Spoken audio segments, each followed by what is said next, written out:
Dead Souls ******* Dead Souls by Nikolai Vasilevich Gogol, translated by D.J. Hogarth. Introduction by John Curnows. Contents: Introduction by John Curnows. Preparer's note. Introduction. Author's preface to the first portion of this work. Dead Souls Part I, Chapter I, Chapter 2, Chapter 3, Chapter 4, Chapter V, Chapter 6, Chapter 7, Chapter 8, Chapter 9, Chapter X, Chapter 11, Part 2, Chapter I, Chapter 2, Chapter 3, Chapter 4. Footnotes. Introduction by John Curnows. Nikolai Vasilevich Gogol, born at Sorochinsky, Russia, on 31 March 1809. Obtained government post at St. Petersburg and later an appointment at the university. Lived in Rome from 1836 to 1848. Died on 21 February 1852. Preparer's note: the book this was typed from contains a complete Part I, and a partial Part II. As it seems only part of Part 2 survived the adventures described in the introduction. Where the text notes that pages are missing from the original, this refers to the Russian original, not the translation. All the foreign words were italicized in the original, a style not preserved here. Accents and diphthongs have also been left out. Introduction. Dead Souls, first published in 1842, is the great prose classic of Russia. That amazing institution, the Russian novel, not only began its career with this unfinished masterpiece by Nikolai Vasilevich Gogol, but practically all the Russian masterpieces that have come since have grown out of it, like the limbs of a single tree. Dostoevsky goes so far as to bestow this tribute upon an earlier work by the same author, a short story entitled The Cloak. This idea has been wittily expressed by another compatriot, who says, "We have all issued out of Gogol's cloak." Dead Souls, which bears the word poem upon the title page of the original, has been generally compared to Don Quixote and to the Pickwick Papers, while E. M. Vogue places its author somewhere between Servants and Le Sage. However considerable the influences of Servants and Dickens may have been, the first in the matter of structure, the other in background, humor, and detail of characterization, the predominating and distinguishing quality of the work is undeniably something foreign to both and quite peculiar to itself, something which, for want of a better term, might be called the quality of the Russian soul. The English reader familiar with the works of Dostoevsky, Turgenev, and Tolstoy, need hardly be told what this implies. It might be defined in the words of the French critic just named as a tendency to pity. One might indeed go further and say that it implies a certain tolerance of one's characters even though they be, in the conventional sense, knaves, products, as the case might be, of conditions or circumstance, which after all is the thing to be criticized and not the man. But pity and tolerance are rare in satire, even in clash with it, producing in the result a deep sense of tragic humor. It is this that makes of Dead Souls a unique work, peculiarly Gogolian, peculiarly Russian, and distinct from its author's Spanish and English masters. Still more profound are the contradictions to be seen in the author's personal character, and unfortunately they prevented him from completing his work. The trouble is that he made his art out of life, and when in his final years he carried his struggle, as Tolstoy did later, back into life, he repented of all he had written, and in the frenzy of a wakeful night burned all his manuscripts, including the second part of Dead Souls, only fragments of which were saved. There was yet a third part to be written. Indeed, the second part had been written and burned twice. Accounts differ as to why he had burned it finally. Religious remorse, fury at adverse criticism, and despair at not reaching ideal perfection are among the reasons given. Again, it is said that he had destroyed the manuscript with the others inadvertently. The poet Pushkin, who said of Gogol that behind his laughter you feel the unseen tears, was his chief friend and inspirer. It was he who suggested the plot of Dead Souls as well as the plot of the earlier work The Reviser, which is almost the only comedy in Russian. The importance of both is their introduction of the social element in Russian literature, as Prince Kropotkin points out. Both hold up the mirror to Russian officialdom and the effects it has produced on the national character. The plot of Dead Souls is simple enough, and is said to have been suggested by an actual episode. It was the day of serfdom in Russia, and a man's standing was often judged by the numbers of souls he possessed. There was a periodical census of serfs, say once every 10 or 20 years. This being the case, an owner had to pay a tax on every soul registered at the last census, though some of the serfs might have died in the meantime. Nevertheless, the system had its material advantages, inasmuch as an owner might borrow money from a bank on the dead souls no less than on the living ones. The plan of Chichikov, Gogol's hero-villain, was therefore to make a journey through Russia and buy up the dead souls at reduced rates, of course, saving their owners the government tax, and acquiring for himself a list of fictitious serfs, which he meant to mortgage to a bank for a considerable sum. With this money he would buy an estate and some real-life serfs, and make the beginning of a fortune.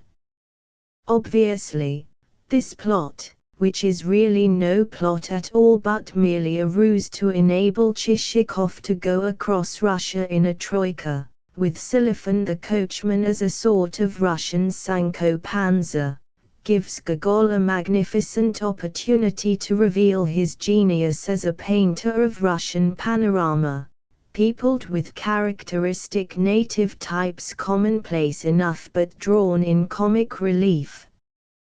The comic, explained the author yet at the beginning of his career, is hidden everywhere, only living in the midst of it we are not conscious of it, but if the artist brings it into his art, on the stage say, we shall roll about with laughter and only wonder we did not notice it before.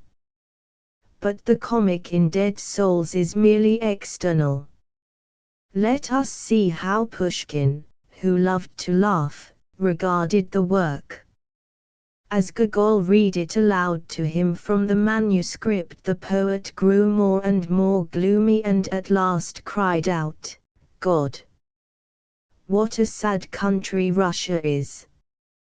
And later he said of it, Gogol invents nothing, it is the simple truth, the terrible truth. The work on one hand was received as nothing less than an exposure of all Russia. What would foreigners think of it? The liberal elements, however, the critical Belinsky among them, welcomed it as a revelation, as an omen of a freer future. Gogol, who had meant to do a service to Russia and not to heap ridicule upon her, took the criticisms of the Slavophiles to heart, and he palliated his critics by promising to bring about in the succeeding parts of his novel the redemption of Chichikov and the other knaves and blockheads.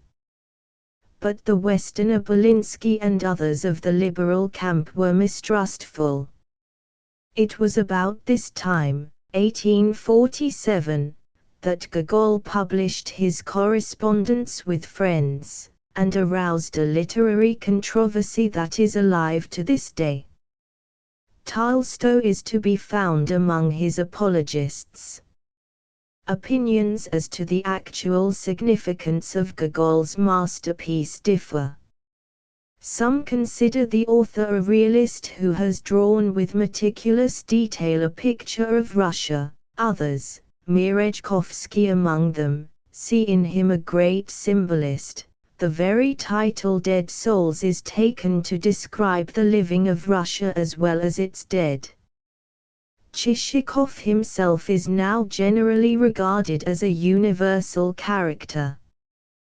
We find an American professor, William Leon Phelps I, of Yale, holding the opinion that no one can travel far in America without meeting scores of Chichikovs. Indeed, he is an accurate portrait of the American promoter, of the successful commercial traveler whose success depends entirely not on the real value and usefulness of his stock in trade, but on his knowledge of human nature and of the persuasive power of his tongue. This is also the opinion held by Prince Kropotkin too, who says, Chichikov may buy dead souls, or railway shares, or he may collect funds for some charitable institution, or look for a position in a bank, but he is an immortal international type. We meet him everywhere, he is of all lands and of all times, he but takes different forms to suit the requirements of nationality and time. Again, the work bears an interesting relation to Gogol himself. A romantic, writing of realities, he was appalled at the commonplaces of life, at finding no outlet for his love of color derived from his Cossack ancestry. He realized that he had drawn a host of heroes, one more commonplace than another, that there was not a single palliating circumstance, that there was not a single place where the reader might find pause to rest and to console himself, and that when he had finished the book it was as though he had walked out of an oppressive cellar into the open air. He felt perhaps inward need to redeem Chichikov. In Merezhkovsky's opinion he really wanted to save his own soul, but had succeeded only in losing it. His last years were spent morbidly. He suffered torments and ran from place to place like one hunted, but really always running from himself. Rome was his favorite refuge, and he returned to it again and again. In 1848, he made a pilgrimage to the Holy Land, but he could find no peace for his soul. Something of this mood had reflected itself even much earlier in the memoirs of a madman. Oh, little mother, save your poor son. Look how they are tormenting him. There's no place for him on earth. He's being driven. Oh, little mother, take pity on thy poor child. All the contradictions of Gogol's character are not to be disposed of in a brief essay. Such a strange combination of the tragic and the comic was truly seldom seen in one man. He, for one, realized that it is dangerous to jest with laughter. Everything that I laughed at became sad and terrible, adds Merezhkovsky. But earlier his humor was lighter, less tinged with the tragic, In those days Pushkin never failed to be amused by what Gogol had brought to read to him. Even Revisa, 1835, with its tragic undercurrent, was a trifle compared to Dead Souls, so that one is not astonished to hear that not only did the Tsar, Nicholas I, give permission to have it acted, in spite of its being a criticism of official rottenness, but laughed uproariously, and led the applause. Moreover, he gave Gogol a grant of money, and asked that its source should not be revealed to the author lest he might feel obliged to write from the official point of view. Gogol was born at Sorochinets, Little Russia, in March 1809. He left college at 19 and went to St. Petersburg, where he secured a position as copying clerk in a government department. He did not keep his position long, yet long enough to store away in his mind a number of bureaucratic types which proved useful later. He quite suddenly started for America with money given to him by his mother for another purpose, but when he got as far as Lubeck he turned back. He then wanted to become an actor, but his voice proved not strong enough. Later he wrote a poem which was unkindly received. As the copies remained unsold, he gathered them all up at the various shops and burned them in his room. His next effort, Evenings at the Farm of Dikonka, 1831, was more successful. It was a series of gay and colorful pictures of Ukraine, the land he knew and loved, and if he is occasionally a little over-romantic here and there, he also achieves some beautifully lyrical passages. Then came another even finer series called Migorod, which won the admiration of Pushkin. Next he planned a history of Little Russia and a history of the Middle Ages, this last work to be in 8 or 9 volumes. The result of all this study was a beautiful and short Homeric epic in prose, called Taras Bulba. His appointment to a professorship in history was a ridiculous episode in his life. After a brilliant first lecture, in which he had evidently said all he had to say, he settled to a life of boredom for himself and his pupils. When he resigned he said joyously, "I am once more a free Cossack."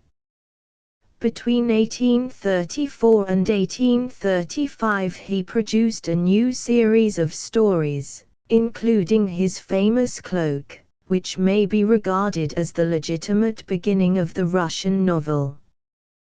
Gogol knew little about women, who played an equally minor role in his life and in his books. This may be partly because his personal appearance was not prepossessing. He is described by a contemporary as a little man with legs too short for his body. He walked crookedly, he was clumsy, ill-dressed, and rather ridiculous-looking, with his long lock of hair flapping on his forehead, and his large prominent nose. From 1835 Gogol spent almost his entire time abroad. Some strange unrest, possibly his Cossack blood, possessed him like a demon, and he never stopped anywhere very long. After his pilgrimage in 1848 to Jerusalem, he returned to Moscow, his entire possessions in a little bag. These consisted of pamphlets, critiques, and newspaper articles mostly inimical to himself. He wandered about with these from house to house. Everything he had of value he gave away to the poor. He ceased work entirely. According to all accounts, he spent his last days in praying and fasting. Visions came to him. His death, which came in 1852, was extremely fantastic.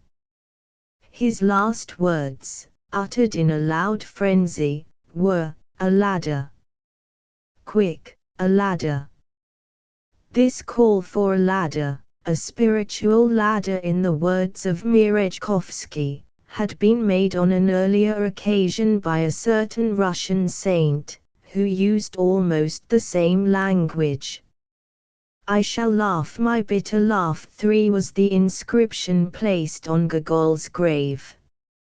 John Kernow's Evenings on the Farm near the Dikanka, 1829–31, Migorod, 1831–33, Taras Bulba, 1834, Arabesques, includes tales, The Portrait and a Madman's Diary, 1831–35, The Cloak, 1835, The Revisor, The Inspector General, 1836, Dead Souls, 1842, Correspondence with Friends, 1847.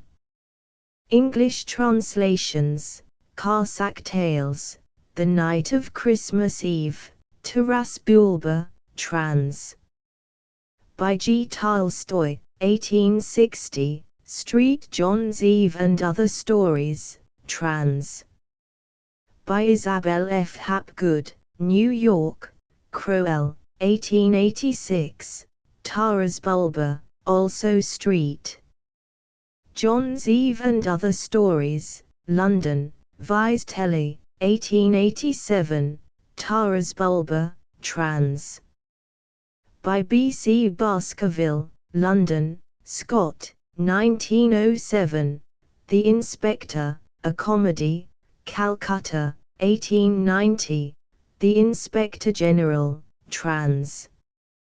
By R. Sykes, London, Scott, 1892, Revisor, trans. For the Yale Dramatic Association by Max S. Mandel, New Haven, Con. 1908, Home Life in Russia, Adaptation of Dead Souls, London, Hurst, 1854, Tchaikovsky's Journeys, or Dead Souls, trans. By Isabel F. Hapgood, New York, Crowell, 1886, Dead Souls, London, Viz-Telly, 1887, Dead Souls, London, Maxwell, 1887, Meditations on the Divine Liturgy, trans. By L. Alexiev, London, R. Mowbray and Company, 1913. Lives, etc., Russian, Kotlyarevsky, N.O., 1903, Shinrok, V.I., Materials for a Biography, 1892, French, Ledger, L. Nicholas Gogol, 1914. Author's preface to the first portion of this work, second edition, published in 1846. From the author to the reader. Reader, whosoever or wheresoever you be, and whatsoever be your station, whether that of a member of the higher ranks of society or that of a member of the plainer walks of life, I beg of you, if God shall have given you any skill in letters, and my book shall fall into your hands, to extend to me your assistance. For in the book which lies before you, and which, probably, you have read in its first edition, there is portrayed a man who is a type taken from our Russian Empire. This man travels about the Russian land and meets with folk of every condition, from the nobly born to the humble toiler.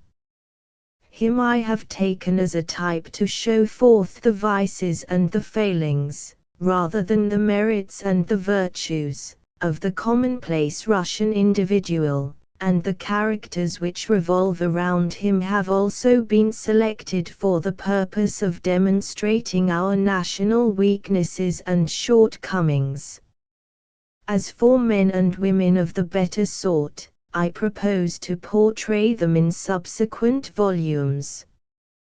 Probably much of what I have described is improbable and does not happen as things customarily happen in Russia, and the reason for that is that for me to learn all that I have wished to do has been impossible, in that human life is not sufficiently long to become acquainted with even 100th part of what takes place within the borders of the Russian Empire.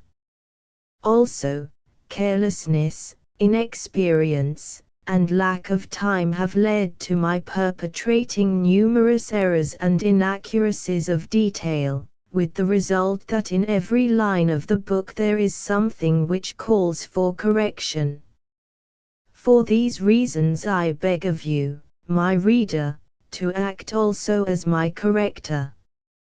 Do not despise the task, for, however superior be your education, and however lofty your station, and however insignificant, in your eyes, my book, and however trifling the apparent labor of correcting and commenting upon that book, I implore you to do as I have said. And you too, O reader of lowly education and simple status, I beseech you not to look upon yourself as too ignorant to be able in some fashion, however small, to help me. Every man who has lived in the world and mixed with his fellow men will have remarked something which has remained hidden from the eyes of others, and therefore I beg of you not to deprive me of your comments, seeing that it cannot be that, should you read my book with attention, you will have nothing to say at some point therein. For example, how excellent it would be if some reader who is sufficiently rich in experience and the knowledge of life to be acquainted with the sort of characters which I have described herein would annotate in detail the book, without missing a single page, and undertake to read it precisely as though, laying pen and paper before him, he were first to peruse a few pages of the work, and then to recall his own life, and the lives of folk with whom he has come in contact, and everything which he has seen with his own eyes or has heard of from others, and to proceed to annotate, in so far as may tally with his own experience or otherwise, what is set forth in the book, and to jot down the whole exactly as it stands pictured to his memory, and,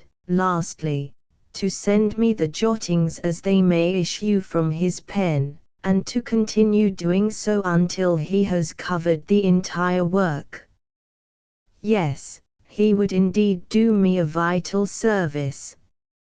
Of style or beauty of expression he would need to take no account, for the value of a book lies in its truth and its actuality rather than in its wording.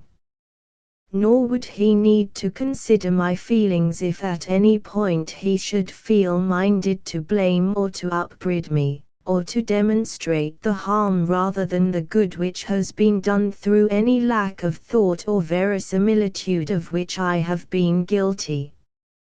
In short, for anything and for everything in the way of criticism I should be thankful.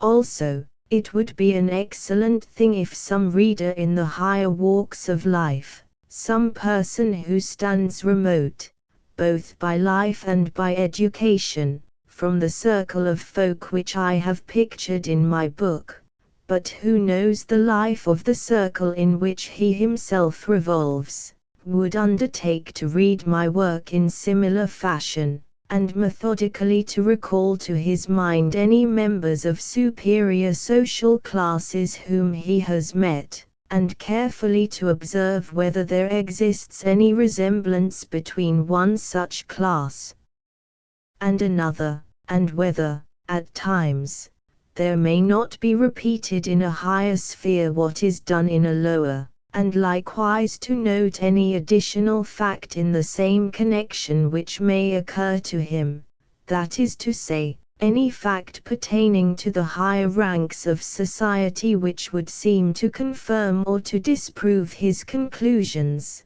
and, lastly, to record that fact as it may have occurred within his own experience, while giving full details of persons, of individual manners, tendencies, and customs, and also of inanimate surroundings, of dress, furniture, fittings of houses, and so forth.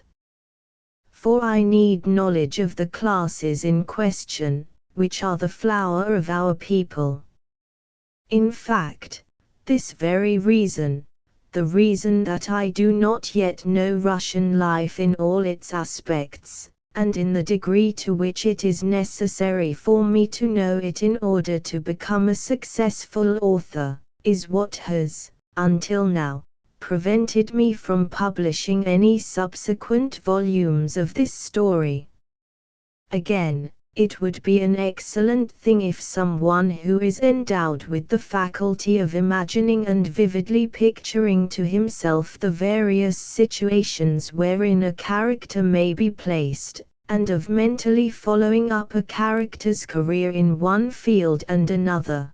By this I mean someone who possesses the power of entering into and developing the ideas of the author whose work he may be reading, would scan each character herein portrayed, and tell me how each character ought to have acted at a given juncture, and what, to judge from the beginnings of each character, ought to have become of that character later, and what new circumstances might be devised in connection therewith, and what new details might advantageously be added to those already described. Honestly can I say that to consider these points against the time when a new edition of my book may be published in a different and a better form would give me the greatest possible pleasure.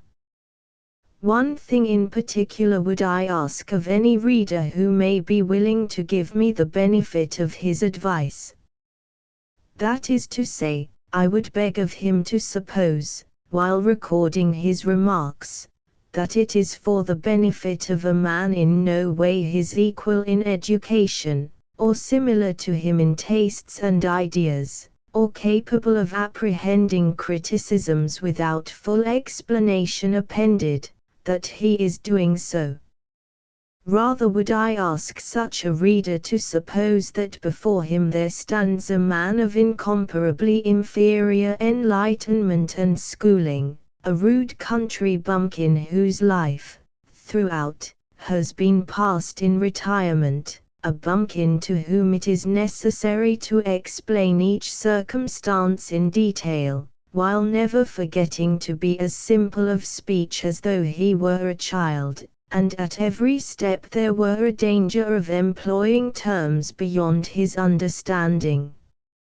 Should these precautions be kept constantly in view by any reader undertaking to annotate my book, that reader's remarks will exceed in weight and interest even his own expectations, and will bring me very real advantage. Thus, provided that my earnest request be heeded by my readers, and that among them there be found a few kind spirits to do as I desire, the following is the manner in which I would request them to transmit their notes for my consideration. Inscribing the package with my name, let them then enclose that package in a second one addressed either to the rector of the University of St. Petersburg or to Professor Shivarev of the University of Moscow, according as the one or the other of those two cities may be the nearer to the sender. Lastly, while thanking all journalists and litterateurs for their previously published criticisms of my book, criticisms which, in spite of a spice of that intemperance and prejudice which is common to all humanity, have proved of the greatest use both to my head and to my heart. I beg of such writers again to favor me with their reviews. For in all sincerity I can assure them that whatsoever they may be pleased to say for my improvement and my instruction will be received by me with naught but gratitude.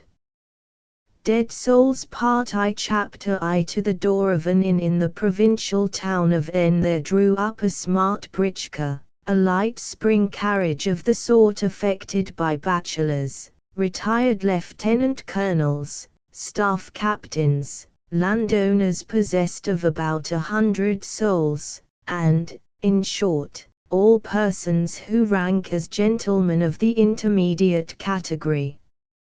In the britchka was seated such a gentleman, a man who, though not handsome, was not ill-favored, not over-fat, and not over-thin.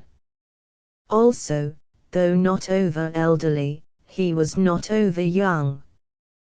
His arrival produced no stir in the town, and was accompanied by no particular incident, beyond that a couple of peasants who happened to be standing at the door of a dram's hope exchanged a few comments with reference to the equipage rather than to the individual who was seated in it.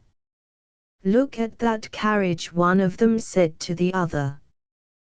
"Think you it will be going as far as Moscow?" "I think it will," replied his companion. "But not as far as Kazan, eh?" "No, not as far as Kazan." With that the conversation ended. Presently, as the britchka was approaching the inn, it was met by a young man in a pair of very short, very tight breeches of white dimity, a quasi-fashionable frock-coat, and a dickey fastened with a pistol-shaped bronze tie-pin. The young man turned his head as he passed the britchka and eyed it attentively, after which he clapped his hand to his cap, which was in danger of being removed by the wind, and resumed his way. On the vehicle reaching the inn door, its occupant found standing there to welcome him the polevoi, or waiter, of the establishment, an individual of such nimble and brisk movement that even to distinguish the character of his face was impossible. Running out with a napkin in one hand and his lanky form clad in a tailcoat, reaching almost to the nape of his neck, he tossed back his locks, and escorted the gentleman upstairs, along a wooden gallery, and so to the bedchamber which God had prepared for the gentleman's reception.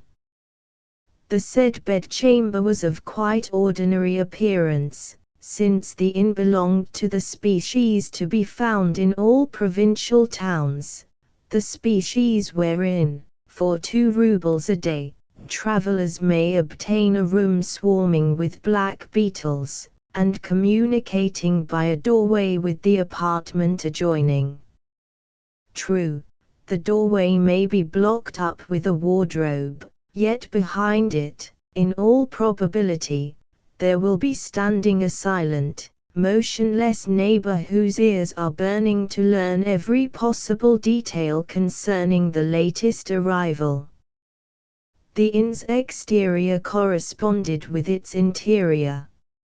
Long, and consisting only of 2 stories, the building had its lower half destitute of stucco, with the result that the dark red bricks, originally more or less dingy, had grown yet dingier under the influence of atmospheric changes.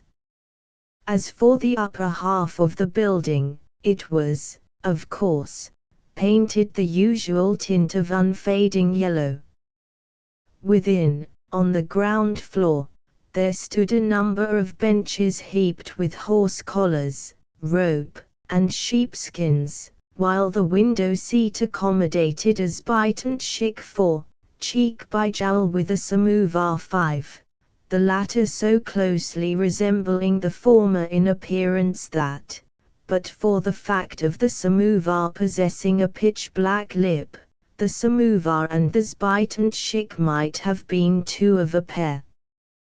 During the traveller's inspection of his room, his luggage was brought into the apartment.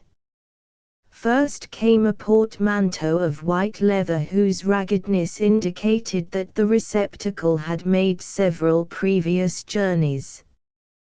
The bearers of the same were the gentleman's coachman, Silifan, a little man in a large overcoat, and the gentleman's valet, Petrushka, the latter a fellow of about 30, clad in a worn, over-ample jacket which formerly had graced his master's shoulders, and possessed of a nose and a pair of lips whose coarseness communicated to his face rather a sullen expression. Behind the portmanteau came a small dispatch box of redwood, lined with birch bark, a boot case, and, wrapped in blue paper, a roast fowl. All of which having been deposited, the coachman departed to look after his horses, and the valet to establish himself in the little dark anteroom or kennel where already he had stored a cloak, a bag full of livery, and his own peculiar smell. Pressing the narrow bedstead back against the wall, he covered it with the tiny remnant of mattress, a remnant as thin and flat, perhaps also as greasy, as a pancake, which he had managed to beg of the landlord of the establishment. While the attendants had been thus setting things straight, the gentleman had repaired to the common parlour. The appearance of common parlours of the kind is known to everyone who travels. Always they have varnished walls which, grown black in their upper portions with tobacco smoke, are, in their lower, grown shiny with the friction of customers' backs, more especially with that of the backs of such local tradesmen as, on market days, make it their regular practice to resort to the local hostelry for a glass of tea. Also, parlours of this kind invariably contain smutty ceilings, an equally smutty chandelier, a number of pendant shades which jump and rattle whenever the waiter scurries across the shabby oilcloth with a tray full of glasses, the glasses looking like a flock of birds roosting by the seashore, and a selection of oil paintings. In short, there are certain objects which one sees in every inn. In the present case, the only outstanding feature of the room was the fact that in one of the paintings a nymph was portrayed as possessing breasts of a size such as the reader can never in his life have beheld. A similar caricaturing of nature is to be noted in the historical pictures, of unknown origin, period, and creation, which reach us, sometimes through the instrumentality of Russian magnates who profess to be connoisseurs of art, from Italy, owing to the said magnates having made such purchases solely on the advice of the couriers who have escorted them. To resume, however, our traveller removed his cap, and divested his neck of a parti-coloured woolen scarf of the kind which a wife makes for her husband with her own hands, while accompanying the gift with interminable injunctions as to how best such a garment ought to be folded. True, bachelors also wear similar gauds, but, in their case, God alone knows who may have manufactured the articles. For my part, I cannot endure them. Having unfolded the scarf, the gentleman ordered dinner, and whilst the various dishes were being got ready, cabbage soup, a pie several weeks old, a dish of marrow and peas, a dish of sausages and cabbage, a roast fowl, some salted cucumber, and the sweet tart which stands perpetually ready for use in such establishments, whilst, I say, these things were either being warmed up or brought in cold, the gentleman induced the waiter to retail certain fragments of tittle-tattle concerning the late landlord of the hostelry, the amount of income which the hostelry produced, and the character of its present proprietor. To the last mentioned inquiry the waiter returned the answer invariably given in such cases, namely, "My master is a terribly hard man, sir." Curious that in enlightened Russia so many people cannot even take a meal at an inn without chattering to the attendant and making free with him. Nevertheless, not all the questions which the gentleman asked were aimless ones, for he inquired who was governor of the town, who president of the local council, and who public prosecutor.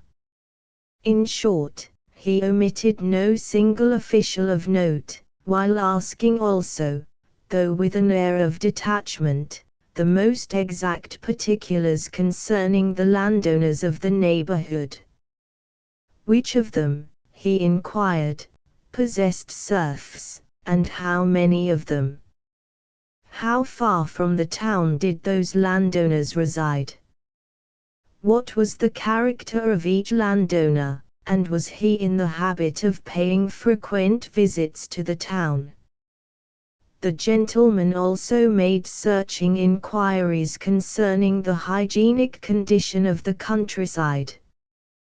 Was there, he asked, much sickness about, whether sporadic fever, fatal forms of ague, smallpox, or what not?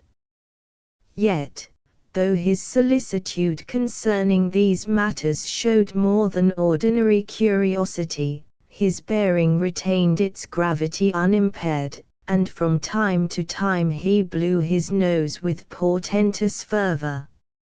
Indeed, the manner in which he accomplished this latter feat was marvelous in the extreme, for, though that member emitted sounds equal to those of a trumpet in intensity, he could yet, with his accompanying air of guileless dignity, evoke the waiter's undivided respect, so much so that, whenever the sounds of the nose reached that menial's ears, he would shake back his locks, straighten himself into a posture of marked solicitude, and inquire afresh, with head slightly inclined, whether the gentleman happened to require anything further. After dinner the guest consumed a cup of coffee, and then, seating himself upon the sofa, with, behind him, one of those wool-covered cushions which, in Russian taverns, resemble nothing so much as a cobblestone or a brick, fell to snoring, whereafter, returning with a start to consciousness, he ordered himself to be conducted to his room, flung himself at full length upon the bed, and once more slept soundly for a couple of hours. Aroused, eventually, by the waiter, he, at the latter's request, inscribed a fragment of paper with his name, his surname, and his rank, for communication, in accordance with the law, to the police, and on that paper the waiter, leaning forward from the corridor, read, syllable by syllable, "Paul Ivanovich Chishikov, collegiate councillor, landowner, travelling on private affairs." The waiter had just time to accomplish this feat before Paul Ivanovich Chishikov set forth to inspect the town. Apparently the place succeeded in satisfying him, and, to tell the truth, it was at least up to the usual standard of our provincial capitals. Where the staring yellow of stone edifices did not greet his eye, he found himself confronted with the more modest grey of wooden ones, which, consisting, for the most part, of 1 or 2 stories, added to the range of attics which provincial architects love so well, looked almost lost amid the expanses of street and intervening medleys of broken or half-finished partition walls. At other points evidence of more life and movement was to be seen, and here the houses stood crowded together and displayed dilapidated, rain-blurred signboards whereon boots or cakes or pairs of blue breeches inscribed Arshavsky, tailor and so forth, were depicted. Over a shop containing hats and caps was written Vasily Thedorov, foreigner, while, at another spot, a signboard portrayed a billiard table and 2 players, the latter clad in frock coats of the kind usually affected by actors whose part it is to enter the stage during the closing act of a piece, even though, with arms sharply crooked and legs slightly bent, the said billiard players were taking the most careful aim, but succeeding only in making abortive strokes in the air. Each emporium of the sort had written over it, "This is the best establishment of its kind in the town." Also, al fresco in the streets there stood tables heaped with nuts, soap, and gingerbread, the latter but little distinguishable from the soap, and at an eating-house there was displayed the sign of a plump fish transfixed with a gaff. But the sign most frequently to be discerned was the insignia of the state, the double-headed eagle, now replaced, in this connection, with the laconic inscription Dram's Hope. As for the paving of the town, it was uniformly bad. The gentleman peered also into the municipal gardens, which contained only a few sorry trees that were poorly selected, requiring to be propped with oil-painted, triangular green supports, and able to boast of a height no greater than that of an ordinary walking stick.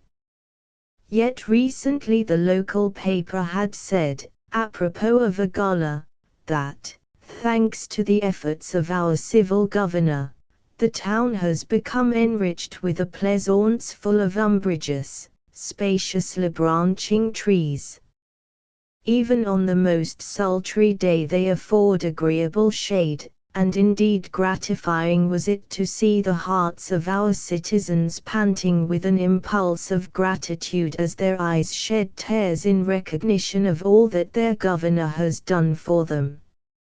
Next, after inquiring of a gendarme as to the best ways and means of finding the local council, the local law courts, and the local governor, should he, Chichikov, have need of them, the gentleman went on to inspect the river which ran through the town. En route he tore off a notice affixed to a post, in order that he might the more conveniently read it after his return to the inn. Also, he bestowed upon a lady of pleasant exterior who, escorted by a footman laden with a bundle, happened to be passing along a wooden sidewalk a prolonged stare. Lastly, he threw around him a comprehensive glance, as though to fix in his mind the general topography of the place, and betook himself home. There, gently aided by the waiter, he ascended the stairs to his bedroom, drank a glass of tea, and, seating himself at the table, called for a candle, which having been brought him, he produced from his pocket the notice, held it close to the flame, and conned its tenor, slightly contracting his right eye as he did so. Yet there was little in the notice to call for remark. All that it said was that shortly one of Kotzebwe's 6 plays would be given, and that one of the parts in the play was to be taken by a certain Monsieur Poplevy, and another by a certain Mademoiselle Ziablova, while the remaining parts were to be filled by a number of less important personages. Nevertheless, the gentleman perused the notice with careful attention, and even jotted down the prices to be asked for seats for the performance. Also, he remarked that the bill had been printed in the press of the provincial government. Next, he turned over the paper, in order to see if anything further was to be read on the reverse side, but, finding nothing there, he refolded the document, placed it in the box which served him as a receptacle for odds and ends, and brought the day to a close with a portion of cold veal, a bottle of pickles, and a sound sleep. The following day he devoted to paying calls upon the various municipal officials, a first, and a very respectful, visit being paid to the governor. This personage turned out to resemble Chichikov himself in that he was neither fat nor thin. Also, he wore the riband of the Order of Saint Anna about his neck, and was reported to have been recommended also for the star. For the rest, he was large and good-natured, and had a habit of amusing himself with occasional spells of knitting. Next, Chichikov repaired to the vice-governor's, and thence to the house of the public prosecutor, to that of the president of the local council, to that of the chief of police, to that of the commissioner of taxes, and to that of the local director of state factories. True, the task of remembering every bigwig in this world of ours is not a very easy one, but at least our visitor displayed the greatest activity in his work of paying calls, seeing that he went so far as to pay his respects also to the inspector of the municipal department of medicine and to the city architect. Thereafter he sat thoughtfully in his britchka, plunged in meditation on the subject of whom else it might be well to visit. However, not a single magnate had been neglected, and in conversation with his hosts he had contrived to flatter each separate one. For instance, to the governor he had hinted that a stranger, on arriving in the governor's province, would conceive that he had reached paradise, so velvety were the roads. Governors who appoint capable subordinates, had said Chichikov, are deserving of the most ample meed of praise. Again, to the chief of police our hero had passed a most gratifying remark on the subject of the local gendarmerie, while in his conversation with the vice-governor and the president of the local council, neither of whom had, as yet, risen above the rank of state councillor, he had twice been guilty of the gaucherie of addressing his interlocutors with the title of Your Excellency, a blunder which had not failed to delight them. In the result, the governor had invited him to a reception the same evening, and certain other officials had followed suit by inviting him, one of them to dinner, a second to a tea party, and so forth, and so forth. Of himself, however, the traveller had spoken little, or, if he had spoken at any length, he had done so in a general sort of way and with marked modesty. Indeed, at moments of the kind his discourse had assumed something of a literary vein, in that invariably he had stated that, being a worm of no account in the world, he was deserving of no consideration at the hands of his fellows, that in his time he had undergone many strange experiences, that subsequently he had suffered much in the cause of truth, that he had many enemies seeking his life, and that, being desirous of rest, he was now engaged in searching for a spot wherein to dwell. Wherefore, having stumbled upon the town in which he now found himself, he had considered it his bounden duty to evince his respect for the chief authorities of the place. This, and no more, was all that, for the moment, the town succeeded in learning about the new arrival. Naturally, he lost no time in presenting himself at the governor's evening party. First, however, his preparations for that function occupied a space of over 2 hours, and necessitated an attention to his toilet of a kind not commonly seen. That is to say, after a brief postprandial nap he called for soap and water, and spent a considerable period in the task of scrubbing his cheeks, which, for the purpose, he supported from within with his tongue, and then of drying his full, round face, from the ears downwards, with a towel which he took from the waiter's shoulder. Twice he snorted into the waiter's countenance as he did this, and then he posted himself in front of the mirror, donned a false shirt front, plucked out a couple of hairs which were protruding from his nose, and appeared vested in a frock coat of bilberry-coloured check. Thereafter, driving through broad streets sparsely lighted with lanterns, he arrived at the governor's residence to find it illuminated as for a ball. Barouches with gleaming lamps, a couple of gendarmes posted before the doors, a babel of postilions' cries, nothing of a kind likely to be impressive was wanting, and, on reaching the salon, the visitor actually found himself obliged to close his eyes for a moment, so strong was the mingled sheen of lamps, candles, and feminine apparel.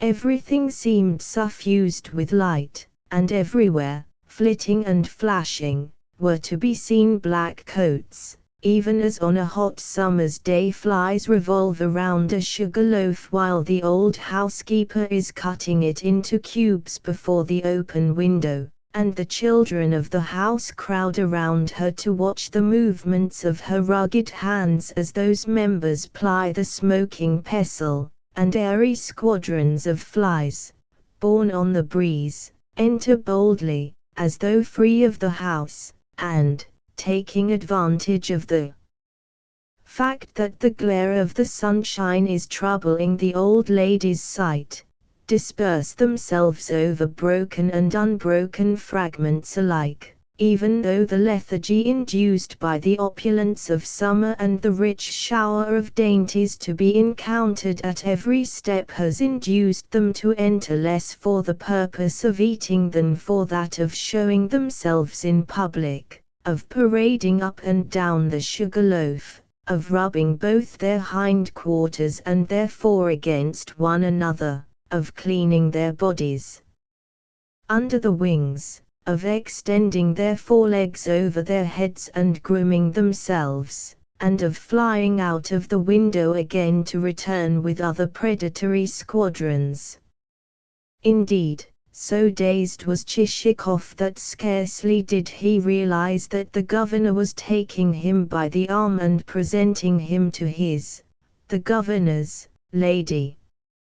Yet the newly arrived guest kept his head sufficiently to contrive to murmur some such compliment as might fittingly come from a middle-aged individual of a rank neither excessively high nor excessively low.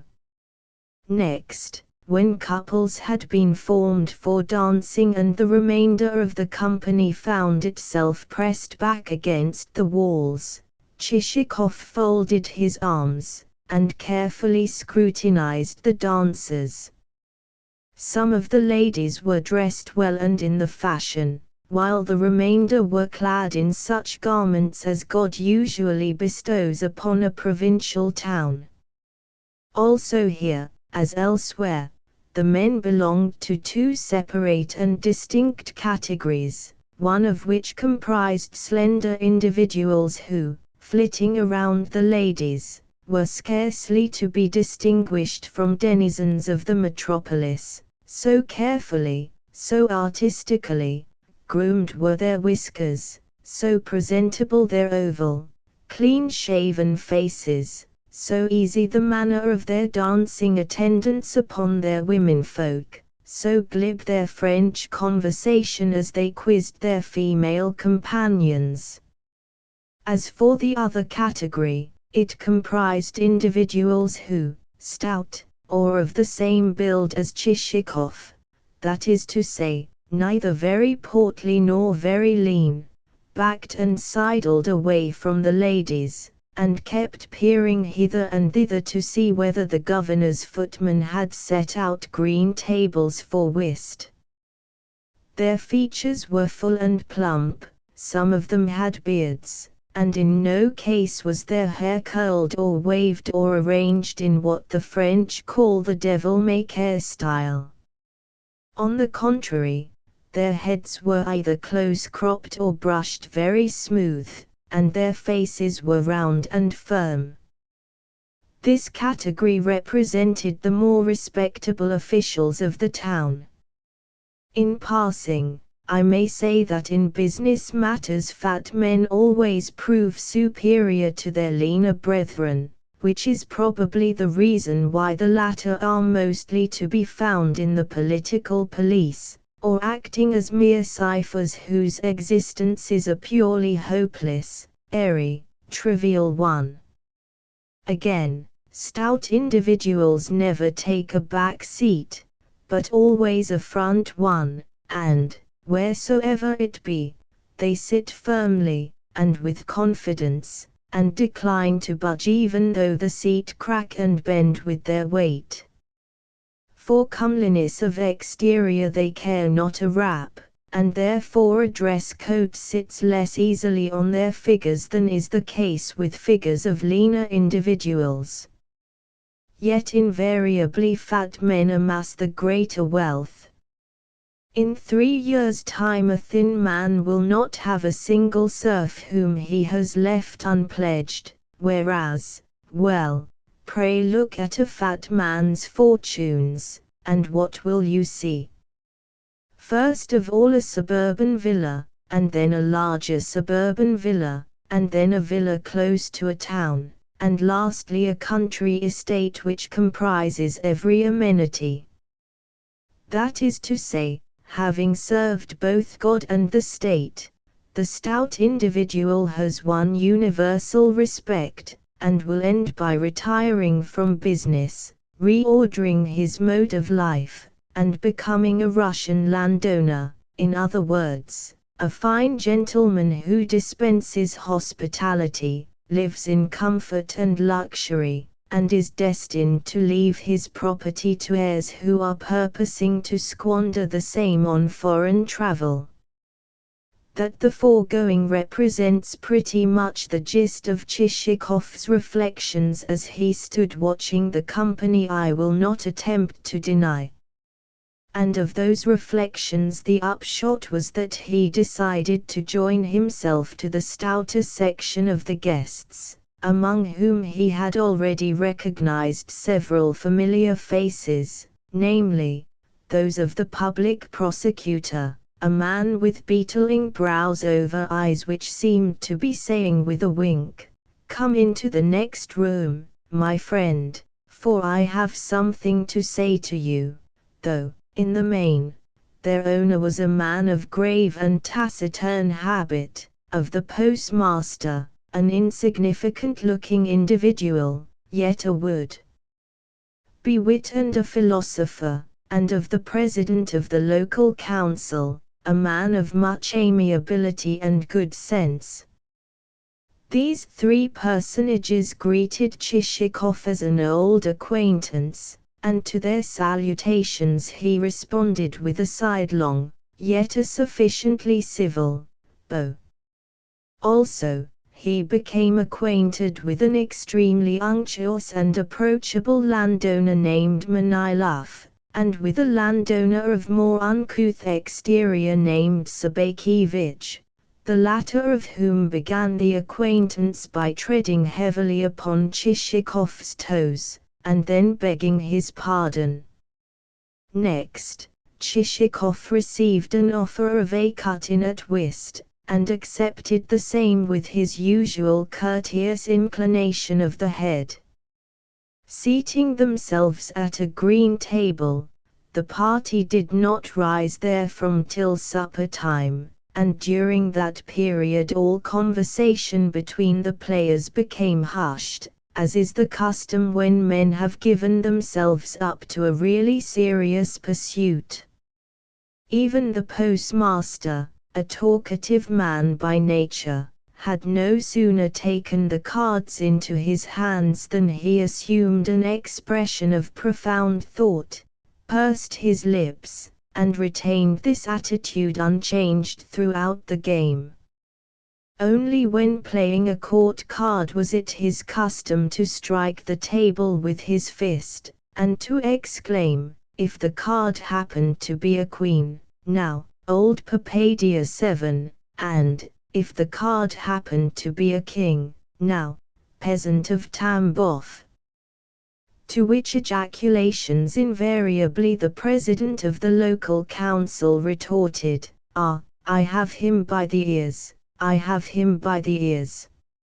And from the neighborhood of the table other strong ejaculations relative to the play would arise, interposed with one or another of those nicknames which participants in a game are apt to apply to members of the various suits.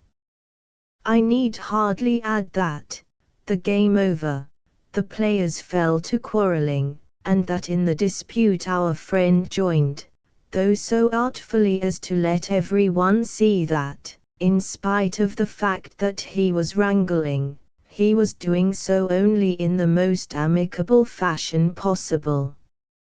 Never did he say outright, "You played the wrong card at such and such a point." No, he always employed some such phrase as, "You permitted yourself to make a slip, and thus afforded me the honor of covering your dues." Indeed, the better to keep in accord with his antagonists, he kept offering them his silver enameled snuff-box, at the bottom of which lay a couple of violets, placed there for the sake of their scent. In particular did the newcomer pay attention to landowners Manilov and Sabakevich, so much so that his haste to arrive on good terms with them led to his leaving the president and the postmaster rather in the shade. At the same time, certain questions which he put to those two landowners evinced not only curiosity, but also a certain amount of sound intelligence, for he began by asking how many peasant souls each of them possessed, and how their affairs happened at present to be situated, and then proceeded to enlighten himself also as their standing and their families. Indeed, it was not long before he had succeeded in fairly enchanting his new friends. In particular did Manilov, a man still in his prime, and possessed of a pair of eyes which, sweet as sugar, blinked whenever he laughed, find himself unable to make enough of his enchanter. Clasping Chichikov long and fervently by the hand, he besought him to do him, Manilov, the honor of visiting his country house, which he declared to lie at a distance of not more than 15 versts from the boundaries of the town, and in return Chichikov averred, with an exceedingly affable bow and a most sincere handshake, that he was prepared not only to fulfill his friend's behest, but also to look upon the fulfilling of it as a sacred duty. In the same way Sabakevich said to him laconically, and do you pay me a visit?" and then proceeded to shuffle a pair of boots of such dimensions that to find a pair to correspond with them would have been indeed difficult, more especially at the present day, when the race of epic heroes is beginning to die out in Russia.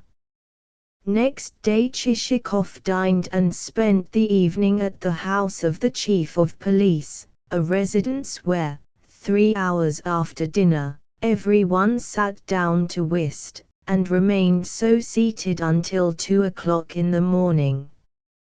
On this occasion Chichikov made the acquaintance of, among others, a landowner named Nozdrev, a dissipated little fellow of 30 who had no sooner exchanged 3 or 4 words with his new acquaintance than he began to address him in the second person singular. Yet although he did the same to the chief of police and the public prosecutor, the company had no sooner seated themselves at the card table than both the one and the other of these functionaries started to keep a careful eye upon Nozdrev's tricks, and to watch practically every card which he played. The following evening Chichikov spent with the president of the local council, who received his guests, even though the latter included 2 ladies, in a greasy dressing gown. Upon that followed an evening at the vice-governor's, a large dinner party at the house of the commissioner of taxes, a smaller dinner party at the house of the public prosecutor, a very wealthy man, and a subsequent reception given by the mayor. In short, not an hour of the day did Chichikov find himself forced to spend at home, and his return to the inn became necessary only for the purposes of sleeping. Somehow or other he had landed on his feet, and everywhere he figured as an experienced man of the world. No matter what the conversation chanced to be about, he always contrived to maintain his part in the same. Did the discourse turn upon horse breeding he happened to be peculiarly well qualified to speak. Did the company fall to discussing well-bred dogs, at once he had remarks of the most pertinent kind possible to offer. Did the company touch upon a prosecution which had recently been carried out by the excise department, instantly he showed that he too was not wholly unacquainted with legal affairs. Did an opinion chance to be expressed concerning billiards, on that subject too he was at least able to avoid committing a blunder. Did a reference occur to virtue, concerning virtue he hastened to deliver himself in a way which brought tears to every eye. Did the subject in hand happen to be the distilling of brandy, well, that was a matter concerning which he had the soundest of knowledge. Did anyone happen to mention customs officials and inspectors, from that moment he expatiated as though he too had been both a minor functionary and a major. Yet a remarkable fact was the circumstance that he always contrived to temper his omniscience with a certain readiness to give way, a certain ability so to keep a rein upon himself that never did his utterances become too loud or too soft, or transcend what was perfectly befitting. In a word, he was always a gentleman of excellent manners, and every official in the place felt pleased when he saw him enter the door. Thus the governor gave it as his opinion that Chichikov was a man of excellent intentions, the public prosecutor, that he was a good man of business, the chief of gendarmerie, that he was a man of education, the president of the local council, that he was a man of breeding and refinement, and the wife of the chief of gendarmerie, that his politeness of behavior was equalled only by his affability of bearing. Nay, even Sobakevich, who as a rule never spoke well of anyone, said to his lanky wife when, on returning late from the town, he undressed and betook himself to bed by her side, "My dear, this evening, after dining with the chief of police, I went on to the governor's, and met there, among others, a certain Paul Ivanovich Chishikov, who is a collegiate counselor and a very pleasant fellow." To this his spouse replied "Hm," and then dealt him a hearty kick in the ribs. Such were the flattering opinions earned by the newcomer to the town, and these opinions he retained until the time when a certain speciality of his, a certain scheme of his, the reader will learn presently what it was, plunged the majority of the townsfolk into a sea of perplexity. Chapter 2. For more than 2 weeks the visitor lived amid a round of evening parties and dinners, wherefore he spent, as the saying goes, a very pleasant time. Finally he decided to extend his visits beyond the urban boundaries by going and calling upon landowners Manilov and Sobakevich, seeing that he had promised on his honor to do so. Yet what really incited him to this may have been a more essential cause, a matter of greater gravity, a purpose which stood nearer to his heart, than the motive which I have just given, and of that purpose the reader will learn if only he will have the patience to read this prefatory narrative, which, lengthy though it be, may yet develop and expand in proportion as we approach the denouement with which the present work is destined to be crowned. One evening, therefore, Silifan the coachman received orders to have the horses harnessed in good time next morning, while Petrushka received orders to remain behind, for the purpose of looking after the portmanteau and the room. In passing, the reader may care to become more fully acquainted with the 2 serving men of whom I have spoken. Naturally, they were not persons of much note, but merely what folk call characters of secondary, or even of tertiary, importance. Yet, despite the fact that the springs and the thread of this romance will not depend upon them, but only touch upon them, and occasionally include them, the author has a passion for circumstantiality, and, like the average Russian, such a desire for accuracy as even a German could not rival. To what the reader already knows concerning the personages in hand it is therefore necessary to add that Petrushka usually wore a cast-off brown jacket of a size too large for him, as also that he had, according to the custom of individuals of his calling, a pair of thick lips and a very prominent nose. In temperament he was taciturn rather than loquacious, and he cherished a yearning for self-education. That is to say, he loved to read books, even though their contents came alike to him whether they were books of heroic adventure or mere grammars or liturgical compendia. As I say, he perused every book with an equal amount of attention, and, had he been offered a work on chemistry, would have accepted that also.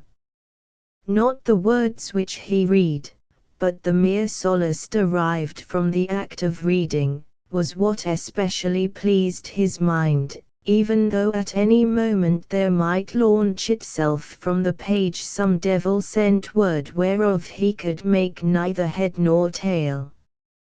For the most part, his task of reading was performed in a recumbent position in the anteroom, which circumstance ended by causing his mattress to become as ragged and as thin as a wafer.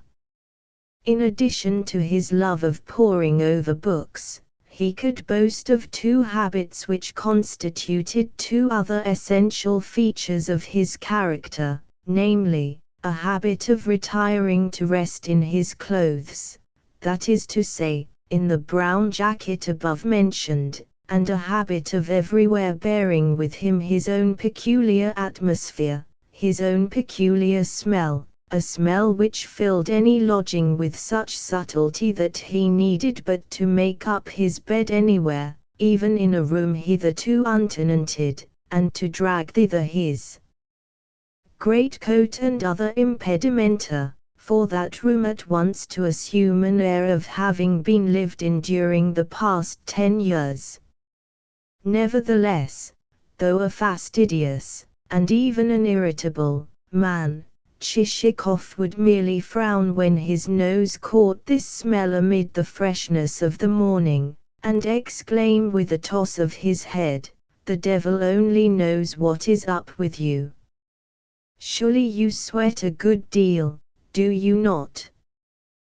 The best thing you can do is to go and take a bath."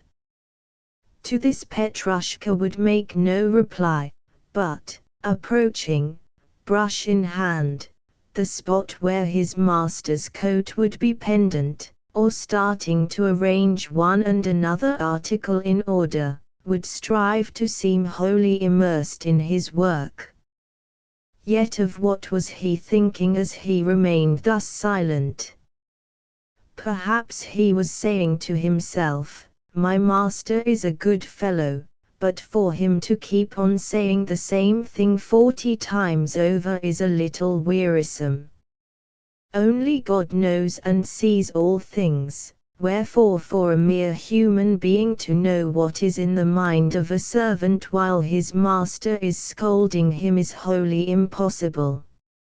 However, no more need be said about Petrushka.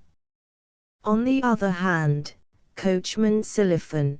But here let me remark that I do not like engaging the reader's attention in connection with persons of a lower class than himself, for experience has taught me that we do not willingly familiarize ourselves with the lower orders, that it is the custom of the average Russian to yearn exclusively for information concerning persons on the higher rungs of the social ladder. In fact, even a bowing acquaintance with a prince or a lord counts, in his eyes, for more than do the most intimate of relations with ordinary folk. For the same reason the author feels apprehensive on his hero's account, seeing that he has made that hero a mere collegiate counsellor, a mere person with whom aulic counsellors might consort, but upon whom persons of the grade of full generalate would probably bestow one of those glances proper to a man who is cringing at their august feet. Worse still, such persons of the grade of general are likely to treat Chichikov with studied negligence, and to an author studied negligence spells death. However, in spite of the distressfulness of the foregoing possibilities, it is time that I returned to my hero. After issuing, overnight, the necessary orders, he awoke early, washed himself, rubbed himself from head to foot with a wet sponge, a performance executed only on Sundays, and the day in question happened to be a Sunday, shaved his face with such care that his cheeks issued of absolutely satin-like smoothness and polish, donned first his bilberry-colored, spotted frock-coat, and then his bearskin overcoat, descended the staircase, attended, throughout, by the waiter, and entered his britchka. With a loud rattle the vehicle left the inn-yard, and issued into the street. A passing priest doffed his cap, and a few urchins in grimy shirts shouted, "Gentlemen, please give a poor orphan a trifle." Presently the driver noticed that a sturdy young rascal was on the point of climbing onto the splashboard, wherefore he cracked his whip and the britchka leapt forward with increased speed over the cobblestones. At last, with a feeling of relief, the travellers caught sight of macadam ahead, which promised an end both to the cobblestones and to sundry other annoyances. And, sure enough, after his head had been bumped a few more times against the boot of the conveyance, Chichikov found himself bowling over softer ground. On the town receding into the distance, the sides of the road began to be varied with the usual hillocks, fir trees, clumps of young pine, trees with old, scarred trunks, bushes of wild juniper, and so forth. Presently there came into view also strings of country villas which, with their carved supports and grey roofs, the latter looking like pendant, embroidered tablecloths, resembled, rather, bundles of old faggots. Likewise the customary peasants, dressed in sheepskin jackets, could be seen yawning on benches before their huts, while their womenfolk, fat of feature and swathed of bosom, gazed out of upper windows, and the windows below displayed, here a peering calf, and there the unsightly jaws of a pig. In short, the view was one of the familiar type. After passing the 15th verst stone, Chichikov suddenly recollected that, according to Manilov, 15 versts was the exact distance between his country house and the town, but the 16th verst stone flew by, and the said country house was still nowhere to be seen. In fact, but for the circumstance that the travellers happened to encounter a couple of peasants, they would have come on their errand in vain. To a query as to whether the country house known as Zarmanilovka was anywhere in the neighbourhood, the peasants replied by doffing their caps, after which one of them, who seemed to boast of a little more intelligence than his companion, and who wore a wedge-shaped beard, made answer, "Perhaps you mean Manilovka, not Zedamanilovka." Yes, Manilovka. Manilovka, eh? Well, you must continue for another verst, and then you will see it straight before you, on the right. On the right, re-echoed the coachman. Yes, on the right, affirmed the peasant. You are on the proper road for Manilovka, but Zedamanilovka, well, there is no such place.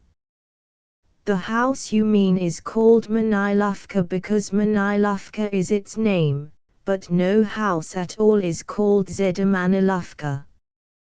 The house you mean stands there, on that hill, and is a stone house in which a gentleman lives, and its name is Manilovka. But Zedamanilovka does not stand hereabouts, nor ever has stood. So the travellers proceeded in search of Manilovka, and, after driving an additional 2 versts, arrived at a spot whence there branched off a by-road. Yet 2, 3, or 4 versts of the by-road had been covered before they saw the least sign of a 2-storied stone mansion. Then it was that Chichikov suddenly recollected that, when a friend has invited one to visit his country house, and has said that the distance thereto is 15 versts, the distance is sure to turn out to be at least 30. Not many people would have admired the situation of Manilov's abode, for it stood on an isolated rise and was open to every wind that blew. On the slope of the rise lay closely mown turf, while, disposed here and there, after the English fashion, were flower beds containing clumps of lilac and yellow acacia. Also, there were a few insignificant groups of slender-leaved, pointed-tipped birch trees, with, under two of the latter, an arbor having a shabby green cupola, some blue-painted wooden supports, and the inscription "This is the Temple of Solitary Thought." Lower down the slope lay a green-coated pond.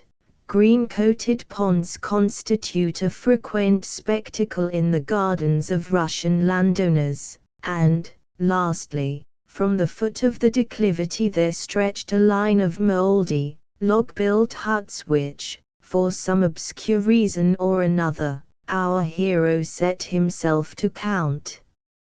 Up to 200 or more did he count, but nowhere could he perceive a single leaf of vegetation or a single stick of timber. The only thing to greet the eye was the logs of which the huts were constructed. Nevertheless, the scene was to a certain extent enlivened by the spectacle of two peasant women who, with clothes picturesquely tucked up, were wading knee-deep in the pond and dragging behind them, with wooden handles, a ragged fishing net, in the meshes of which two crawfish and a roach with glistening scales were entangled.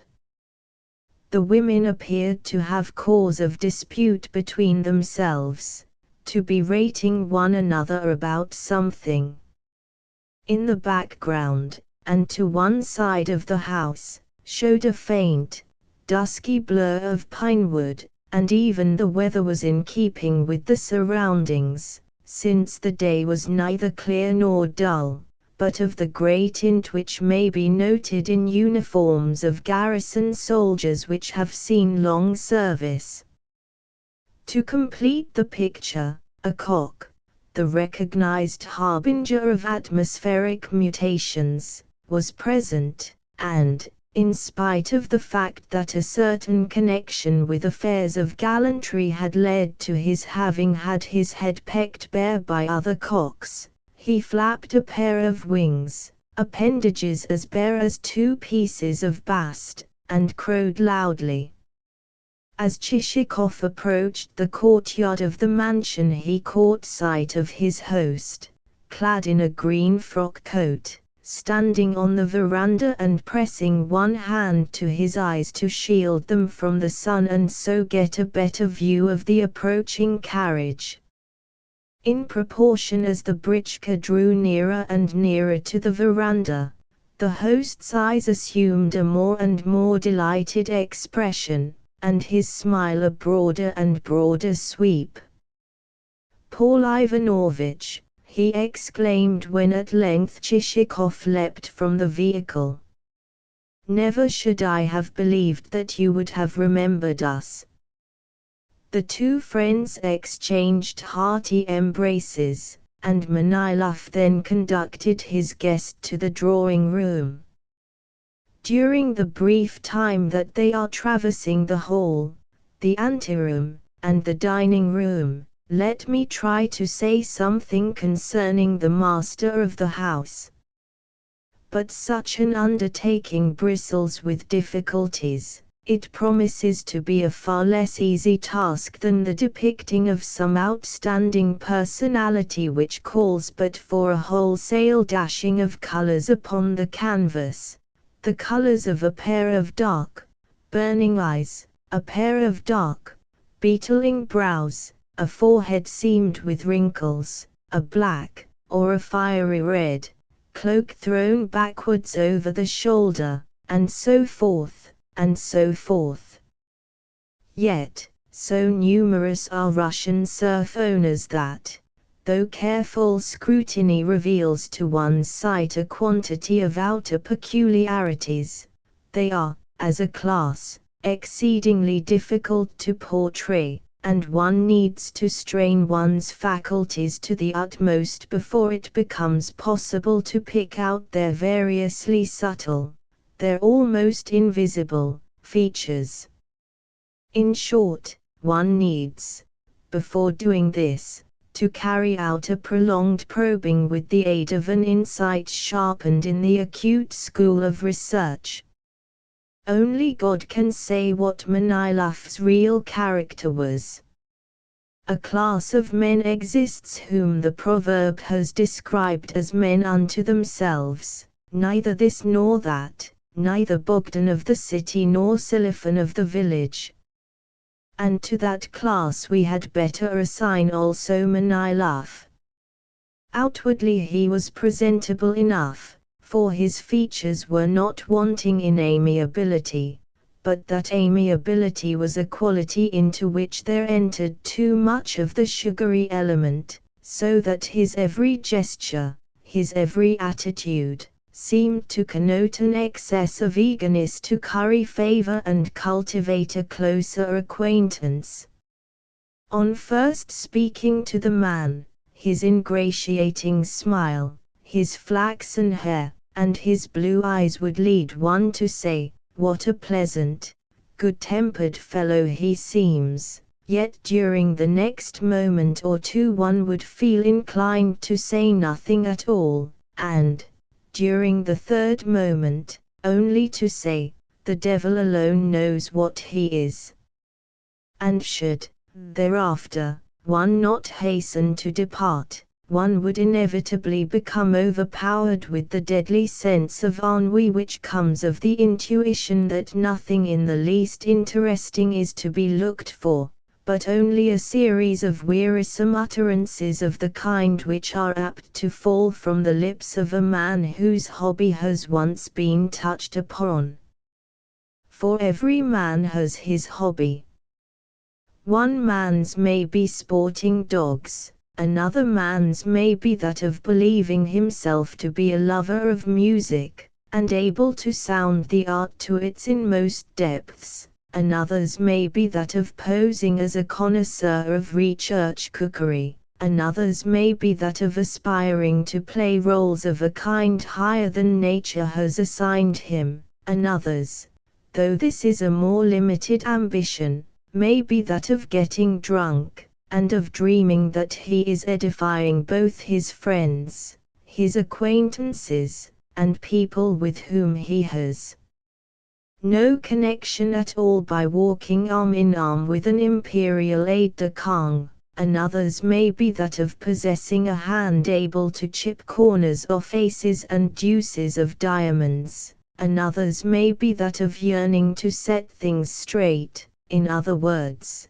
to approximate his personality to that of a station master or a director of posts.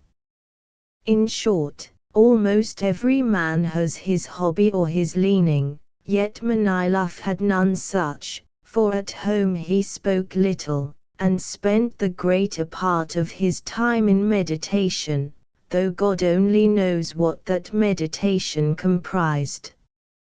Nor can it be said that he took much interest in the management of his estate, for he never rode into the country, and the estate practically managed itself.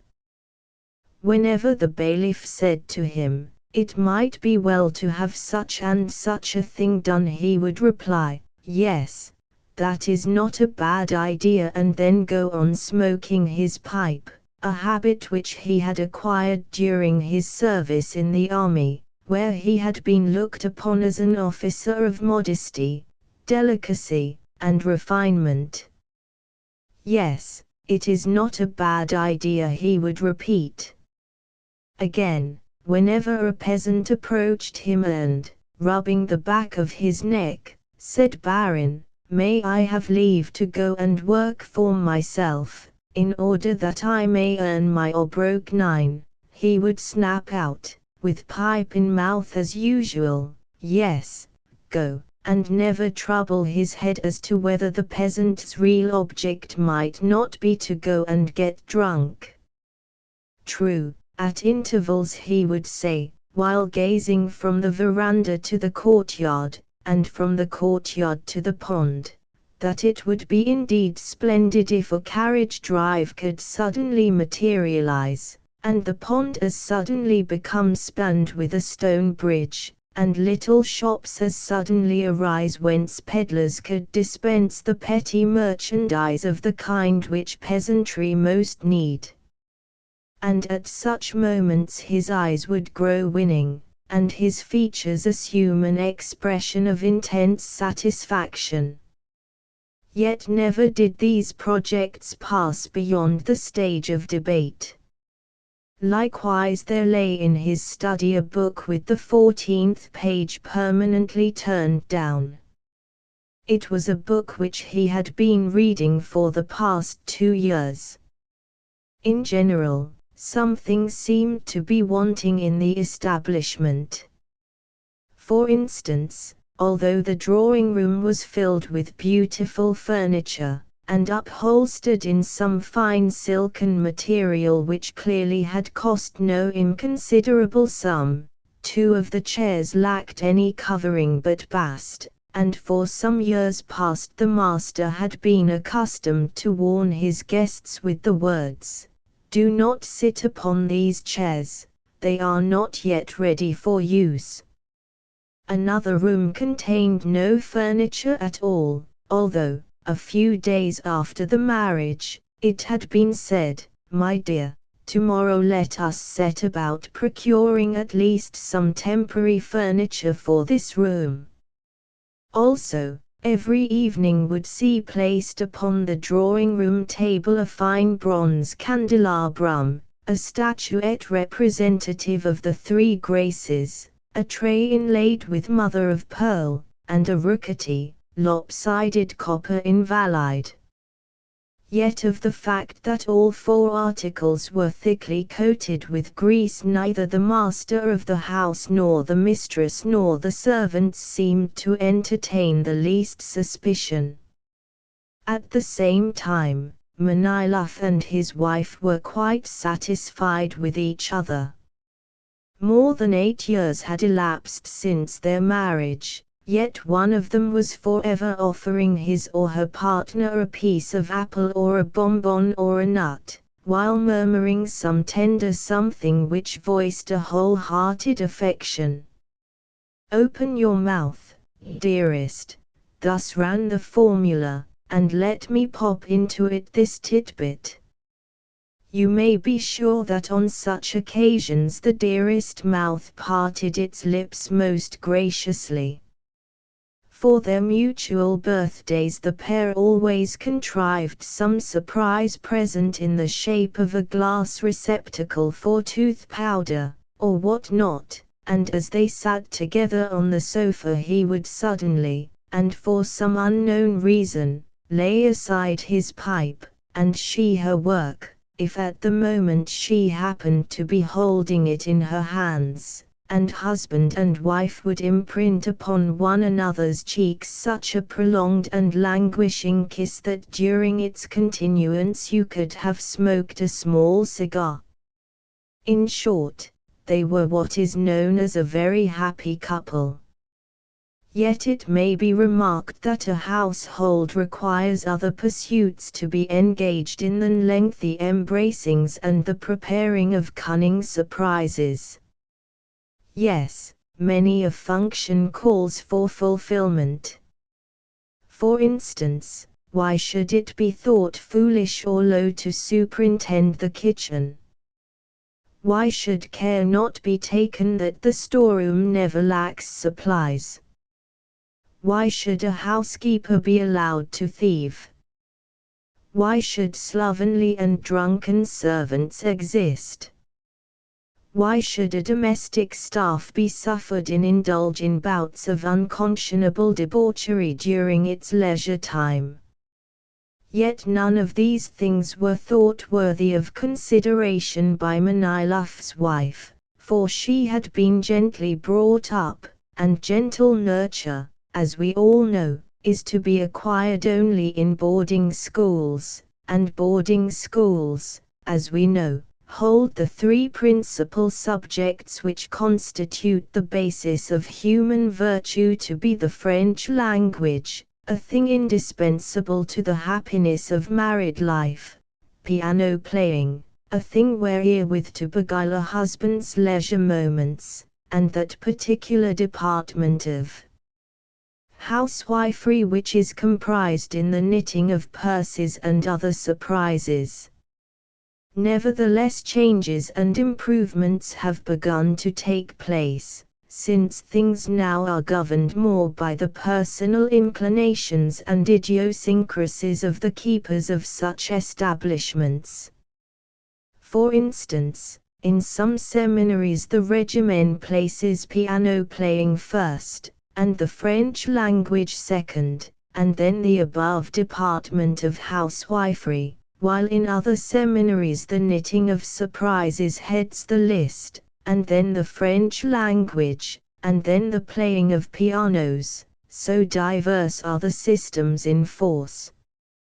Nonetheless, I may remark that Madame Manilov, but let me confess that I always shrink from saying too much about ladies.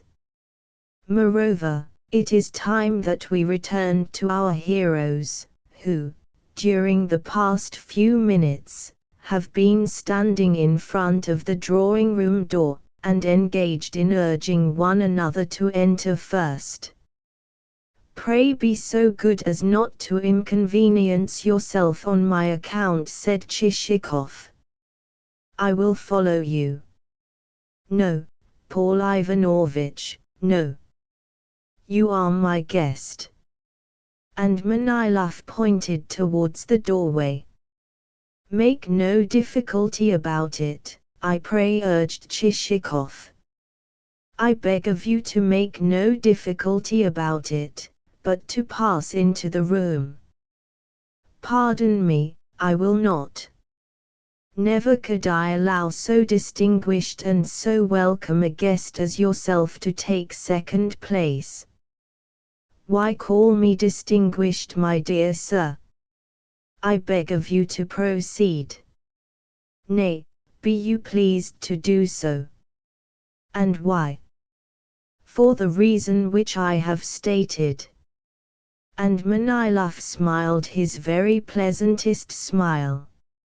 Finally the pair entered simultaneously and sideways, with the result that they jostled one another not a little in the process. "Allow me to present to you my wife," continued Manilov. "My dear Paul Ivanovitch."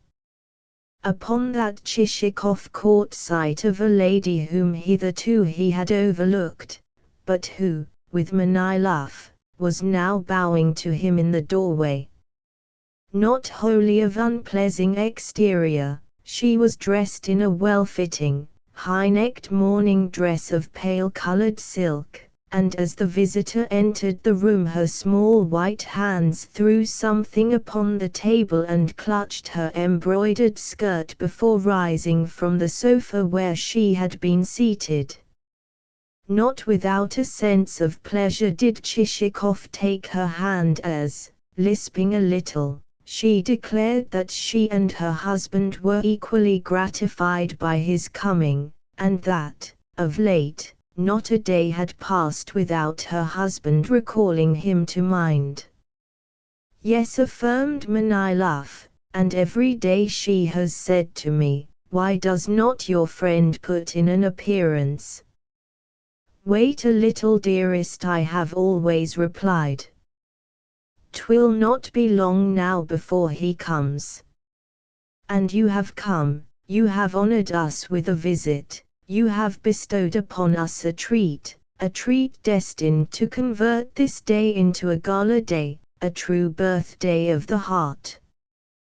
The intimation that matters had reached the point of the occasion being destined to constitute a true birthday of the heart caused Chichikov to become a little confused, wherefore he made modest reply that, as a matter of fact, he was neither of distinguished origin nor distinguished rank.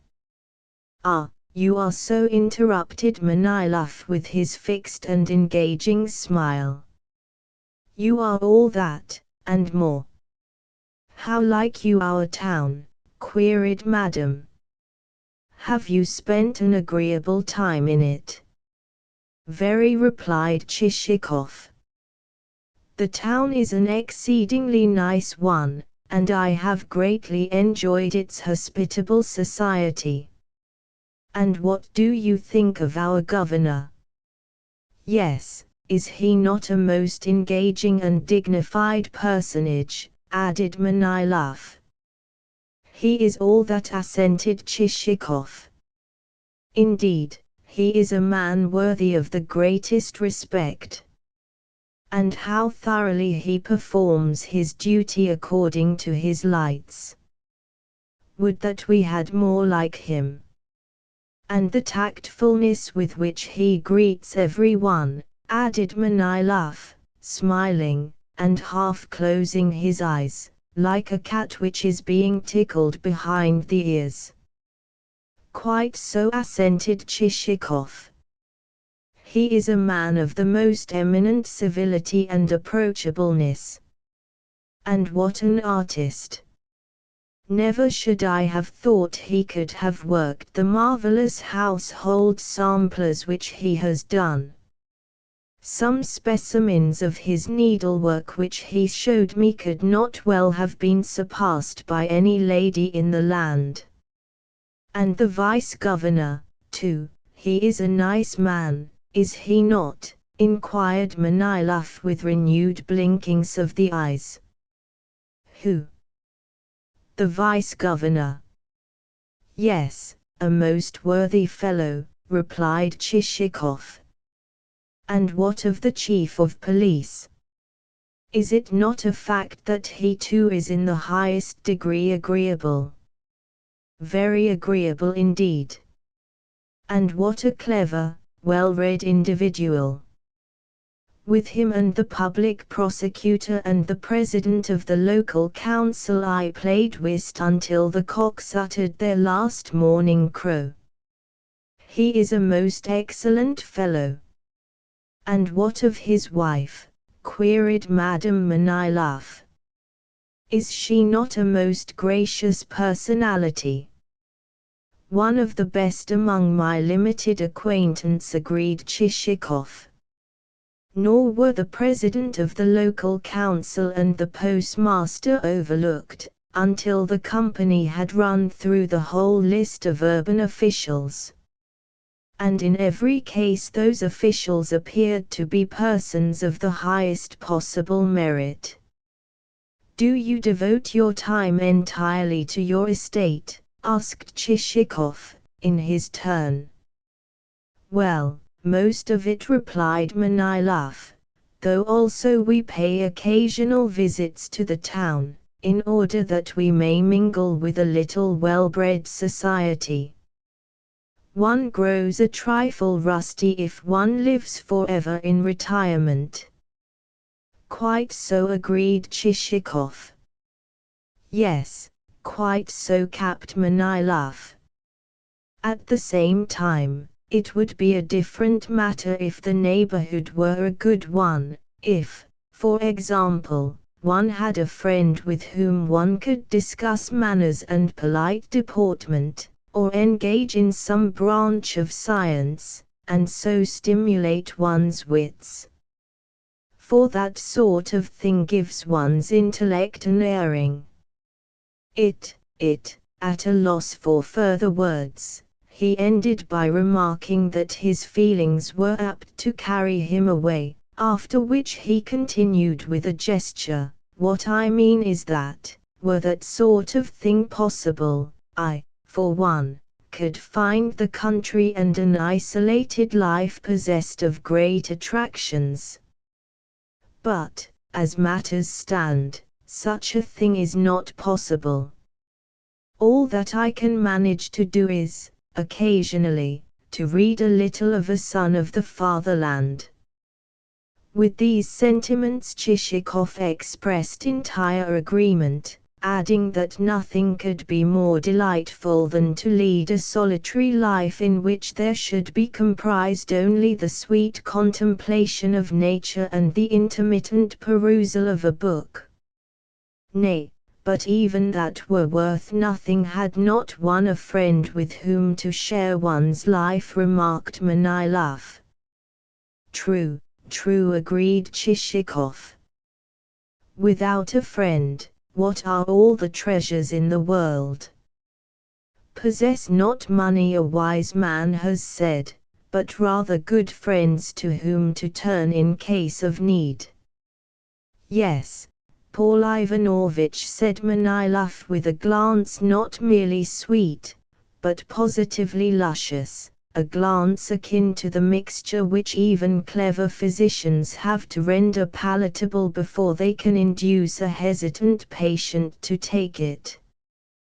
Consequently, you may imagine what happiness, what perfect happiness, so to speak, the present occasion has brought me, seeing that I am permitted to converse with you and to enjoy your conversation. But what of my conversation? Replied Chichikov. I am an insignificant individual, and, beyond that, nothing. Oh, Paul Ivanovitch, cried the other. Permit me to be frank, and to say that I would give half my property to possess even a portion of the talents which you possess. On the contrary, I should consider it the highest honor in the world if, the lengths to which this mutual outpouring of soul would have proceeded had not a servant entered to announce luncheon must remain a mystery. I humbly invite you to join us at table, said Manilov. Also, you will pardon us for the fact that we cannot provide a banquet such as is to be obtained in our metropolitan cities. We partake of simple fare, according to Russian custom, we confine ourselves to shchi-ten, but we do so with a single heart. Come, I humbly beg of you. After another contest for the honor of yielding precedence, Chichikov succeeded in making his way, in zigzag fashion, to the dining room, where they found awaiting them a couple of youngsters. These were Manilov's sons, and boys of the age which admits of their presence at table, but necessitates the continued use of high chairs. Beside them was their tutor, who bowed politely and smiled, after which the hostess took her seat before her soup plate, and the guest of honor found himself ensconced between her and the master of the house, while the servant tied up the boys' necks in bibs. "What charming children," said Chichikov as he gazed at the pair. "And how old are they?" "The eldest is 8," replied Manilov, "and the younger one attained the age of 6 yesterday." Themistocleus went on the father, turning to his firstborn, who was engaged in striving to free his chin from the bib with which the footman had encircled it. On hearing this distinctly Greek name, to which, for some unknown reason, Manilov always appended the termination eus, Chichikov raised his eyebrows a little, but hastened, the next moment, to restore his face to a more befitting expression. "Themistocleus," repeated the father, "tell me which is the finest city in France." Upon this the tutor concentrated his attention upon Themistocleus, and appeared to be trying hard to catch his eye.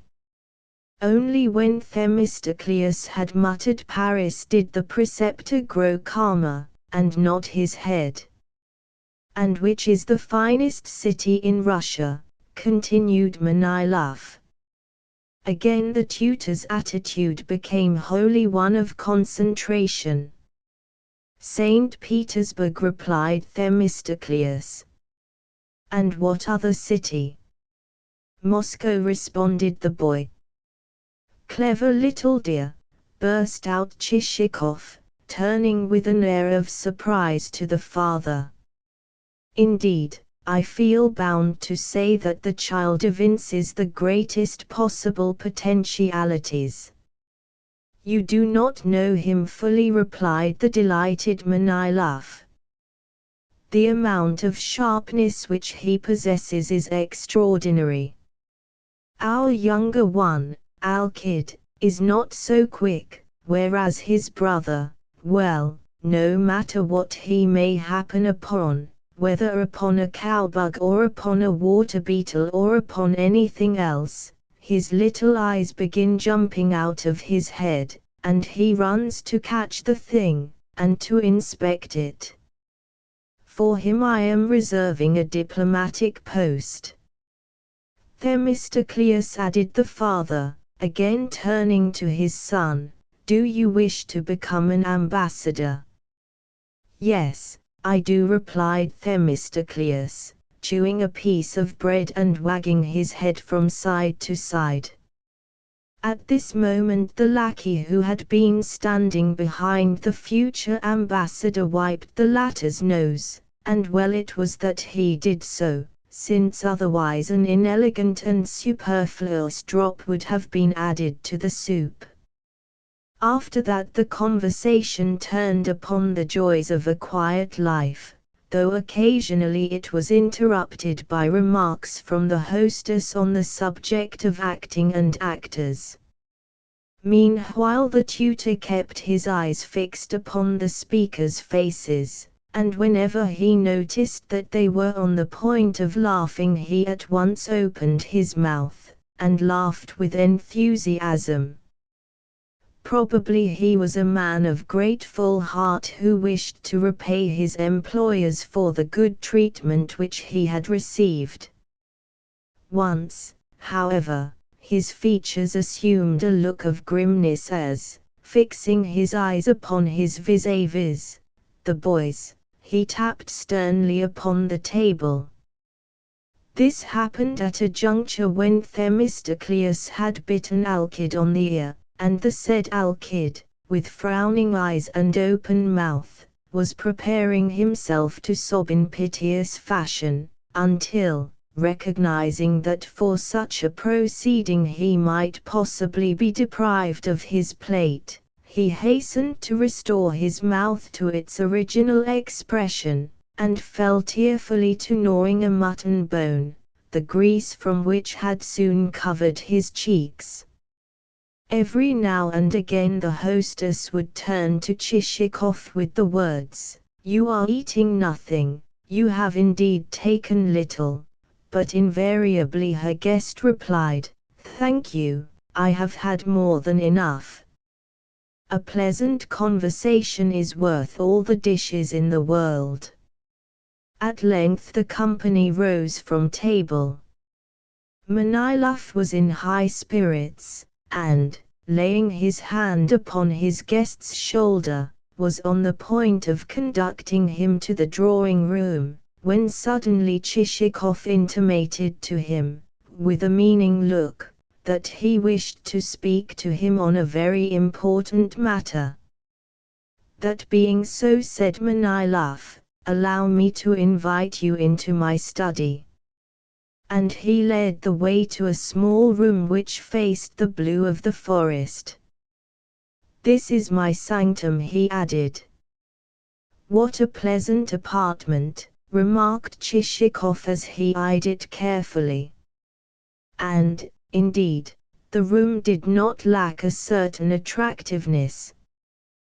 The walls were painted a sort of bluish-grey color, and the furniture consisted of 4 chairs, a settee, and a table, the latter of which bore a few sheets of writing paper and the book of which I have before had occasion to speak.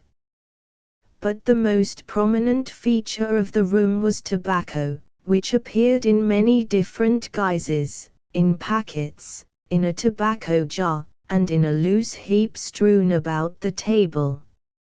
Likewise, both window sills were studded with little heaps of ash, arranged, not without artifice, in rows of more or less tidiness. Clearly smoking afforded the master of the house a frequent means of passing the time. "Permit me to offer you a seat on this settee," said Manilov. "Here you will be quieter than you would be in the drawing-room." but I should prefer to sit upon this chair. I cannot allow that, objected the smiling Manilov. The settee is specially reserved for my guests. Whether you choose or no, upon it you must sit. Accordingly Chichikov obeyed. And also let me hand you a pipe. No, I never smoke, answered Chichikov civilly, and with an assumed air of regret. And why? Inquired Manilov, equally civilly, but with a regret that was wholly genuine. Because I fear that I have never quite formed the habit, owing to my having heard that a pipe exercises a desiccating effect upon the system. Then allow me to tell you that that is mere prejudice. Nay, I would even go so far as to say that to smoke a pipe is a healthier practice than to take snuff. Among its members our regiment numbered a lieutenant, a most excellent, well-educated fellow, who was simply incapable of removing his pipe from his mouth, whether at table or, pardon me, in other places. He is now 40, yet no man could enjoy better health than he has always done.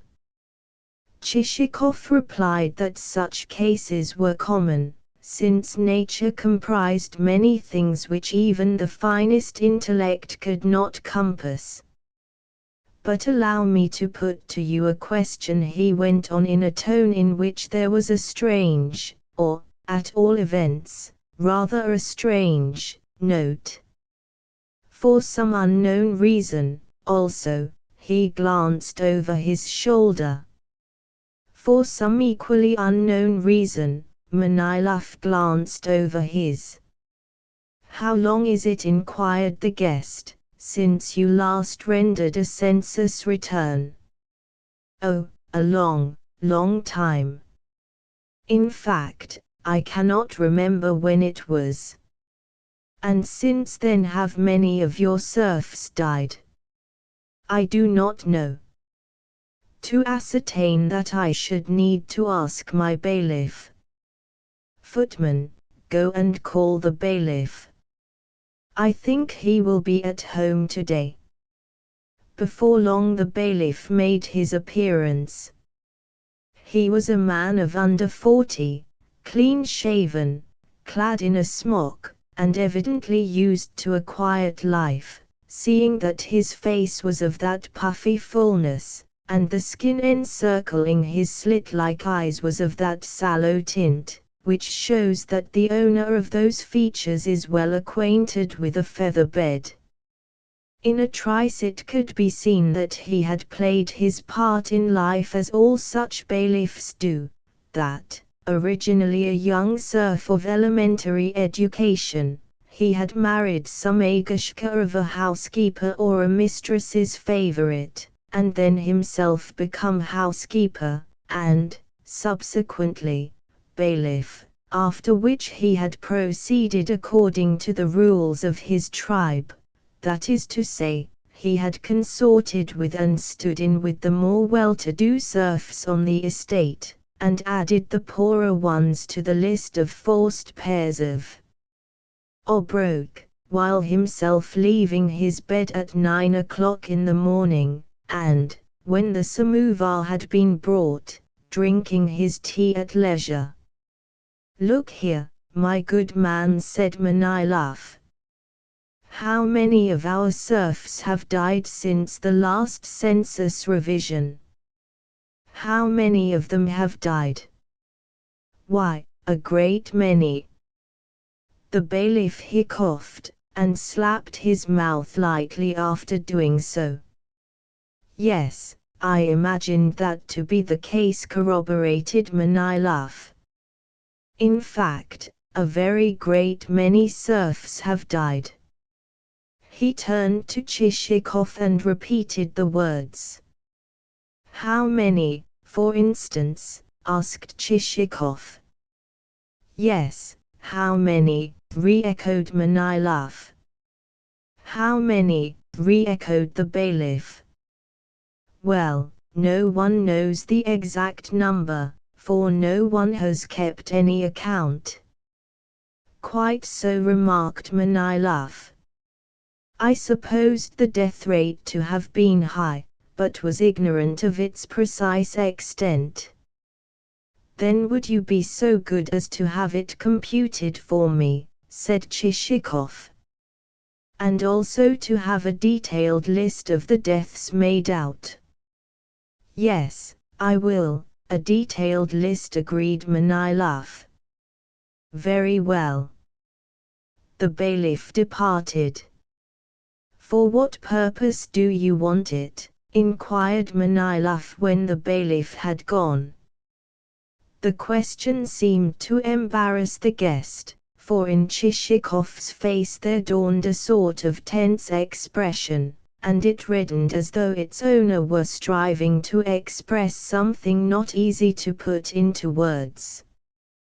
True enough, Manilov was now destined to hear such strange and unexpected things as never before had greeted human ears. You ask me, said Chichikov, for what purpose I want the list. Well, my purpose in wanting it is this, that I desire to purchase a few peasants. And he broke off in a gulp.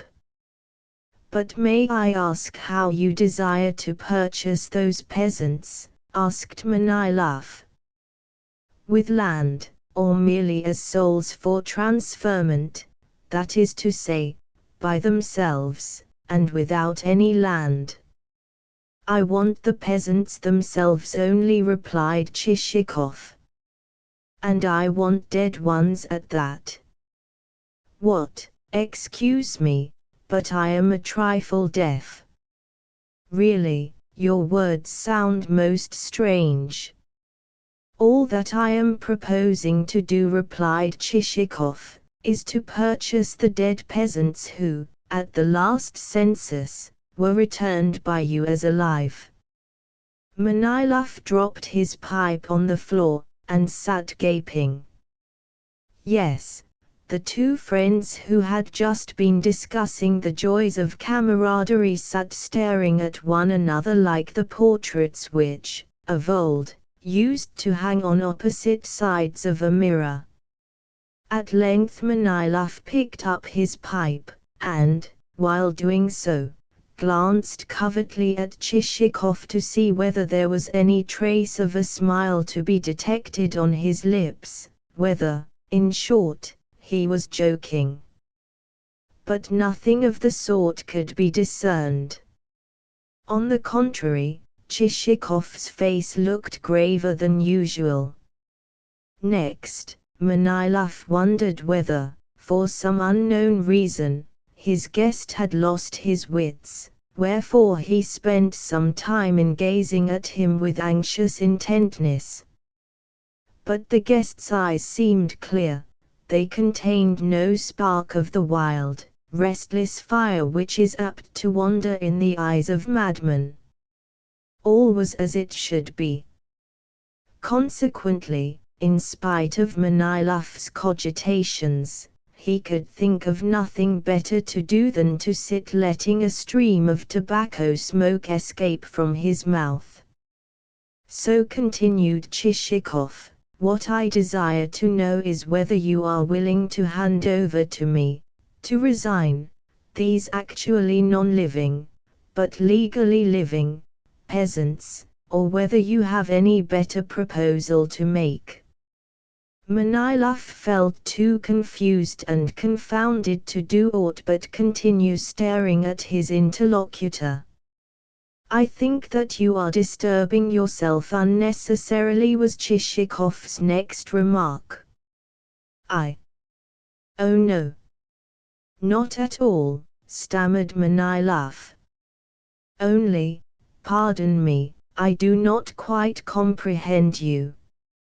You see, never has it fallen to my lot to acquire the brilliant polish which is, so to speak, manifest in your every movement.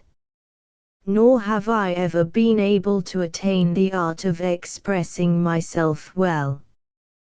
Consequently, although there is a possibility that in the utterances which have just fallen from your lips there may lie something else concealed, it may equally be that you have been pleased so to express yourself for the sake of the beauty of the terms wherein that expression found shape.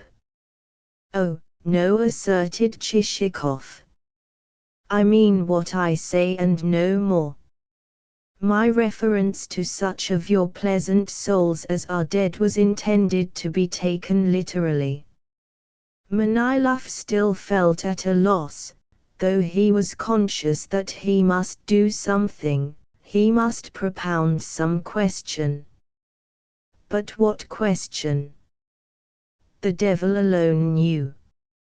In the end he merely expelled some more tobacco smoke, this time from his nostrils as well as from his mouth.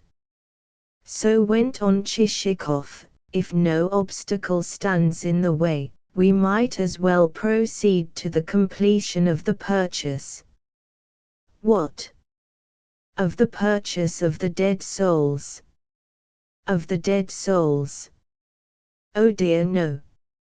Let us write them down as living ones, seeing that that is how they figure in the census returns. Never do I permit myself to step outside the civil law, great though has been the harm which that rule has wrought me in my career.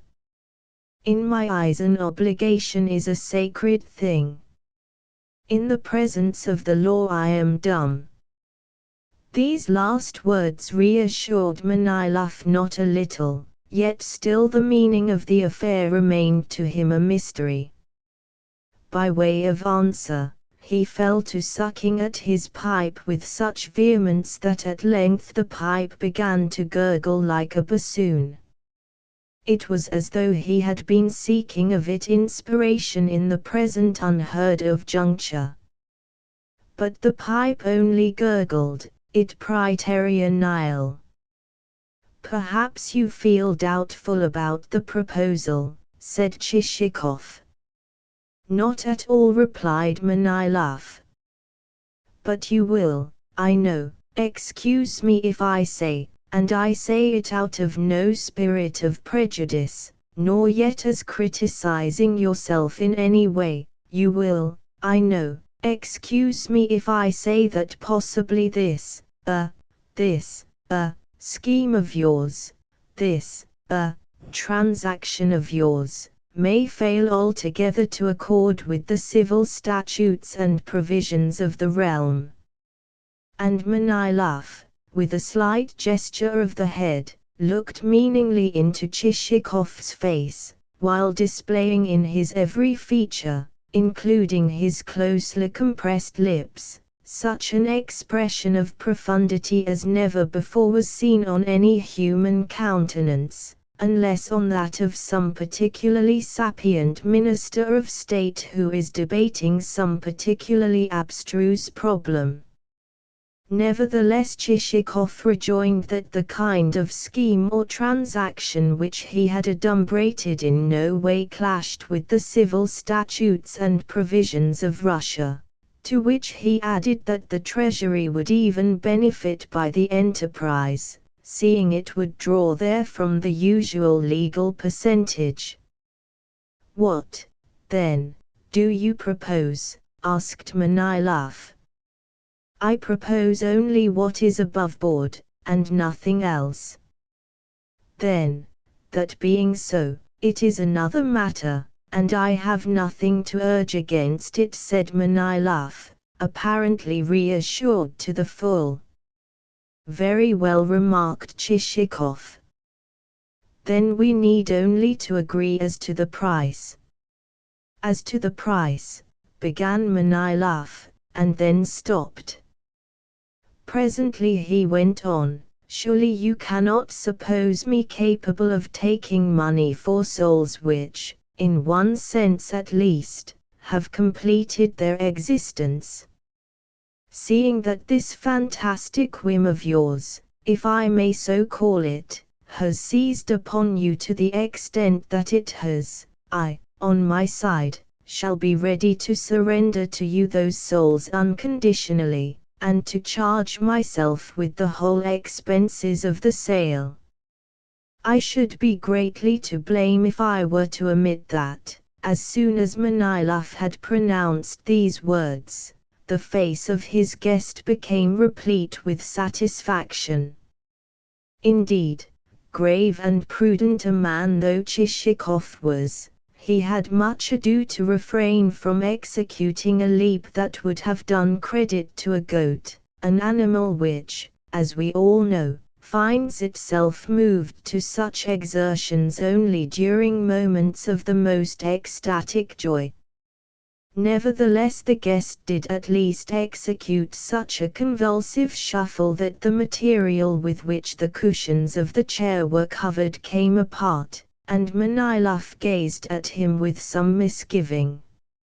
Finally, Chichikov's gratitude led him to plunge into a stream of acknowledgment of a vehemence which caused his host to grow confused, to blush, to shake his head in deprecation, and to end by declaring that the concession was nothing, and that, his one desire being to manifest the dictates of his heart and the psychic magnetism which his friend exercised, he, in short, looked upon the dead souls as so much worthless rubbish. Not at all, replied Chichikov, pressing his hand, after which he heaved a profound sigh. Indeed, he seemed in the right mood for outpourings of the heart, for he continued, not without a ring of emotion in his tone, if you but knew the service which you have rendered to an apparently insignificant individual who is devoid both of family and kindred. For what have I not suffered in my time, I, a drifting bark amid the tempestuous billows of life? What harryings, what persecutions, have I not known? Of what grief have I not tasted? And why? Simply because I have ever kept the truth in view, because ever I have preserved inviolate an unsullied conscience, because ever I have stretched out a helping hand to the defenseless widow and the hapless orphan. After which outpouring Chichikov pulled out his handkerchief, and wiped away a brimming tear. Manilov's heart was moved to the core. Again and again did the two friends press one another's hands in silence as they gazed into one another's tear-filled eyes. Indeed, Manilov could not let go our hero's hand, but clasped it with such warmth that the hero in question began to feel himself at a loss how best to wrench it free, until, quietly withdrawing it, he observed that to have the purchase completed as speedily as possible would not be a bad thing, wherefore he himself would at once return to the town to arrange matters. Taking up his hat, therefore, he rose to make his adieus. "What? Are you departing already?" said Manilov, suddenly recovering himself, and experiencing a sense of misgiving. At that moment his wife sailed into the room. "Is Paul Ivanovitch leaving us so soon, dearest Lizanka?" she said with an air of regret. "Yes. Surely it must be that we have wearied him," her spouse replied. "By no means," asserted Chichikov, pressing his hand to his heart.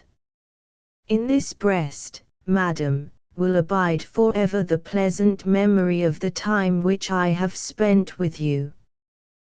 Believe me, I could conceive of no greater blessing than to reside, if not under the same roof as yourselves, at all events in your immediate neighborhood. Indeed, exclaimed Manilov, greatly pleased with the idea. How splendid it would be if you did come to reside under our roof, so that we could recline under an elm tree together, and talk philosophy, and delve to the very root of things. Yes, it would be a paradisaical existence, agreed Chichikov with a sigh. Nevertheless he shook hands with Madame. "Farewell, Sudarina," he said. "And farewell to you, my esteemed host. Do not forget what I have requested you to do." "Rest assured that I will not," responded Manilov. "Only for a couple of days will you and I be parted from one another." With that the party moved into the drawing room. "Farewell, dearest children," Chichikov went on as he caught sight of Alkid and Themistocleus, who were playing with a wooden hussar which lacked both a nose and one arm. "Farewell, dearest pets. Pardon me for having brought you no presents, but, to tell you the truth, I was not, until my visit, aware of your existence. However, now that I shall be coming again, I will not fail to bring you gifts. Themistocleus, to you I will bring a sword. You would like that, would you not?" "I should," replied Themistocleus. "And to you, Alkid, I will bring a drum. That would suit you, would it not?" And he bowed in Alkid's direction.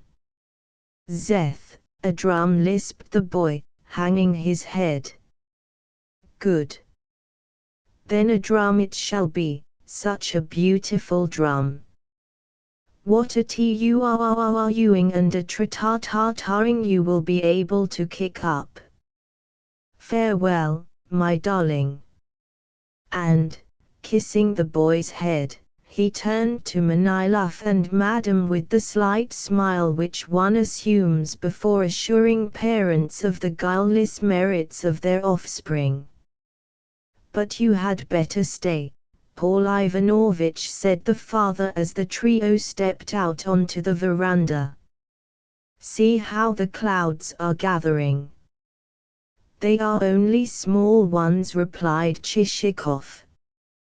"And you know your way to Sabakivich's?" "No, I do not, and should be glad if you would direct me." "If you like I will tell your coachman." And in very civil fashion Manilov did so, even going so far as to address the man in the second person plural. On hearing that he was to pass 2 turnings, and then to take a third, Selifan remarked, "We shall get there all right, sir," and Chichikov departed amid a profound salvo of salutations and wavings of handkerchiefs on the part of his host and hostess, who raised themselves on tiptoe in their enthusiasm. For a long while Manilov stood following the departing britchka with his eyes. In fact, he continued to smoke his pipe and gaze after the vehicle even when it had become lost to view. Then he re-entered the drawing-room, seated himself upon a chair, and surrendered his mind to the thought that he had shown his guest most excellent entertainment. Next, his mind passed imperceptibly to other matters, until at last it lost itself God only knows where. He thought of the amenities of a life, of friendship, and of how nice it would be to live with a comrade on, say, the bank of some river, and to span the river with a bridge of his own, and to build an enormous mansion with a facade lofty enough even to afford a view to Moscow. On that facade he and his wife and friend would drink afternoon tea in the open air, and discuss interesting subjects, after which, in a fine carriage, they would drive to some reunion or other, where with their pleasant manners they would so charm the company that the imperial government, on learning of their merits, would raise the pair to the grade of general or God knows what, that is to say, to heights whereof even Manilov himself could form no idea.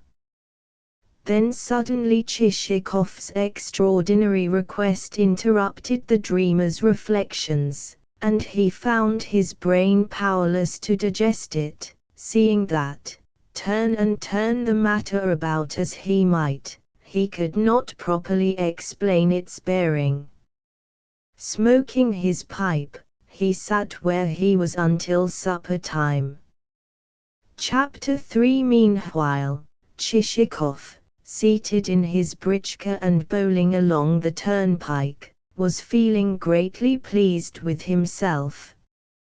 From the preceding chapter the reader will have gathered the principal subject of his bent and inclinations, wherefore it is no matter for wonder that his body and his soul had ended by becoming wholly immersed therein.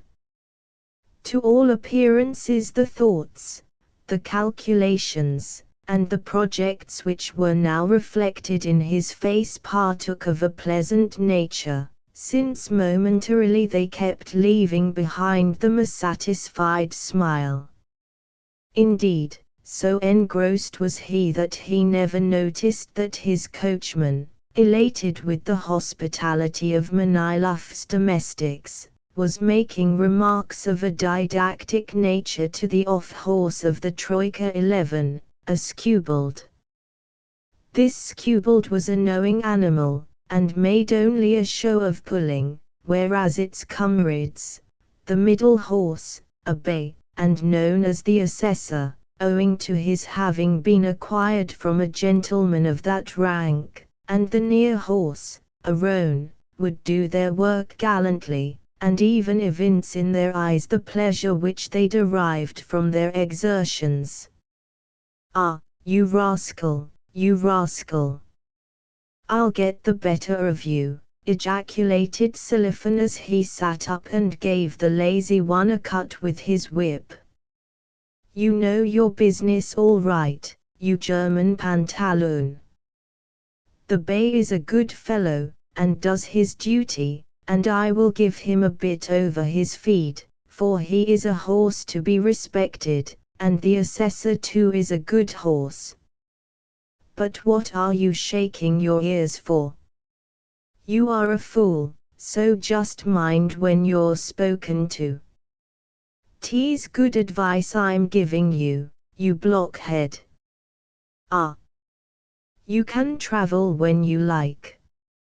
And he gave the animal another cut, and then shouted to the trio, "Gee up, my beauties," and drew his whip gently across the backs of the skewbald's comrades, not as a punishment, but as a sign of his approval. That done, he addressed himself to the skewbald again. "Do you think," he cried, "that I don't see what you are doing? You can behave quite decently when you like, and make a man respect you." With that he fell to recalling certain reminiscences. They were nice folk, those folk at the gentleman's yonder, he mused. "I do love a chat with a man when he is a good sort. With a man of that kind I am always hail fellow well met, and glad to drink a glass of tea with him, or to eat a biscuit. One can't help respecting a decent fellow. For instance, this gentleman of mine, why, everyone looks up to him, for he has been in the government's service, and is a collegiate councillor." Thus soliloquizing, he passed to more remote abstractions, until, had Chichikov been listening, he would have learnt a number of interesting details concerning himself. However, his thoughts were wholly occupied with his own subject, so much so that not until a loud clap of thunder awoke him from his reverie did he glance around him. The sky was completely covered with clouds, and the dusty turnpike beginning to be sprinkled with drops of rain. At length a second and a nearer and a louder peal resounded, and the rain descended as from a bucket. Falling slantwise, it beat upon one side of the basketwork of the tilt until the splashings began to spurt into his face, and he found himself forced to draw the curtains, fitted with circular openings through which to obtain a glimpse of the wayside view, and to shout to Silifan to quicken his pace. Upon that the coachman, interrupted in the middle of his harangue, bethought him that no time was to be lost, wherefore, extracting from under the box seat a piece of old blanket, he covered over his sleeves, resumed the reins, and cheered on his threefold team, which, it may be said, had so completely succumbed to the influence of the pleasant lassitude induced by Silifan's discourse that it had taken to scarcely placing one leg before the other. Unfortunately, Silifan could not clearly remember whether 2 turnings had been passed or 3.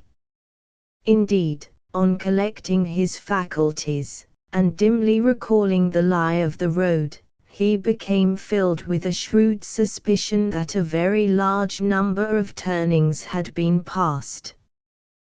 But since, at moments which call for a hasty decision, a Russian is quick to discover what may conceivably be the best course to take, our coachman put away from him all ulterior reasoning, and, turning to the right at the next crossroad, shouted, "Hi, my beauties," and set off at a gallop.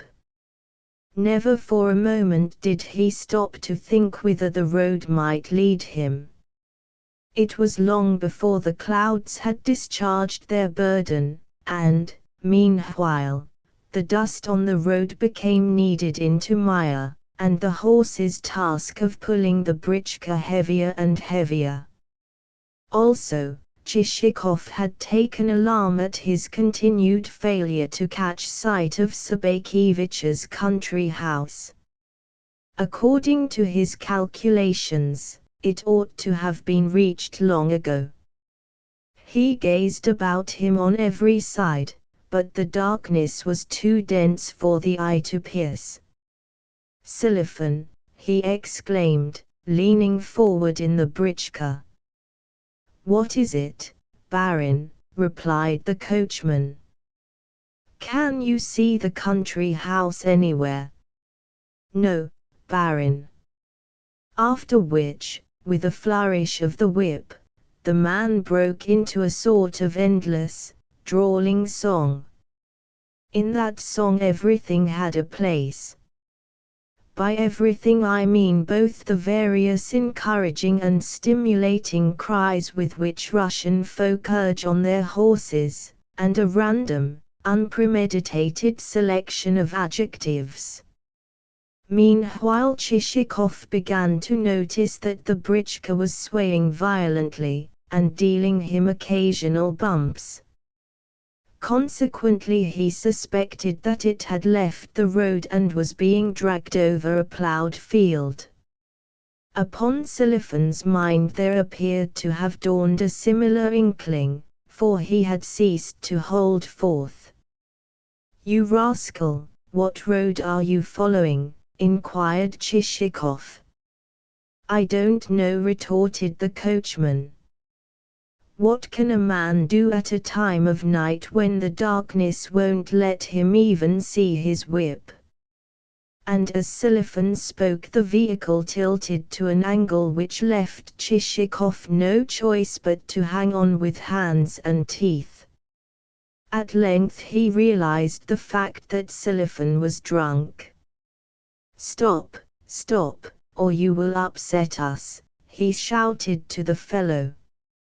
"No, no, Barin," replied Silifan, How could I upset you? To upset people is wrong. I know that very well, and should never dream of such conduct.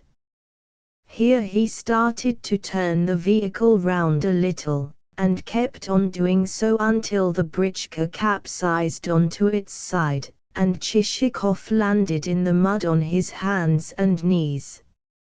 Fortunately Silifan succeeded in stopping the horses, although they would have stopped of themselves, seeing that they were utterly worn out. This unforeseen catastrophe evidently astonished their driver. Slipping from the box, he stood resting his hands against the side of the britchka, while Chichikov tumbled and floundered about in the mud, in a vain endeavor to wriggle clear of the stuff. "Ah, you," said Silifan meditatively to the britchka. "To think of upsetting us like this!" "You are as drunk as a lord," exclaimed Chichikov. "No, no, Barin. Drunk, indeed. Why, I know my manners too well. A word or two with a friend, that is all that I have taken. Anyone may talk with a decent man when he meets him. There is nothing wrong in that. Also, we had a snack together. There is nothing wrong in a snack, especially a snack with a decent man. What did I say to you when last you got drunk?" asked Chichikov. "Have you forgotten what I said then?" "No, no, Barin. How could I forget it? I know what is what, and know that it is not right to get drunk. All that I have been having is a word or two with a decent man, for the reason that, well, if I lay the whip about you, you'll know then how to talk to a decent fellow, I'll warrant."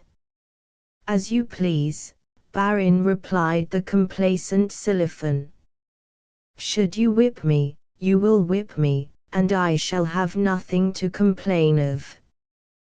Why should you not whip me if I deserve it? 'Tis for you to do as you like. Whippings are necessary sometimes, for a peasant often plays the fool, and discipline ought to be maintained. If I have deserved it, beat me. Why should you not?" This reasoning seemed, at the moment, irrefutable, and Chichikov said nothing more. Fortunately fate had decided to take pity on the pair, for from afar their ears caught the barking of a dog. Plucking up courage, Chichikov gave orders for the britchka to be righted, and the horses to be urged forward, and since a Russian driver has at least this merit, that, owing to a keen sense of smell being able to take the place of eyesight, he can, if necessary, drive at random and yet reach a destination of some sort, Silifan succeeded, though powerless to discern a single object, in directing his steeds to a country house nearby, and that with such a certainty of instinct that it was not until the shafts had collided with a garden wall, and thereby made it clear that to proceed another pace was impossible, that he stopped. All that Chichikov could discern through the thick veil of pouring rain was something which resembled a veranda. So he dispatched Silifan to search for the entrance gates, and that process would have lasted indefinitely had it not been shortened by the circumstance that, in Russia, the place of a Swiss footman is frequently taken by watchdogs, of which animals a number now proclaimed the traveller's presence so loudly that Chichikov found himself forced to stop his ears. Next, a light gleamed in one of the windows, and filtered in a thin stream to the garden wall, thus revealing the whereabouts of the entrance gates, whereupon Silicon fell to knocking at the gates until the bolts of the house door were withdrawn and there issued therefrom a figure clad in a rough cloak. "Who is that knocking? What have you come for?" shouted the hoarse voice of an elderly woman. "We are travelers, good mother," said Chichikov. "Pray allow us to spend the night here." "Out upon you for a pair of gadabouts," retorted the old woman. "A fine time of night to be arriving. We don't keep an hotel, mind you. This is a lady's residence." "But what are we to do, mother? We have lost our way, and cannot spend the night out of doors in such weather." "No, we cannot. The night is dark and cold," added Silicon. "Hold your tongue, you fool!" exclaimed Chichikov. "Who are you, then?" inquired the old woman. "A Dvorianin 12, good mother." Somehow the word Dvorianin seemed to give the old woman food for thought. "Wait a moment," she said, "and I will tell the mistress." 2 minutes later she returned with a lantern in her hand. The gates were opened, and a light glimmered in a second window. Entering the courtyard, the britchka halted before a moderate-sized mansion.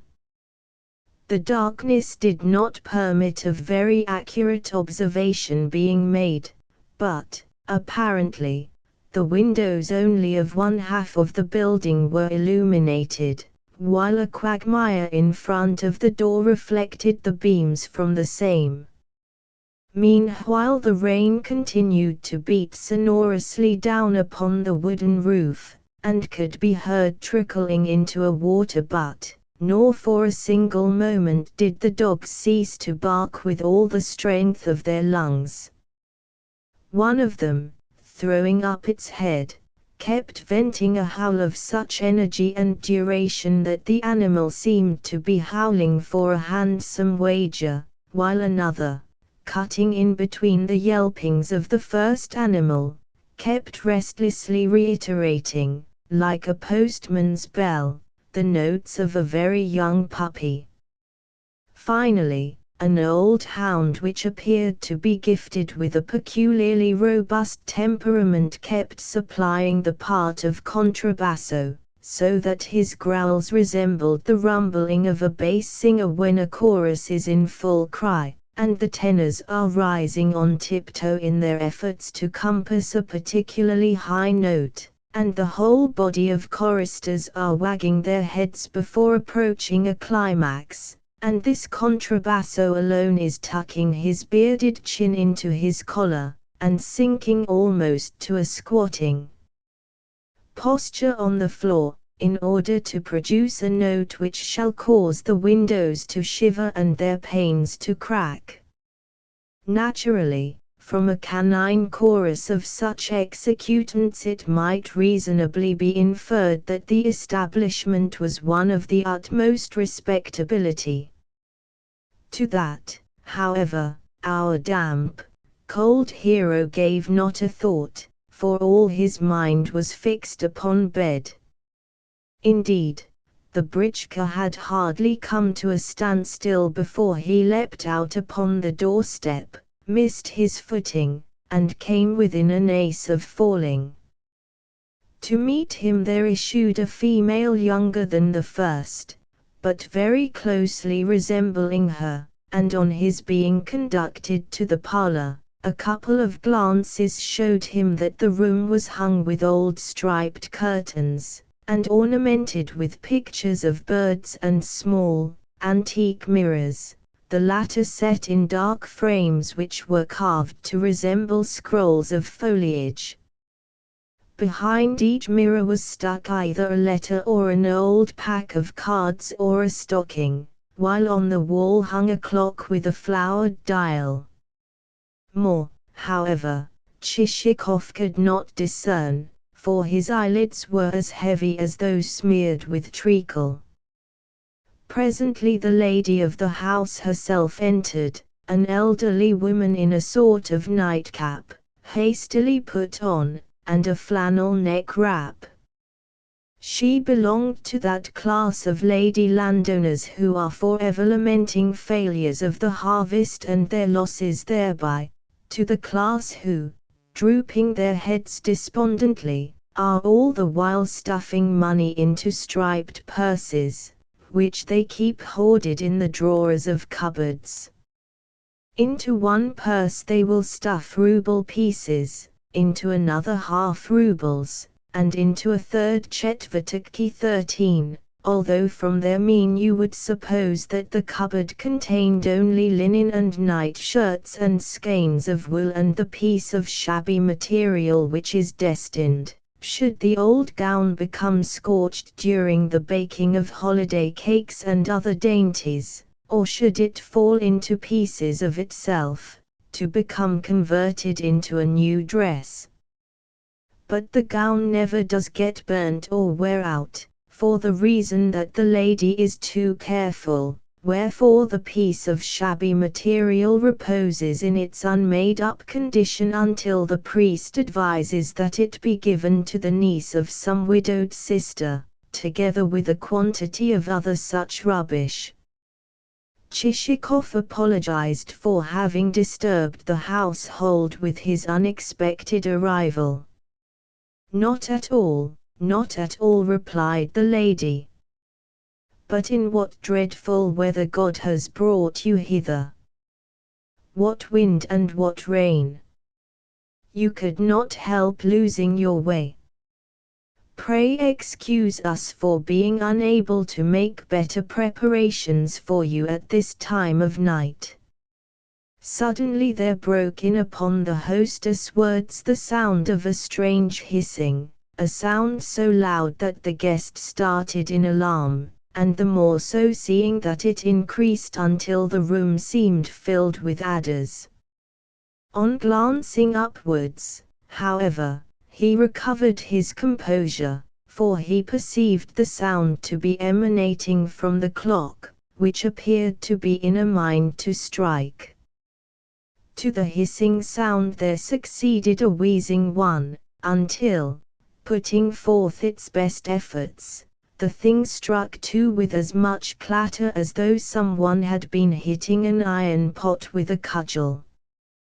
That done, the pendulum returned to its right-left oscillation. Chichikov thanked his hostess kindly, and said that he needed nothing, and she must not put herself about, only for rest was he longing, though also he should like to know whither he had arrived, and whether the distance to the country house of landowner Sabakevich was anything very great. To this the lady replied that she had never so much as heard the name, since no gentleman of the name resided in the locality. "But at least you are acquainted with landowner Manilov," continued Chichikov. "No." "Who is he?" "Another landed proprietor, madam." "Well, neither have I heard of him. No such landowner lives hereabouts." "Then who are your local landowners?" "Barbarath, Svinin, Kanapativ, Kopakin, Trepakin, and Plyashakov." "Are they rich men?" "No, none of them. One of them may own 20 souls, and another 30, but of gentry who own 100 there are none." Chichikov reflected that he had indeed fallen into an aristocratic wilderness.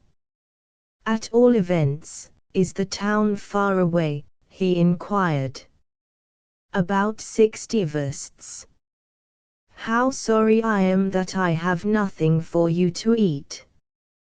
Should you care to drink some tea? I thank you, good mother, but I require nothing beyond a bed.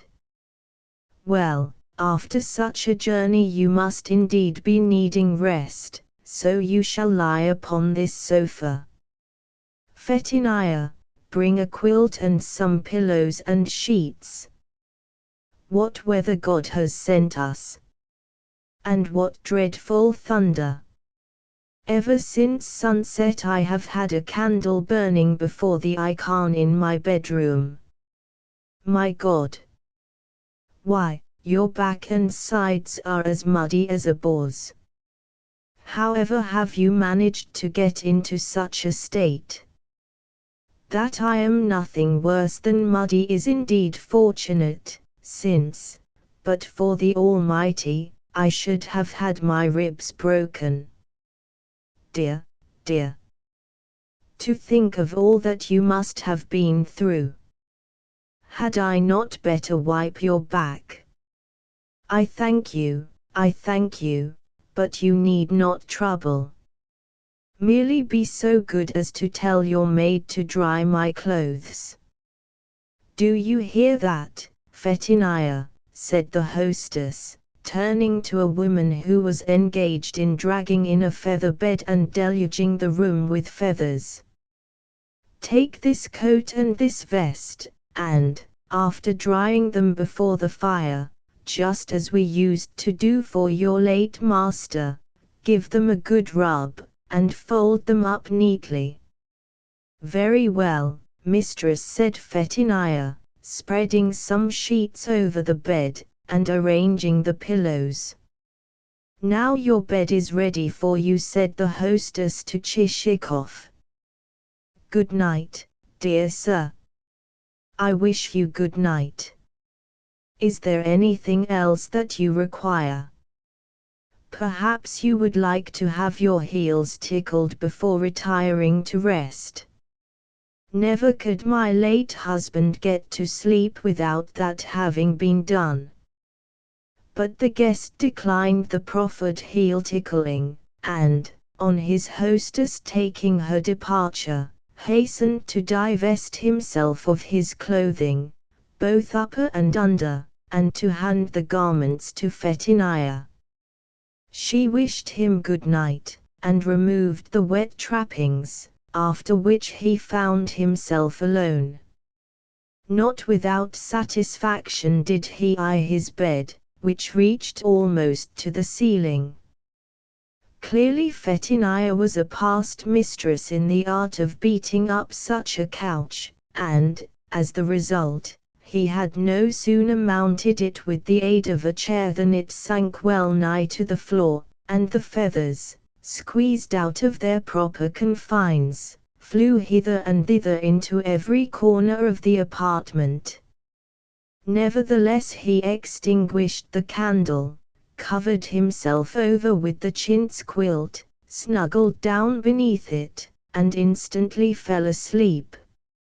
Next day it was late in the morning before he awoke. Through the window the sun was shining into his eyes, and the flies which, overnight, had been roosting quietly on the walls and ceiling now turned their attention to the visitor. One settled on his lip, another on his ear, a third hovered as though intending to lodge in his very eye, and a fourth had the temerity to alight just under his nostrils. In his drowsy condition he inhaled the latter insect, sneezed violently, and so returned to consciousness. He glanced around the room, and perceived that not all the pictures were representative of birds, since among them hung also a portrait of Kutuzov XIV and an oil painting of an old man in a uniform with red facings such as were worn in the days of the Emperor Paul XV. At this moment the clock uttered its usual hissing sound, and struck 10, while a woman's face peered in at the door, but at once withdrew, for the reason that, with the object of sleeping as well as possible, Chichikov had removed every stitch of his clothing. Somehow the face seemed to him familiar, and he set himself to recall whose it could be. At length he recollected that it was the face of his hostess. His clothes he found lying, clean and dry, beside him, so he dressed and approached the mirror, meanwhile sneezing again with such vehemence that a cock which happened at the moment to be near the window, which was situated at no great distance from the ground, chuckled a short, sharp phrase. Probably it meant, in the bird's alien tongue, "Good morning to you." Chichikov retorted by calling the bird a fool, and then himself approached the window to look at the view.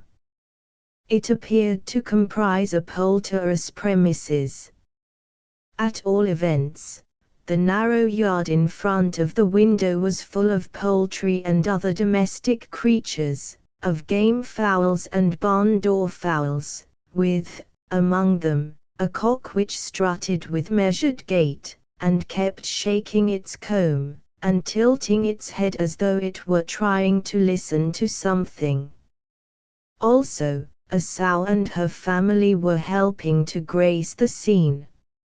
First, she rooted among a heap of litter, then, in passing, she ate up a young pullet, lastly, she proceeded carelessly to munch some pieces of melon rind. To this small yard or poultry run a length of planking served as a fence, while beyond it lay a kitchen garden containing cabbages, onions, potatoes, beetroots, and other household vegetables. Also, the garden contained a few stray fruit trees that were covered with netting to protect them from the magpies and sparrows, flocks of which were even then wheeling and darting from one spot to another. For the same reason a number of scarecrows with outstretched arms stood reared on long poles, with, surmounting one of the figures, a cast-off cap of the hostess's. Beyond the garden again there stood a number of peasants' huts. Though scattered, instead of being arranged in regular rows, these appeared to Chichikov's eye to comprise well-to-do inhabitants, since all rotten planks in their roofing had been replaced with new ones, and none of their doors were askew, and such of their tilt sheds as faced him evinced evidence of a presence of a spare wagon, in some cases almost a new one. "This lady owns by no means a poor village," said Chichikov to himself, wherefore he decided then and there to have a talk with his hostess, and to cultivate her closer acquaintance. Accordingly he peeped through the chink of the door whence her head had recently protruded, and, on seeing her seated at a tea-table, entered and greeted her with a cheerful, kindly smile. "Good morning, dear sir," she responded as she rose. "How have you slept?" She was dressed in better style than she had been on the previous evening. That is to say, she was now wearing a gown of some dark color, and lacked her nightcap, and had swathed her neck in something stiff. "I have slept exceedingly well," replied Chichikov, seating himself upon a chair.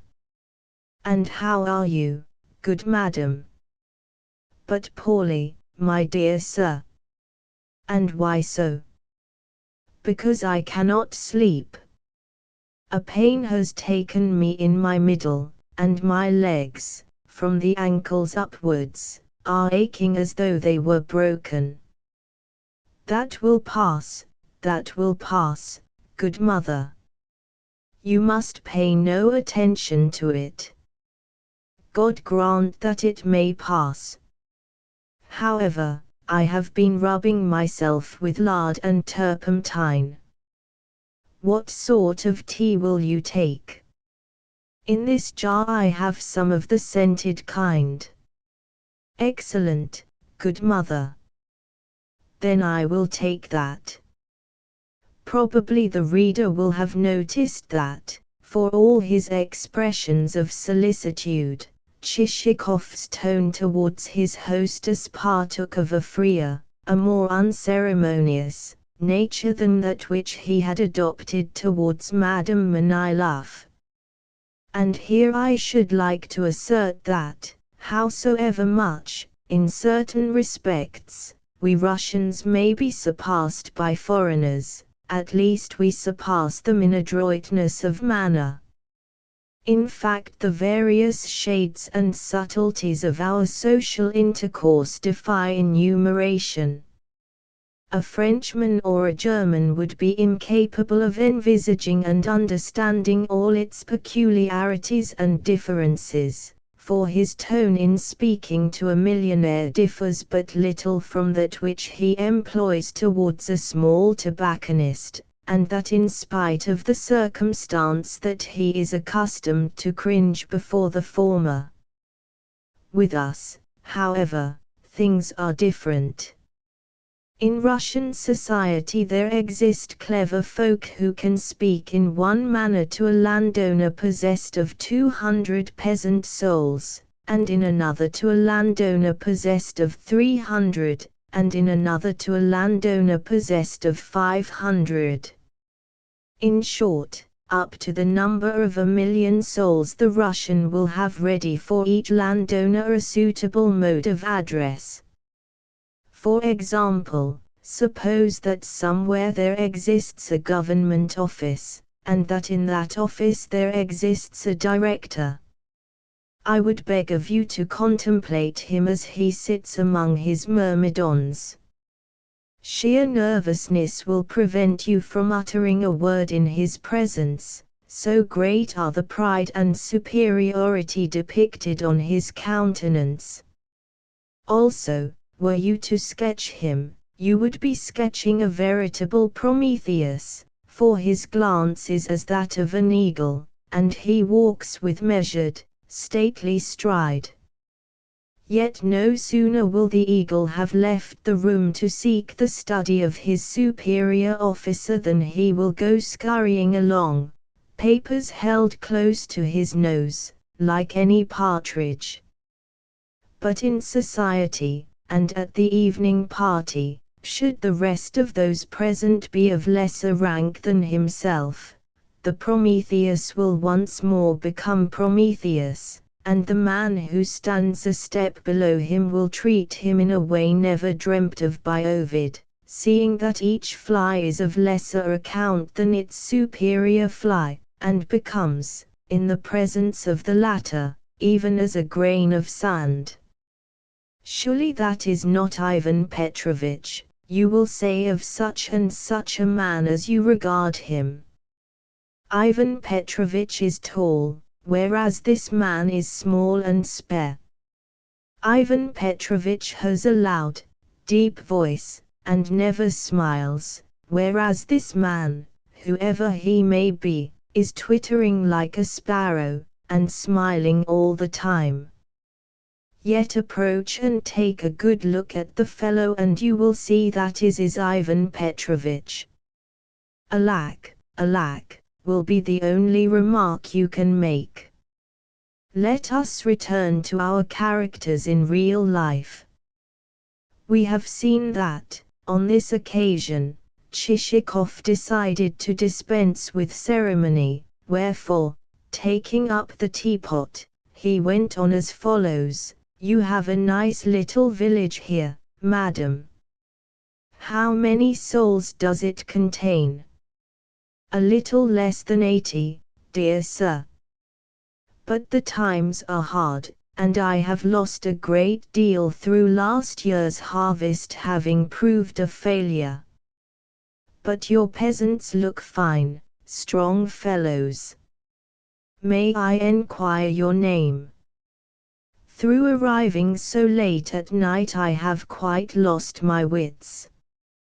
Korobochka, the widow of a collegiate secretary. I humbly thank you. And your Christian name and patronymic? Nastasia Petrovna. Nastasia Petrovna. Those are excellent names. I have a maternal aunt named like yourself. And your name? Queried the lady. May I take it that you are a government assessor? No, madam, replied Chichikov with a smile. I am not an assessor, but a traveler on private business. Then you must be a buyer of produce. How I regret that I have sold my honey so cheaply to other buyers. Otherwise you might have bought it, dear sir. I never buy honey. Then what do you buy, pray? Hemp. I have a little of that by me, but not more than half a pood 16 or so. No, madam. It is in other wares that I deal. Tell me, have you, of late years, lost many of your peasants by death? Yes, no fewer than 18, responded the old lady with a sigh. Such a fine lot, too, all good workers. True, others have since grown up, but of what use are they? Mere striplings. When the assessor last called upon me I could have wept, for, though those workmen of mine are dead, I have to keep on paying for them as though they were still alive. And only last week my blacksmith got burnt to death. Such a clever hand at his trade he was. What? A fire occurred at your place? No, no, God preserve us all. It was not so bad as that. You must understand that the blacksmith set himself on fire. He got set on fire in his bowels through overdrinking. Yes, all of a sudden there burst from him a blue flame, and he smoldered and smoldered until he had turned as black as a piece of charcoal. Yet what a clever blacksmith he was! And now I have no horses to drive out with, for there is no one to shoe them.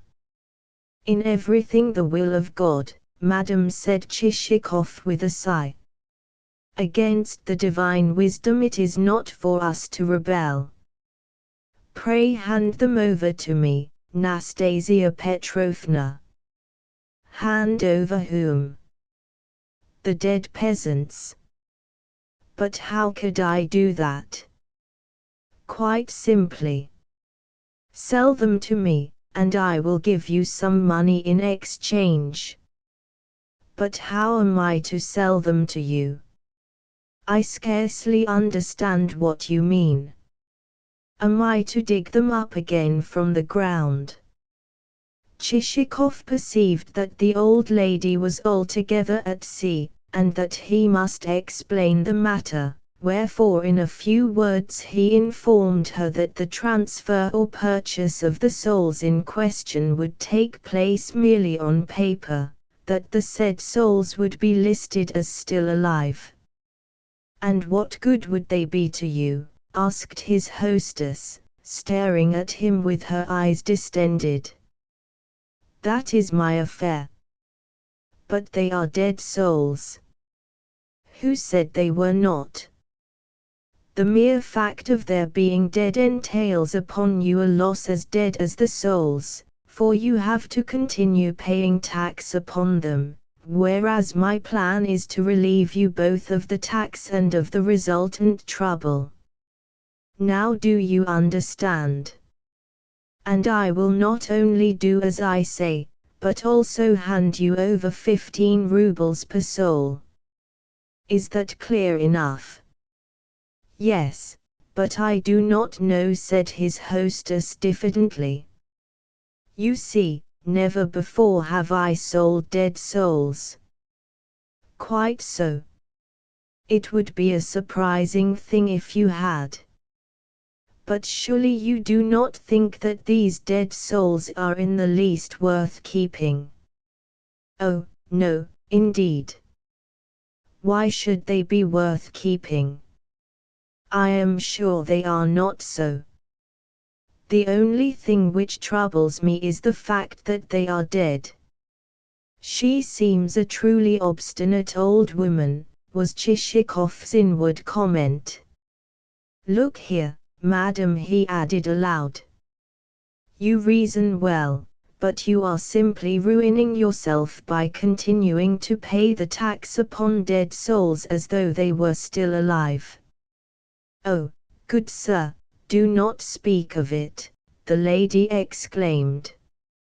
3 weeks ago I took 150 rubles to that assessor, and buttered him up, and then you see how it is, do you not? Remember that, according to my plan, you will never again have to butter up the assessor, seeing that it will be I who will be paying for those peasants, I, not you, for I shall have taken over the dues upon them, and have transferred them to myself as so many bona fide serfs. Do you understand at last? However, the old lady still communed with herself. She could see that the transaction would be to her advantage, yet it was one of such a novel and unprecedented nature that she was beginning to fear lest this purchaser of souls intended to cheat her. Certainly he had come from God only knew where, and at the dead of night, too. But, sir, I have never in my life sold dead folk, only living ones. 3 years ago I transferred 2 wenches to Protopopov for 100 rubles apiece, and he thanked me kindly, for they turned out splendid workers, able to make napkins or anything else. Yes, but with the living we have nothing to do, damn it. I am asking you only about dead folk. Yes, yes, of course. But at first sight I felt afraid lest I should be incurring a loss, lest you should be wishing to outwit me, good sir. You see, the dead souls are worth rather more than you have offered for them. See here, madam. What a woman it is! How could they be worth more? Think for yourself. They are so much loss to you, so much loss, do you understand? Take any worthless, rubbishy article you like, a piece of old rag, for example. That rag will yet fetch its price, for it can be bought for paper making.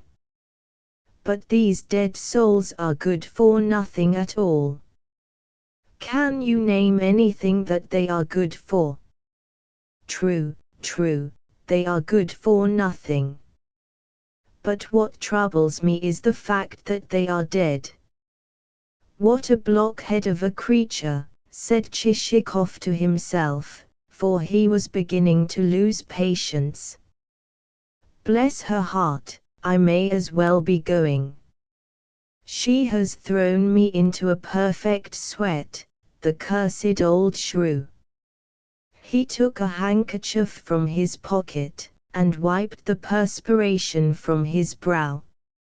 Yet he need not have flown into such a passion. More than one respected statesman reveals himself, when confronted with a business matter, to be just such another as Madame Korobochka, in that, once he has got an idea into his head, there is no getting it out of him. You may ply him with daylight-clear arguments, yet they will rebound from his brain as an india-rubber ball rebounds from a flagstone. Nevertheless, wiping away the perspiration, Chichikov resolved to try whether he could not bring her back to the road by another path. "Madam," he said, "either you are declining to understand what I say or you are talking for the mere sake of talking. If I hand you over some money, 15 rubles for each soul, do you understand? It is money, not something which can be picked up haphazard on the street. For instance, tell me how much you sold your honey for." "For 12 rubles per pood." "Ah. Then by those words, madam, you have laid a trifling sin upon your soul, for you did not sell the honey for 12 rubles. "By the Lord God I did." "Well, well. Never mind. Honey is only honey. Now, you had collected that stuff, it may be, for a year, and with infinite care and labor. You had fussed after it, you had trotted to and fro, you had duly frozen out the bees, and you had fed them in the cellar throughout the winter. But these dead souls of which I speak are quite another matter, for in this case you have put forth no exertions, it was merely God's will that they should leave the world, and thus decrease the personnel of your establishment. In the former case you received, so you allege, 12 rubles per pood for your labor, but in this case you will receive money for having done nothing at all. Nor will you receive 12 rubles per item, but 15, and rubles not in silver, but rubles in good paper currency." That these powerful inducements would certainly cause the old woman to yield Chichikov had not a doubt. "True," his hostess replied. "But how strangely business comes to me as a widow. Perhaps I had better wait a little longer, seeing that other buyers might come along, and I might be able to compare prices." "For shame, madam. For shame. Think what you are saying.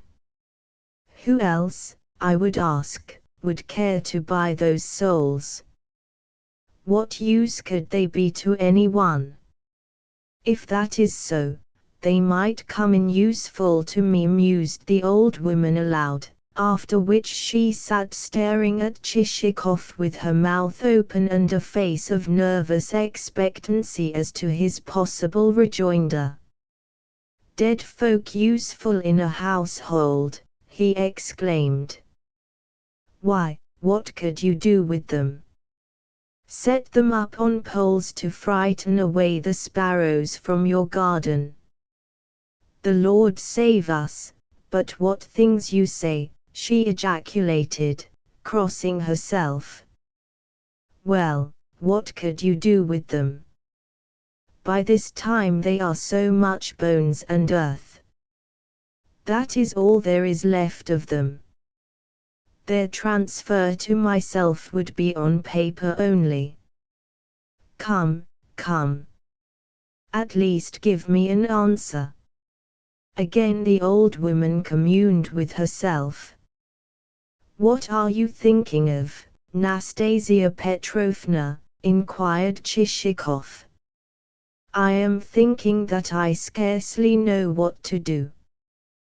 Perhaps I had better sell you some hemp." "What do I want with hemp?" "Pardon me, but just when I have made to you a different proposal altogether you begin fussing about hemp. Hemp is hemp, and though I may want some when I next visit you, I should like to know what you have to say to the suggestion under discussion." "Well, I think it a very queer bargain. Never have I heard of such a thing." Upon this Chichikov lost all patience, upset his chair, and bid her go to the devil, of which personage even the mere mention terrified her extremely. Do not speak of him, I beg of you, she cried, turning pale. May God, rather, bless him. Last night was the third night that he has appeared to me in a dream. You see, after saying my prayers, I bethought me of telling my fortune by the cards, and God must have sent him as a punishment. He looked so horrible, and had horns longer than a bull's. I wonder you don't see scores of devils in your dreams. Merely out of Christian charity he had come to you to say, I perceive a poor widow going to rack and ruin, and likely soon to stand in danger of want. Well, go to rack and ruin, yes, you and all your village together. The insults, exclaimed the old woman, glancing at her visitor in terror. I should think so, continued Chichikov. Indeed, I cannot find words to describe you. To say no more about it, you are like a dog in a manger. You don't want to eat the hay yourself, yet you won't let anyone else touch it. All that I am seeking to do is to purchase certain domestic products of yours, for the reason that I have certain government contracts to fulfill. This last he added in passing, and without any ulterior motive, save that it came to him as a happy thought. Nevertheless, the mention of government contracts exercised a powerful influence upon Nastasia Petrovna, and she hastened to say in a tone that was almost supplicatory, "Why should you be so angry with me? Had I known that you were going to lose your temper in this way, I should never have discussed the matter. No wonder that I lose my temper. An egg too many is no great matter, yet it may prove exceedingly annoying. Well, well, I will let you have the souls for 15 rubles each. Also, with regard to those contracts, do not forget me if at any time you should find yourself in need of rye meal or buckwheat or groats or dead meat." "No, I shall never forget you, madam," he said, wiping his forehead, where 3 separate streams of perspiration were trickling down his face. Then he asked her whether in the town she had any acquaintance or agent whom she could empower to complete the transference of the serfs, and to carry out whatsoever else might be necessary. "Certainly," replied Madame Korobochka. "The son of our archpriest, Father Cyril, himself is a lawyer." Upon that Chichikov begged her to accord the gentleman in question a power of attorney, while, to save extra trouble, he himself would then and there compose the requisite letter. "It would be a fine thing if he were to buy up all my meal and stock for the government," thought Madame to herself. "I must encourage him a little. There has been some dough standing ready since last night, so I will go and tell Fetinia to try a few pancakes. Also, it might be well to try him with an egg pie. We make them nicely here, and they do not take long in the making." So she departed to translate her thoughts into action, as well as to supplement the pie with other products of the domestic cuisine, while, for his part, Chichikov returned to the drawing-room where he had spent the night, in order to procure from his dispatch box the necessary writing paper. The room had now been set in order, the sumptuous feather bed removed, and a table set before the sofa.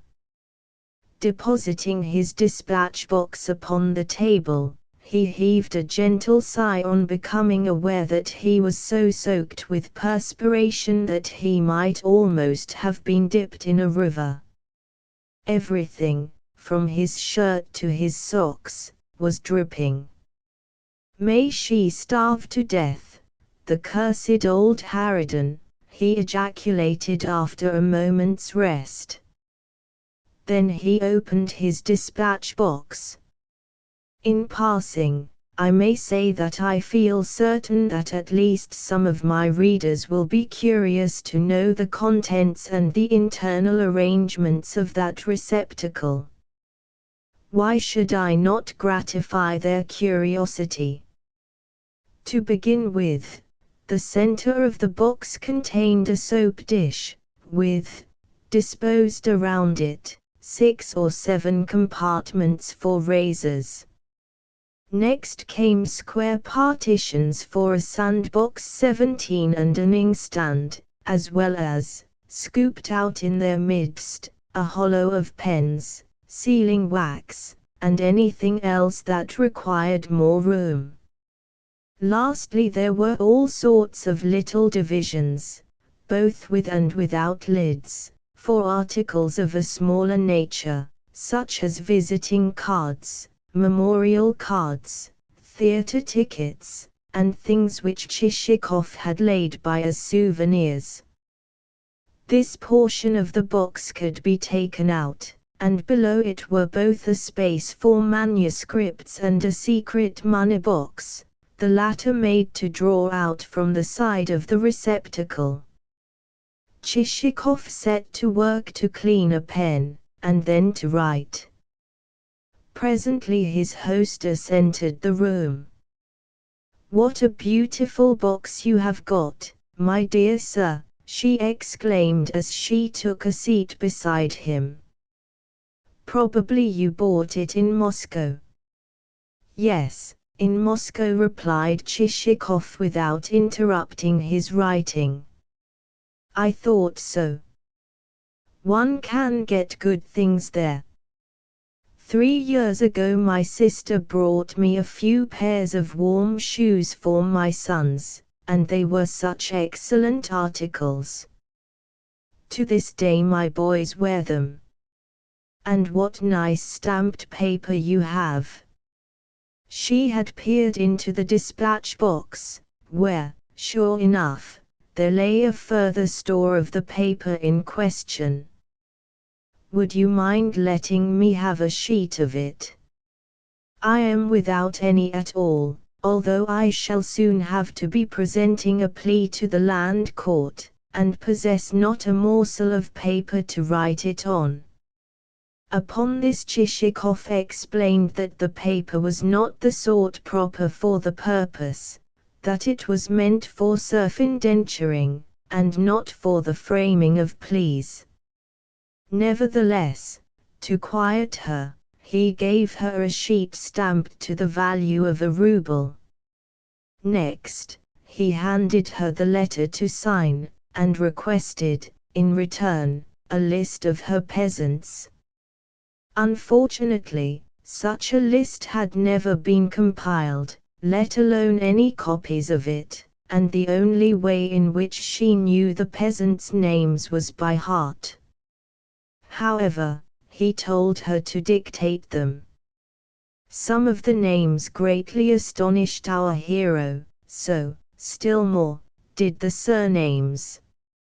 Indeed, frequently, on hearing the latter, he had to pause before writing them down. Especially did he halt before a certain Peter Savlivnya Vazhikaraito. "What a string of titles!" involuntarily he ejaculated. To the Christian name of another serf was appended Korovi Kirpich, and to that of a third Kolso Ivan. However, at length the list was compiled, and he caught a deep breath, which latter proceeding caused him to catch also the attractive odor of something fried in fat. "I beseech you to have a morsel," murmured his hostess. Chichikov looked up, and saw that the table was spread with mushrooms, pies, and other viands. "Try this freshly made pie and an egg," continued Madame. Chichikov did so, and having eaten more than half of what she offered him, praised the pie highly.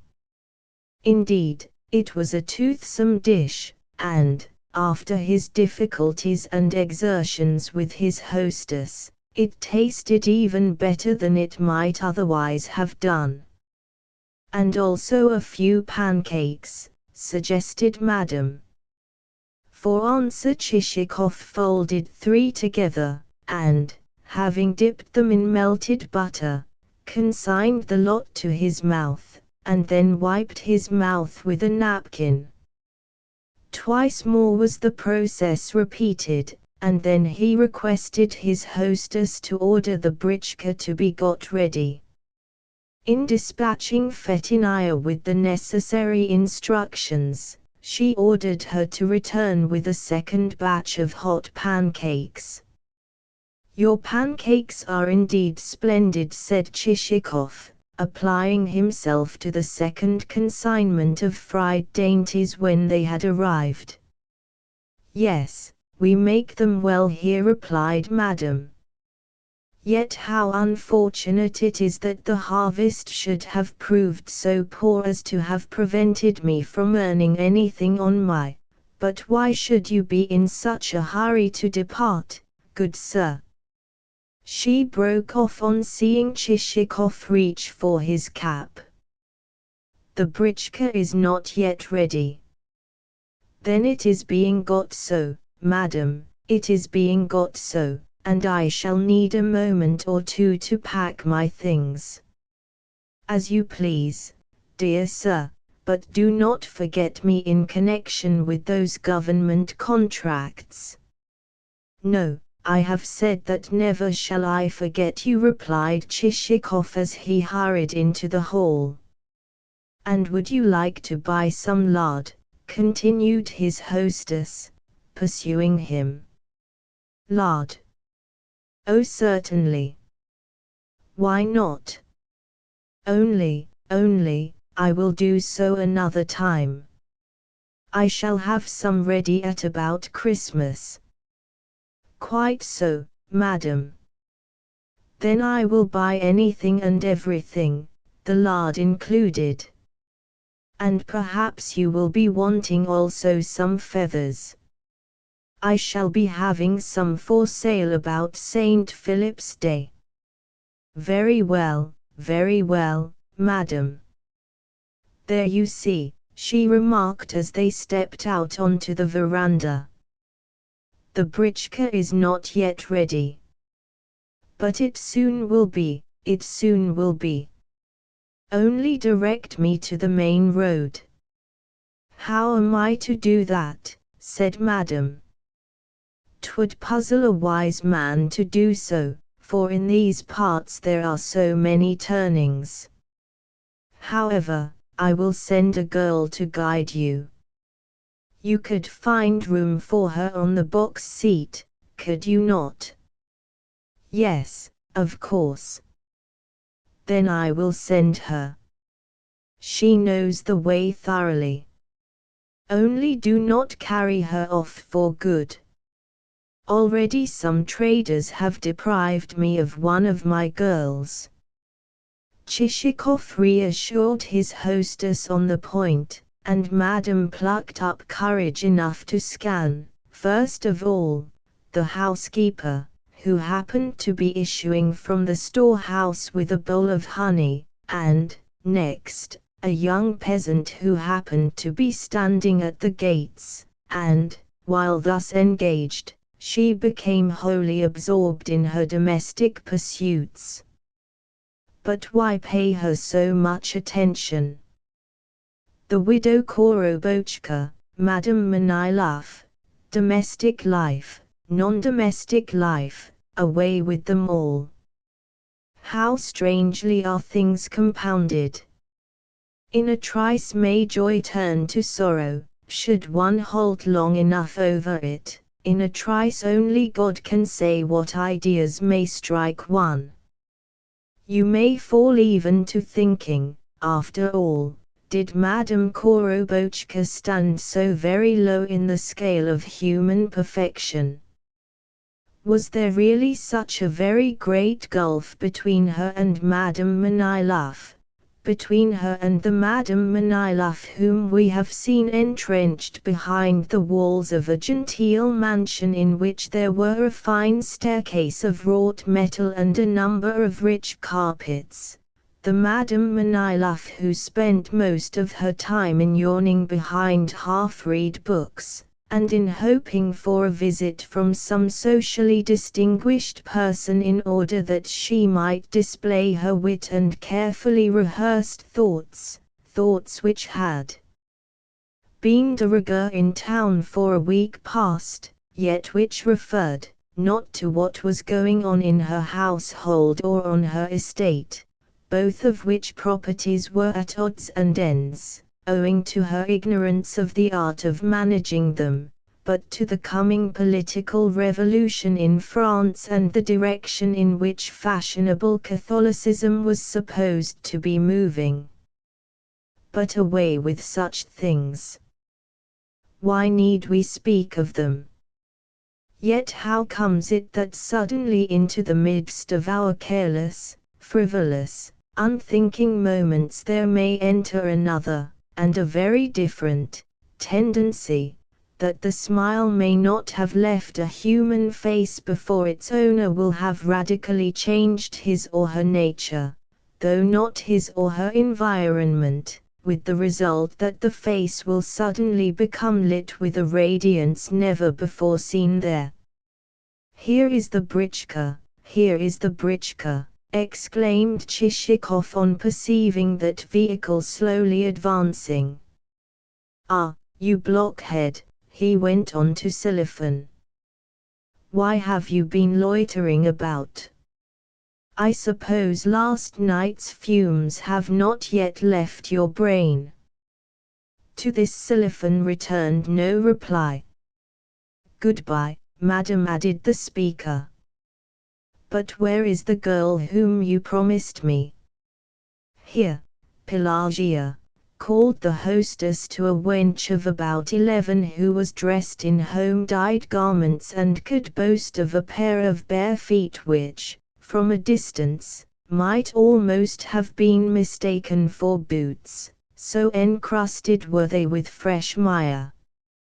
"Here, Pelagia. Come and show this gentleman the way." Silifan helped the girl to ascend to the box seat.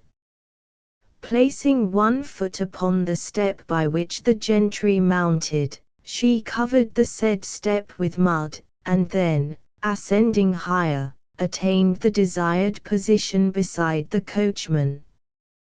Chichikov followed in her wake, causing the britchka to heel over with his weight as he did so, and then settled himself back into his place with an "all right. Goodbye, madam," as the horses moved away at a trot. Silifan looked gloomy as he drove, but also very attentive to his business. This was invariably his custom when he had committed the fault of getting drunk. Also, the horses looked unusually well groomed. In particular, the collar on one of them had been neatly mended, although hitherto its state of dilapidation had been such as perennially to allow the stuffing to protrude through the leather. The silence preserved was well nigh complete. Merely flourishing his whip, Silifan spoke to the team no word of instruction, although the skewbald was as ready as usual to listen to conversation of a didactic nature, seeing that at such times the reins hung loosely in the hands of the loquacious driver, and the whip wandered merely as a matter of form over the backs of the troika. This time, however, there could be heard issuing from Silifan's sullen lips only the uniformly unpleasant exclamation, Now then, you brutes! Get on with you, get on with you! The Bey and the assessor too felt put out at not hearing themselves called my pets or good lads, while, in addition, the skewbald came in for some nasty cuts across his sleek and ample quarters. What has put master out like this? Thought the animal as it shook its head. Heaven knows where he does not keep beating me, across the back, and even where I am tenderer still. Yes, he keeps catching the whip in my ears, and lashing me under the belly. To the right, snapped Siliphan to the girl beside him as he pointed to a rain-soaked road which trended away through fresh green fields. No, no, she replied. I will show you the road when the time comes. Which way, then? He asked again when they had proceeded a little further. This way. And she pointed to the road just mentioned. Get along with you, retorted the coachman. That does go to the right. You don't know your right hand from your left.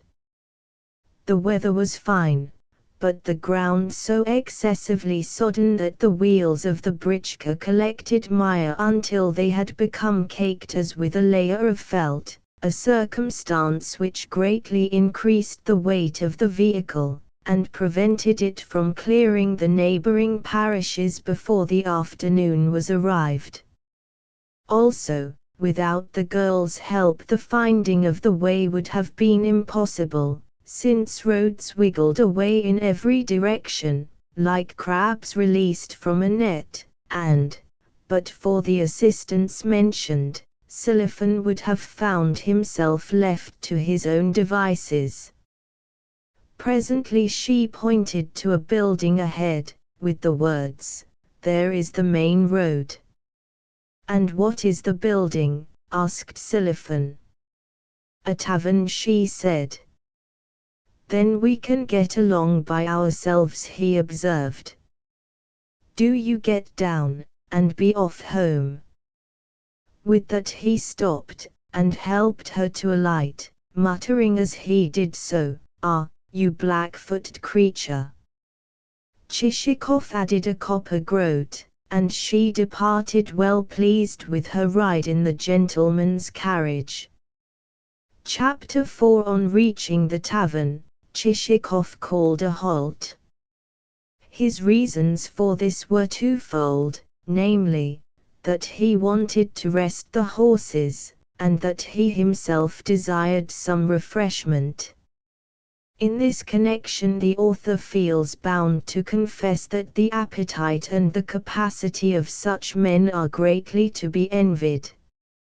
Of those well-to-do folk of St. Petersburg and Moscow who spend their time in considering what they shall eat on the morrow, and in composing a dinner for the day following, and who never sit down to a meal without first of all injecting a pill and then swallowing oysters and crabs and a quantity of other monsters, while eternally departing for Carlsbad or the Caucasus, the author has but a small opinion.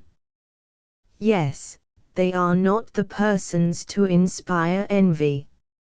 Rather, it is the folk of the middle classes, folk who at one post-house call for bacon, and at another for a sucking pig, and at a third for a steak of sturgeon or a baked pudding with onions, and who can sit down to table at any hour, as though they had never had a meal in their lives, and can devour fish of all sorts, and guzzle and chew it with a view to provoking further appetite.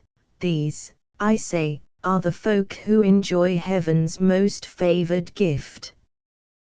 To attain such a celestial condition the great folk of whom I have spoken would sacrifice half their serfs and half their mortgaged and non-mortgaged property, with the foreign and domestic improvements thereon, if thereby they could compass such a stomach as is possessed by the folk of the middle class. But, unfortunately, neither money nor real estate, whether improved or non-improved, can purchase such a stomach. The little wooden tavern, with its narrow, but hospitable, curtains suspended from a pair of rough-hewn doorposts like old church candlesticks, seemed to invite Chichikov to enter. True, the establishment was only a Russian hut of the ordinary type, but it was a hut of larger dimensions than usual, and had around its windows and gables carved and patterned cornices of bright-colored wood which threw into relief the darker hue of the walls, and consorted well with the flowered pictures painted on the shutters. Ascending the narrow wooden staircase to the upper floor, and arriving upon a broad landing, Chichikov found himself confronted with a creaking door and a stout old woman in a striped print gown. "This way, if you please," she said. Within the apartment designated, Chichikov encountered the old friends which one invariably finds in such roadside hostelries, to wit, a heavy samovar, 4 smooth, bescratched walls of white pine, a 3-cornered press with cups and teapots, egg cups of gilded china standing in front of icons suspended by blue and red ribbons, a cat lately delivered of a family, a mirror which gives one 4 eyes instead of 2 and a pancake for a face, and, beside the icons, some bunches of herbs and carnations of such faded dustiness that, should one attempt to smell them, one is bound to burst out sneezing. "Have you a sucking pig?" Chichikov inquired of the landlady as she stood expectantly before him. "Yes." "And some horseradish and sour cream?" "Yes." "Then serve them." The landlady departed for the purpose, and returned with a plate, a napkin, the latter starched to the consistency of dried bark, a knife with a bone handle beginning to turn yellow, a 2-pronged fork as thin as a wafer, and a salt cellar incapable of being made to stand upright.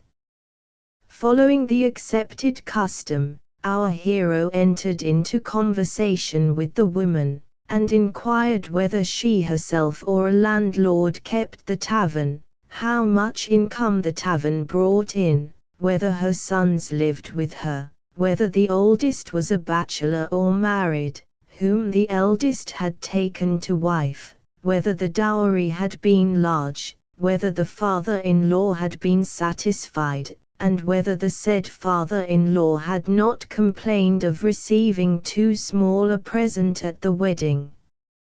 In short, Chichikov touched on every conceivable point. Likewise, of course, he displayed some curiosity as to the landowners of the neighborhood. Their names, he ascertained, were Bloshin, Pochatev, Minoy, Chprakov, and Sabakevich. "Then you are acquainted with Sabakevich," he said, whereupon the old woman informed him that she knew not only Sabakevich, but also Manilov, and that the latter was the more delicate eater of the two, since, whereas Manilov always ordered a roast fowl and some veal and mutton, and then tasted merely a morsel of each, Sabakevich would order one dish only, but consume the whole of it, and then demand more at the same price. Whilst Chichikov was thus conversing and partaking of the sucking pig until only a fragment of it seemed likely to remain, the sound of an approaching vehicle made itself heard. Peering through the window, he saw draw up to the tavern door a light britchka drawn by 3 fine horses. From it there descended 2 men, one flaxen-haired and tall, and the other dark-haired and of slighter build. While the flaxen-haired man was clad in a dark blue coat, the other one was wrapped in a coat of striped pattern. Behind the britchka stood a second, but an empty, turnout, drawn by 4 long-coated steeds in ragged collars and rope harnesses. The flaxen-haired man lost no time in ascending the staircase, while his darker friend remained below to fumble at something in the britchka, talking, as he did so, to the driver of the vehicle which stood hitched behind. Somehow, the dark-haired man's voice struck Chichikov as familiar, and as he was taking another look at him the flaxen-haired gentleman entered the room. The newcomer was a man of lofty stature, with a small red moustache and a lean, hard-bitten face whose redness made it evident that its acquaintance, if not with the smoke of gunpowder, at all events with that of tobacco, was intimate and extensive. Nevertheless he greeted Chichikov civilly, and the latter returned his bow.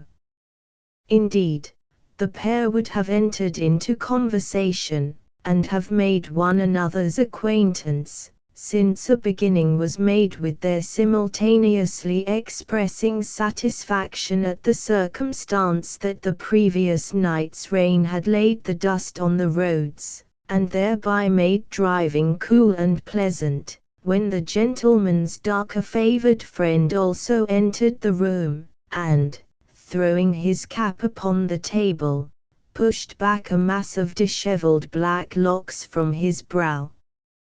The latest arrival was a man of medium height, but well put together, and possessed of a pair of full red cheeks, a set of teeth as white as snow, and coal-black whiskers. Indeed, so fresh was his complexion that it seemed to have been compounded of blood and milk, while health danced in his every feature. "Ha, ha, ha!" he cried with a gesture of astonishment at the sight of Chichikov. "What chance brings you here?" Upon that Chichikov recognized Nozdrev, the man whom he had met at dinner at the public prosecutor's, and who, within a minute or 2 of the introduction, had become so intimate with his fellow guest as to address him in the second person singular, in spite of the fact that Chichikov had given him no opportunity for doing so. "Where have you been today?" Nozdrev inquired, and, without waiting for an answer, went on, "For myself, I am just from the fair, and completely cleaned out. Actually, I have had to do the journey back with stage horses. Look out of the window, and see them for yourself." And he turned Chichikov's head so sharply in the desired direction that he came very near to bumping it against the window frame. "Did you ever see such a bag of tricks? The cursed things have only just managed to get here. In fact, on the way I had to transfer myself to this fellow's britchka." He indicated his companion with a finger. "By the way, don't you know one another? He is Mitzhuv, my brother-in-law. He and I were talking of you only this morning. Just you see," said I to him, "if we do not fall in with Chichikov before we have done. Heavens, how completely cleaned out I am! Not only have I lost 4 good horses, but also my watch and chain." Chichikov perceived that in very truth his interlocutor was minus the articles named, as well as that one of Nozdrev's whiskers was less bushy in appearance than the other one. Had I had another 20 rubles in my pocket, went on Nozdrev, I should have won back all that I have lost, as well as have pouched a further 30,000. Yes, I give you my word of honor on that. But you were saying the same thing when last I met you, put in the flaxen-haired man. Yet, even though I lent you 50 rubles, you lost them all. But I should not have lost them this time. Don't try to make me out a fool. I should not have lost them, I tell you. Had I only played the right card, I should have broken the bank. But you did not break the bank, remarked the flaxen-haired man. No. That was because I did not play my cards right. But what about your precious major's play? Is that good? Good or not, at least he beat you. Splendid of him. Nevertheless, I will get my own back. Let him play me at doubles, and we shall soon see what sort of a player he is.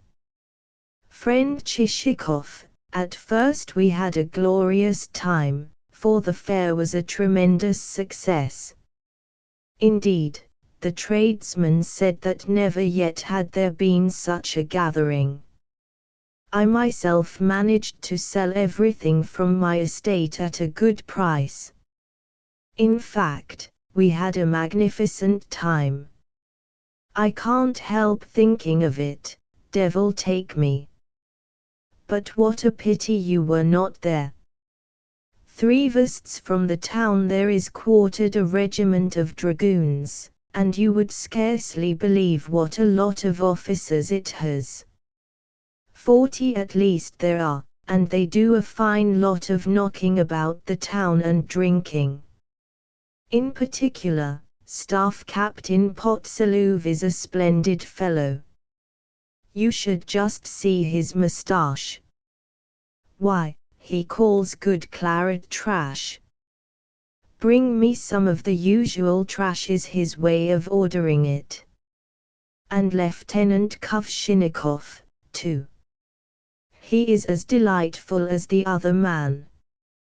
In fact, I may say that every one of the lot is a rake. I spent my whole time with them, and you can imagine that Ponomarev, the wine merchant, did a fine trade indeed.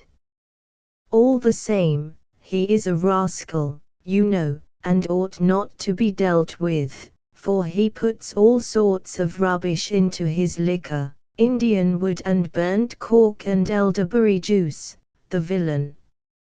Nevertheless, get him to produce a bottle from what he calls his special cellar and you will fancy yourself in the 7th heaven of delight.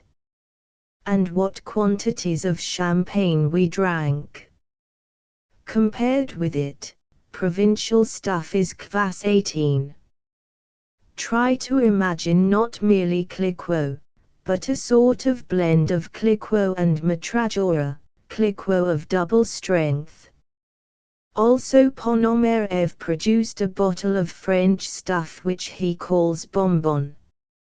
Had it a bouquet, ask you? Why, it had the bouquet of a rose garden, of anything else you like. What times we had, to be sure. Just after we had left Nomarev's place, some prince or another arrived in the town, and sent out for some champagne, but not a bottle was there left, for the officers had drunk every one. Why, I myself got through 17 bottles at a sitting. Come, come. You can't have got through 17, remarked the flaxen-haired man. But I did, I give my word of honor, retorted Nozdrev. Imagine what you like, but you didn't drink even 10 bottles at a sitting. Will you bet that I did not?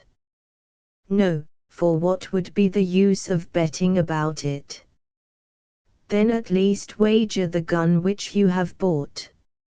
No, I am not going to do anything of the kind. Just as an experiment. No, it is as well for you that you don't, since, otherwise, you would have found yourself minus both gun and cap. However, friend Chichikov, it is a pity you were not there.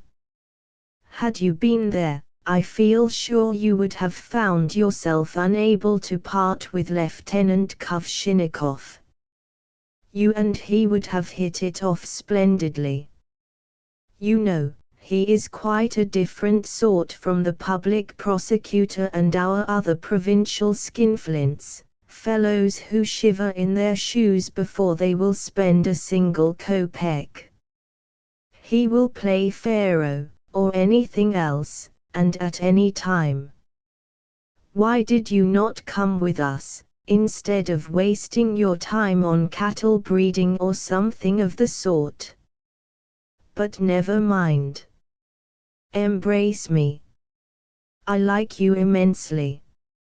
Mitzhuv, see how curiously things have turned out.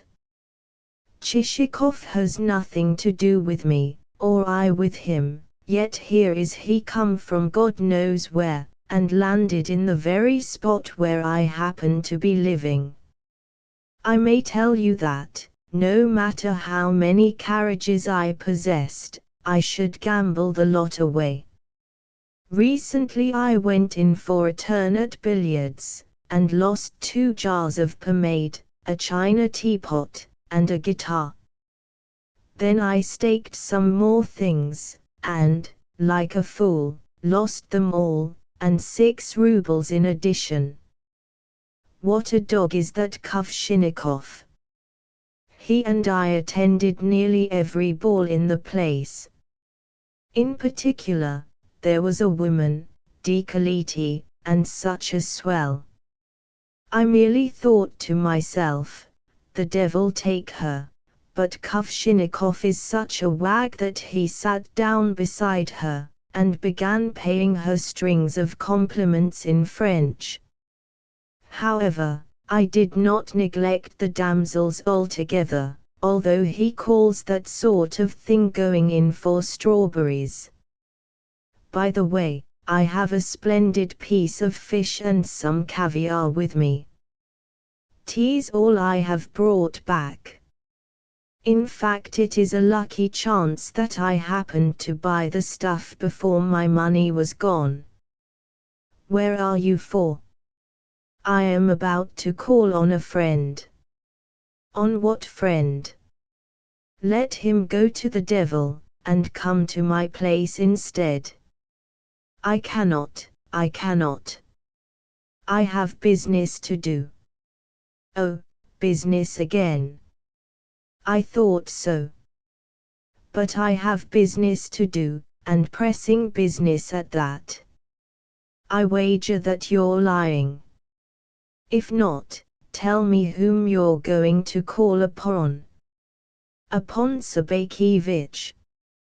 Instantly Nozdrev burst into a laugh compassable only by a healthy man in whose head every tooth still remains as white as sugar. By this I mean the laugh of quivering cheeks, the laugh which causes a neighbor who is sleeping behind double doors 3 rooms away to leap from his bed and exclaim with distended eyes, "Hello! Something has upset him."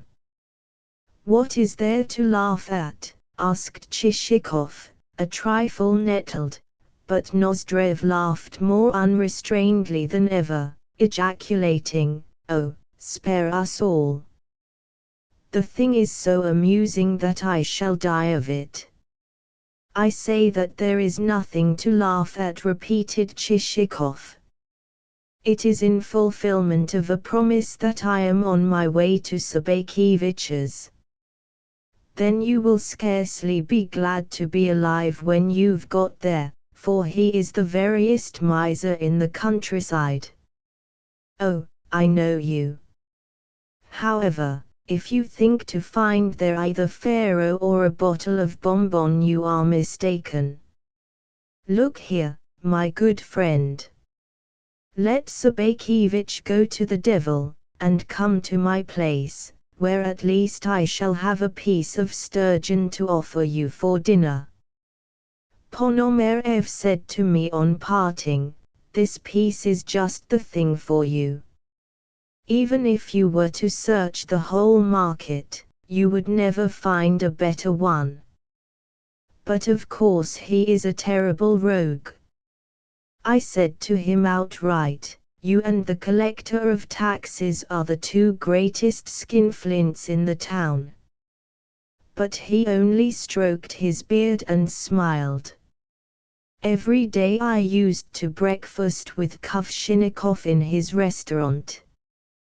Well, what I was nearly forgetting is this, that, though I am aware that you can't forego your engagement, I am not going to give you up, no, not for 10,000 rubles of money.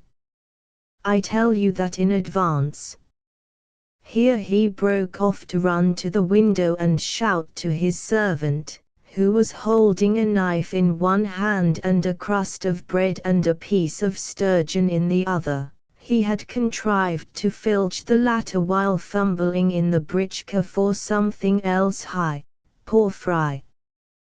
Bring here that puppy, you rascal! What a puppy it is! Unfortunately that thief of a landlord has given it nothing to eat, even though I have promised him the roan filly which, as you may remember, I swooped from Kvostayev.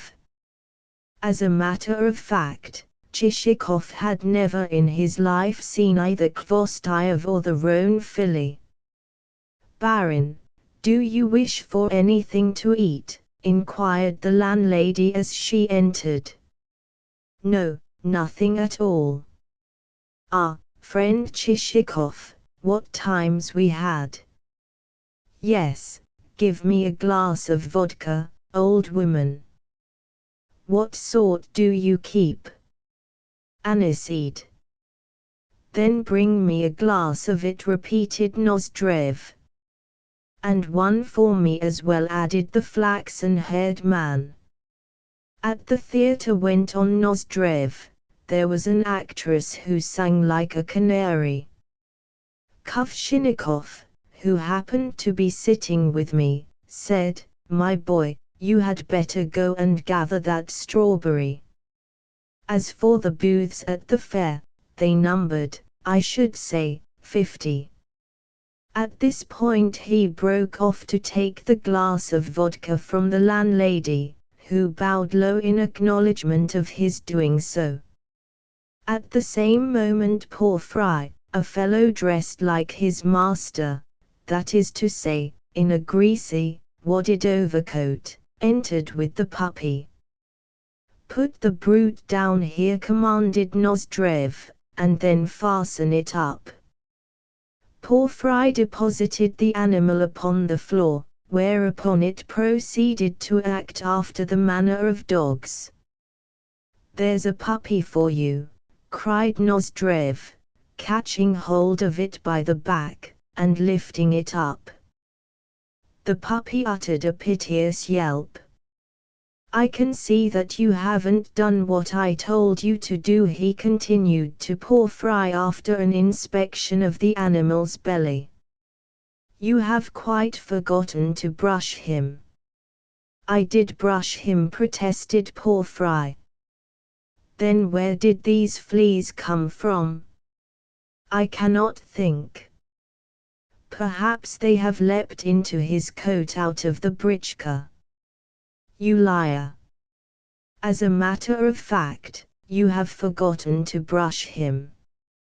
Nevertheless, look at these ears, Chishikov. Just feel them. Why should I? Without doing that, I can see that he is well bred. Nevertheless, catch hold of his ears and feel them.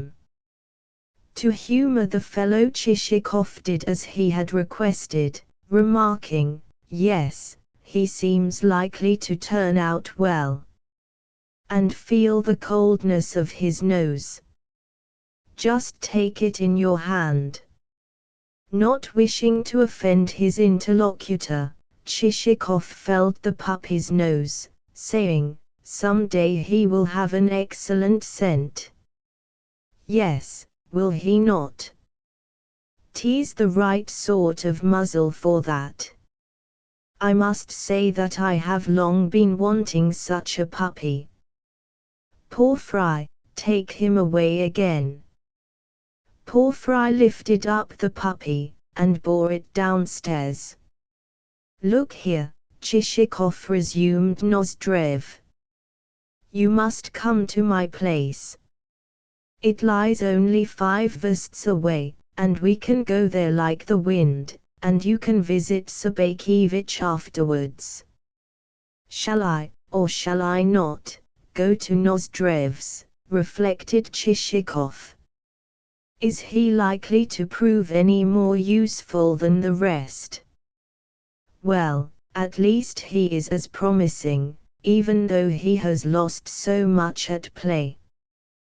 But he has a head on his shoulders, and therefore I must go carefully if I am to tackle him concerning my scheme." With that he added aloud, "Very well, I will come with you.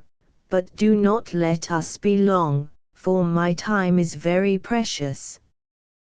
That's right," cried Nozdrev. "Splendid, splendid. Let me embrace you." And he fell upon Chichikov's neck. "All 3 of us will go." "No, no," put in the flaxen-haired man. "You must excuse me, for I must be off home." "Rubbish, rubbish. I am not going to excuse you. But my wife will be furious with me. You and Monsieur Chichikov must change into the other britchka. Come, come. The thing is not to be thought of." The flaxen-haired man was one of those people in whose character, at first sight, there seems to lurk a certain grain of stubbornness, so much so that, almost before one has begun to speak, they are ready to dispute one's words, and to disagree with anything that may be opposed to their peculiar form of opinion. For instance, they will decline to have folly called wisdom, or any tune danced to but their own. Always, however, will there become manifest in their character a soft spot, and in the end they will accept what hitherto they have denied, and call what is foolish sensible, and even dance, yes, better than anyone else will do, to a tune set by someone else. In short, they generally begin well, but always end badly. "Rubbish," said Nozdrev in answer to a further objection on his brother-in-law's part.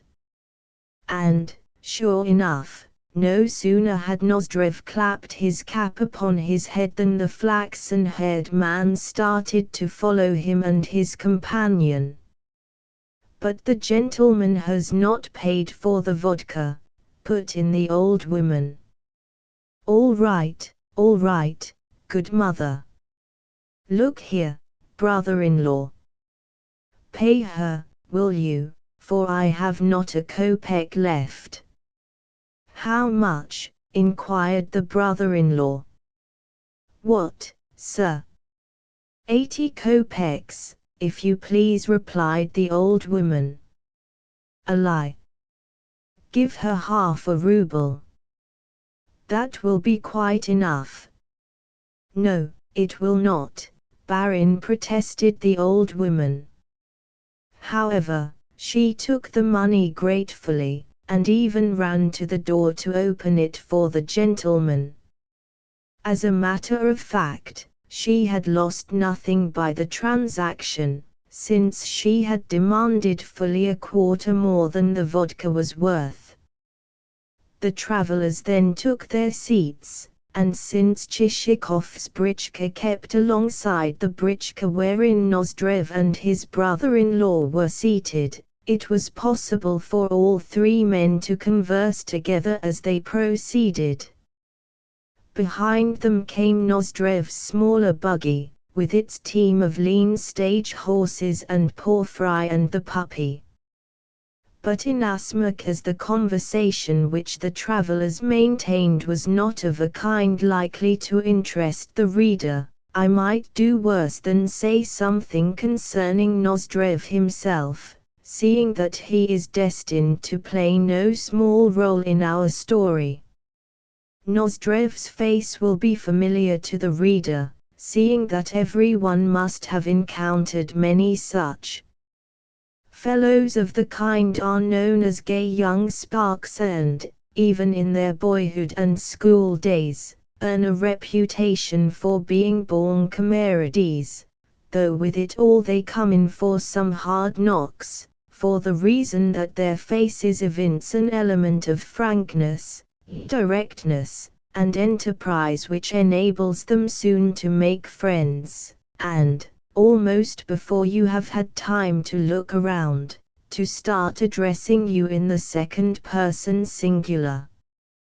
Yet, while cementing such friendships for all eternity, almost always they begin quarreling the same evening, since, throughout, they are a loquacious, dissipated, high-spirited, over-showy tribe. Indeed, at 35 Nozdrev was just what he had been at 18 and 20, he was just such a lover of fast living. Nor had his marriage in any way changed him, and the less so since his wife had soon departed to another world, and left behind her 2 children, whom he did not want, and who were therefore placed in the charge of a good-looking nursemaid. Never at any time could he remain at home for more than a single day, for his keen scent could range over scores and scores of versts, and detect any fare which promised balls and crowds.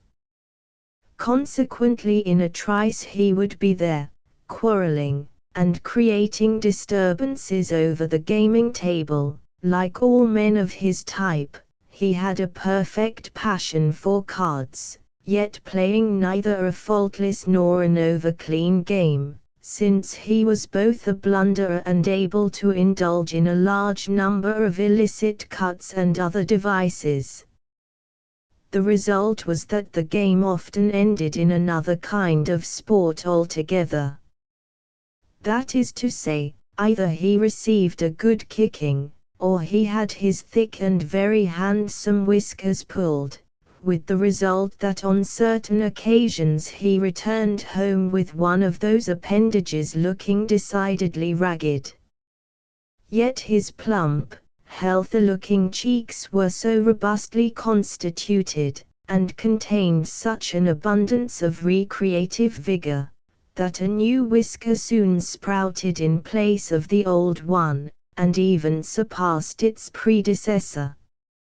Again, and the following is a phenomenon peculiar to Russia, a very short time would have elapsed before once more he would be consorting with the very cronies who had recently cuffed him, and consorting with them as though nothing whatsoever had happened, no reference to the subject being made by him, and they too holding their tongues.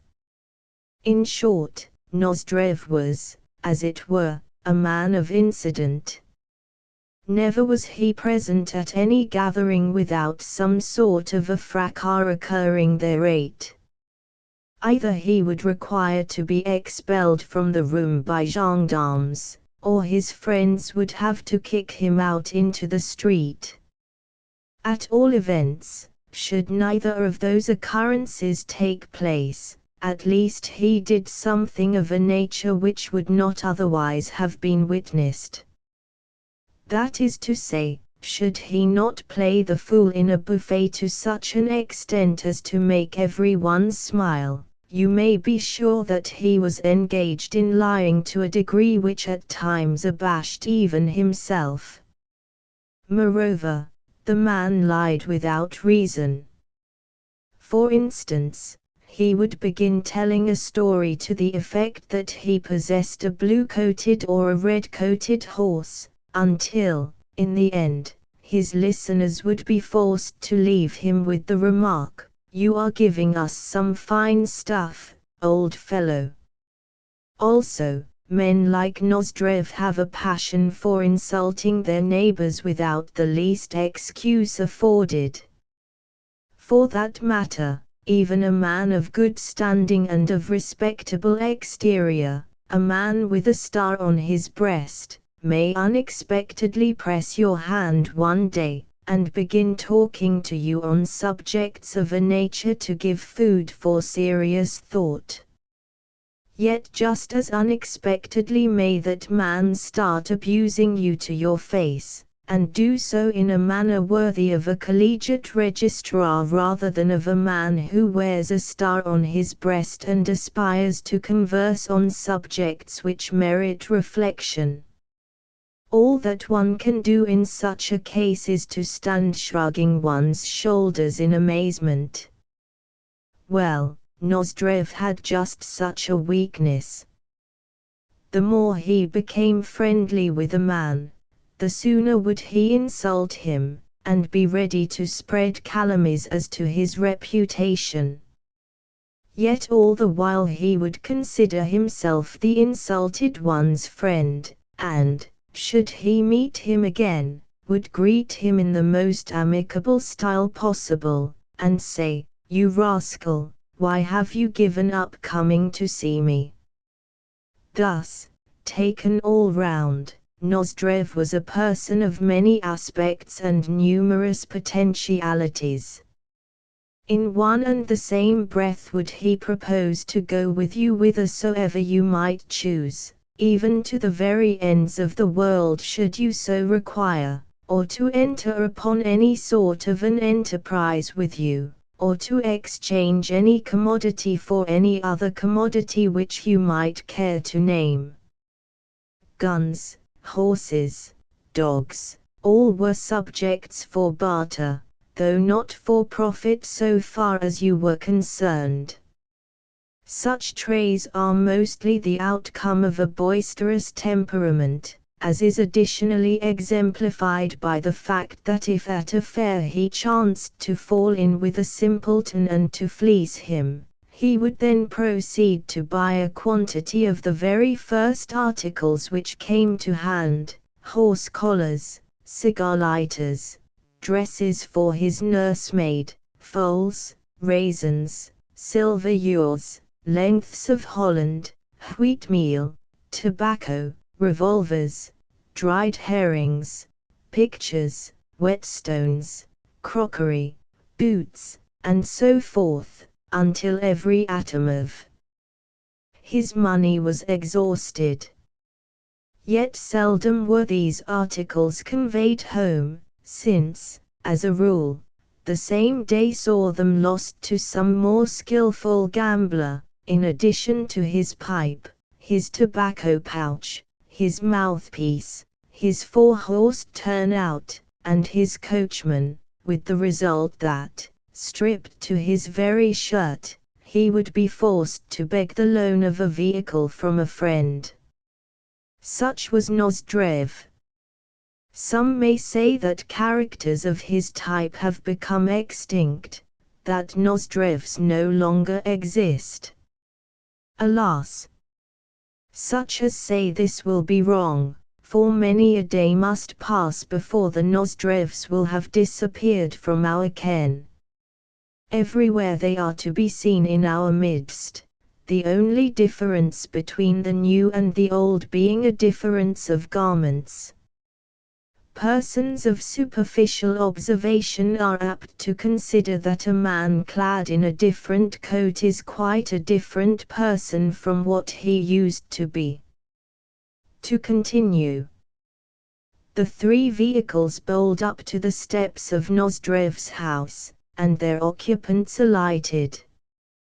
But no preparations whatsoever had been made for the guests' reception, for on some wooden trestles in the center of the dining room a couple of peasants were engaged in whitewashing the ceiling and drawling out an endless song as they splashed their stuff about the floor. Hastily bidding peasants and trestles to be gone, Nozdrev departed to another room with further instructions. Indeed, so audible was the sound of his voice as he ordered dinner that Chichikov, who was beginning to feel hungry once more, was enabled to gather that it would be at least 5 o'clock before a meal of any kind would be available. On his return, Nozdrev invited his companions to inspect his establishment, even though as early as 2 o'clock he had to announce that nothing more was to be seen. The tour began with a view of the stables, where the party saw 2 mares, the one a grey, and the other a roan, and a colt, which latter animal, though far from showy, Nozdrev declared to have cost him 10,000 rubles. "You never paid 10,000 rubles for the brute," exclaimed the brother-in-law. "He isn't worth even 1,000. "By God, I did pay 10,000, asserted Nozdrev. "You can swear that as much as you like," retorted the other. "Will you bet that I did not?" asked Nozdrev, but the brother-in-law declined the offer. Next, Nozdrev showed his guests some empty stalls where a number of equally fine animals, so he alleged, had lately stood.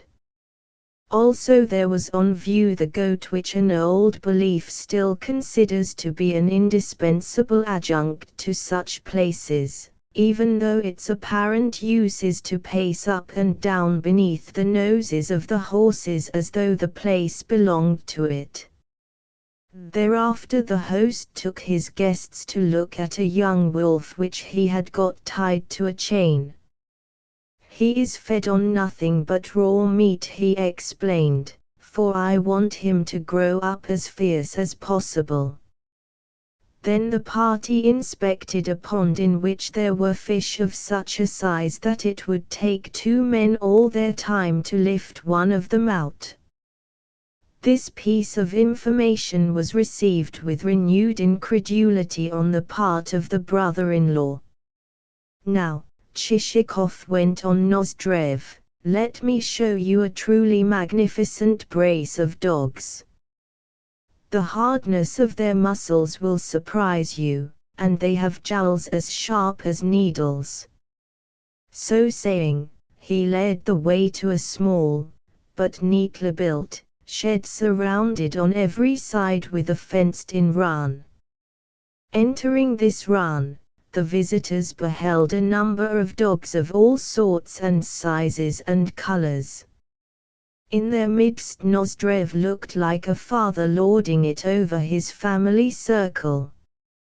Erecting their tails, their stems as dog fanciers call those members, the animals came bounding to greet the party, and fully a score of them laid their paws upon Chichikov's shoulders. Indeed, one dog was moved with such friendliness that, standing on its hind legs, it licked him on the lips, and so forced him to spit. That done, the visitors duly inspected the couple already mentioned, and expressed astonishment at their muscles. True enough, they were fine animals. Next, the party looked at a Crimean bitch which, though blind and fast nearing her end, had, 2 years ago, been a truly magnificent dog. At all events, so said Nozdrev. Next came another bitch, also blind, then an inspection of the water-mill, which lacked the spindle socket wherein the upper stone ought to have been revolving, fluttering to use the Russian peasant's quaint expression. "But never mind," said Nozdrev. "Let us proceed to the blacksmith's shop." So to the blacksmith's shop the party proceeded, and when the said shop had been viewed, Nozdrev said as he pointed to a field, "In this field I have seen such numbers of hares as to render the ground quite invisible. Indeed, on one occasion I, with my own hands, caught a hare by the hind legs." "You never caught a hare by the hind legs with your hands," remarked the brother-in-law. "But I did," reiterated Nozdrev. "However, let me show you the boundary where my lands come to an end." So saying, he started to conduct his guests across a field which consisted mostly of mole heaps, and in which the party had to pick their way between strips of plowed land and of harrowed.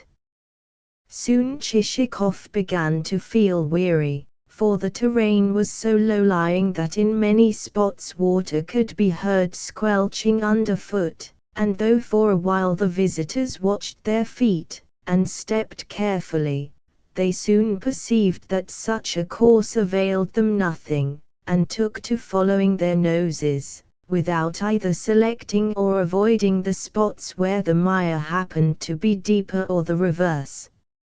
At length, when a considerable distance had been covered, they caught sight of a boundary post and a narrow ditch. "That is the boundary," said Nozdrev. "Everything that you see on this side of the post is mine, as well as the forest on the other side of it, and what lies beyond the forest." "When did that forest become yours?" asked the brother-in-law. "It cannot be long since you purchased it, for it never used to be yours." "Yes, it isn't long since I purchased it," said Nozdrev. "How long?" "How long? Why, I purchased it 3 days ago, and gave a pretty sum for it, as the devil knows." "Indeed? Why, 3 days ago you were at the fair." "Wiseacre! Cannot one be at a fair and buy land at the same time?" "Yes, I was at the fair, and my steward bought the land in my absence." "Oh, your steward bought it?"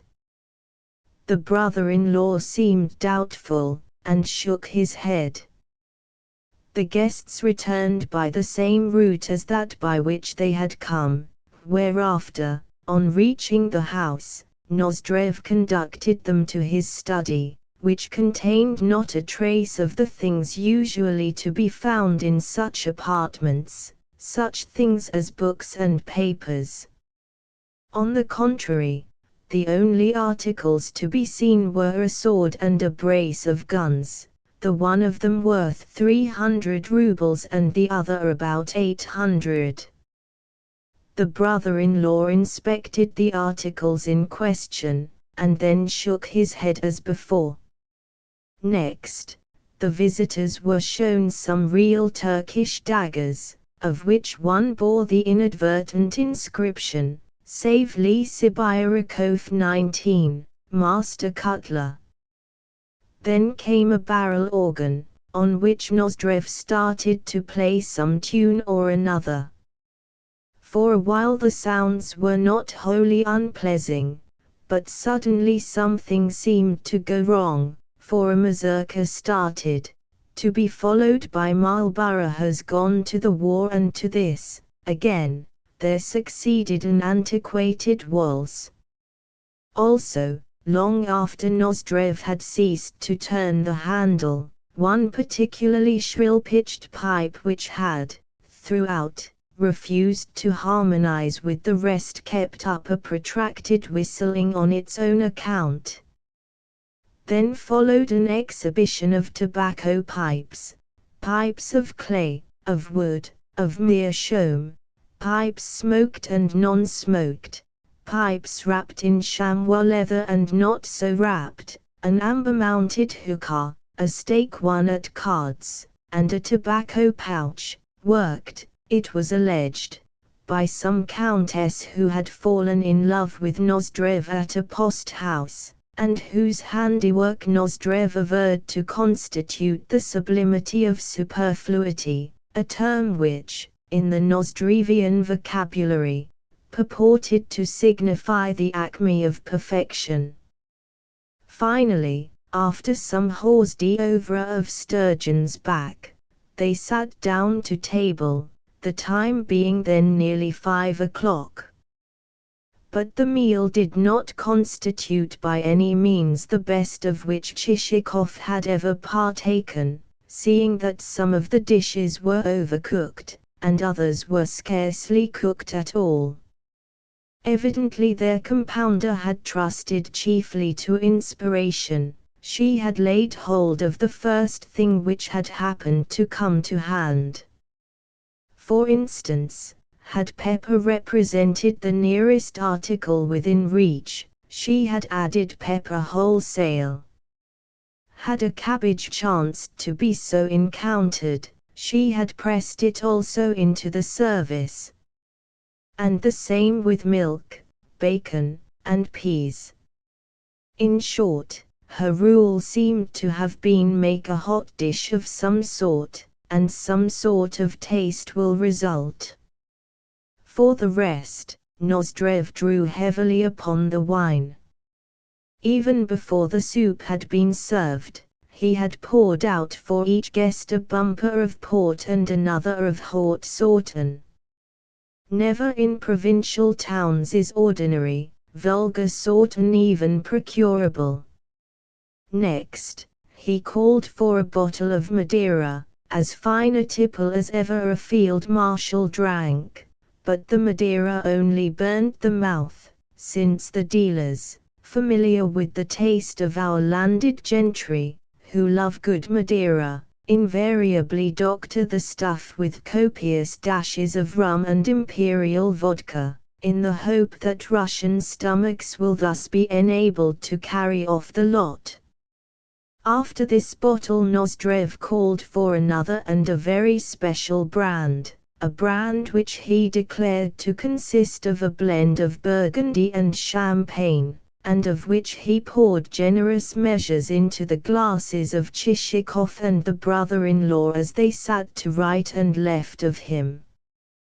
But since Chichikov noticed that, after doing so, he added only a scanty modicum of the mixture to his own tumbler, our hero determined to be cautious, and therefore took advantage of a moment when Nozdrev had again plunged into conversation and was yet a third time engaged in refilling his brother-in-law's glass, to contrive to upset his, Chichikov's, glass over his plate. In time there came also to table a tart of mountain ashberries, berries which the host declared to equal, in taste, ripe plums, but which, curiously enough, smacked more of corn brandy. Next, the company consumed a sort of pasty of which the precise name has escaped me, but which the host rendered differently even on the second occasion of its being mentioned. The meal over, and the whole tale of wines tried, the guests still retained their seats, a circumstance which embarrassed Chichikov, seeing that he had no mind to propound his pet scheme in the presence of Nozdrev's brother-in-law, who was a complete stranger to him. No, that subject called for amicable and private conversation. Nevertheless, the brother-in-law appeared to bode little danger, seeing that he had taken on board a full cargo, and was now engaged in doing nothing of a more menacing nature than picking his nose.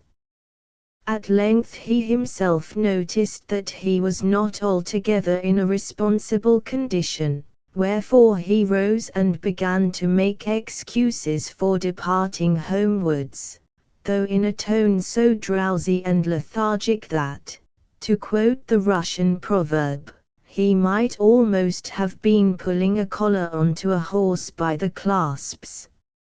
"No, no," cried Nozdrev. "I am not going to let you go." "But I must go," replied the brother-in-law. "Don't try to hinder me. You are annoying me greatly." "Rubbish.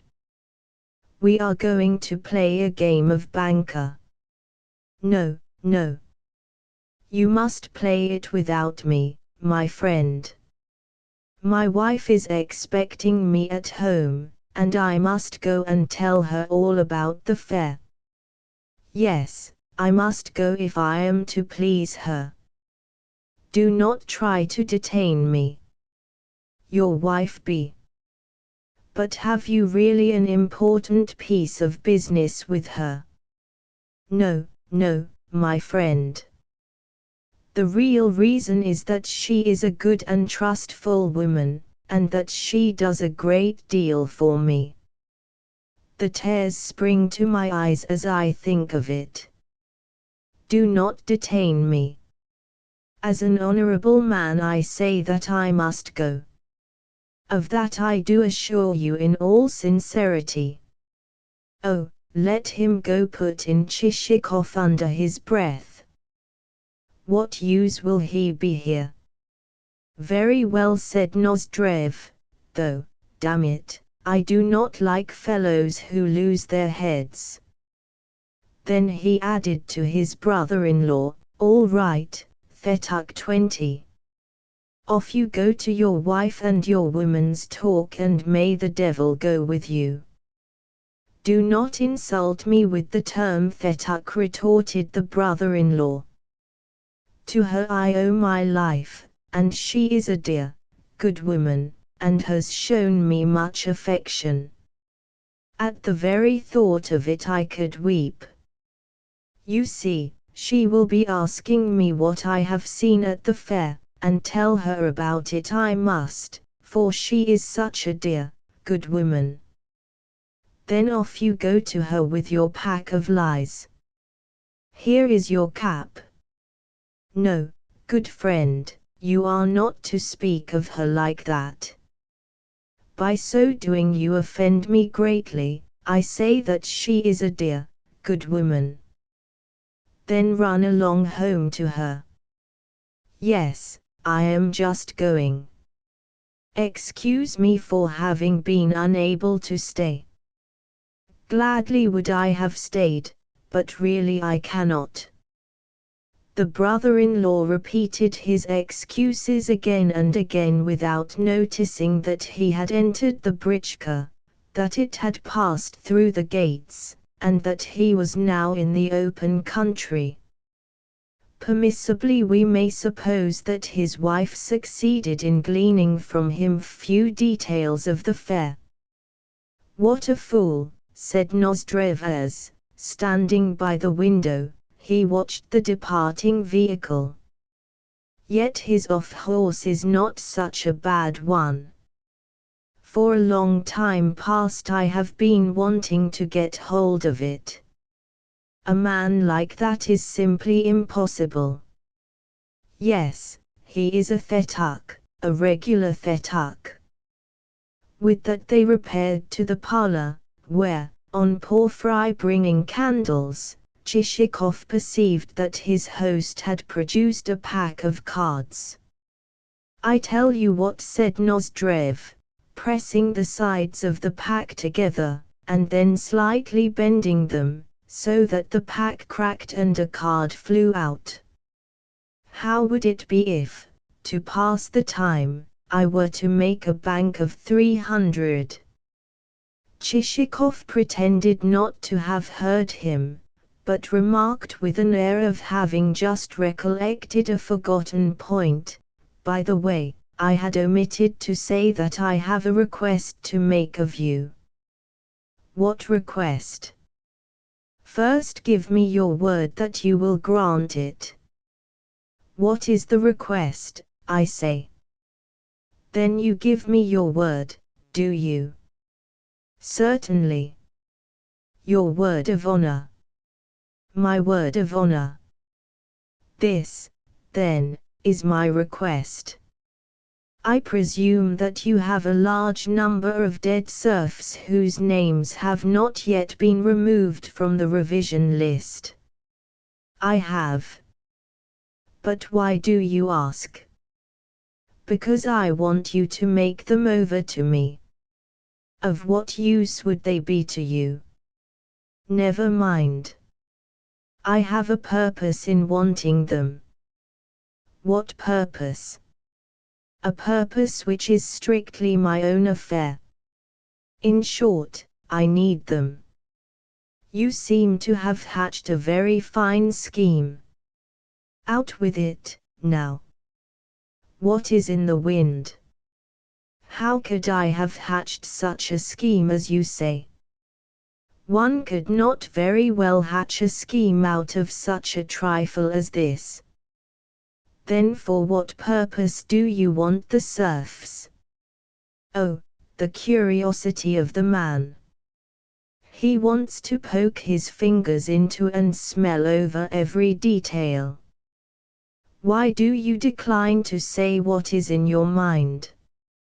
At all events, until you do say I shall not move in the matter.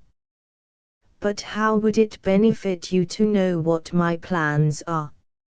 A whim has seized me. That is all. Nor are you playing fair. You have given me your word of honor, yet now you are trying to back out of it. No matter what you desire me to do, I decline to do it until you have told me your purpose. What am I to say to the fellow? Thought Chichikov. He reflected for a moment, and then explained that he wanted the dead souls in order to acquire a better standing in society, since at present he possessed little landed property, and only a handful of serfs. You are lying, said Nozdrev without even letting him finish. Yes, you are lying, my good friend. Chichikov himself perceived that his device had been a clumsy one, and his pretext weak. I must tell him straight out, he said to himself as he pulled his wits together. Should I tell you the truth, he added aloud, I must beg of you not to repeat it. The truth is that I am thinking of getting married. But, unfortunately, my betrothed's father and mother are very ambitious people, and do not want me to marry her, since they desire the bridegroom to own not less than 300 souls, whereas I own but 150, and that number is not sufficient. Again you are lying, said Nozdrev. Then look here, I have been lying only to this extent. And Chichikov marked off upon his little finger a minute portion. Nevertheless, I will bet my head that you have been lying throughout. Come, come. That is not very civil of you. Why should I have been lying? Because I know you, and know that you are a regular skinflint. I say that in all friendship. If I possessed any power over you, I should hang you to the nearest tree. This remark hurt Chichikov, for at any time he disliked expressions gross or offensive to decency, and never allowed anyone, no, not even persons of the highest rank, to behave towards him with an undue measure of familiarity. Consequently, his sense of umbrage on the present occasion was unbounded. By God, I would hang you, repeated Nozdrev. I say this frankly, and not for the purpose of offending you, but simply to communicate to you my friendly opinion." "To everything there are limits," retorted Chichikov stiffly. "If you want to indulge in speeches of that sort you had better return to the barracks." However, after a pause he added, "If you do not care to give me the serfs, why not sell them?" "Sell them? I know you, you rascal. You wouldn't give me very much for them, would you? A nice fellow. Look here. What are they to you? So many diamonds, eh? I thought so. I know you. Pardon me, but I could wish that you were a member of the Jewish persuasion. You would give them to me fast enough then. On the contrary, to show you that I am not a usurer, I will decline to ask of you a single kopeck for the serfs. All that you need do is to buy that colt of mine, and then I will throw in the serfs in addition." "But what should I want with your colt?" said Chichikov, genuinely astonished at the proposal. "What should you want with him?" "Why, I have bought him for 10,000 rubles, and am ready to let you have him for 4. I ask you again, of what use could the colt possibly be to me? I am not the keeper of a breeding establishment." "Ah! I see that you fail to understand me. Let me suggest that you pay down at once 3,000 rubles of the purchase money, and leave the other 1,000 until later." "But I do not mean to buy the colt, damn him." "Then buy the roan mare." "No, nor the roan mare." "Then you shall have both the mare and the grey horse which you have seen in my stables for 2,000 rubles. I require no horses at all." "But you would be able to sell them again. You would be able to get thrice their purchase price at the very first fair that was held. Then sell them at that fair yourself, seeing that you are so certain of making a triple profit." "Oh, I should make it fast enough, only I want you to benefit by the transaction." Chichikov duly thanked his interlocutor, but continued to decline either the grey horse or the roan mare. "Then buy a few dogs," said Nozdrev. "I can sell you a couple of hides a quiver, ears well pricked, coats like quills, ribs barrel-shaped, and paws so tucked up as scarcely to graze the ground when they run. Of what use would those dogs be to me? I am not a sportsman. But I want you to have the dogs. Listen. If you won't have the dogs, then buy my barrel organ. 'Tis a splendid instrument. As a man of honor I can tell you that, when new, it cost me 1,500 rubles. Well, you shall have it for 900. Come, come. What should I want with a barrel organ? I am not a German, to go hauling it about the roads and begging for coppers. But this is quite a different kind of organ from the one which Germans take about with them. You see, it is a real organ. Look at it for yourself. It is made of the best wood. I will take you to have another view of it." And seizing Chichikov by the hand, Nozdrev drew him towards the other room, where, in spite of the fact that Chichikov, with his feet planted firmly on the floor, assured his host, again and again, that he knew exactly what the organ was like, He was forced once more to hear how Marlborough went to the war. Then, since you don't care to give me any money for it, persisted Nozdrev, listen to the following proposal.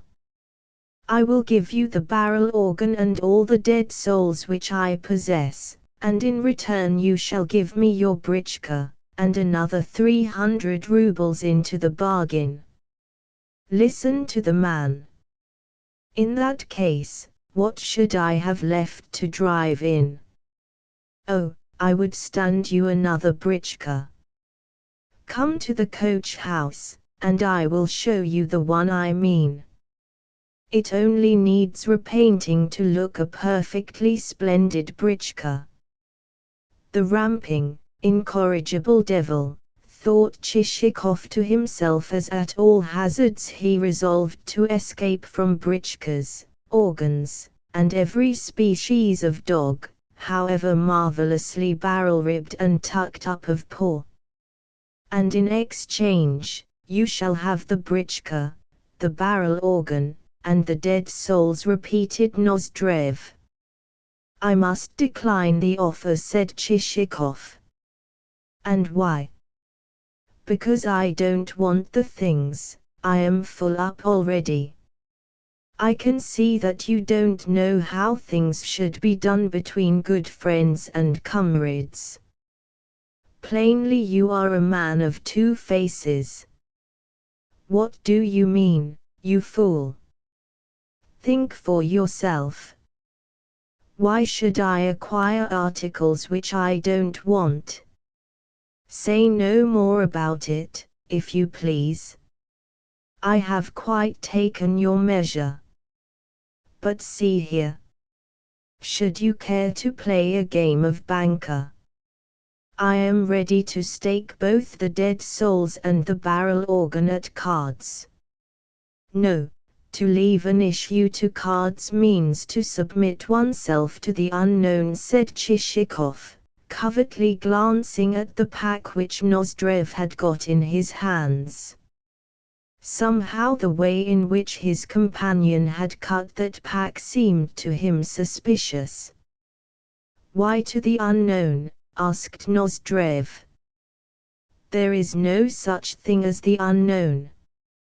Should luck be on your side, you may win the devil knows what a haul.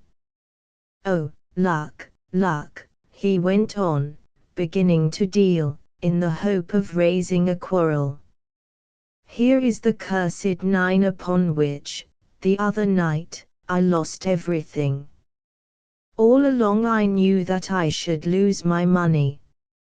Said I to myself, the devil take you, you false, accursed card. Just as Nozdrev uttered the words, Porfiry entered with a fresh bottle of liquor, but Chichikov declined either to play or to drink. Why do you refuse to play? Asked Nozdrev. Because I feel indisposed to do so. Moreover, I must confess that I am no great hand at cards. Why are you no great hand at them? Chichikov shrugged his shoulders. Because I am not, he replied. You are no great hand at anything, I think. What does that matter? God has made me so. The truth is that you are a thetuk, and nothing else. Once upon a time I believed you to be a good fellow, but now I see that you don't understand civility. One cannot speak to you as one would to an intimate, for there is no frankness or sincerity about you. You are a regular Sabakevich, just such another as he. For what reason are you abusing me? Am I in any way at fault for declining to play cards? Sell me those souls if you are the man to hesitate over such rubbish. The foul fiend take you. I was about to have given them to you for nothing, but now you shan't have them at all, not if you offer me 3 kingdoms in exchange. Henceforth I will have nothing to do with you, you cobbler, you dirty blacksmith. Porphyry, go and tell the ostler to give the gentleman's horses no oats, but only hay." This development Chichikov had hardly expected. "And do you," added Nozdrev to his guest, "get out of my sight." Yet in spite of this, host and guest took supper together, even though on this occasion the table was adorned with no wines of fictitious nomenclature, but only with a bottle which reared its solitary head beside a jug of what is usually known as vin ordinaire. When supper was over, Nozdrev said to Chichikov as he conducted him to a side room where a bed had been made up, "This is where you are to sleep. I cannot very well wish you good night." Left to himself on Nozdrev's departure, Chichikov felt in a most unenviable frame of mind.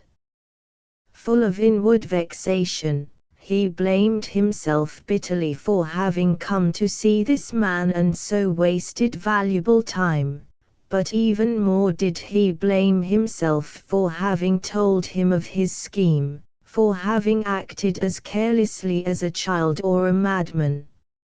Of a surety the scheme was not one which ought to have been confided to a man like Nozdrev, for he was a worthless fellow who might lie about it, and append additions to it, and spread such stories as would give rise to God knows what scandals. "This is indeed bad," Chichikov said to himself. "I have been an absolute fool." Consequently he spent an uneasy night, this uneasiness being increased by the fact that a number of small, but vigorous, insects so feasted upon him that he could do nothing but scratch the spots and exclaim, "The devil take you and Nozdrev alike." Only when morning was approaching did he fall asleep. On rising, he made it his first business, after donning dressing gown and slippers, to cross the courtyard to the stable, for the purpose of ordering Selifan to harness the britchka. Just as he was returning from his errand he encountered Nozdrev, clad in a dressing gown, and holding a pipe between his teeth. Host and guest greeted one another in friendly fashion, and Nozdrev inquired how Chichikov had slept. "Fairly well," replied Chichikov, but with a touch of dryness in his tone. "The same with myself," said Nozdrev. "The truth is that such a lot of nasty brutes kept crawling over me that even to speak of it gives me the shudders.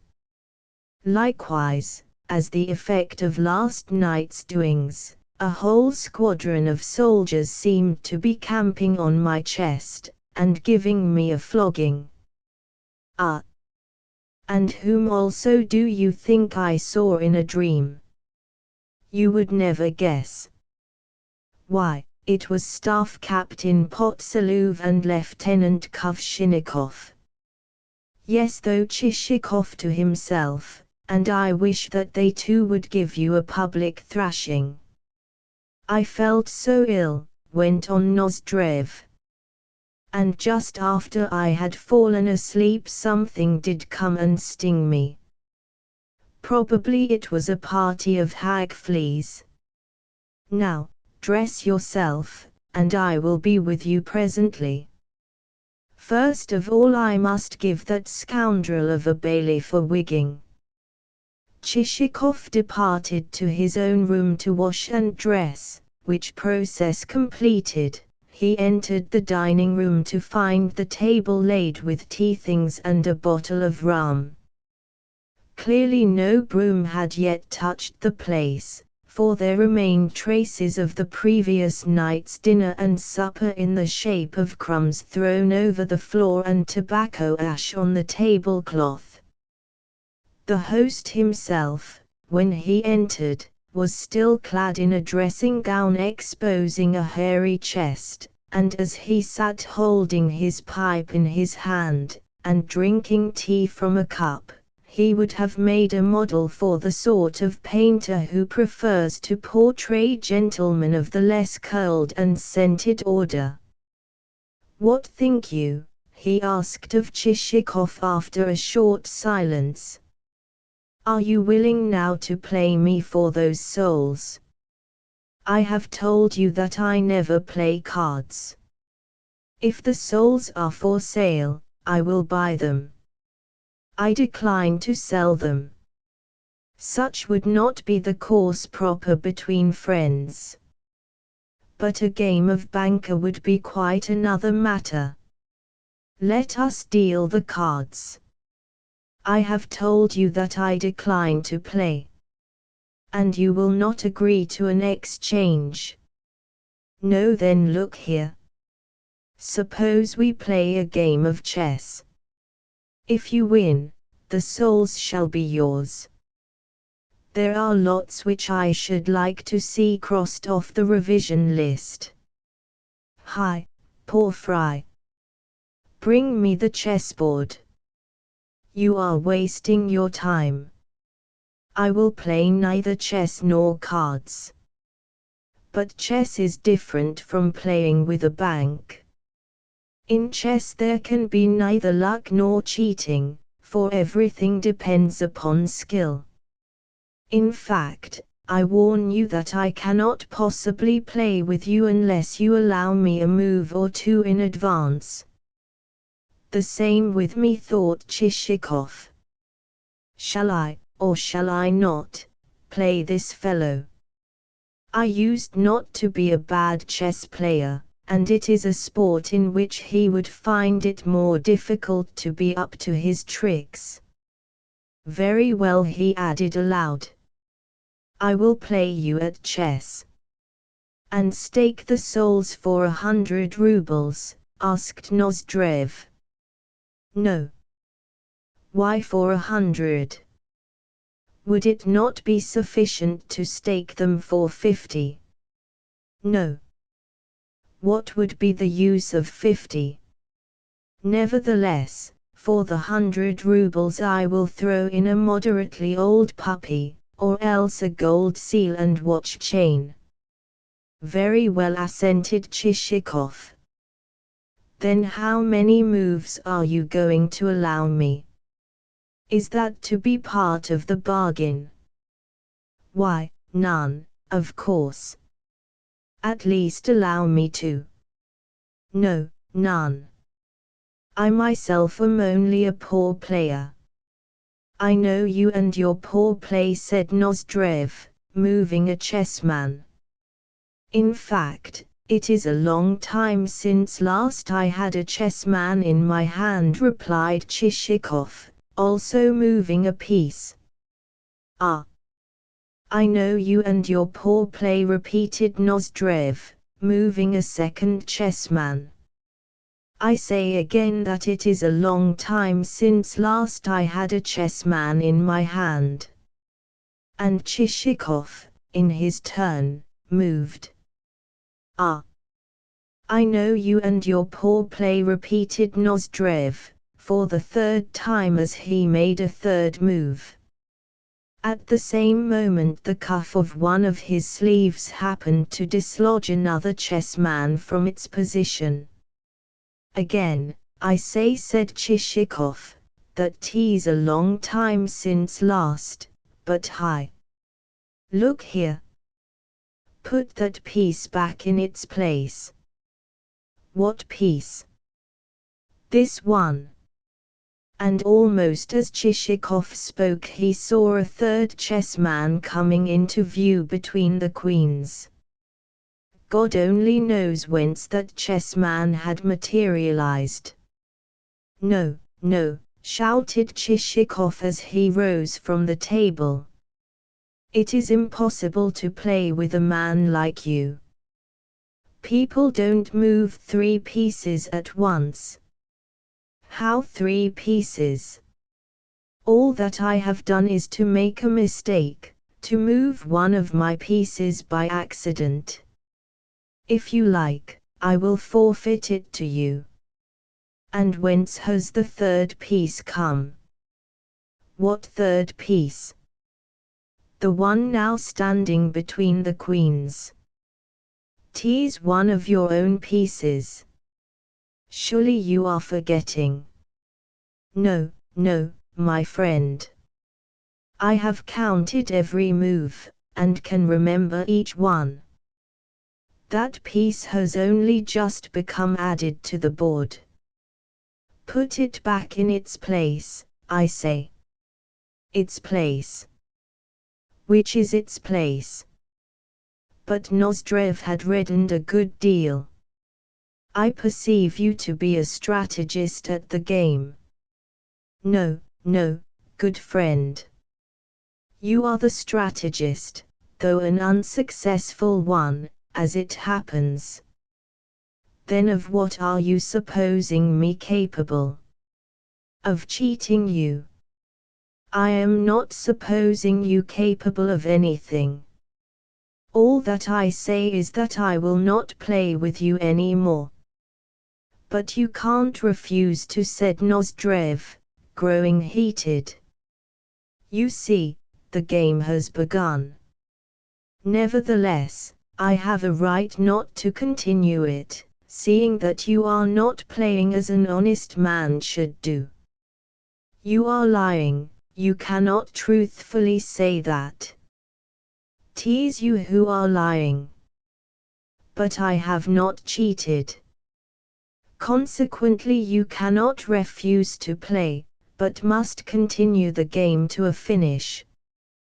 You cannot force me to play, retorted Chichikov coldly as, turning to the chessboard, he swept the pieces into confusion. Nozdrev approached Chichikov with a manner so threatening that the other fell back a couple of paces. I will force you to play, said Nozdrev. It is no use you making a mess of the chessboard, for I can remember every move. We will replace the chessmen exactly as they were. No, no, my friend. The game is over, and I play you no more. You say that you will not.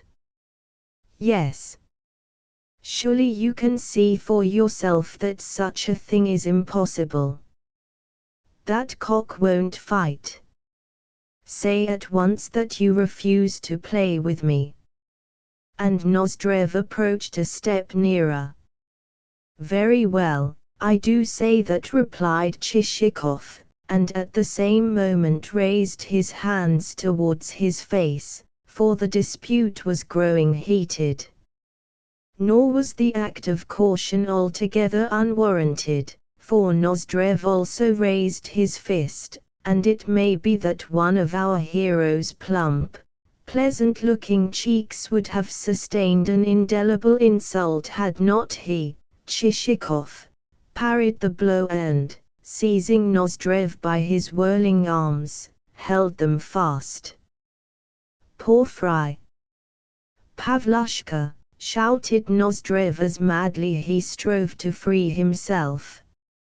On hearing the words, Chichikov, both because he wished to avoid rendering the servants witnesses of the unedifying scene and because he felt that it would be of no avail to hold Nozdrev any longer, let go of the latter's arms.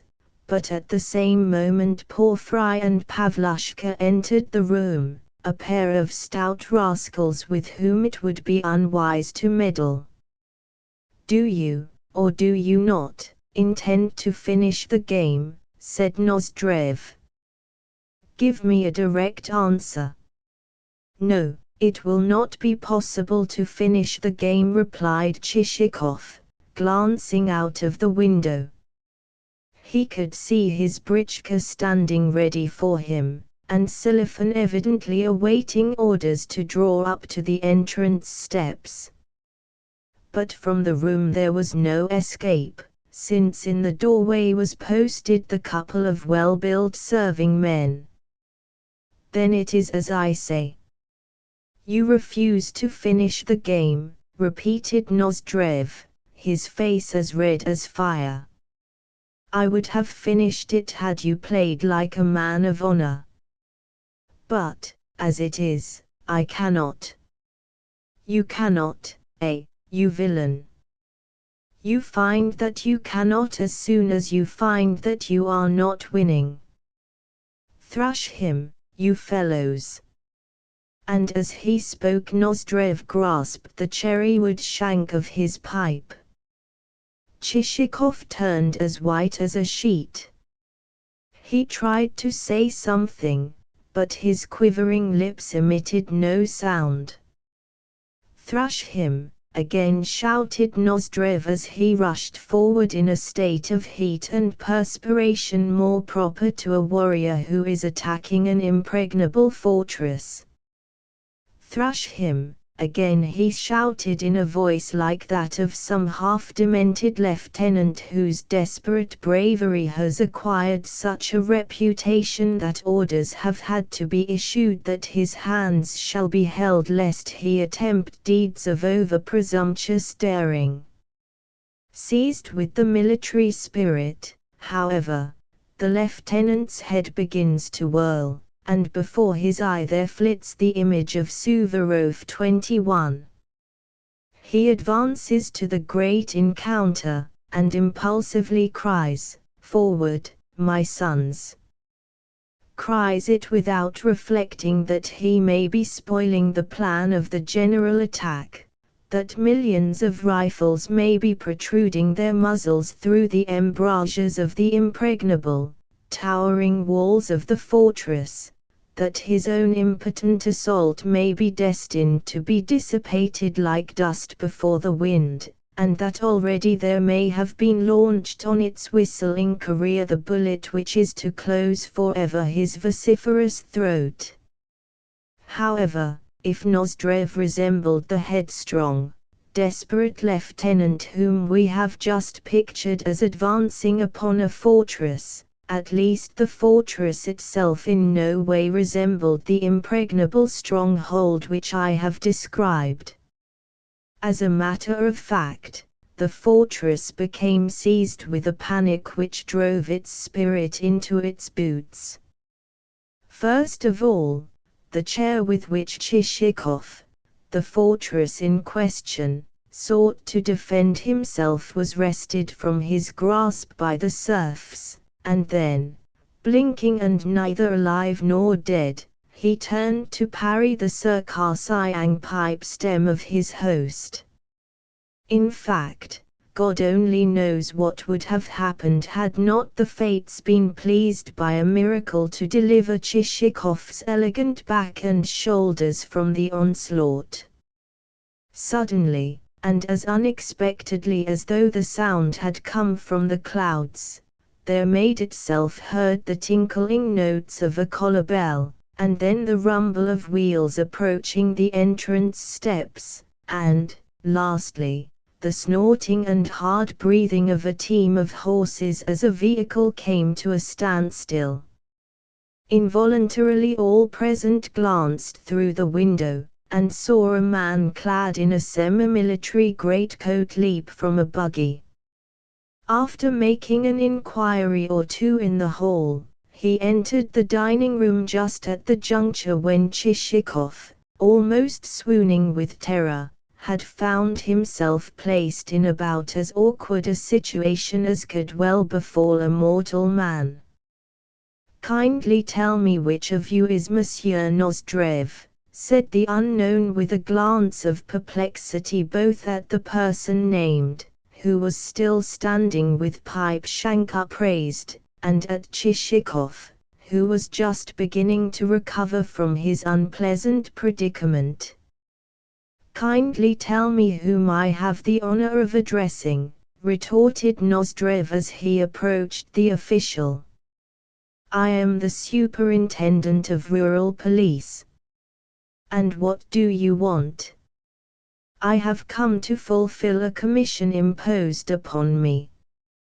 That is to say, I have come to place you under arrest until your case shall have been decided. Rubbish. What case, pray?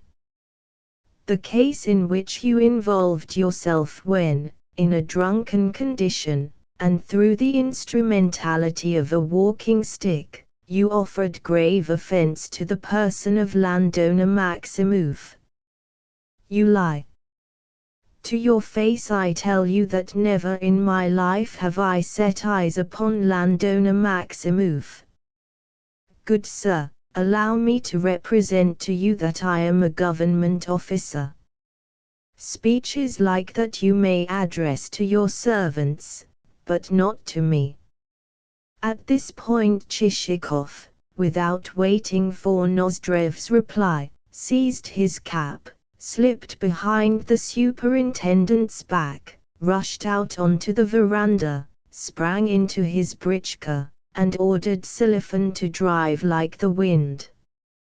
Chapter V. Certainly Chichikov was a thorough coward, for, although the britchka pursued its headlong course until Nozdrev's establishment had disappeared behind hillocks and hedgerows, our hero continued to glance nervously behind him, as though every moment expecting to see a stern chase begin. His breath came with difficulty, and when he tried his heart with his hands he could feel it fluttering like a quail caught in a net. What a sweat the fellow has thrown me into, he thought to himself, while many a dire and forceful aspiration passed through his mind. Indeed, the expressions to which he gave vent were most inelegant in their nature. But what was to be done next? He was a Russian and thoroughly aroused. The affair had been no joke. But for the superintendent, he reflected, I might never again have looked upon God's daylight, I might have vanished like a bubble on a pool, and left neither trace nor posterity nor property nor an honorable name for my future offspring to inherit. It seemed that our hero was particularly anxious with regard to his possible issue. What a scurvy baron, mused Silifan as he drove along. Never have I seen such a baron. I should like to spit in his face. 'Tis better to allow a man nothing to eat than to refuse to feed a horse properly. A horse needs his oats, they are his proper fare. Even if you make a man procure a meal at his own expense, don't deny a horse his oats, for he ought always to have them.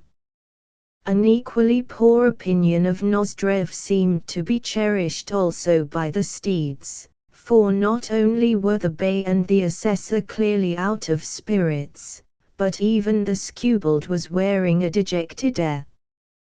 True, at home the skewbald got none but the poorer sorts of oats to eat, and Silifan never filled his trough without having first called him a villain, but at least they were oats, and not hay, they were stuff which could be chewed with a certain amount of relish. Also, there was the fact that at intervals he could intrude his long nose into his companions' troughs, especially when Silifan happened to be absent from the stable, and ascertain what their provender was like. But at Nozdrev's there had been nothing but hay. That was not right. All three horses felt greatly discontented. But presently the malcontents had their reflections cut short in a very rude and unexpected manner. That is to say, they were brought back to practicalities by coming into violent collision with a six-horsed vehicle, while upon their heads descended both a babel of cries from the ladies inside and a storm of curses and abuse from the coachman. "Ah, you damned fool," he vociferated. "I shouted to you loud enough. Draw out, you old raven, and keep to the right. Are you drunk?" Silifan himself felt conscious that he had been careless, but since a Russian does not care to admit a fault in the presence of strangers, he retorted with dignity, "Why have you run into us? Did you leave your eyes behind you at the last tavern that you stopped at?" With that he started to back the britchka, in the hope that it might get clear of the other's harness, but this would not do, for the pair were too hopelessly intertwined. Meanwhile the skewbald snuffed curiously at his new acquaintances as they stood planted on either side of him, while the ladies in the vehicle regarded the scene with an expression of terror. One of them was an old woman, and the other a damsel of about 16. A mass of golden hair fell daintily from a small head, and the oval of her comely face was as shapely as an egg, and white with the transparent whiteness seen when the hands of a housewife hold a new-laid egg to the light to let the sun's rays filter through its shell. The same tint marked the maiden's ears where they glowed in the sunshine, and, in short, what with the tears in her wide-open, arresting eyes, she presented so attractive a picture that our hero bestowed upon it more than a passing glance before he turned his attention to the hubbub which was being raised among the horses and the coachman. "Back out, you rook of Nijni Novgorod," the stranger's coachman shouted. Silifan tightened his reins, and the other driver did the same. The horses stepped back a little, and then came together again, this time getting a leg or two over the traces. In fact, so pleased did the skewbald seem with his new friends that he refused to stir from the melee into which an unforeseen chance had plunged him. Laying his muzzle lovingly upon the neck of one of his recently acquired acquaintances, he seemed to be whispering something in that acquaintance's ear, and whispering pretty nonsense, too, to judge from the way in which that confidant kept shaking his ears. At length peasants from a village which happened to be near the scene of the accident tackled the mess, and since a spectacle of that kind is to the Russian mujik what a newspaper or a club meeting is to the German, the vehicle soon became the center of a crowd, and the village denuded even of its old women and children. The traces were disentangled, and a few slaps on the nose forced the skewbald to draw back a little, after which the teams were straightened out and separated. Nevertheless, either sheer obstinacy or vexation at being parted from their new friends caused the strange team absolutely to refuse to move a leg. Their driver laid the whip about them, but still they stood as though rooted to the spot. At length the participatory efforts of the peasants rose to an unprecedented degree of enthusiasm, and they shouted in an intermittent chorus the advice, "Do you, Andrusha, take the head of the trace horse on the right, while Uncle Mitei mounts the shaft horse. Get up, Uncle Mitei." Upon that the lean, long, and red-bearded Uncle Mitei mounted the shaft horse, in which position he looked like a village steeple or the window which is used to raise water from wells. The coachman whipped up his steeds afresh, but nothing came of it, and Uncle Mitei had proved useless. Hold on, shouted the peasants again. Do you, Uncle Mitai, mount the trace horse, while Uncle Minai mounts the shaft horse? Whereupon Uncle Minai, a peasant with a pair of broad shoulders, a beard as black as charcoal, and a belly like the huge samovar in which Zbyton is brewed for all attending a local market, hastened to seat himself upon the shaft horse, which almost sank to the ground beneath his weight. Now they will go all right, the mujiks exclaimed. Lay it on hot, lay it on hot. Give that sorrel horse the whip, and make him squirm like a Koramora 22. Nevertheless, the affair in no way progressed, wherefore, seeing that flogging was of no use, Uncles Mitai and Minai both mounted the sorrel, while Andrusha seated himself upon the trace horse. Then the coachman himself lost patience, and sent the two uncles about their business, and not before it was time, seeing that the horses were steaming in a way that made it clear that, unless they were first winded, they would never reach the next post house. So they were given a moment's rest. That done, they moved off of their own accord. Throughout, Chichikov had been gazing at the young unknown with great attention, and had even made one or two attempts to enter into conversation with her, but without success.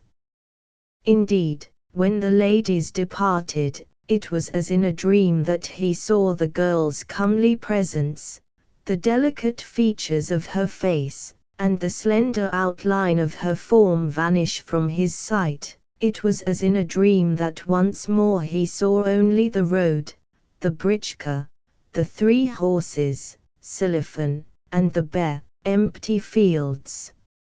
Everywhere in life, yes, even in the plainest, the dingiest ranks of society, as much as in those which are uniformly bright and presentable, a man may happen upon some phenomenon which is so entirely different from those which have hitherto fallen to his lot. Everywhere through the web of sorrow of which our lives are woven there may suddenly break a clear, radiant thread of joy, even as suddenly along the street of some poor, poverty-stricken village which, ordinarily, sees naught but a farm wagon, there may come bowling a gorgeous coach with plated harness, picturesque horses, and a glitter of glass, so that the peasants stand gaping, and do not resume their caps until long after the strange equipage has become lost to sight. Thus the golden-haired maiden makes a sudden, unexpected appearance in our story, and as suddenly, as unexpectedly, disappears. Indeed, had it not been that the person concerned was Chichikov, and not some youth of 20 summers, a hussar or a student or, in general, a man standing on the threshold of life, what thoughts would not have sprung to birth, and stirred and spoken, within him? For what a length of time would he not have stood entranced as he stared into the distance and forgot alike his journey, the business still to be done, the possibility of incurring loss through lingering, himself, his vocation, the world, and everything else that the world contains. But in the present case the hero was a man of middle age, and of cautious and frigid temperament. True, he pondered over the incident, but in more deliberate fashion than a younger man would have done.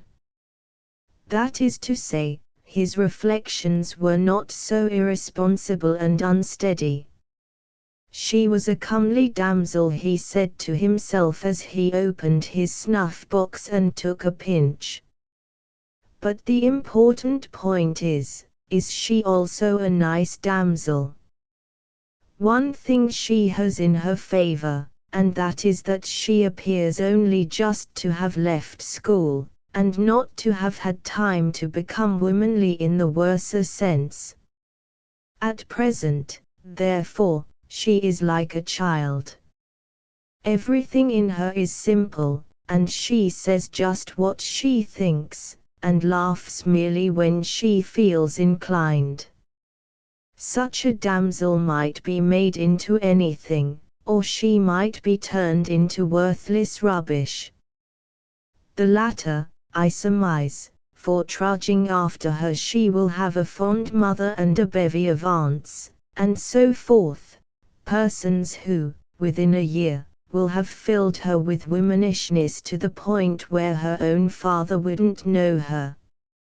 And to that there will be added pride and affectation, and she will begin to observe established rules, and to rack her brains as to how, and how much, she ought to talk, and to whom, and where, and so forth.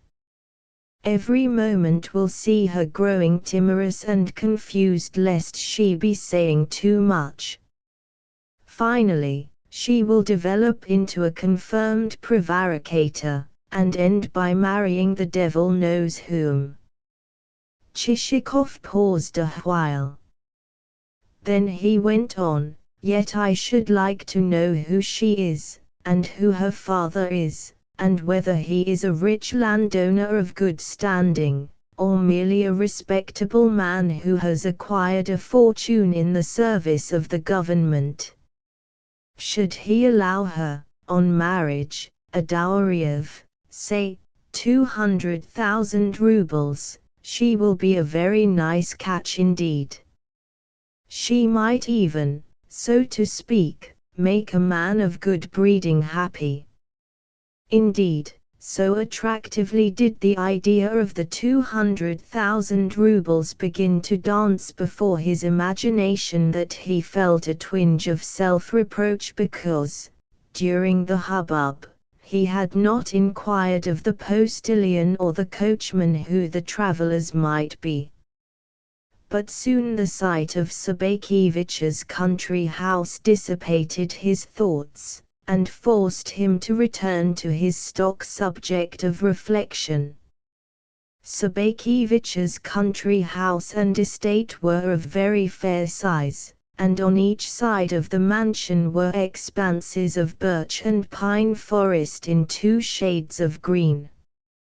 The wooden edifice itself had dark grey walls and a red-gabled roof, for it was a mansion of the kind which Russia builds for her military settlers and for German colonists. A noticeable circumstance was the fact that the taste of the architect had differed from that of the proprietor, the former having manifestly been a pedant and desirous of symmetry, and the latter having wished only for comfort.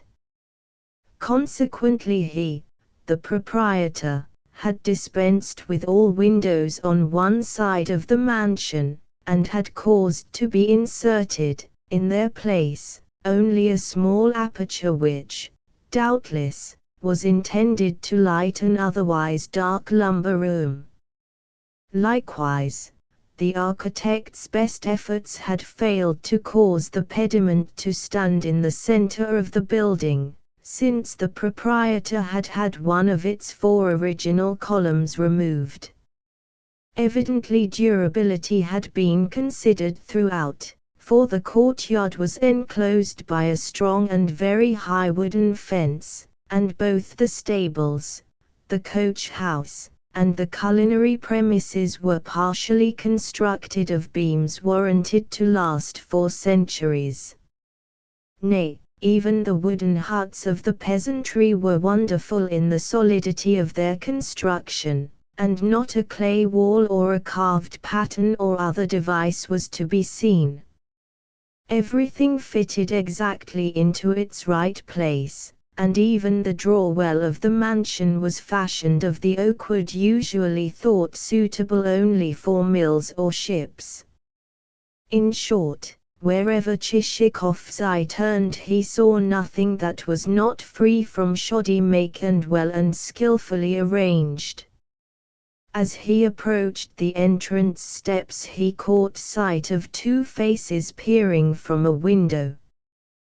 One of them was that of a woman in a mob cap with features as long and as narrow as a cucumber, and the other that of a man with features as broad and as short as the Moldavian pumpkins, known as Gorlianki, whereof Balalaki, the species of light, two-stringed instrument which constitutes the pride and the joy of the gay young fellow of 20 as he sits winking and smiling at the white-necked, white-bosomed maidens who have gathered to listen to his low-pitched tinkling, are fashioned.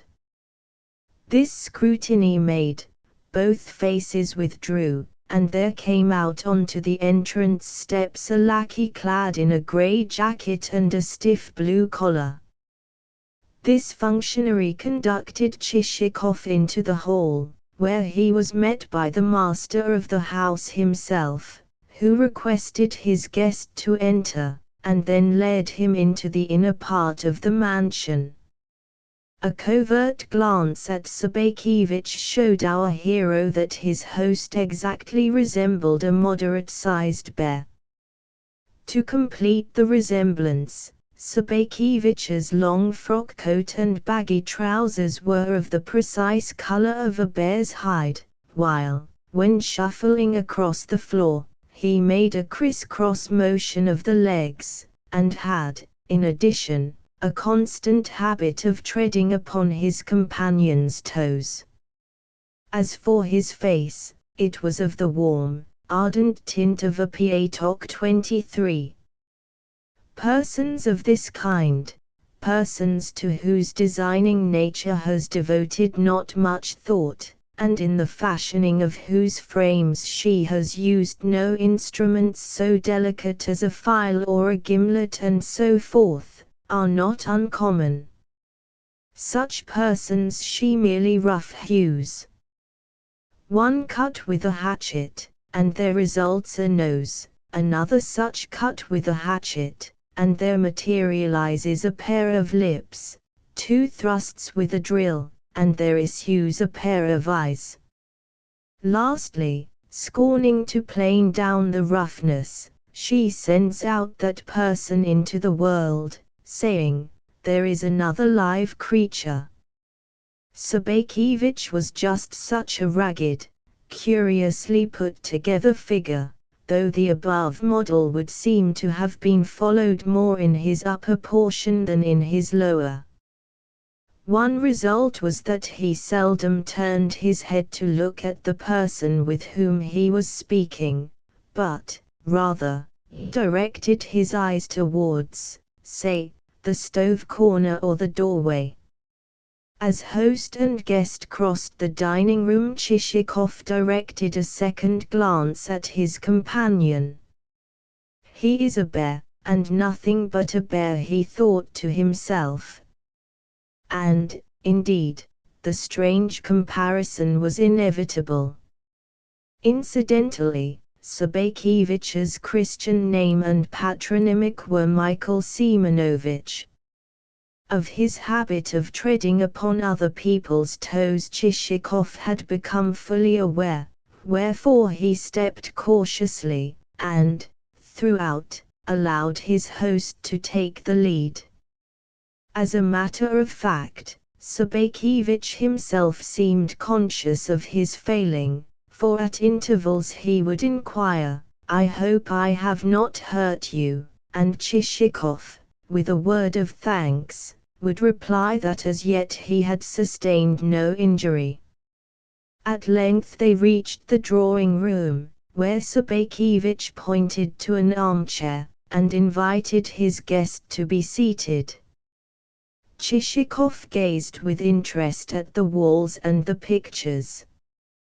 In every such picture there were portrayed either young men or Greek generals of the type of Mufrog or Dato, clad in a red uniform and breeches, canaries, and others, and all these heroes were depicted with a solidity of thigh and a wealth of moustache which made the beholder simply shudder with awe.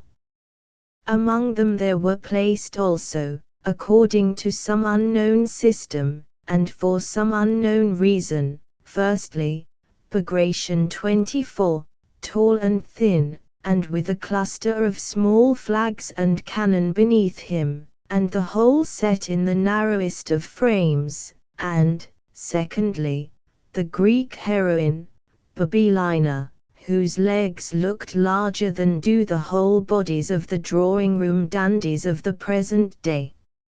Apparently the master of the house was himself a man of health and strength, and therefore liked to have his apartments adorned with none but folk of equal vigor and robustness.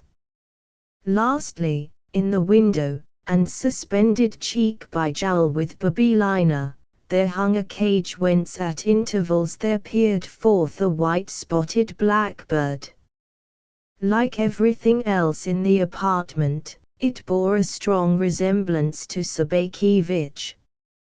When host and guest had been conversing for 2 minutes or so, the door opened, and there entered the hostess, a tall lady in a cap adorned with ribbons of domestic coloring and manufacture.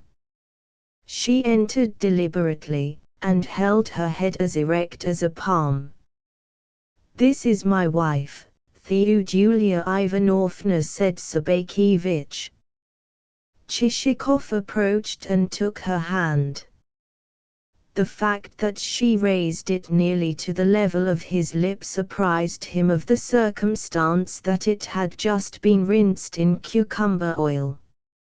"My dear, allow me to introduce Paul Ivanovich Chichikov," added Sobakevich. "He has the honor of being acquainted both with our governor and with our postmaster."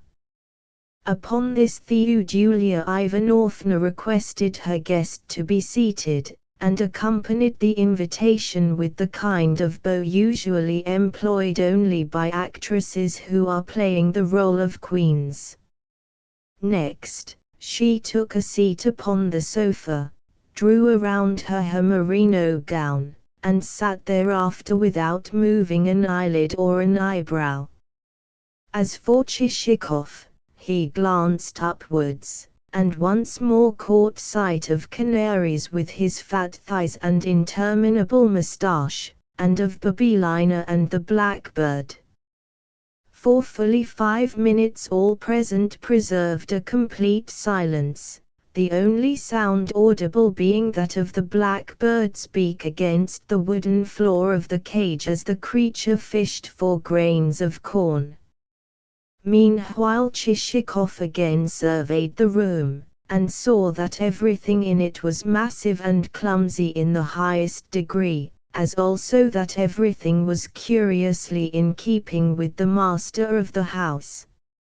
For example, in one corner of the apartment there stood a hazelwood bureau with a bulging body on 4 grotesque legs, the perfect image of a bear.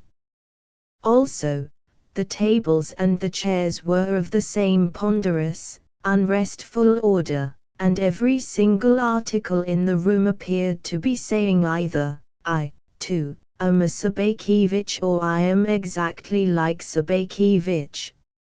"I heard speak of you one day when I was visiting the President of the Council," said Chichikov, on perceiving that no one else had a mind to begin a conversation. "That was on Thursday last. We had a very pleasant evening." "Yes, on that occasion I was not there," replied Sobakevich. "What a nice man he is!" "Who is?" inquired Sobakevich, gazing into the corner by the stove. "The president of the local council." "Did he seem so to you?" "True, he is a mason, but he is also the greatest fool that the world ever saw." Chichikov started a little at this mordant criticism, but soon pulled himself together again, and continued, "Of course, every man has his weakness. Yet the president seems to be an excellent fellow. And do you think the same of the governor?" "Yes." "Why not?"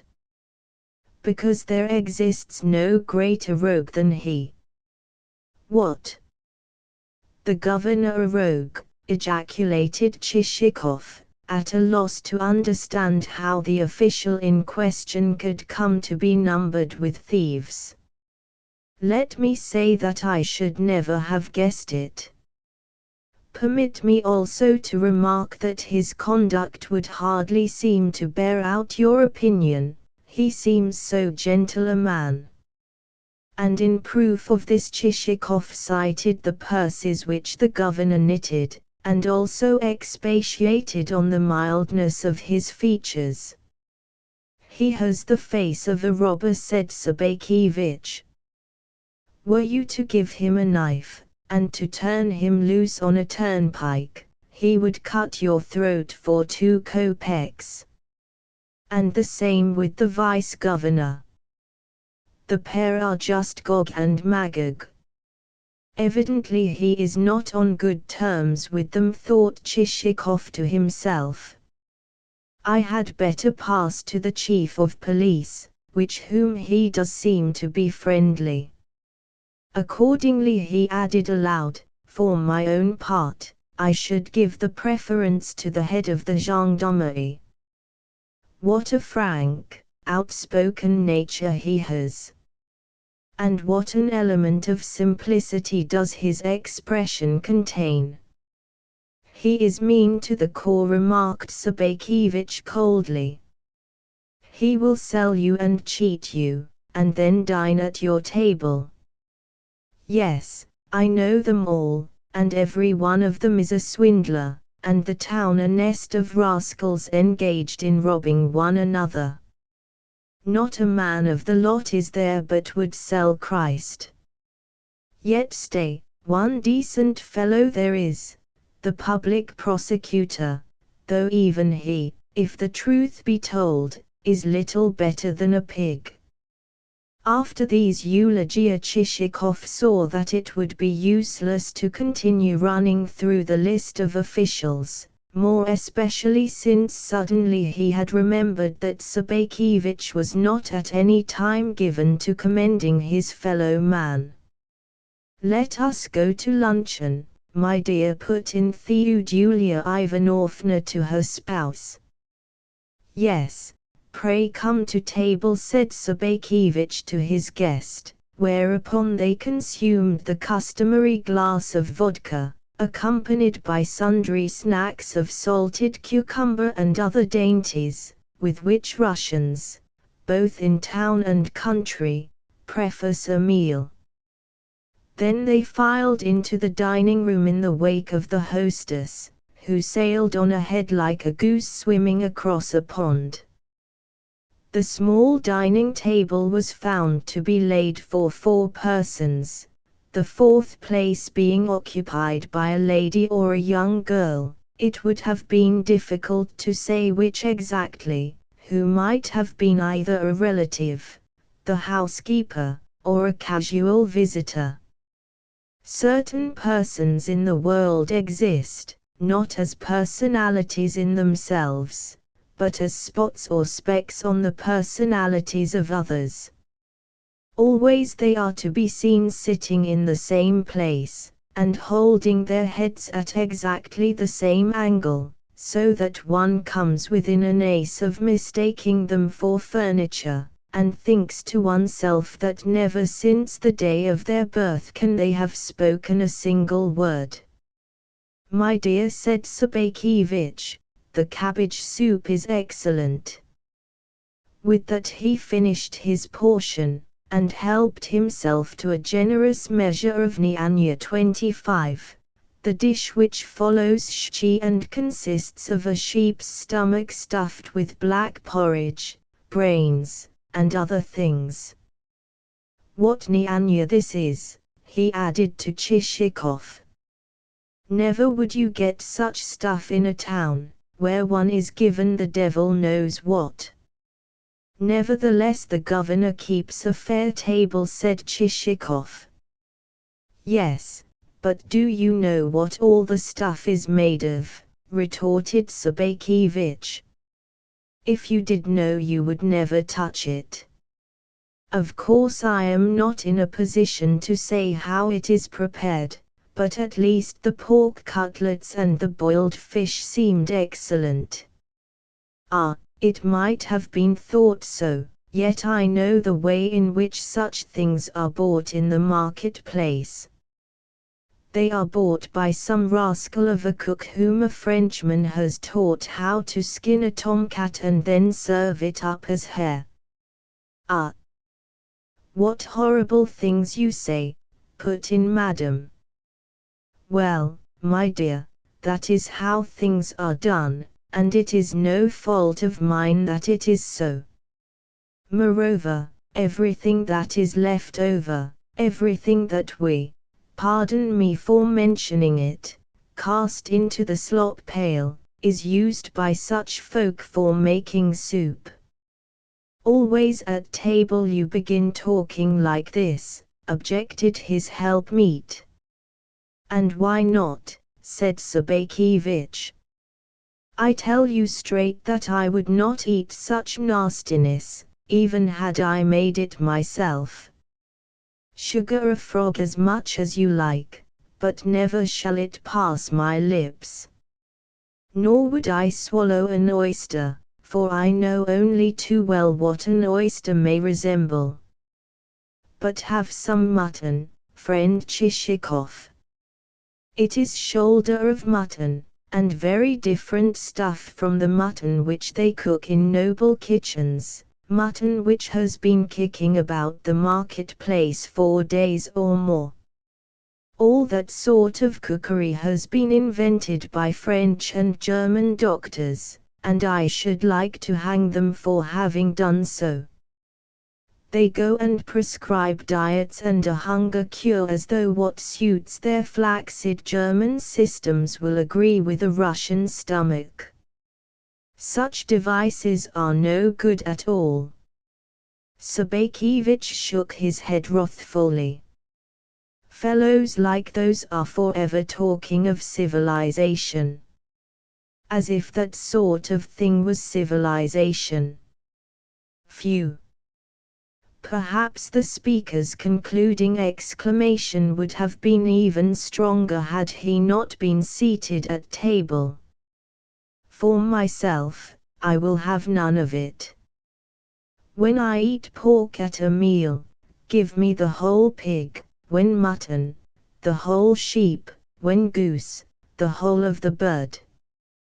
2 dishes are better than 1,000, provided that one can eat of them as much as one wants. And he proceeded to put precept into practice by taking half the shoulder of mutton onto his plate, and then devouring it down to the last morsel of gristle and bone. My word, reflected Chichikov. The fellow has a pretty good holding capacity. None of it for me, repeated Sobakevich as he wiped his hands on his napkin. I don't intend to be like a fellow named Plushkin, who owns 800 souls, yet dines worse than does my shepherd. Who is Plushkin? Asked Chichikov. A miser, replied Sobakevich. Such a miser as never you could imagine. Even convicts in prison live better than he does. And he starves his servants as well. Really, ejaculated Chichikov, greatly interested. Should you, then, say that he has lost many peasants by death? Certainly. They keep dying like flies. Then how far from here does he reside? About 5 versts. Only 5 versts, exclaimed Chichikov, feeling his heart beating joyously. Ought one, when leaving your gates, to turn to the right or to the left? I should be sorry to tell you the way to the house of such a cur, said Sobakevich. A man had far better go to hell than to Plushkin's. Quite so, responded Chichikov. My only reason for asking you is that it interests me to become acquainted with any and every sort of locality. To the shoulder of mutton there succeeded, in turn, cutlets, each one larger than a plate, a turkey of about the size of a calf, eggs, rice, pastry, and every conceivable thing which could possibly be put into a stomach. There the meal ended. When he rose from table, Chichikov felt as though a pood's weight were inside him. In the drawing-room the company found dessert awaiting them in the shape of pears, plums, and apples, but since neither host nor guest could tackle these particular dainties, the hostess removed them to another room.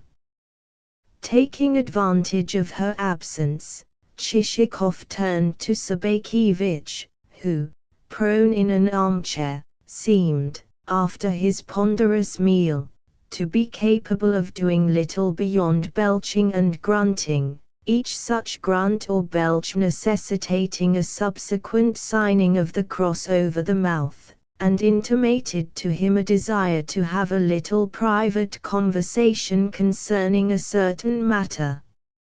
At this moment the hostess returned. "Here is more dessert," she said.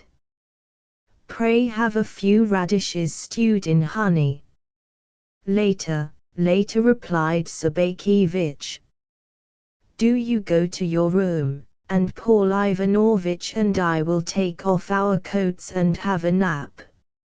Upon this the good lady expressed her readiness to send for feather beds and cushions, but her husband expressed a preference for slumbering in an armchair, and she therefore departed. When she had gone, Sobakevich inclined his head in an attitude of willingness to listen to Chichikov's business. Our hero began in a sort of detached manner, touching lightly upon the subject of the Russian Empire, and expatiating upon the immensity of the same, and saying that even the empire of ancient Rome had been of considerably smaller dimensions. Meanwhile Sobakevich sat with his head drooping.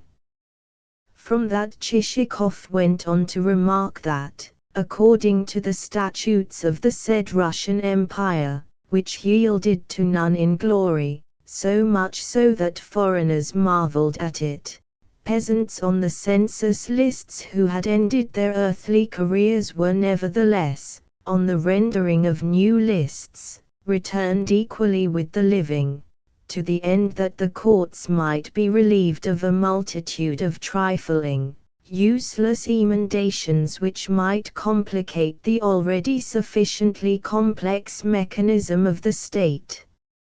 Nevertheless, said Chichikov, the general equity of this measure did not obviate a certain amount of annoyance to landowners, since it forced them to pay upon a non-living article the tax due upon a living. Hence, our hero concluded, he, Chichikov, was prepared, owing to the personal respect which he felt for Sobakevich, to relieve him, in part, of the irksome obligation referred to. In passing, it may be said that Chichikov referred to his principal point only guardedly, for he called the souls which he was seeking not dead but non-existent. Meanwhile Sobakevich listened with bent head, though something like a trace of expression dawned in his face as he did so. Ordinarily his body lacked a soul, or, if he did possess a soul, he seemed to keep it elsewhere than where it ought to have been, so that, buried beneath mountains, as it were, or enclosed within a massive shell. Its movements produced no sort of agitation on the surface. "Well," said Chichikov, though not without a certain tremor of diffidence as to the possible response. "You are after dead souls," were Sabakivich's perfectly simple words. He spoke without the least surprise in his tone, and much as though the conversation had been turning on grain. "Yes," replied Chichikov, and then, as before, softened down the expression "dead souls." "They are to be found," said Sabakevich. "Why should they not be? Then of course you will be glad to get rid of any that you may chance to have." "Yes, I shall have no objection to selling them." At this point the speaker raised his head a little, for it had struck him that surely the would-be buyer must have some advantage in view. "The devil," thought Chichikov to himself. "Here is he selling the goods before I have even had time to utter a word. And what about the price?" he added aloud. "Of course, the articles are not of a kind very easy to appraise." "I should be sorry to ask too much," said Sabakevich. "How would 100 rubles per head suit you?" "What, 100 rubles per head?" Chichikov stared open-mouthed at his host, doubting whether he had heard aright, or whether his host's slow-moving tongue might not have inadvertently substituted one word for another. "Yes." "Is that too much for you?" said Sabakevich. Then he added, "What is your own price?" "My own price? I think that we cannot properly have understood one another, that you must have forgotten of what the goods consist. With my hand on my heart do I submit that 8 grivni per soul would be a handsome, a very handsome, offer." "What? 8 grivni? In my opinion, a higher offer would be impossible. But I am not a seller of boots." "No, yet you, for your part, will agree that these souls are not live human beings.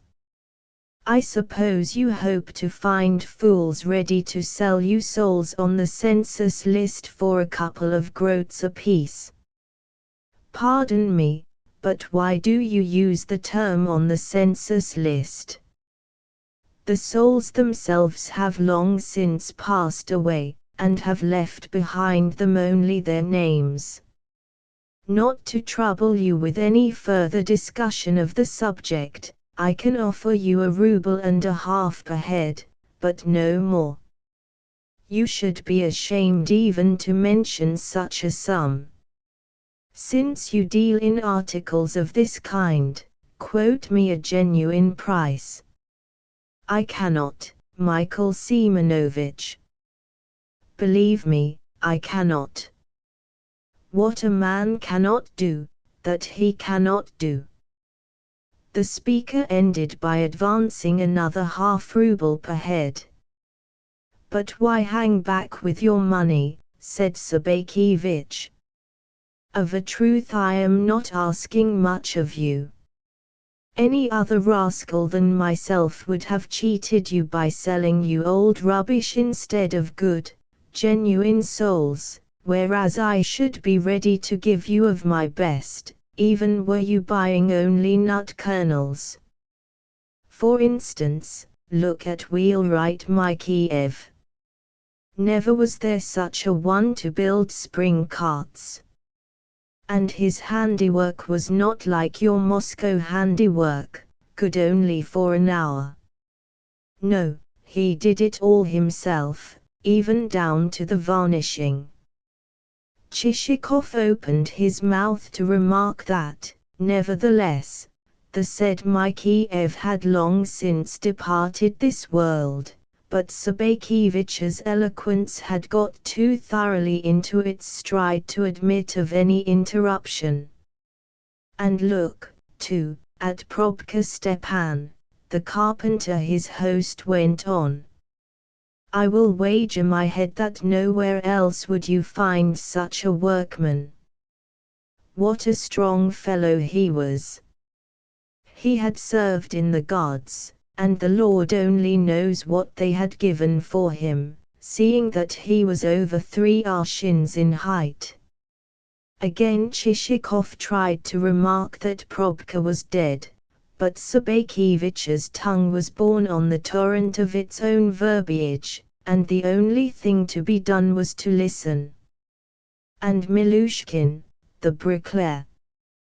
He could build a stove in any house you liked. And Maxim Teliatnikov, the bootmaker.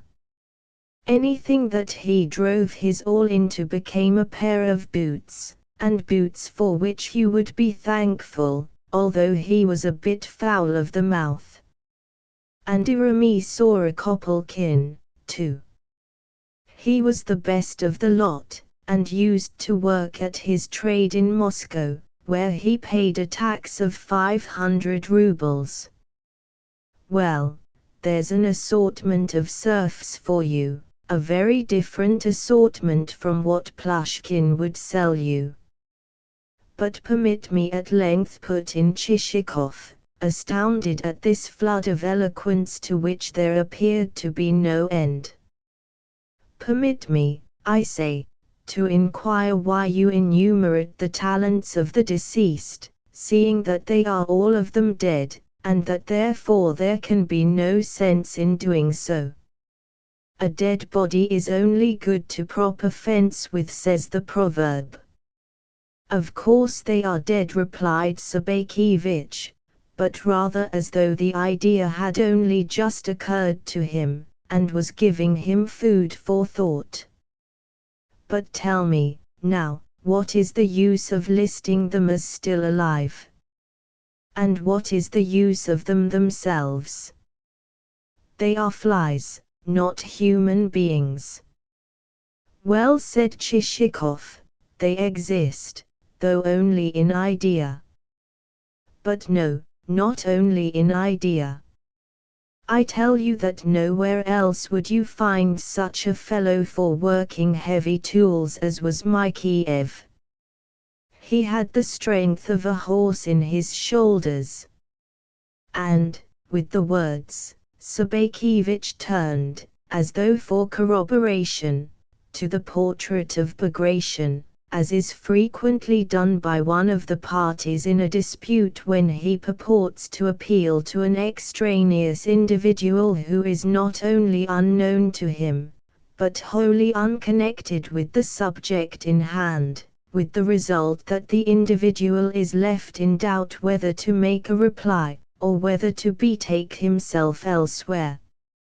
"Nevertheless, I cannot give you more than 2 rubles per head," said Chichikov.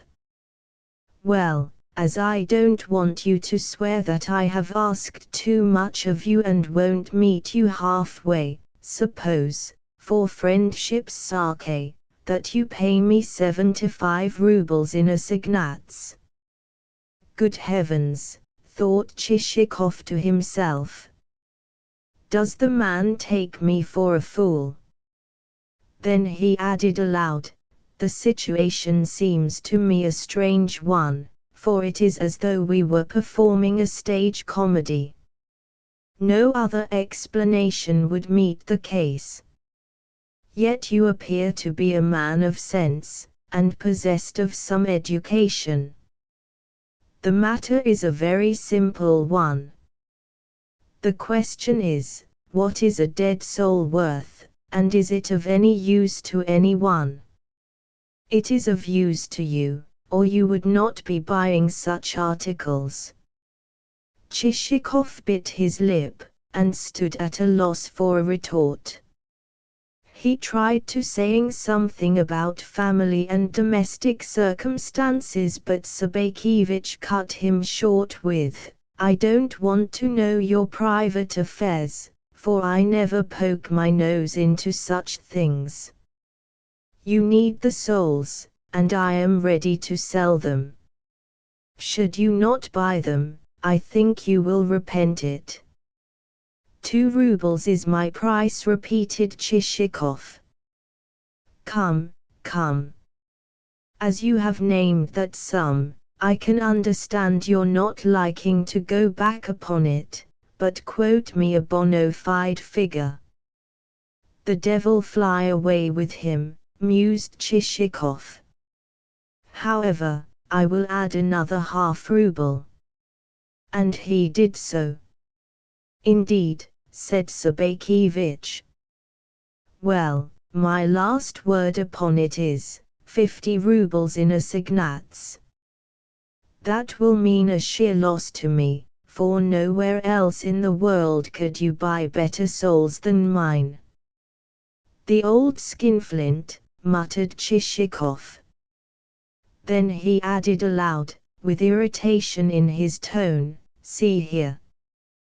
This is a serious matter.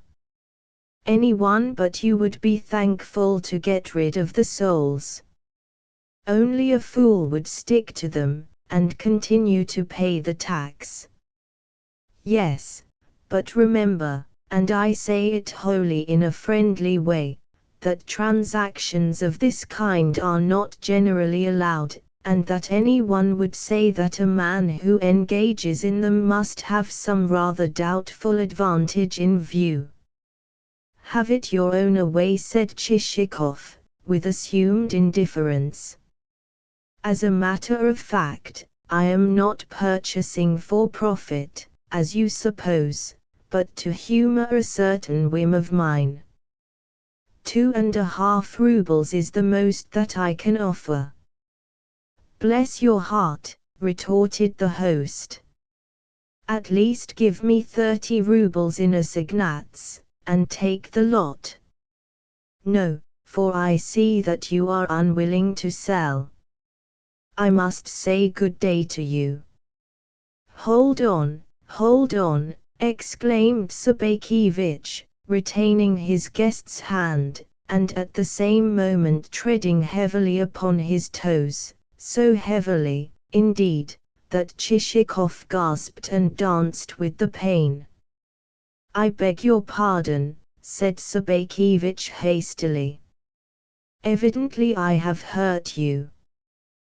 Pray sit down again. No, retorted Chichikov. I am merely wasting my time, and must be off. Oh, sit down just for a moment. I have something more agreeable to say. And, drawing closer to his guest, Sobakevich whispered in his ear, as though communicating to him a secret, how about 25 rubles? No, exclaimed Chichikov. I won't give you even a quarter of that. I won't advance another kopeck. For a while Sobakevich remained silent, and Chichikov did the same. This lasted for a couple of minutes, and, meanwhile, the aquiline-nosed Bagration gazed from the wall as though much interested in the bargaining. What is your outside price? At length said Sobakevich. 2.5 rubles. Then you seem to rate a human soul at about the same value as a boiled turnip. At least give me 3 rubles. No, I cannot. Pardon me, but you are an impossible man to deal with. However, even though it will mean a dead loss to me, and you have not shown a very nice spirit about it, I cannot well refuse to please a friend. I suppose a purchase deed had better be made out in order to have everything in order. Of course. Then for that purpose let us repair to the town. The affair ended in their deciding to do this on the morrow, and to arrange for the signing of a deed of purchase. Next, Chichikov requested a list of the peasants, to which Sabakevich readily agreed. Indeed, he went to his writing desk then and there, and started to indite a list which gave not only the peasants' names, but also their late qualifications. Meanwhile Chichikov, having nothing else to do, stood looking at the spacious form of his host, and as he gazed at his back as broad as that of a cart horse, and at the legs as massive as the iron standards which adorn a street, he could not help inwardly ejaculating, "Truly God has endowed you with much. Though not adjusted with nicety, at least you are strongly built. I wonder whether you were born a bear or whether you have come to it through your rustic life, with its tilling of crops and its trading with peasants. Yet no, I believe that, even if you had received a fashionable education, and had mixed with society, and had lived in St. Petersburg, you would still have been just the Kulak 26 that you are. The only difference is that circumstances, as they stand, permit of your polishing off a stuffed shoulder of mutton at a meal, whereas in St. Petersburg you would have been unable to do so. Also, as circumstances stand, you have under you a number of peasants, whom you treat well for the reason that they are your property, whereas, otherwise, you would have had under you chinovniks 27, whom you would have bullied because they were not your property. Also, you would have robbed the treasury, since a kulak always remains a money grubber. The list is ready, said Sabakevich, turning round. Indeed. Then please let me look at it. Chichikov ran his eye over the document, and could not but marvel at its neatness and accuracy. Not only were there set forth in it the trade, the age, and the pedigree of every serf, but on the margin of the sheet were jotted remarks concerning each serf's conduct and sobriety. Truly it was a pleasure to look at it. And do you mind handing me the earnest money, said Sabakevich. Yes, I do. Why need that be done? You can receive the money in a lump sum as soon as we visit the town. But it is always the custom, you know, asserted Sabakevich. Then I cannot follow it, for I have no money with me. However, here are 10 rubles. 10 rubles, indeed. You might as well hand me 50 while you are about it. Once more Chichikov started to deny that he had any money upon him, but Sabakevich insisted so strongly that this was not so that at length the guest pulled out another 15 rubles, and added them to the 10 already produced. Kindly give me a receipt for the money, he added. A receipt? Why should I give you a receipt? Because it is better to do so, in order to guard against mistakes.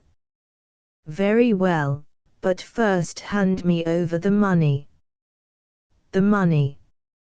I have it here. Do you write out the receipt, and then the money shall be yours. Pardon me, but how am I to write out the receipt before I have seen the cash? Chichikov placed the notes in Sabakevich's hand, whereupon the host moved nearer to the table, and added to the list of serfs a note that he had received for the peasants, therewith sold, the sum of 25 rubles, as earnest money. This done, he counted the notes once more. This is a very old note, he remarked, holding one up to the light. Also, it is a trifle torn. However, in a friendly transaction one must not be too particular.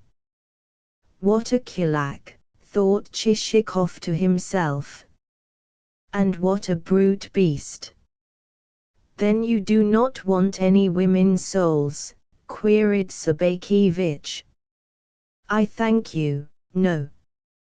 I could let you have some cheap, say, as between friends, at a ruble a head. No, I should have no use for them. Then, that being so, there is no more to be said. There is no accounting for tastes. One man loves the priest, and another the priest's wife, says the proverb. Chichikov rose to take his leave. Once more I would request of you, he said, that the bargain be left as it is. Of course, of course. What is done between friends holds good because of their mutual friendship. Goodbye, and thank you for your visit. In advance I would beg that, whenever you should have an hour or two to spare, you will come and lunch with us again. Perhaps we might be able to do one another further service. Not if I know it, reflected Chichikov as he mounted his britchka. Not I, seeing that I have had 2.5 rubles per soul squeezed out of me by a brute of a kulak. Altogether he felt dissatisfied with Sabakevich's behavior. In spite of the man being a friend of the governor and the chief of police, he had acted like an outsider in taking money for what was worthless rubbish. As the britchka left the courtyard, Chichikov glanced back and saw Sabakevich still standing on the veranda, apparently for the purpose of watching to see which way the guest's carriage would turn. The old villain, to be still standing there, muttered Chichikov through his teeth, after which he ordered Selifan to proceed so that the vehicle's progress should be invisible from the mansion, the truth being that he had a mind next to visit Plushkin, whose serfs, to quote Sabakevich, had a habit of dying like flies, but not to let his late host learn of his intention. Accordingly, on reaching the further end of the village, he hailed the first peasant whom he saw, a man who was in the act of hoisting a ponderous beam onto his shoulder before setting off with it, and like, to his hut. "Hi!" shouted Chichikov. "How can I reach landowner Plushkin's place without first going past the mansion here?" The peasant seemed nonplussed by the question. "Don't you know?" queried Chichikov. "No, Barin," replied the peasant. "What? You don't know Skinflint Plushkin, who feeds his people so badly?" "Of course I do," exclaimed the fellow, and added thereto an uncomplimentary expression of a species not ordinarily employed in polite society. We may guess that it was a pretty apt expression, since long after the man had become lost to view Chichikov was still laughing in his britchka. And, indeed, the language of the Russian populace is always forcible in its phraseology. Chapter 6. Chichikov's amusement at the peasant's outburst prevented him from noticing that he had reached the center of a large and populous village, but, presently, a violent jolt aroused him to the fact that he was driving over wooden pavements of a kind compared with which the cobblestones of the town had been as nothing. Like the keys of a piano, the planks kept rising and falling, and unguarded passage over them entailed either a bump on the back of the neck or a bruise on the forehead or a bite on the tip of one's tongue.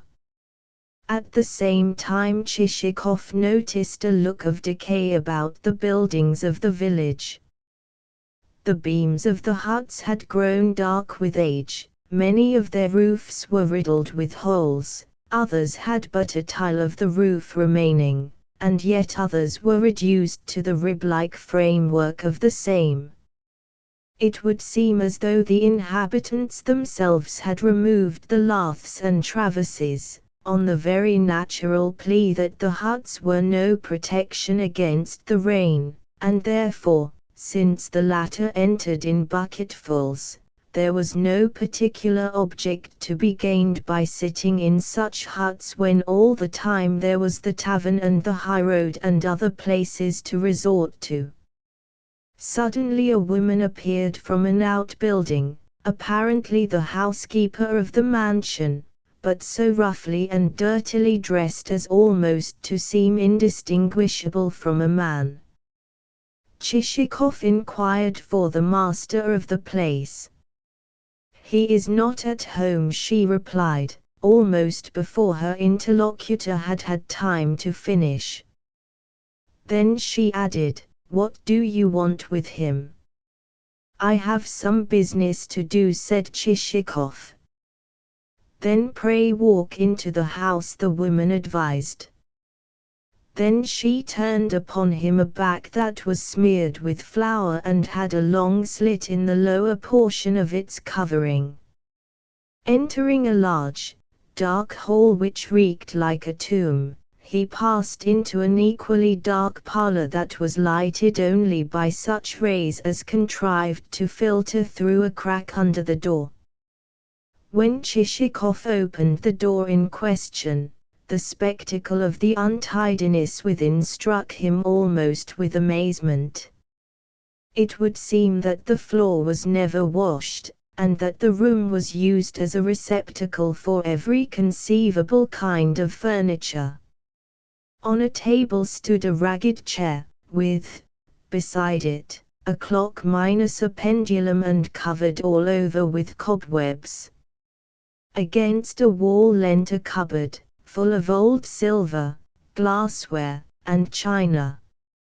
On a writing table, inlaid with mother-of-pearl which, in places, had broken away and left behind it a number of yellow grooves, stuffed with putty, lay a pile of finely written manuscript, an overturned marble press, turning green, an ancient book in a leather cover with red edges, a lemon dried and shrunken to the dimensions of a hazelnut, the broken arm of a chair, a tumbler containing the dregs of some liquid and 3 flies, the whole covered over with a sheet of note-paper, a pile of rags, 2 ink-encrusted pens, and a yellow toothpick with which the master of the house had picked his teeth, apparently, at least before the coming of the French to Moscow.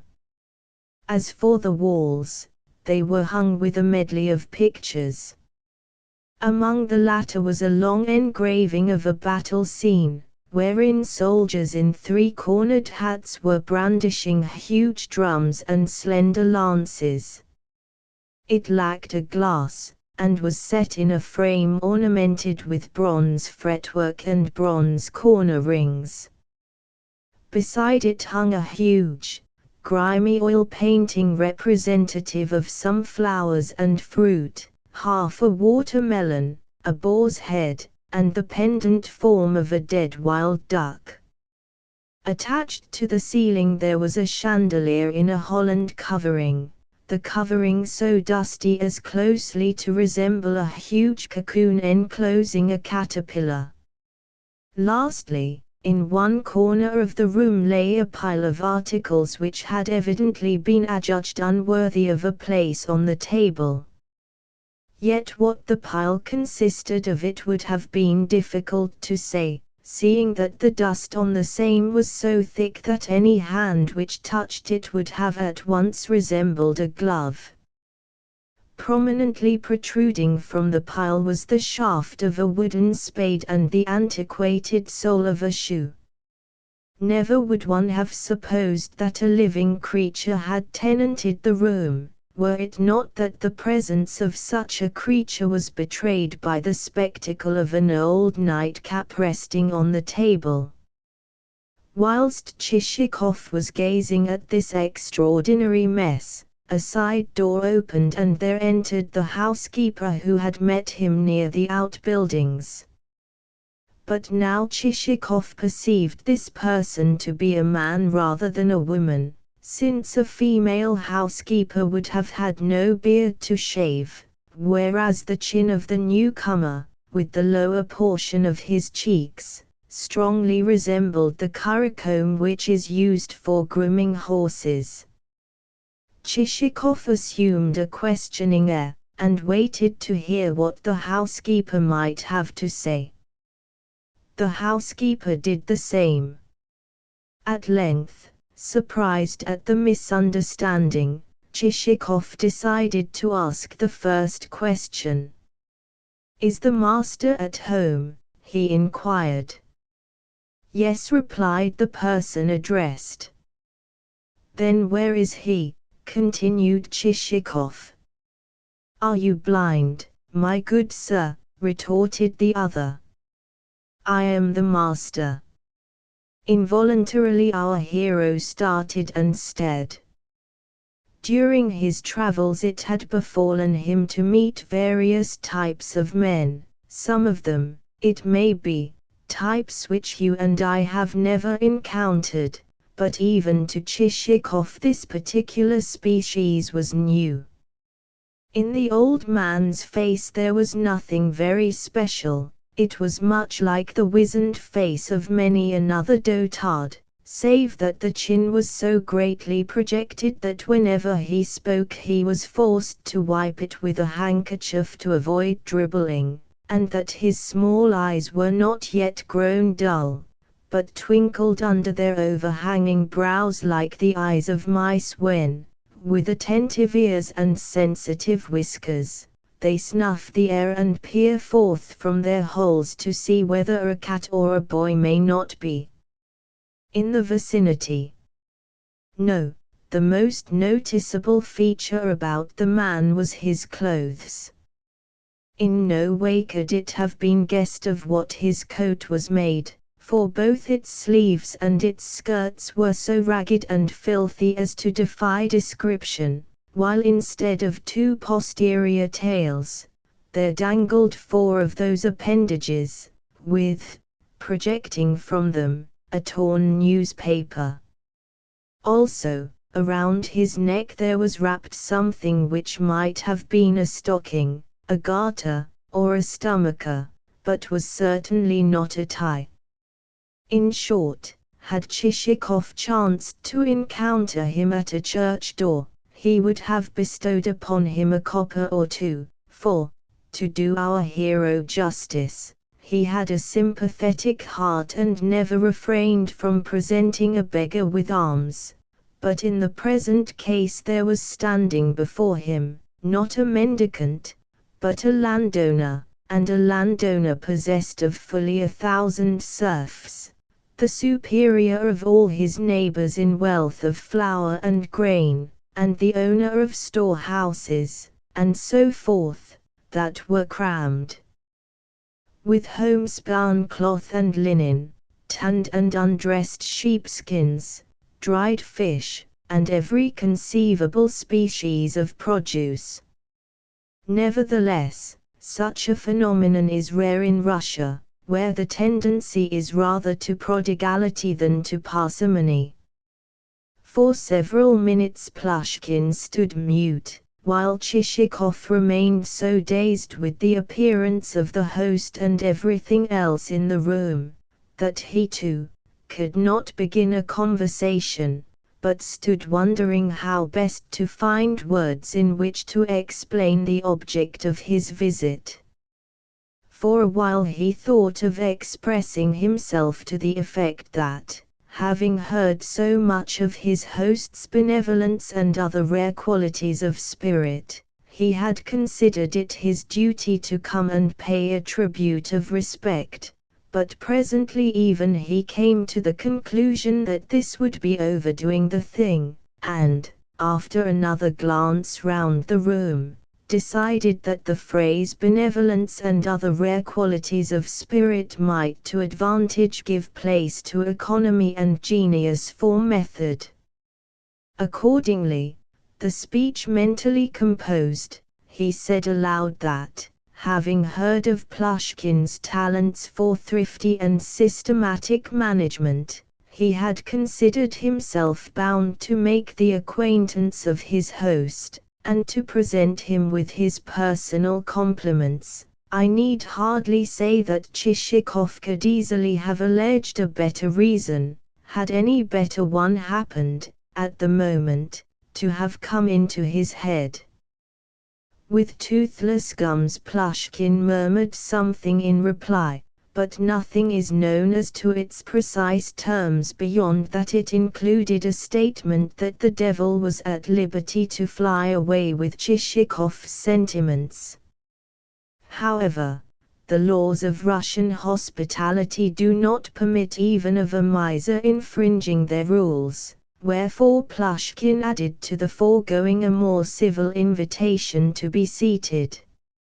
"It is long since I last received a visitor," he went on. "Also, I feel bound to say that I can see little good in their coming. Once introduce the abominable custom of folk paying calls, and forthwith there will ensue such ruin to the management of estates that landowners will be forced to feed their horses on hay. Not for a long time have I eaten a meal away from home, although my own kitchen is a poor one, and has its chimney in such a state that, were it to become overheated, it would instantly catch fire." "What a brute," thought Chichikov.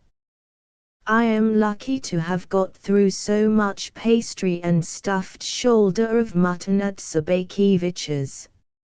Also went on Plushkin, "I am ashamed to say that hardly a wisp of fodder does the place contain.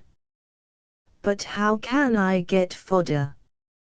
My lands are small, and the peasantry lazy fellows who hate work and think of nothing but the tavern. In the end, therefore, I shall be forced to go and spend my old age in roaming about the world." "But I have been told that you possess over 1,000 serfs," said Chichikov. "Who told you that?"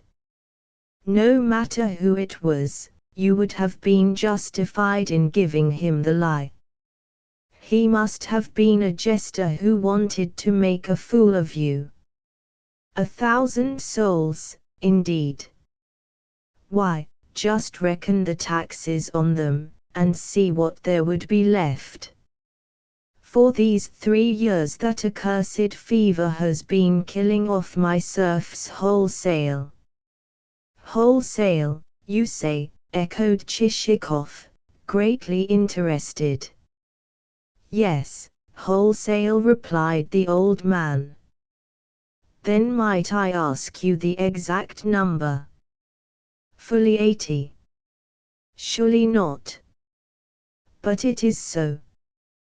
"Then might I also ask whether it is from the date of the last census revision that you are reckoning these souls?" "Yes, damn it. And since that date I have been bled for taxes upon 120 souls in all." "Indeed." "Upon 120 souls in all." And Chichikov's surprise and elation were such that, this said, he remained sitting open-mouthed. "Yes, good sir," replied Plushkin. "I am too old to tell you lies, for I have passed my 70th year." Somehow he seemed to have taken offense at Chichikov's almost joyous exclamation, wherefore the guest hastened to heave a profound sigh, and to observe that he sympathized to the full with his host's misfortunes. But sympathy does not put anything into one's pocket, retorted Plushkin. For instance, I have a kinsman who is constantly plaguing me. He is a captain in the army, damn him, and all day he does nothing but call me dear uncle and kiss my hand, and express sympathy until I am forced to stop my ears. You see, he has squandered all his money upon his brother officers, as well as made a fool of himself with an actress, so now he spends his time in telling me that he has a sympathetic heart. Chichikov hastened to explain that his sympathy had nothing in common with the captain's, since he dealt, not in empty words alone, but in actual deeds, in proof of which he was ready then and there, for the purpose of cutting the matter short, and of dispensing with circumlocution, to transfer to himself the obligation of paying the taxes due upon such serfs as Plushkins as had, in the unfortunate manner just described, departed this world. The proposal seemed to astonish Plushkin, for he sat staring open-eyed. At length he inquired, "My dear sir, have you seen military service?" "No," replied the other warily, "but I have been a member of the civil service." "Oh, of the civil service." And Plushkin sat moving his lips as though he were chewing something. "Well, what of your proposal?" he added presently. "Are you prepared to lose by it?" "Yes, certainly, if thereby I can please you." "My dear sir." "My good benefactor." In his delight Plushkin lost sight of the fact that his nose was caked with snuff of the consistency of thick coffee, and that his coat had parted in front and was disclosing some very unseemly underclothing.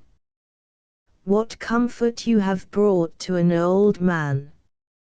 "Yes, as God is my witness." For the moment he could say no more.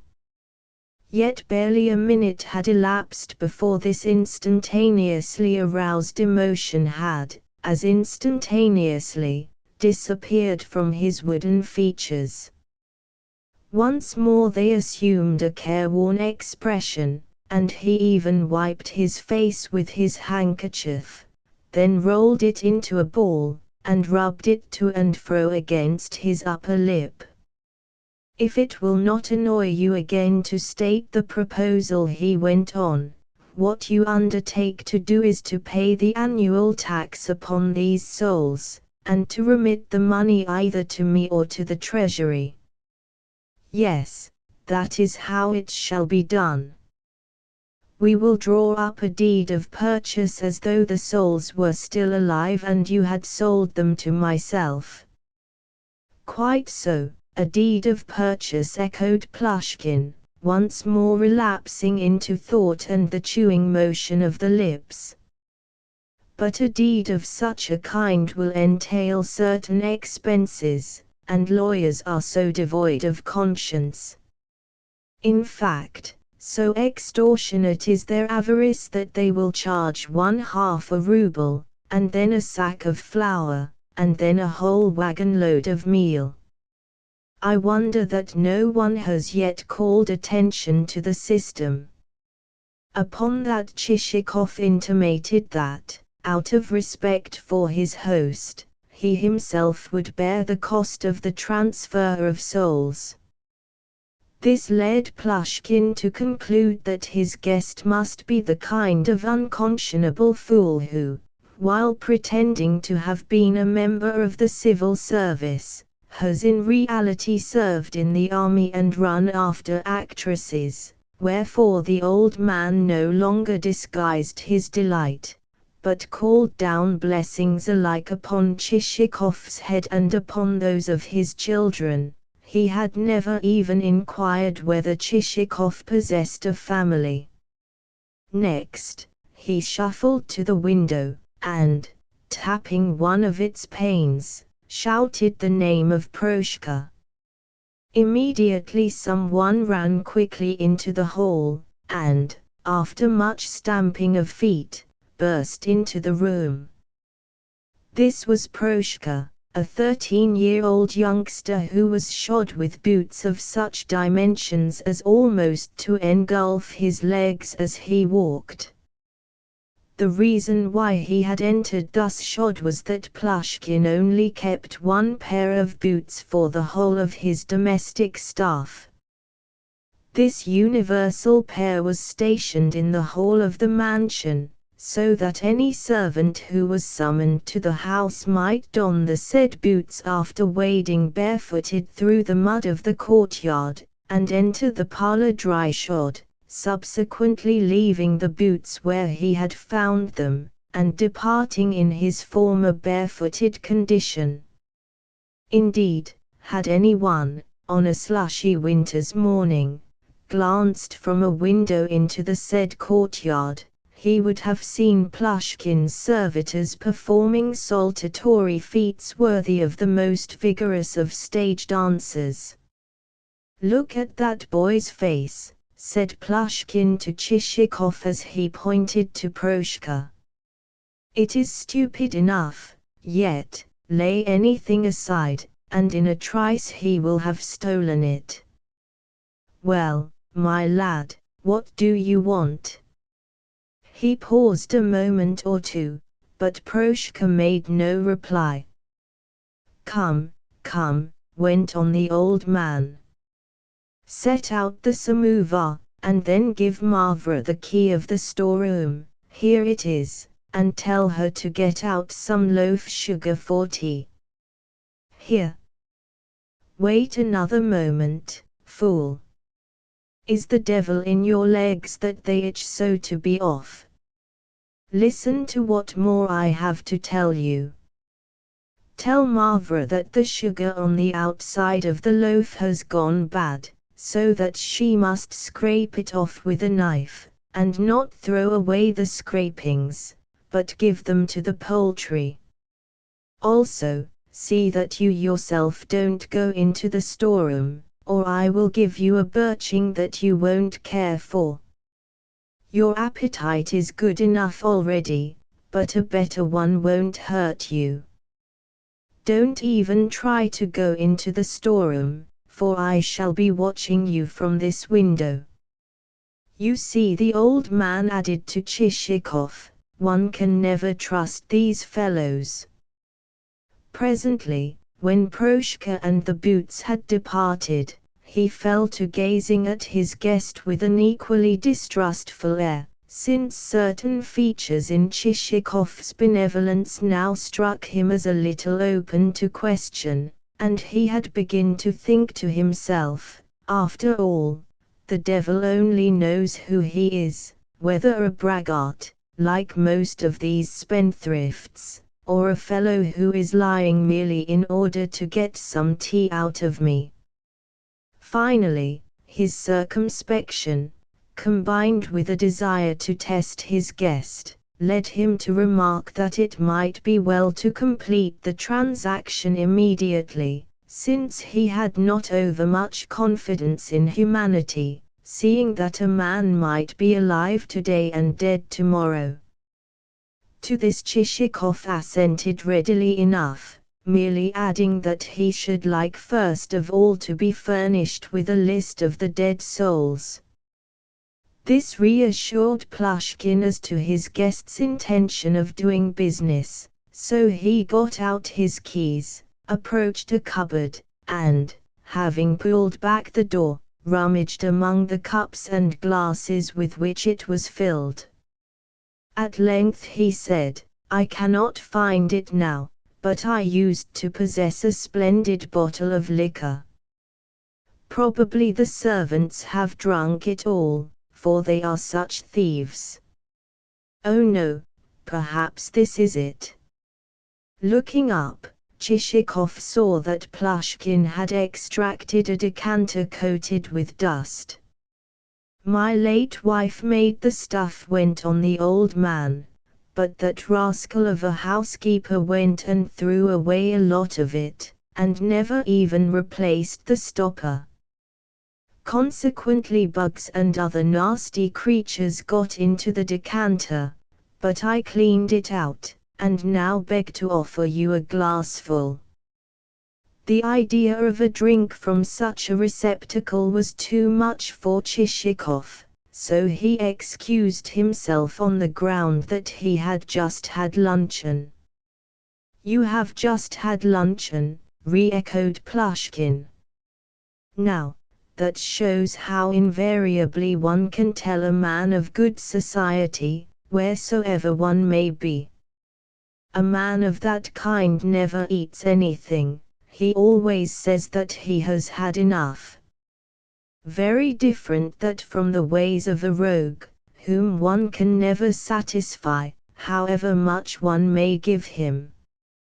For instance, that captain of mine is constantly begging me to let him have a meal, though he is about as much my nephew as I am his grandfather. As it happens, there is never a bite of anything in the house, so he has to go away empty. But about the list of those good-for-nothing souls, I happen to possess such a list, since I have drawn one up in readiness for the next revision." With that Plushkin donned his spectacles, and once more started to rummage in the cupboard, and to smother his guest with dust as he untied successive packages of papers, so much so that his victim burst out sneezing. Finally he extracted a much-scribbled document in which the names of the deceased peasants lay as close-packed as a cloud of midges, for there were 120 of them in all. Chichikov grinned with joy at the sight of the multitude. Stuffing the list into his pocket, he remarked that, to complete the transaction, it would be necessary to return to the town. "To the town," repeated Plushkin. "But why? Moreover, how could I leave the house, seeing that every one of my servants is either a thief or a rogue? Day by day they pilfer things, until soon I shall have not a single coat to hang on my back." "Then you possess acquaintances in the town?" "Acquaintances? No. Every acquaintance whom I ever possessed has either left me or is dead. But stop a moment. I do know the president of the council. Even in my old age he has once or twice come to visit me, for he and I used to be schoolfellows, and to go climbing walls together. Yes, him I do know. Shall I write him a letter?" "By all means." "Yes, him I know well, for we were friends together at school." Over Plushkin's wooden features there had gleamed a ray of warmth, a ray which expressed, if not feeling, at all events feeling's pale reflection. Just such a phenomenon may be witnessed when, for a brief moment, a drowning man makes a last reappearance on the surface of a river, and there rises from the crowd lining the banks a cry of hope that even yet the exhausted hands may clutch the rope which has been thrown him, may clutch it before the surface of the unstable element shall have resumed forever its calm, dread vacuity. But the hope is short-lived, and the hands disappear. Even so did Plushkin's face, after its momentary manifestation of feeling, become meaner and more insensible than ever. "There used to be a sheet of clean writing paper lying on the table," he went on. "But where it is now I cannot think. That comes of my servants being such rascals." With that he fell to looking also under the table, as well as to hurrying about with cries of "Mavra, Mavra." At length the call was answered by a woman with a plate full of the sugar of which mention has been made, whereupon there ensued the following conversation. "What have you done with my piece of writing paper, you pilferer?" "I swear that I have seen no paper except the bit with which you covered the glass." "Your very face tells me that you have made off with it." "Why should I make off with it?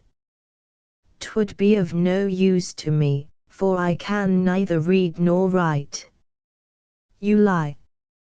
You have taken it away for the sexton to scribble upon." "Well, if the sexton wanted paper he could get some for himself. Neither he nor I have set eyes upon your piece." "Ah! Wait a bit, for on the judgment day you will be roasted by devils on iron spits. Just see if you are not." "But why should I be roasted when I have never even touched the paper?" "You might accuse me of any other fault than theft." "Nay, devils shall roast you, sure enough. They will say to you, 'Bad woman, we are doing this because you robbed your master,' and then stoke up the fire still hotter. Nevertheless I shall continue to say, 'You are roasting me for nothing, for I never stole anything at all.' Why, there it is, lying on the table. You have been accusing me for no reason whatever." And, sure enough, the sheet of paper was lying before Plushkin's very eyes. For a moment or two he chewed silently. Then he went on, "Well, and what are you making such a noise about? If one says a single word to you, you answer back with 10. Go and fetch me a candle to seal a letter with. And mind you bring a tallow candle, for it will not cost so much as the other sort. And bring me a match too." Mavra departed, and Plushkin, seating himself, and taking up a pen, sat turning the sheet of paper over and over, as though in doubt whether to tear from it yet another morsel. At length he came to the conclusion that it was impossible to do so, and therefore, dipping the pen into the mixture of mouldy fluid and dead flies which the ink bottle contained, started to indite the letter in characters as bold as the notes of a music score, while momentarily checking the speed of his hand, lest it should meander too much over the paper, and crawling from line to line as though he regretted that there was so little vacant space left on the sheet. "And do you happen to know anyone to whom a few runaway serfs would be of use?" he asked as subsequently he folded the letter. "What? You have some runaways as well?" exclaimed Chichikov, again greatly interested. "Certainly I have. My son-in-law has laid the necessary information against them, but says that their tracks have grown cold. However, he is only a military man, that is to say, good at clinking a pair of spurs, but of no use for laying a plea before a court." "And how many runaways have you?" "About 70. "Surely not?" "Alas, yes. Never does a year pass without a certain number of them making off. Yet so gluttonous and idle are my serfs that they are simply bursting with food, whereas I scarcely get enough to eat. I will take any price for them that you may care to offer." "Tell your friends about it, and, should they find even a score of the runaways, it will repay them handsomely, seeing that a living serf on the census list is at present worth 500 rubles. Perhaps so, but I am not going to let anyone but myself have a finger in this, thought Chichikov to himself, after which he explained to Plushkin that a friend of the kind mentioned would be impossible to discover, since the legal expenses of the enterprise would lead to the said friend having to cut the very tail from his coat before he would get clear of the lawyers. Nevertheless, added Chichikov, seeing that you are so hard-pressed for money, and that I am so interested in the matter, I feel moved to advance you, to advance you such a trifle as would scarcely be worth mentioning. But how much is it? Asked Plushkin eagerly, and with his hands trembling like quicksilver. 25 kopecks per soul. What? In ready money? Yes, in money down. Nevertheless, consider my poverty, dear friend, and make it 40 kopecks per soul. Venerable sir, would that I could pay you not merely 40 kopecks, but 500 rubles. I should be only too delighted if that were possible, since I perceive that you, an aged and respected gentleman, are suffering for your own goodness of heart. By God, that is true, that is true. Plushkin hung his head, and wagged it feebly from side to side. Yes, all that I have done purely out of kindness. See how instantaneously I have divined your nature. By now it will have become clear to you why it is impossible for me to pay you 500 rubles per runaway soul, for by now you will have gathered the fact that I am not sufficiently rich. Nevertheless, I am ready to add another 5 kopecks, and so to make it that each runaway serf shall cost me, in all, 30 kopecks. As you please, dear sir. Yet stretch another point, and throw in another 2 kopecks. Pardon me, but I cannot. How many runaway serfs did you say that you possess? 70. No, 78. 78 souls at 30 kopecks each will amount to. Only for a moment did our hero halt, since he was strong in his arithmetic, will amount to 24 rubles, 96 kopecks. 28. With that he requested Plushkin to make out the receipt, and then handed him the money. Plushkin took it in both hands, bore it to a bureau with as much caution as though he were carrying a liquid which might at any moment splash him in the face, and, arrived at the bureau, and glancing round once more, carefully packed the cash in one of his money bags, where, doubtless, it was destined to lie buried until, to the intense joy of his daughters and his son-in-law, and, perhaps, of the captain who claimed kinship with him, he should himself receive burial at the hands of fathers Carp and Polycarp, the 2 priests attached to his village. Lastly, the money concealed, Plushkin reseated himself in the armchair, and seemed at a loss for further material for conversation. Are you thinking of starting? At length he inquired, on seeing Chichikov making a trifling movement, though the movement was only to extract from his pocket a handkerchief. Nevertheless the question reminded Chichikov that there was no further excuse for lingering. Yes, I must be going, he said as he took his hat. Then what about the tea? Thank you, I will have some on my next visit. What? Even though I have just ordered the samovar to be got ready. Well, well.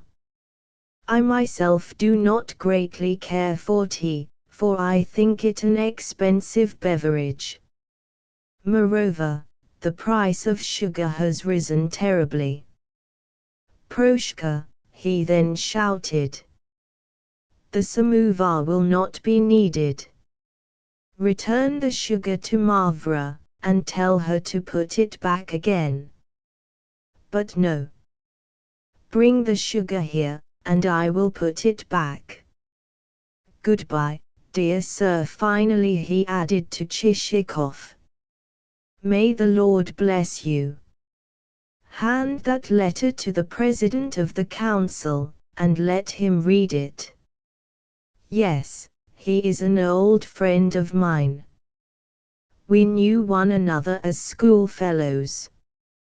With that, this strange phenomenon, this withered old man, escorted his guest to the gates of the courtyard, and, after the guest had departed, ordered the gates to be closed, made the round of the outbuildings for the purpose of ascertaining whether the numerous watchmen were at their posts, peered into the kitchen, where, under the pretense of seeing whether his servants were being properly fed, he made a light meal of cabbage soup and gruel, rated the said servants soundly for their thievishness and general bad behavior, and then returned to his room.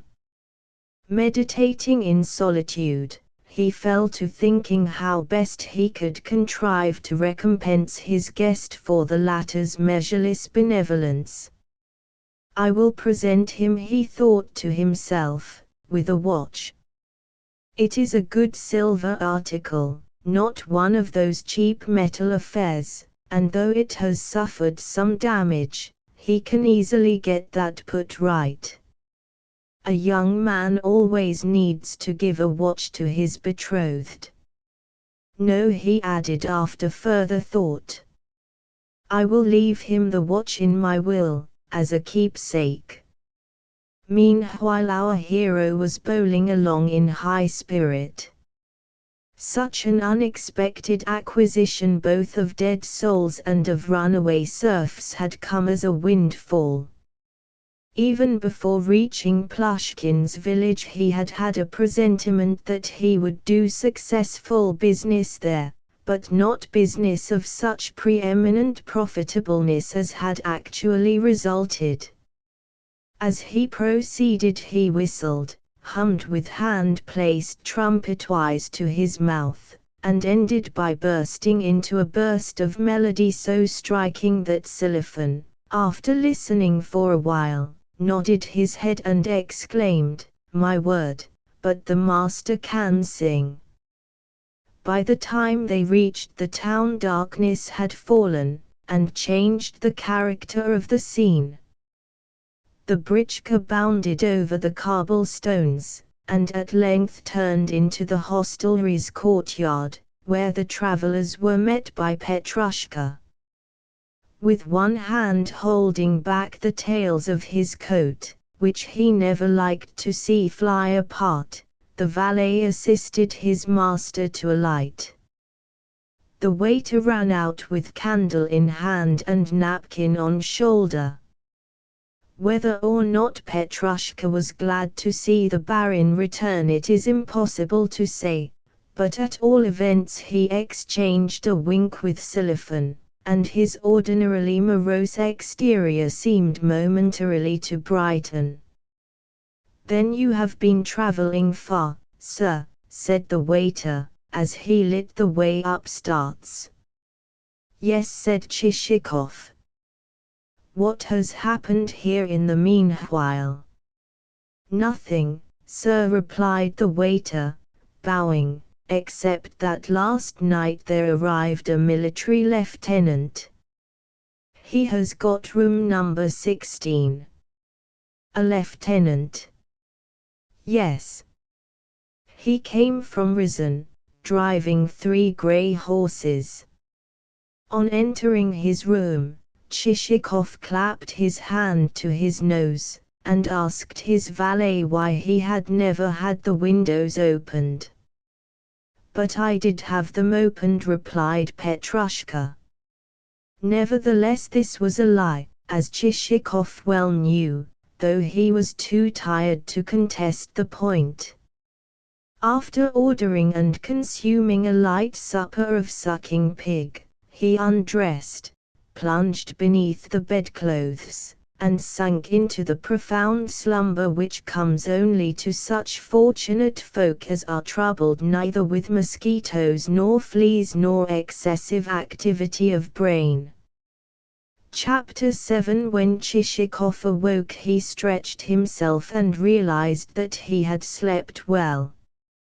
For a moment or two he lay on his back, and then suddenly clapped his hands at the recollection that he was now owner of nearly 400 souls. At once he leapt out of bed without so much as glancing at his face in the mirror, though, as a rule, he had much solicitude for his features, and especially for his chin, of which he would make the most when in company with friends, and more particularly should anyone happen to enter while he was engaged in the process of shaving. "Look how round my chin is," was his usual formula. On the present occasion, however, he looked neither at chin nor at any other feature, but at once donned his flower-embroidered slippers of Morocco leather, the kind of slippers in which, thanks to the Russian love for a dressing-gowned existence, the town of Torhoke does such a huge trade, and, clad only in a meagre shirt, so far forgot his elderliness and dignity as to cut a couple of capers after the fashion of a Scottish Highlander, alighting neatly, each time, on the flat of his heels. Only when he had done that did he proceed to business. Planting himself before his dispatch box, he rubbed his hands with a satisfaction worthy of an incorruptible rural magistrate when adjourning for luncheon, after which he extracted from the receptacle a bundle of papers. These he had decided not to deposit with a lawyer, for the reason that he would hasten matters, as well as save expense, by himself framing and fair copying the necessary deeds of indenture, and since he was thoroughly acquainted with the necessary terminology, he proceeded to inscribe in large characters the date, and then in smaller ones, his name and rank.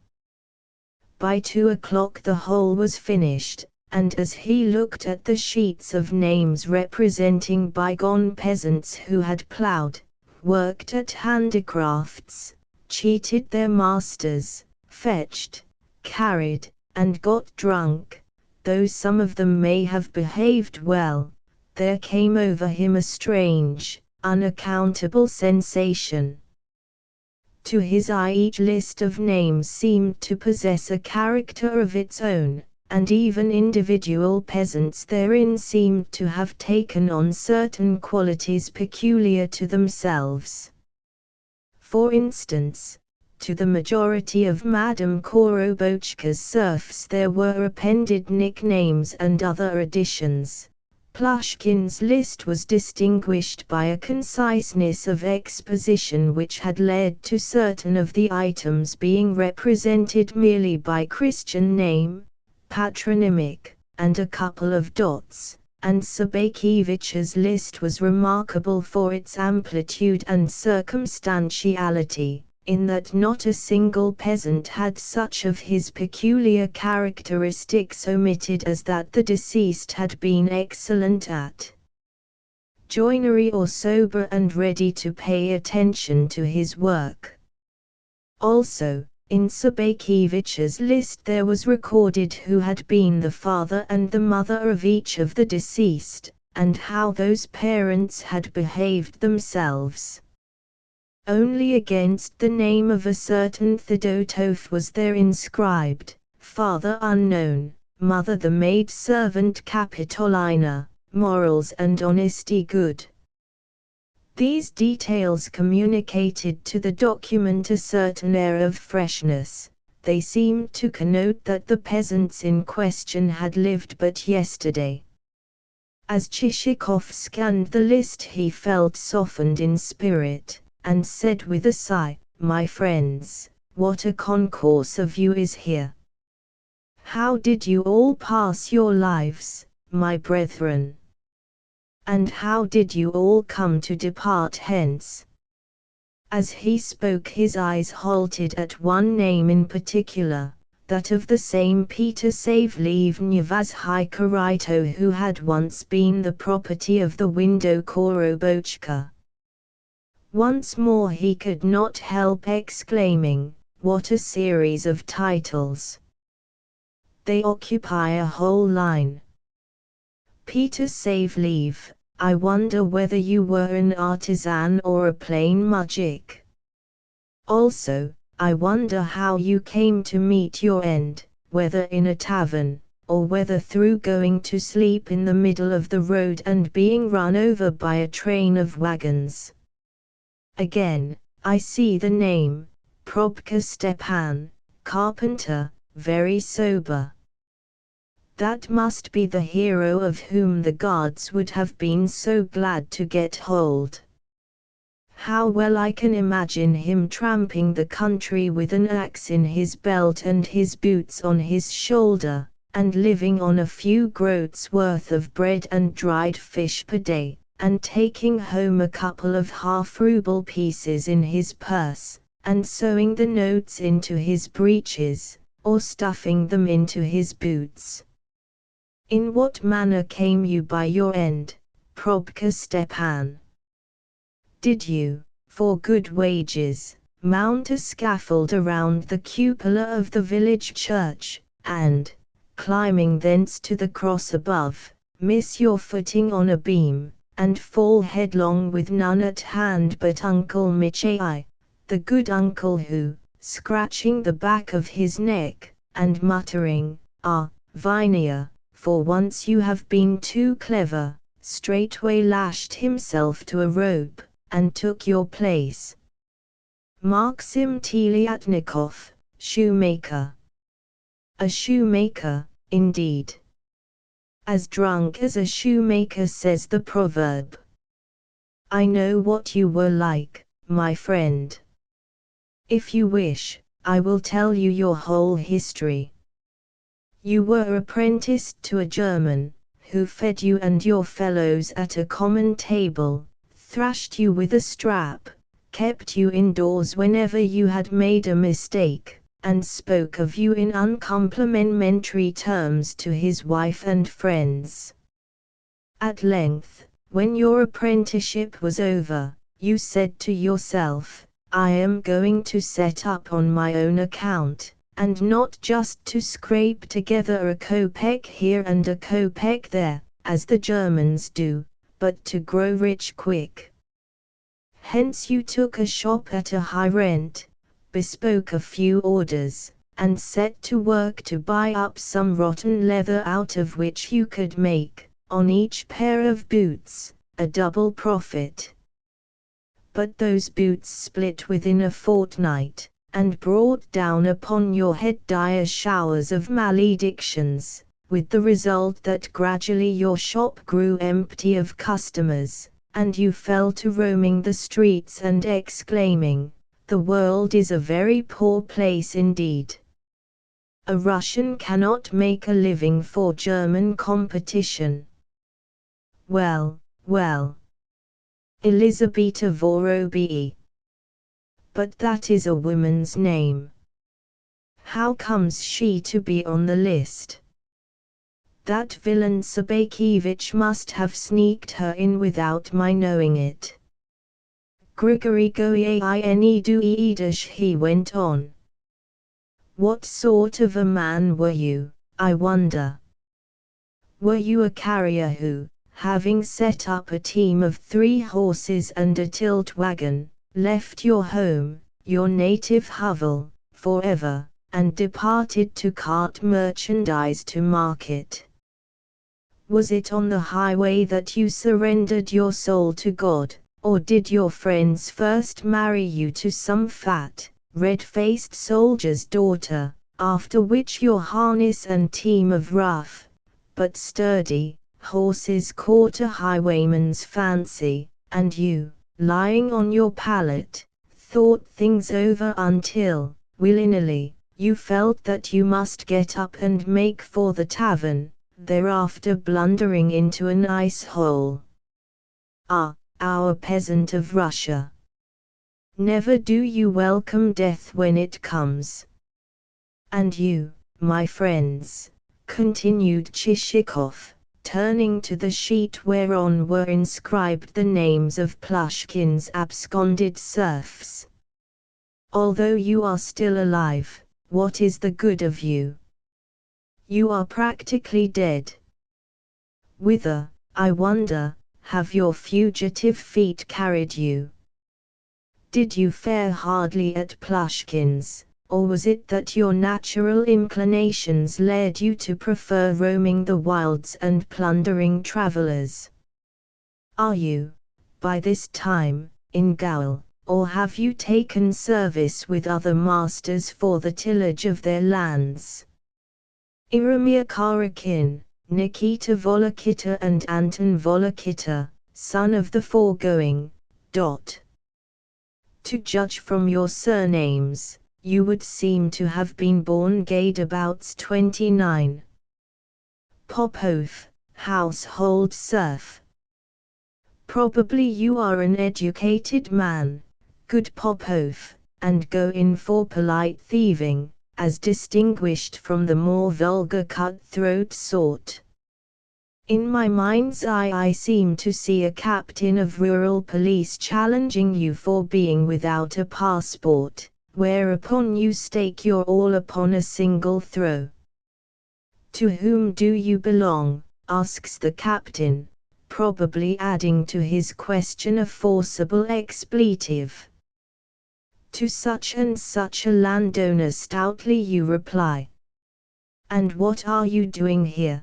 Continues the captain. I have just received permission to go and earn my obrok, is your fluent explanation. Then where is your passport? At Mieszczanin 30 Pimenovs. Pimenovs. Then are you Pimenov himself? Yes, I am Pimenov himself. He has given you his passport. No, he has not given me his passport. Come, come, shouts the captain with another forcible expletive. You are lying. No, I am not, is your dogged reply. It is only that last night I could not return him his passport, because I came home late. So I handed it to Antip Prokhorov, the bell-ringer, for him to take care of. Bell-ringer, indeed. Then he gave you a passport? No, I did not receive a passport from him either. What? And here the captain shouts another expletive. How dare you keep on lying? Where is your own passport? I had one all right, you reply cunningly, but must have dropped it somewhere on the road as I came along.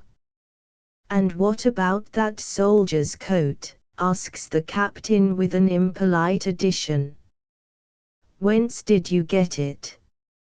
And what of the priest's cash box and copper money? About them I know nothing, you reply doggedly. Never at any time have I committed a theft. Then how is it that the coat was found at your place? I do not know. Probably someone else put it there. you rascal, shouts the captain, shaking his head, and closing in upon you. Put the leg irons upon him, and off with him to prison. With pleasure you reply as, taking a snuff-box from your pocket, you offer a pinch to each of the 2 gendarmes who are manacling you, while also inquiring how long they have been discharged from the army, and in what wars they may have served. And in prison you remain until your case comes on, when the justice orders you to be removed from Tsarev Cockshaker to such and such another prison, and a second justice orders you to be transferred thence to Vasigansk or somewhere else, and you go flitting from gaol to gaol, and saying each time, as you eye your new habitation, the last place was a good deal cleaner than this one is, and one could play Babki 31 there, and stretch one's legs, and see a little society. Abakum Thirov Chishikov went on after a pause. What of you, brother? Where, and in what capacity, are you disporting yourself? Have you gone to the Volga country, and become bitten with the life of freedom, and joined the fishermen of the river? Here, breaking off, Chishikov relapsed into silent meditation. Of what was he thinking as he sat there? Was he thinking of the fortunes of Abakum Thirov, or was he meditating as meditates every Russian when his thoughts once turn to the joys of an emancipated existence? Ah, well, he sighed, looking at his watch. It has now gone 12 o'clock. Why have I so forgotten myself? There is still much to be done, yet I go shutting myself up and letting my thoughts wander. What a fool I am! So saying, he exchanged his Scottish costume, of a shirt and nothing else, for attire of a more European nature, after which he pulled tight the waistcoat over his ample stomach, sprinkled himself with eau de cologne, tucked his papers under his arm, took his fur cap, and set out for the municipal offices, for the purpose of completing the transfer of souls. The fact that he hurried along was not due to a fear of being late, seeing that the president of the local council was an intimate acquaintance of his, as well as a functionary who could shorten or prolong an interview at will, even as Homer's Zeus was able to shorten or to prolong a night or a day, whenever it became necessary to put an end to the fighting of his favorite heroes, or to enable them to join battle, but rather to a feeling that he would like to have the affair concluded as quickly as possible, seeing that, throughout, it had been an anxious and difficult business.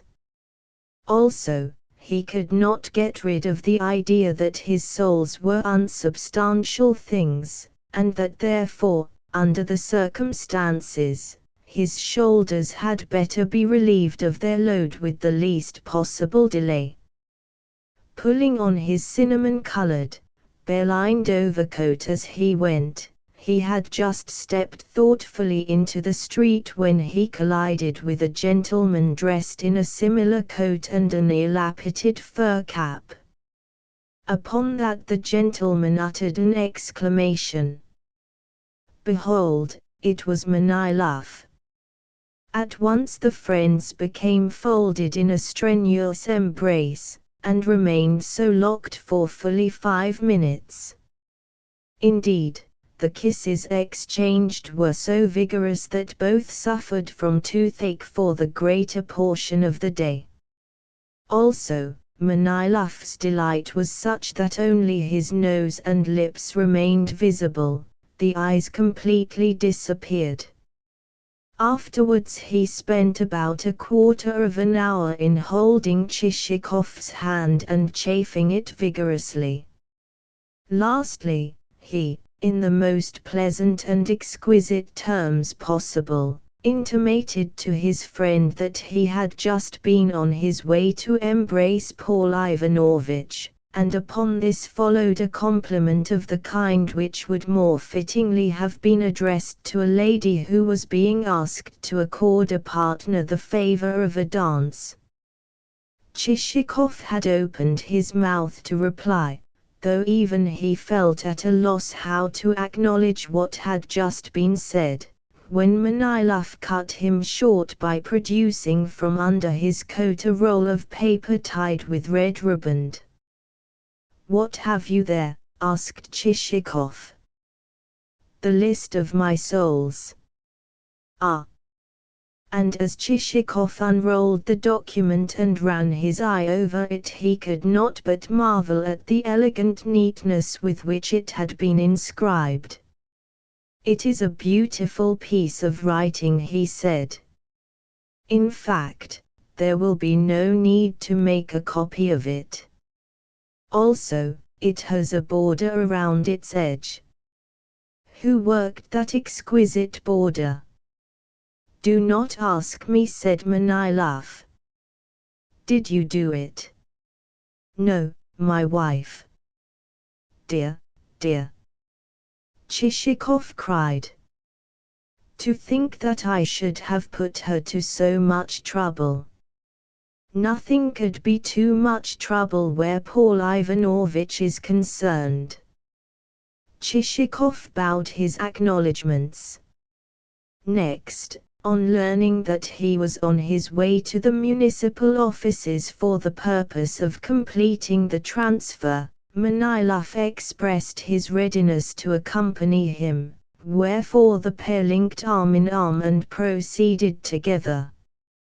Whenever they encountered a slight rise in the ground, even the smallest unevenness or difference of level, Manilov supported Chichikov with such energy as almost to lift him off his feet, while accompanying the service with a smiling implication that not if he could help it should Paul Ivanovitch slip or fall. Nevertheless, this conduct appeared to embarrass Chichikov, either because he could not find any fitting words of gratitude or because he considered the proceeding tiresome, and it was with a sense of relief that he debouched upon the square where the municipal offices, a large, three-storied building of a chalky whiteness which probably symbolized the purity of the souls engaged within, were situated. No other building in the square could vie with them in size, seeing that the remaining edifices consisted only of a sentry box, a shelter for 2 or 3 cabmen, and a long hoarding, the latter adorned with the usual bills, posters, and scrawls in chalk and charcoal. At intervals, from the windows of the second and third stories of the municipal offices, the incorruptible heads of certain of the attendant priests of Themis would peer quickly forth, and as quickly disappear again, probably for the reason that a superior official had just entered the room. Meanwhile the two friends ascended the staircase, nay, almost flew up it, since, longing to get rid of Manilov's ever-supporting arm, Chichikov hastened his steps, and Manilov kept darting forward to anticipate any possible failure on the part of his companion's legs. Consequently the pair were breathless when they reached the first corridor. In passing, it may be remarked that neither corridors nor rooms evinced any of that cleanliness and purity which marked the exterior of the building, for such attributes were not troubled about within, and anything that was dirty remained so, and donned no meretricious, purely external, disguise. It was as though Themis received her visitors in negligee and a dressing gown. The author would also give a description of the various offices through which our hero passed, were it not that he, the author, stands in awe of such legal haunts. Approaching the first desk which he happened to encounter, Chichikov inquired of the two young officials who were seated at it whether they would kindly tell him where business relating to serf indenture was transacted. "Of what nature, precisely, is your business?" countered one of the youthful officials as he turned himself round. "I desire to make an application." "In connection with a purchase?" "Yes. But, as I say, I should like first to know where I can find the desk devoted to such business. Is it here or elsewhere? You must state what it is you have bought, and for how much. Then we shall be happy to give you the information."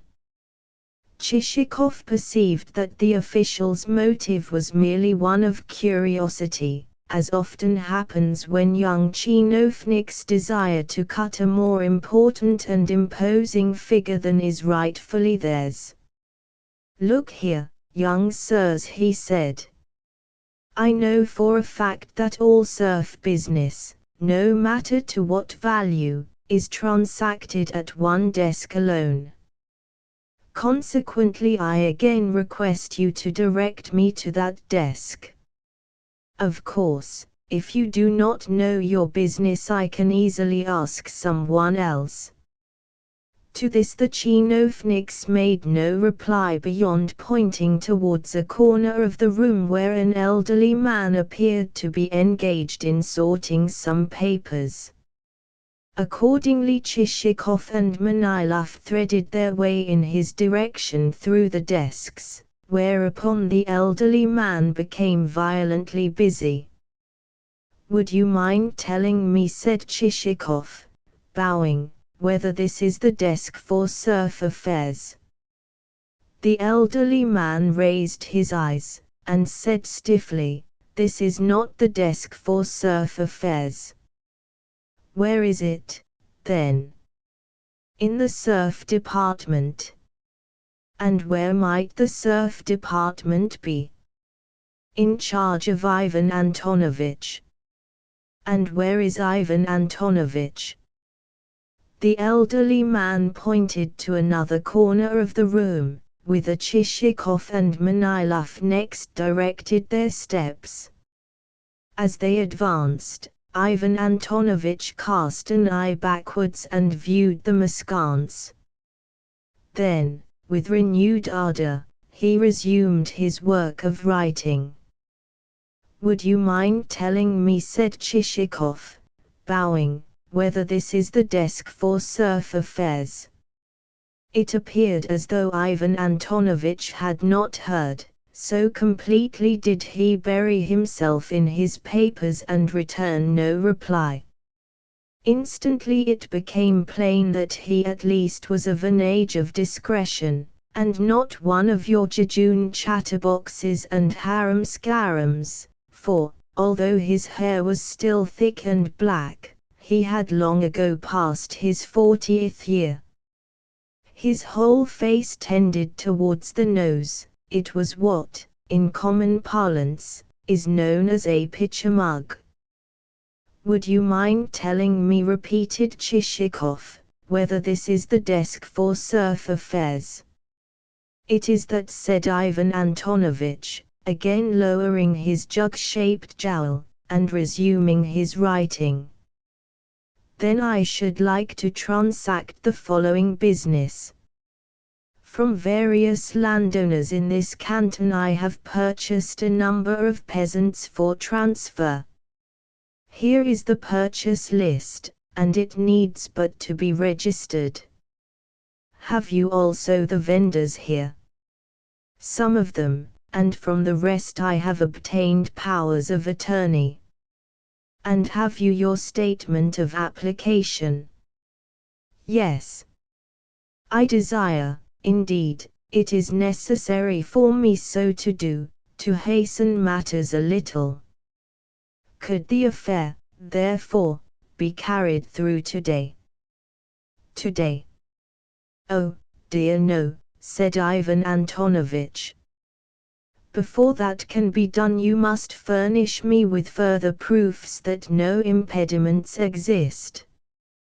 Then, to expedite matters, let me say that Ivan Grigorievich, the President of the Council, is a very intimate friend of mine. Possibly, said Ivan Antonovich without enthusiasm. But Ivan Grigorievich alone will not do, it is customary to have others as well. Yes, but the absence of others will not altogether invalidate the transaction. I too have been in the service, and know how things can be done. You had better go and see Ivan Grigorievich, said Ivan Antonovich more mildly. Should he give you an order addressed to whom it may concern, we shall soon be able to settle the matter.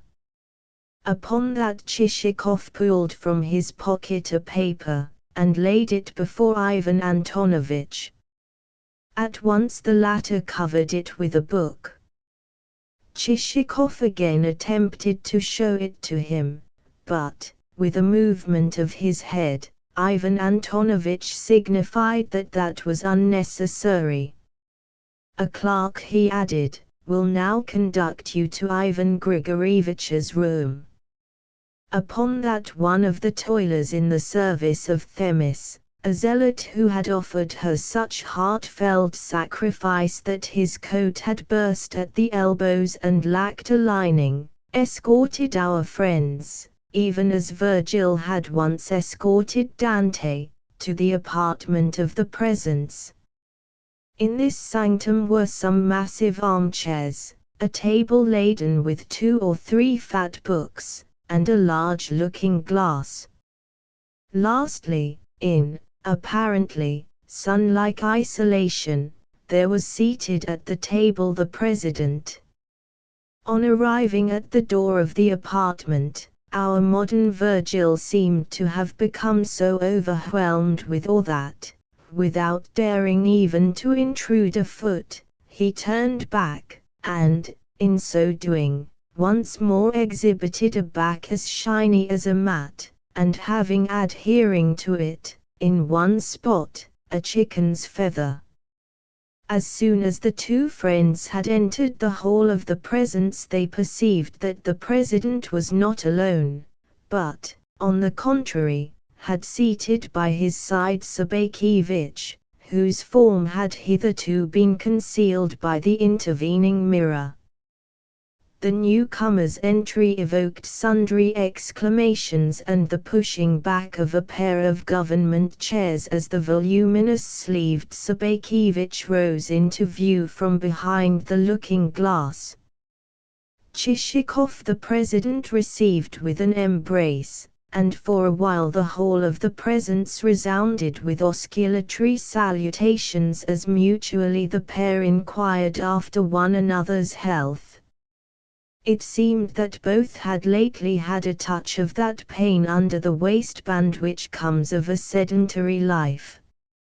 Also, it seemed that the President had just been conversing with Sabakievich on the subject of sales of souls, since he now proceeded to congratulate Chichikov on the same, a proceeding which rather embarrassed our hero, seeing that Manilov and Sabakievich, 2 of the vendors, and persons with whom he had bargained in the strictest privacy, were now confronting one another direct. However, Chichikov duly thanked the President, and then, turning to Sabakievich, inquired after his health. "Thank God, I have nothing to complain of," replied Sabakievich, which was true enough, seeing that a piece of iron would have caught cold and taken to sneezing sooner than would that uncouthly fashioned landowner. Ah, yes, you have always had good health, have you not? Put in the president. Your late father was equally strong. Yes, he even went out bear hunting alone, replied Sabakevich. I should think that you too could worst a bear if you were to try a tussle with him, rejoined the president. Oh no, said Sabakevich. My father was a stronger man than I am. Then with a sigh the speaker added, but nowadays there are no such men as he. What is even a life like mine worth? Then you do not have a comfortable time of it, exclaimed the president. No, far from it, rejoined Sabakevich, shaking his head. Judge for yourself, Ivan Grigorievich. I am 50 years old, yet never in my life had been ill, except for an occasional carbuncle or boil. That is not a good sign. Sooner or later I shall have to pay for it. And he relapsed into melancholy. Just listen to the fellow, was Chichikov's and the president's joint inward comment. What on earth has he to complain of? I have a letter for you, Ivan Grigorievich went on Chichikov aloud as he produced from his pocket Plushkin's epistle. From whom? Inquired the president. Having broken the seal, he exclaimed, Why, it is from Plushkin. To think that he is still alive. What a strange world it is. He used to be such a nice fellow, and now he is a cur, concluded Sabakevich, as well as a miser who starves his serfs to death. Allow me a moment, said the president. Then he read the letter through. When he had finished he added, Yes, I am quite ready to act as Plushkin's attorney. When do you wish the purchase deeds to be registered, Monsieur Chichikov, now or later? Now, if you please, replied Chichikov. Indeed, I beg that, if possible, the affair may be concluded today, since tomorrow I wish to leave the town. I have brought with me both the forms of indenture and my statement of application. Very well. Nevertheless, we cannot let you depart so soon. The indentures shall be completed today, but you must continue your sojourn in our midst. I will issue the necessary orders at once. So saying, he opened the door into the general office, where the clerks looked like a swarm of bees around a honeycomb, if I may liken affairs of government to such an article. Is Ivan Antonovich here? Asked the president. Yes, replied a voice from within. Then send him here. Upon that the pitcher-faced Ivan Antonovich made his appearance in the doorway, and bowed. Take these indentures, Ivan Antonovich, said the president, and see that they, but first I would ask you to remember, put in Sabakevich, that witnesses ought to be in attendance, not less than 2 on behalf of either party. Let us, therefore, send for the public prosecutor, who has little to do, and has even that little done for him by his chief clerk, Zolotuka. The inspector of the medical department is also a man of leisure, and likely to be at home, if he has not gone out to a card party. Others also there are, all men who cumber the ground for nothing. Quite so, agreed the president, and at once dispatched a clerk to fetch the persons named. Also requested Chichikov, I should be glad if you would send for the accredited representative of a certain lady landowner with whom I have done business. He is the son of a Father Cyril, and a clerk in your offices. Certainly we shall call him here, replied the president. Everything shall be done to meet your convenience, and I forbid you to present any of our officials with a gratuity. That is a special request on my part. No friend of mine ever pays a copper. With that he gave Ivan Antonovich the necessary instructions, and though they scarcely seemed to meet with that functionary's approval, upon the president the purchase deeds had evidently produced an excellent impression, more especially since the moment when he had perceived the sum total to amount to nearly 100,000 rubles. For a moment or two he gazed into Chichikov's eyes with an expression of profound satisfaction. Then he said, "Well done, Paul Ivanovich. You have indeed made a nice haul." "That is so," replied Chichikov. "Excellent business." "Yes, excellent business. I, too, conceive that I could not well have done better. The truth is that never until a man has driven home the piles of his life's structure upon a lasting bottom, instead of upon the wayward chimeras of youth, will his aims in life assume a definite end. And, that said, Chichikov went on to deliver himself of a very telling indictment of liberalism and our modern young men. Yet in his words there seemed to lurk a certain lack of conviction. Somehow he seemed secretly to be saying to himself, "My good sir, you are talking the most absolute rubbish, and nothing but rubbish." Nor did he even throw a glance at Sabakevich and Manilov. It was as though he were uncertain what he might not encounter in their expression. Yet he need not have been afraid.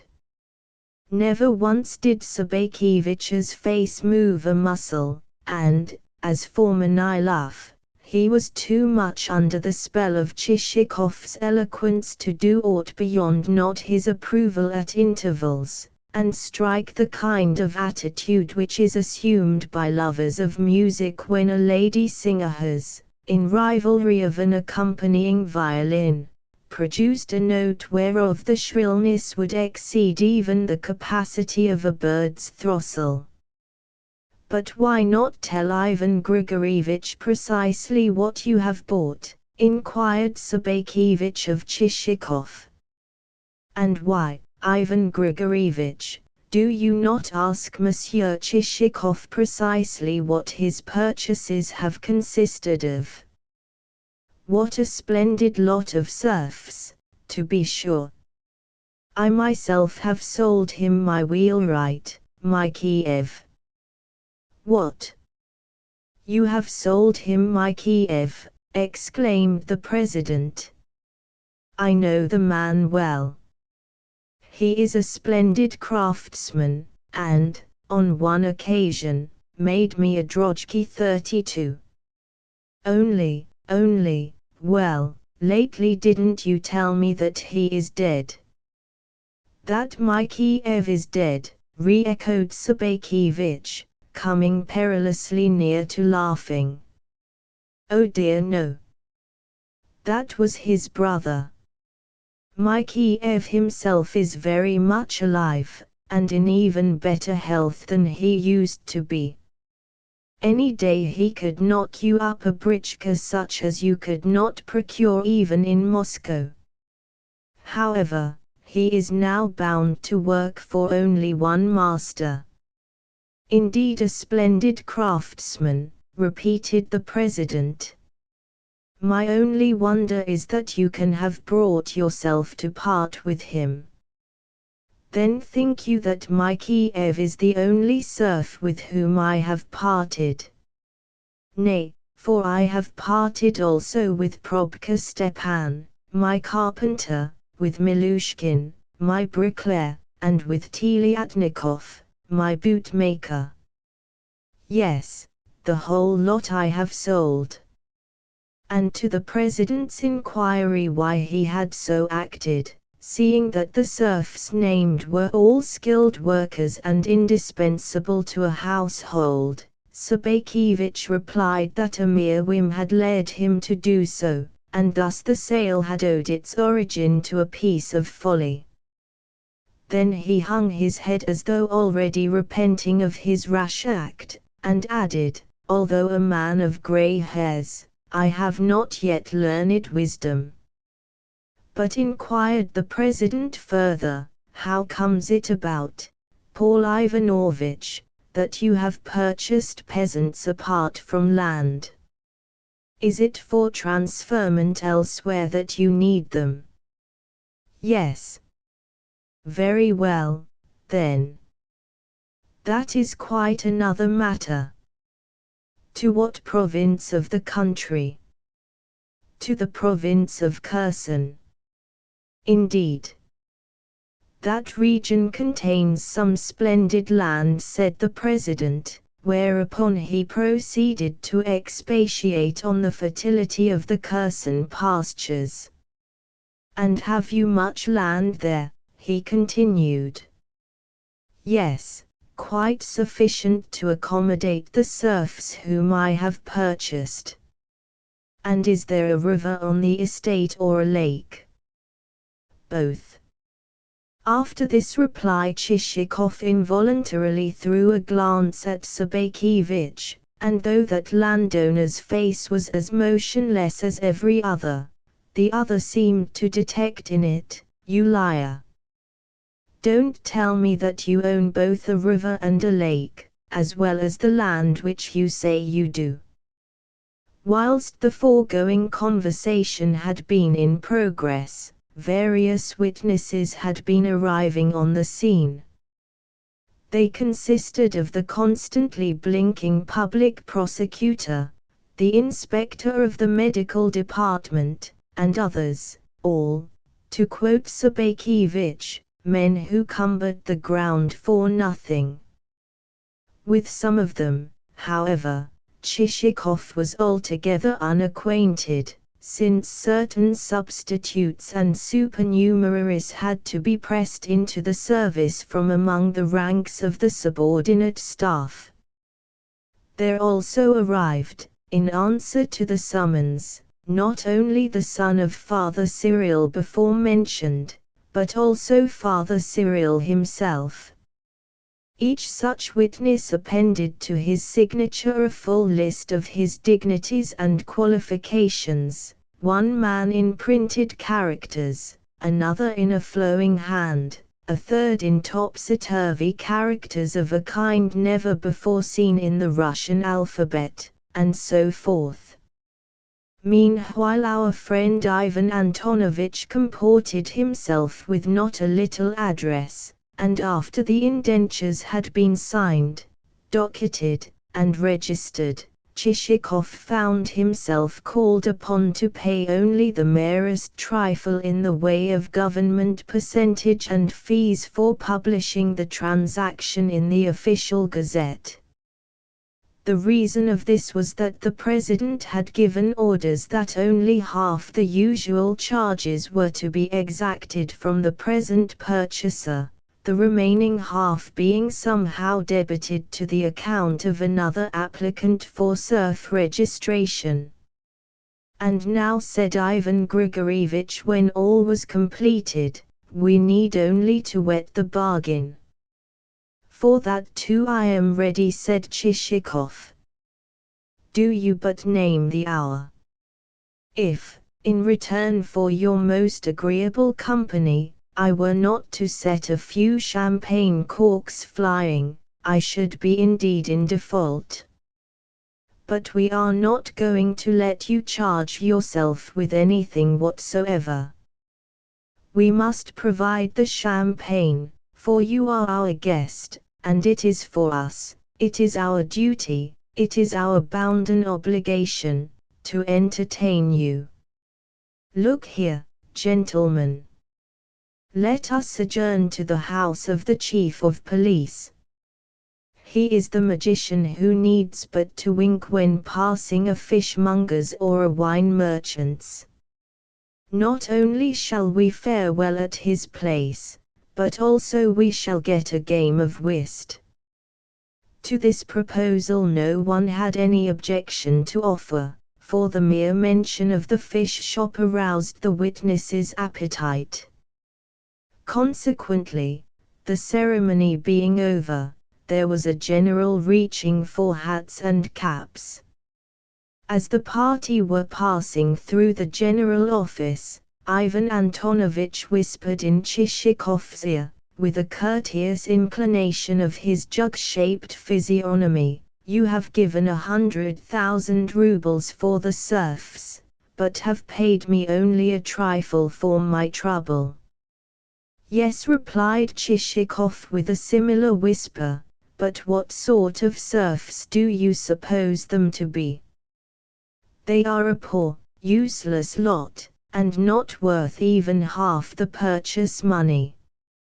This gave Ivan Antonovich to understand that the visitor was a man of strong character, a man from whom nothing more was to be expected. "Why have you gone and purchased souls from Plushkin?" whispered Sabakevich in Chichikov's other ear. "Why did you go and add the woman Vorobii to your list?" retorted Chichikov. "Vorobii? Who is Vorobii?" "The woman Elizabeth Vorobii, Elizabeth not Elizabeta." "I added no such name," replied Sabakevich, and straightway joined the other guests. At length the party arrived at the residence of the chief of police. The latter proved indeed a man of spells, for no sooner had he learnt what was afoot than he summoned a brisk young constable, whispered in his ear, adding laconically, "You understand, do you not?" and brought it about that, during the time that the guests were cutting for partners at whist in an adjoining room, the dining table became laden with sturgeon, caviar, salmon, herrings, cheese, smoked tongue, fresh roe, and a potted variety of the same, all procured from the local fish market, and reinforced with additions from the host's own kitchen. The fact was that the worthy chief of police filled the office of a sort of father and general benefactor to the town, and that he moved among the citizens as though they constituted part and parcel of his own family, and watched over their shops and markets as though those establishments were merely his own private larder. Indeed, it would be difficult to say, so thoroughly did he perform his duties in this respect, whether the post most fitted him, or he the post. Matters were also so arranged that though his income more than doubled that of his predecessors, he had never lost the affection of his fellow townsmen. In particular did the tradesmen love him, since he was never above standing godfather to their children or dining at their tables.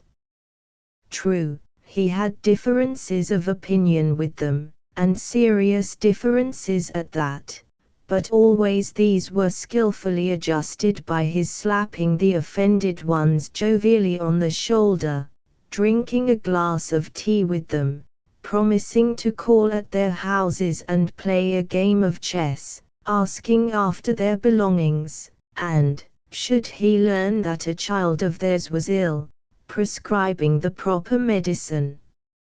In short, he bore the reputation of being a very good fellow. On perceiving the feast to be ready, the host proposed that his guests should finish their whist after luncheon, whereupon all proceeded to the room whence for some time past an agreeable odour had been tickling the nostrils of those present, and towards the door of which Sobakevich in particular had been glancing since the moment when he had caught sight of a huge sturgeon reposing on the sideboard. After a glassful of warm, olive-colored vodka apiece, vodka of the tint to be seen only in the species of Siberian stone whereof seals are cut, the company applied themselves to knife and fork work, and, in so doing, evinced their several characteristics and tastes. For instance, Sobakevich, disdaining lesser trifles, tackled the large sturgeon, and, during the time that his fellow guests were eating minor comestibles, and drinking and talking, contrived to consume more than a quarter of the whole fish, so that, on the host remembering the creature, and, with fork in hand, leading the way in its direction and saying, "What, gentlemen, think you of this striking product of nature?" there ensued the discovery that of the said product of nature there remained little beyond the tail, while Sobakevich, with an air as though at least he had not eaten it, was engaged in plunging his fork into a much more diminutive piece of fish which happened to be resting on an adjacent platter. After his divorce from the sturgeon, Sobakevich ate and drank no more, but sat frowning and blinking in an armchair. Apparently the host was not a man who believed in sparing the wine, for the toasts drunk were innumerable. The first toast, as the reader may guess, was quaffed to the health of the new landowner of Kherson, the second to the prosperity of his peasants and their safe transferment, and the third to the beauty of his future wife, a compliment which brought to our hero's lips a flickering smile. Lastly, he received from the company a pressing, as well as an unanimous, invitation to extend his stay in town for at least another fortnight, and, in the meanwhile, to allow a wife to be found for him. Quite so, agreed the president. Fight us tooth and nail though you may, we intend to have you married. You have happened upon us by chance, and you shall have no reason to repent of it. We are in earnest on this subject. But why should I fight you tooth and nail, said Chichikov, smiling. Marriage would not come amiss to me, were I but provided with a betrothed. Then a betrothed you shall have. Why not? We will do as you wish. Very well, assented Chichikov. Bravo, bravo, the company shouted. Long live Paul Ivanovich! Hurrah! Hurrah!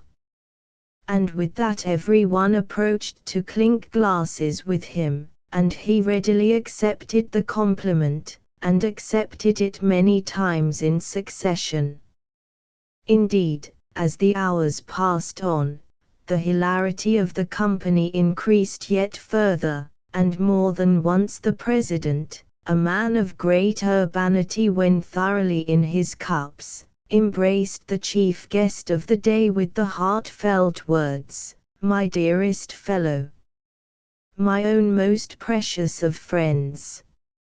Nay, he even started to crack his fingers, to dance around Chichikov's chair, and to sing snatches of a popular song. To the champagne succeeded Hungarian wine, which had the effect of still further heartening and enlivening the company. By this time everyone had forgotten about whist, and given himself up to shouting and disputing. Every conceivable subject was discussed, including politics and military affairs, and in this connection guests voiced jejune opinions for the expression of which they would, at any other time, have soundly spanked their offspring. Chichikov, like the rest, had never before felt so gay, and, imagining himself really and truly to be a landowner of Kherson, spoke of various improvements in agriculture, of the three-field system of tillage 33, and of the beatific felicity of a union between two kindred souls. Also, he started to recite poetry to Sobakevich, who blinked as he listened, for he greatly desired to go to sleep. At length the guest of the evening realized that matters had gone far enough, so begged to be given a lift home, and was accommodated with the public prosecutor's drozhki. Luckily the driver of the vehicle was a practiced man at his work, for, while driving with one hand, he succeeded in leaning backwards and, with the other, holding Chichikov securely in his place. Arrived at the inn, our hero continued babbling a while about a flaxen-haired damsel with rosy lips and a dimple in her right cheek, about villages of his in Kherson, and about the amount of his capital. Nay, he even issued seigneurial instructions that Silifan should go and muster the peasants about to be transferred, and make a complete and detailed inventory of them. For a while Silifan listened in silence, then he left the room, and instructed Petrushka to help the barin to undress. As it happened, Chichikov's boots had no sooner been removed than he managed to perform the rest of his toilet without assistance, to roll onto the bed, which creaked terribly as he did so, and to sink into a sleep in every way worthy of a landowner of Kherson. Meanwhile Petrushka had taken his master's coat and trousers of bilberry-colored check into the corridor, where, spreading them over a clothes horse, he started to flick and to brush them, and to fill the whole corridor with dust. Just as he was about to replace them in his master's room he happened to glance over the railing of the gallery, and saw Silifan returning from the stable. Glances were exchanged, and in an instant the pair had arrived at an instinctive understanding, an understanding to the effect that the barin was sound asleep, and that therefore one might consider one's own pleasure a little. Accordingly Petrushka proceeded to restore the coat and trousers to their appointed places, and then descended the stairs, whereafter he and Silifan left the house together. Not a word passed between them as to the object of their expedition. On the contrary, they talked solely of extraneous subjects. Yet their walk did not take them far. It took them only to the other side of the street, and thence into an establishment which immediately confronted the inn. Entering a mean, dirty courtyard covered with glass, they passed thence into a cellar where a number of customers were seated around small wooden tables. What thereafter was done by Silifan and Petrushka God alone knows. At all events, within an hour's time they issued, arm in arm, and in profound silence, yet remaining markedly assiduous to one another, and ever ready to help one another around an awkward corner. Still linked together, never once releasing their mutual hold, they spent the next quarter of an hour in attempting to negotiate the stairs of the inn. But at length even that ascent had been mastered, and they proceeded further on their way. Halting before his mean little pallet, Petrushka stood a while in thought. His difficulty was how best to assume a recumbent position. Eventually he lay down on his face, with his legs trailing over the floor, after which Selifan also stretched himself upon the pallet, with his head resting upon Petrushka's stomach, and his mind wholly oblivious of the fact that he ought not to have been sleeping there at all, but in the servants' quarters, or in the stable beside his horses. Scarcely a moment had passed before the pair were plunged in slumber and emitting the most raucous snores, to which their master, next door, responded with snores of a whistling and nasal order. Indeed, before long everyone in the inn had followed their soothing example, and the hostelry lay plunged in complete restfulness. Only in the window of the room of the newly arrived lieutenant from Risen did a light remain burning. Evidently he was a devotee of boots, for he had purchased 4 pairs, and was now trying on a 5th. Several times he approached the bed with a view to taking off the boots and retiring to rest, but each time he failed, for the reason that the boots were so alluring in their make that he had no choice but to lift up first one foot, and then the other, for the purpose of scanning their elegant welts. Chapter 8. It was not long before Chichikov's purchases had become the talk of the town, and various were the opinions expressed as to whether or not it was expedient to procure peasants for transferment. Indeed, such was the interest taken by certain citizens in the matter that they advised the purchaser to provide himself and his convoy with an escort, in order to ensure their safe arrival at the appointed destination. But though Chichikov thanked the donors of this advice for the same, and declared that he should be very glad, in case of need, to avail himself of it, he declared also that there was no real need for an escort, seeing that the peasants whom he had purchased were exceptionally peace-loving folk, and that, being themselves consenting parties to the transferment, they would undoubtedly prove in every way tractable. One particularly good result of this advertisement of his scheme was that he came to rank as neither more nor less than a millionaire. Consequently, much as the inhabitants had liked our hero in the first instance, as seen in Chapter I, they now liked him more than ever. As a matter of fact, they were citizens of an exceptionally quiet, good-natured, easygoing disposition, and some of them were even well educated.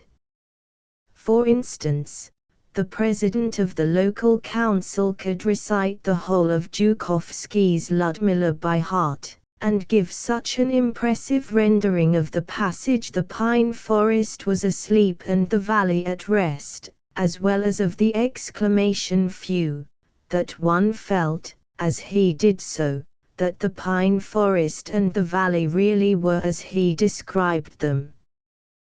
The effect was also further heightened by the manner in which, at such moments, he assumed the most portentous frown.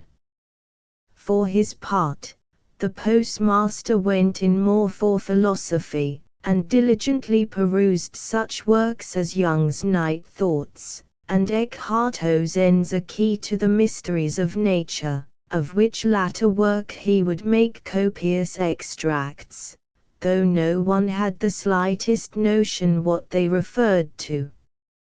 For the rest, he was a witty, florid little individual, and much addicted to a practice of what he called embellishing whatsoever he had to say, a feat which he performed with the aid of such by-the-way phrases as "my dear sir, my good so-and-so, you know, you understand, you may imagine, relatively speaking, for instance, and etc., of which phrases he would add sackfuls to his speech.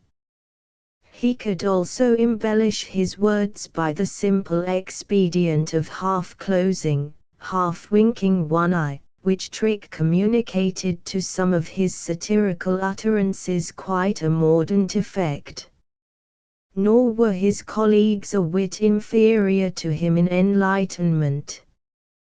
For instance, one of them made a regular practice of reading Karamzin, another of conning the Moscow Gazette, and a third of never looking at a book at all.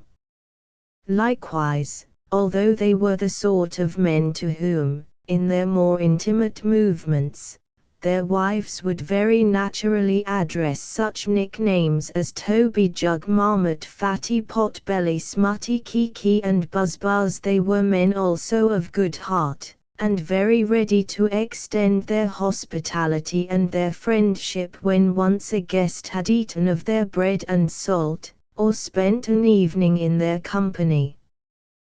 Particularly, therefore, did Chichikov earn these good folks' approval with his taking methods and qualities, so much so that the expression of that approval bid fair to make it difficult for him to quit the town, seeing that, wherever he went, the one phrase dinned into his ears was "Stay another week with us, Paul Ivanovitch." In short, he ceased to be a free agent. But incomparably more striking was the impression, a matter for unbounded surprise, which he produced upon the ladies.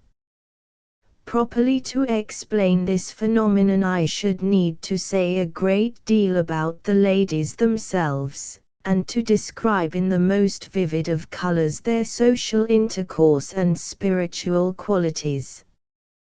Yet this would be a difficult thing for me to do, since, on the one hand, I should be hampered by my boundless respect for the womenfolk of all civil service officials, and, on the other hand, well, simply by the innate arduousness of the task. The ladies of N were, but no, I cannot do it, my heart has already failed me. Come, come. The ladies of N were distinguished for, but it is of no use, somehow my pen seems to refuse to move over the paper, it seems to be weighted as with a plummet of lead. Very well. That being so, I will merely say a word or two concerning the most prominent tints on the feminine palette of N. Merely a word or two concerning the outward appearance of its ladies, and a word or two concerning their more superficial characteristics. The ladies of N were preeminently what is known as presentable. Indeed, in that respect they might have served as a model to the ladies of many another town. That is to say, in whatever pertained to tone etiquette, the intricacies of decorum, and strict observance of the prevailing mode, they surpassed even the ladies of Moscow and St. Petersburg, seeing that they dressed with taste, drove about in carriages in the latest fashions, and never went out without the escort of a footman in gold-laced livery. Again, they looked upon a visiting card, even upon a makeshift affair consisting of an ace of diamonds or a two of clubs, as a sacred thing, so sacred that on one occasion two closely related ladies who had also been closely attached friends were known to fall out with one another over the mere fact of an omission to return a social call. Yes, in spite of the best efforts of husbands and kinsfolk to reconcile the antagonists, it became clear that, though all else in the world might conceivably be possible, never could the hatchet be buried between ladies who had quarreled over a neglected visit. Likewise, strenuous scenes used to take place over questions of precedence, scenes of a kind which had the effect of inspiring husbands to great and knightly ideas on the subject of protecting the fair. True, never did a duel actually take place, since all the husbands were officials belonging to the civil service, but at least a given combatant would strive to heap contumely upon his rival, and, as we all know, that is a resource which may prove even more effectual than a duel. As regards morality, the ladies of N were nothing if not censorious, and would at once be fired with virtuous indignation when they heard of a case of vice or seduction. Nay, even to mere frailty they would award the lash without mercy. On the other hand, should any instance of what they called third-personism occur among their own circle, it was always kept dark, not a hint of what was going on being allowed to transpire, and even the wronged husband holding himself ready, should he meet with, or hear of, the third person to quote, in a mild and rational manner, the proverb, "Whom concerns it that a friend should consort with friend?" In addition, I may say that, like most of the female world of St. Petersburg, the ladies of N were preeminently careful and refined in their choice of words and phrases. Never did a lady say, "I blew my nose," or "I perspired," or "I spat." No, it had to be, "I relieved my nose through the expedient of wiping it with my handkerchief," and so forth.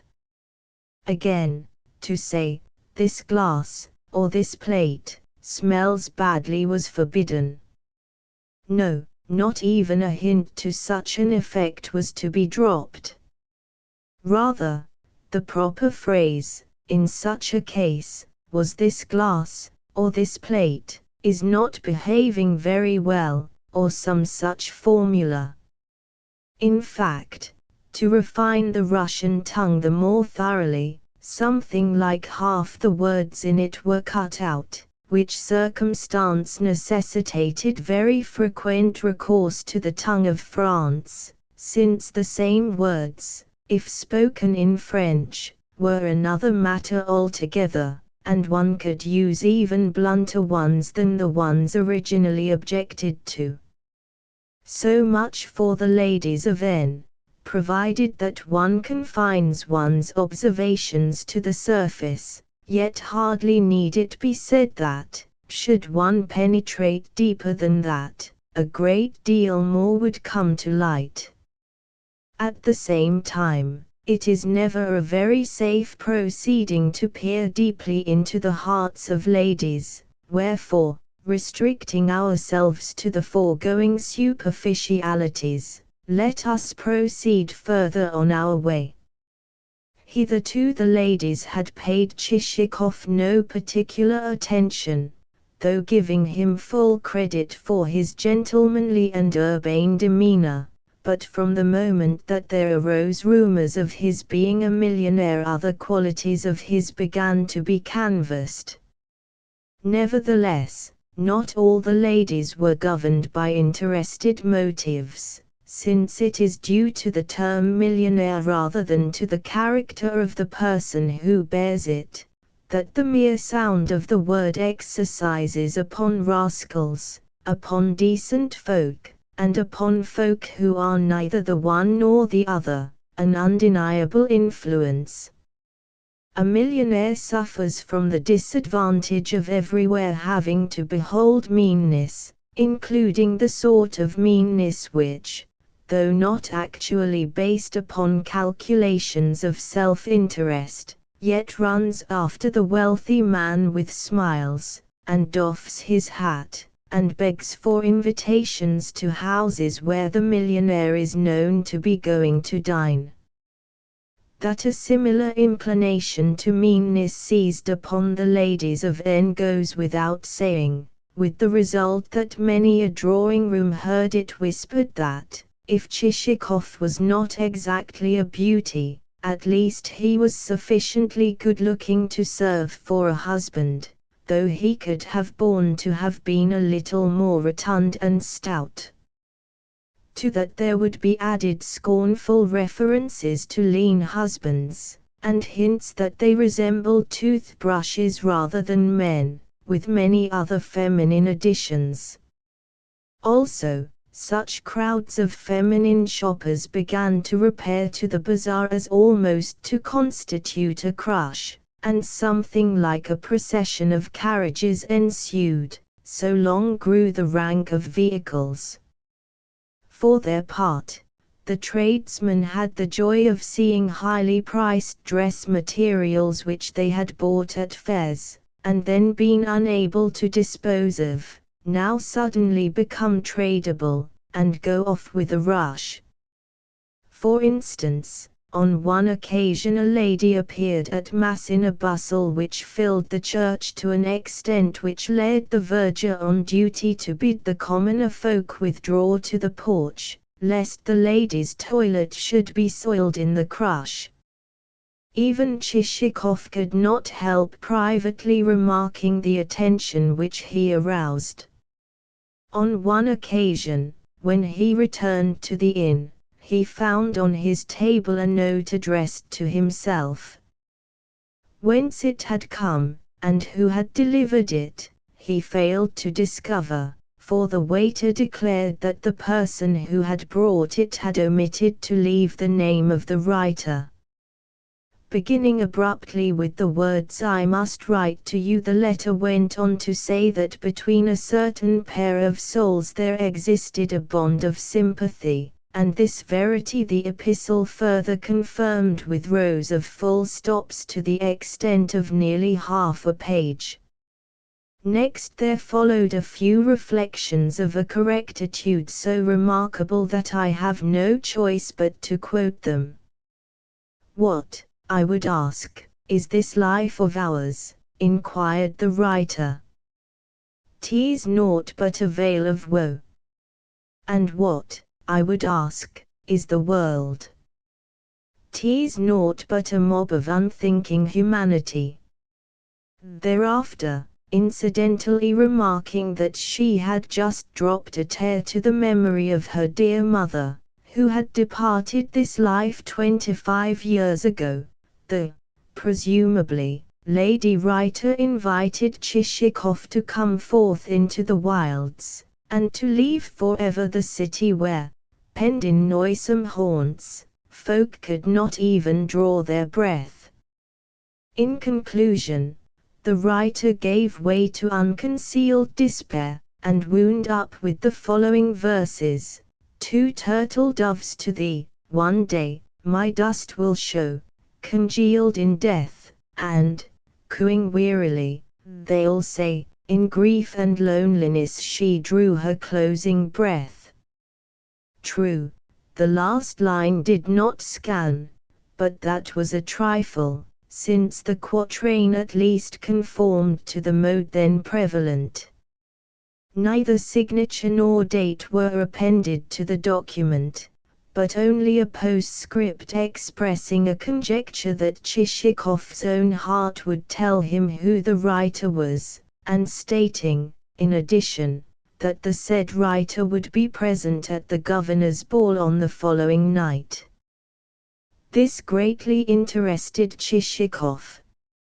Indeed, there was so much that was alluring and provocative of curiosity in the anonymous missive that he read it through a second time, and then a third, and finally said to himself, "I should like to know who sent it."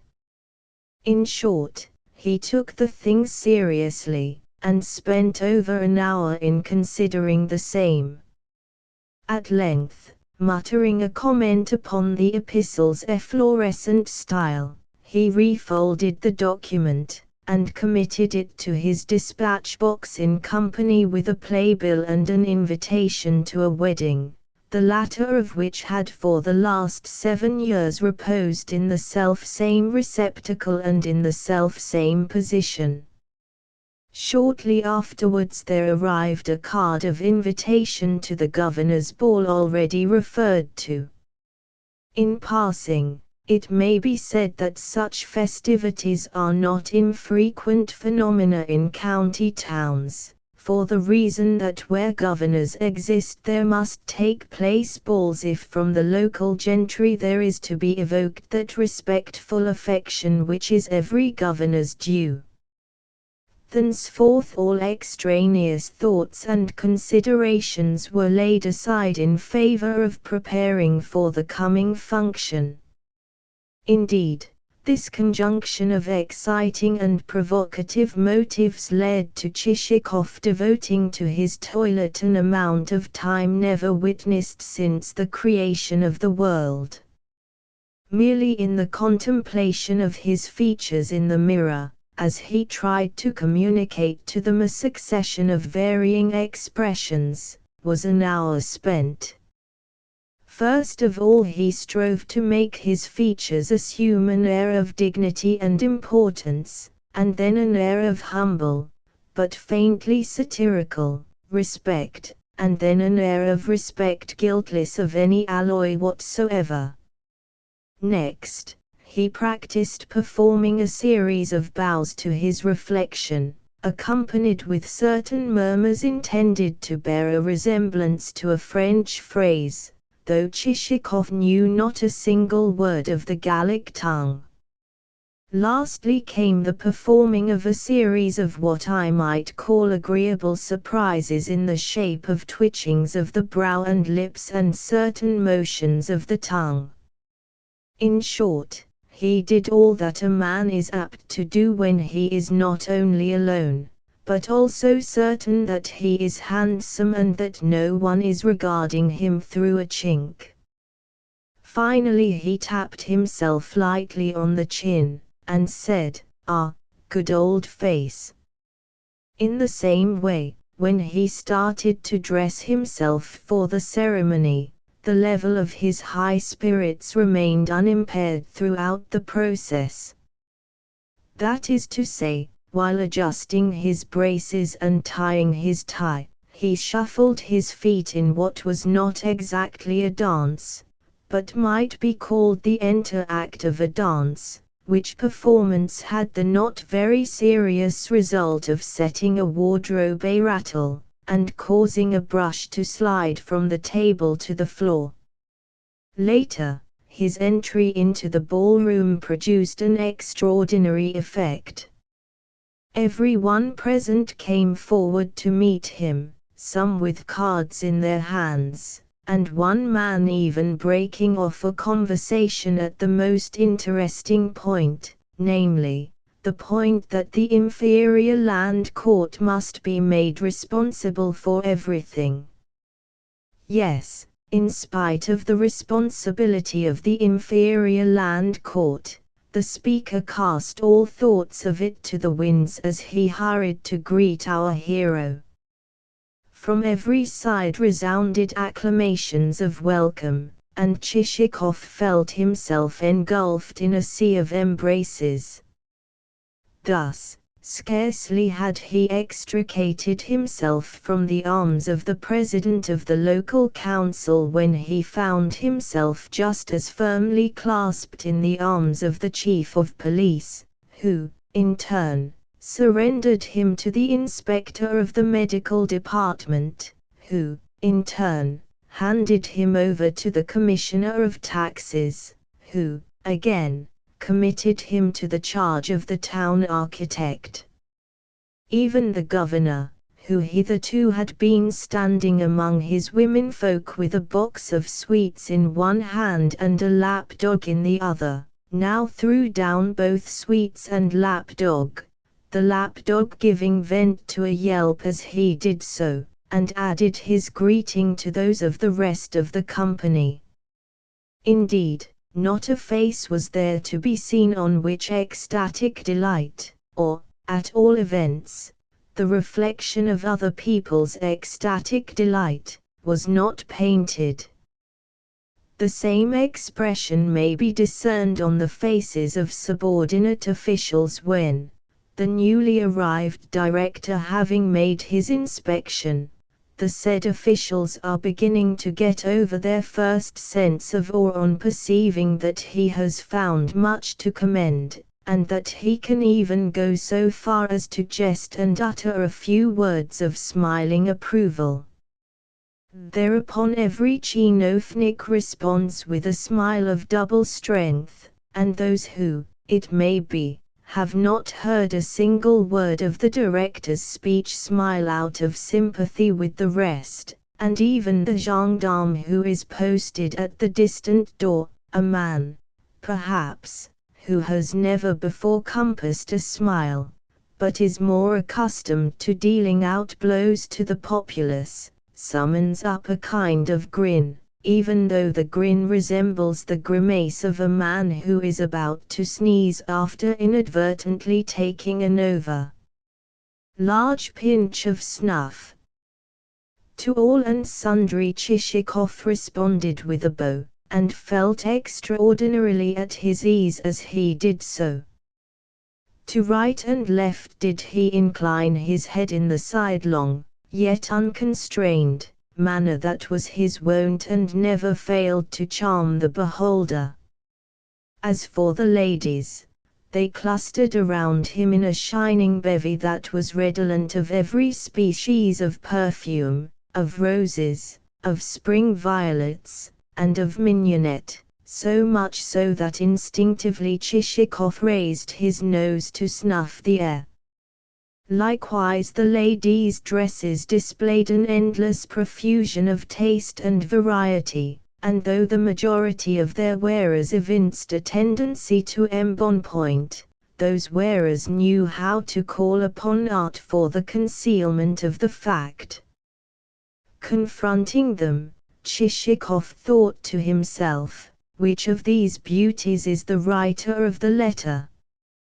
Then again he snuffed the air. When the ladies had, to a certain extent, returned to their seats, he resumed his attempts to discern, from glances and expressions, which of them could possibly be the unknown authoress. Yet, though those glances and expressions were too subtle, too insufficiently open, the difficulty in no way diminished his high spirits. Easily and gracefully did he exchange agreeable badinage with one lady, and then approach another one with the short, mincing steps usually affected by young old dandies who are fluttering around the fair. As he turned, not without dexterity, to right and left, he kept one leg slightly dragging behind the other, like a short tail or comma. This trick the ladies particularly admired.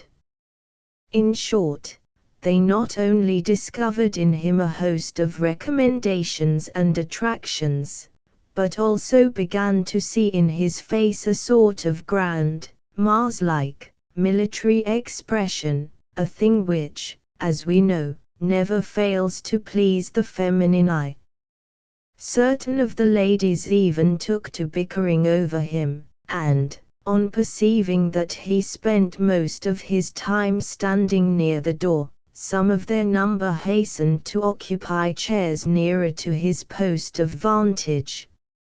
In fact, when a certain dame chanced to have the good fortune to anticipate a hated rival in the race, there very nearly ensued a most lamentable scene, which, to many of those who had been desirous of doing exactly the same thing, seemed a peculiarly horrible instance of brazen-faced audacity. So deeply did Chichikov become plunged in conversation with his fair pursuers, or rather, so deeply did those fair pursuers enmesh him in the toils of small talk, which they accomplished through the expedient of asking him endless subtle riddles which brought the sweat to his brow in his attempts to guess them, that he forgot the claims of courtesy which required him first of all to greet his hostess. In fact, He remembered those claims only on hearing the governor's wife herself addressing him. She had been standing before him for several minutes, and now greeted him with suave expressment and the words, "So here you are, Paul Ivanovich." But what she said next I am not in a position to report, for she spoke in the ultra-refined tone and vein wherein ladies and gentlemen customarily express themselves in high-class novels which have been written by experts more qualified than I am to describe salons, and able to boast of some acquaintance with good society. In effect, what the governor's wife said was that she greatly hoped, that Monsieur Chichikov's heart still contained a corner, even the smallest possible corner, for those whom he had so cruelly forgotten. Upon that Chichikov turned to her, and was on the point of returning a reply at least no worse than that which would have been returned, under similar circumstances, by the hero of a fashionable novelet, when he stopped short, as though thunderstruck. Before him there was standing not only Madame, but also a young girl whom she was holding by the hand. The golden hair, the fine-drawn, delicate contours, the face with its bewitching oval, a face which might have served as a model for the countenance of the Madonna, since it was of a type rarely to be met with in Russia, where nearly everything, from plains to human feet, is, rather, on the gigantic scale. These features, I say, were those of the identical maiden whom Chichikov had encountered on the road when he had been fleeing from Nozdrev's. His emotion was such that he could not formulate a single intelligible syllable, he could merely murmur the devil only knows what, though certainly nothing of the kind which would have risen to the lips of the hero of a fashionable novel. "I think that you have not met my daughter before," said Madame. "She is just fresh from school." He replied that he had had the happiness of meeting Mademoiselle before, and under rather unexpected circumstances, but on his trying to say something further his tongue completely failed him. The governor's wife added a word or two, and then carried off her daughter to speak to some of the other guests. Chichikov stood rooted to the spot, like a man who, after issuing into the street for a pleasant walk, has suddenly come to a halt on remembering that something has been left behind him. In a moment, as he struggles to recall what that something is, the mien of careless expectancy disappears from his face, and he no longer sees a single person or a single object in his vicinity. In the same way did Chichikov suddenly become oblivious to the scene around him. Yet all the while the melodious tongues of ladies were plying him with multitudinous hints and questions inspired with a desire to captivate. "Might we poor cumberers of the ground make so bold as to ask you what you are thinking of? Pray tell us where lie the happy regions in which your thoughts are wandering. Might we be informed of the name of her who has plunged you into this sweet abandonment of meditation?" Such were the phrases thrown at him. But to everything he turned a dead ear, and the phrases in question might as well have been stones dropped into a pool. Indeed, his rudeness soon reached the pitch of his walking away altogether, in order that he might go and reconnoitre whither the governor's wife and daughter had retreated. But the ladies were not going to let him off so easily.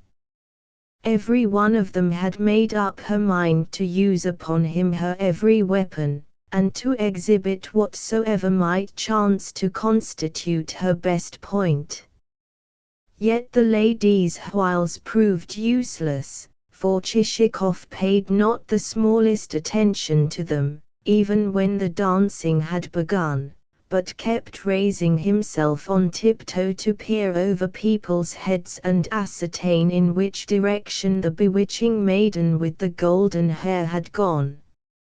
Also, when seated, he continued to peep between his neighbors' backs and shoulders, until at last he discovered her sitting beside her mother, who was wearing a sort of oriental turban and feather.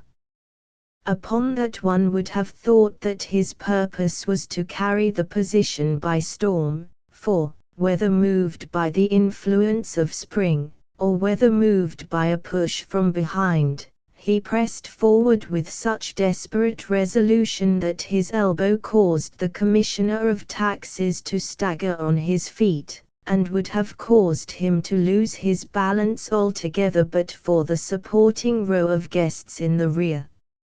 Likewise the postmaster was made to give ground, whereupon he turned and eyed Chichikov with mingled astonishment and subtle irony. But Chichikov never even noticed him, he saw in the distance only the golden-haired beauty. At that moment she was drawing on a long glove and, doubtless, pining to be flying over the dancing floor, where, with clicking heels, 4 couples had now begun to thread the mazes of the mazurka. In particular was a military staff captain working body and soul and arms and legs to compass such a series of steps as were never before performed, even in a dream. However, Chichikov slipped past the mazurka dancers, and, almost treading on their heels, made his way towards the spot where Madame and her daughter were seated. Yet he approached them with great diffidence and none of his late mincing and prancing. Nay, he even faltered as he walked, his every movement had about it an air of awkwardness. It is difficult to say whether or not the feeling which had awakened in our hero's breast was the feeling of love, for it is problematical whether or not men who are neither stout nor thin are capable of any such sentiment. Nevertheless, something strange, something which he could not altogether explain, had come upon him.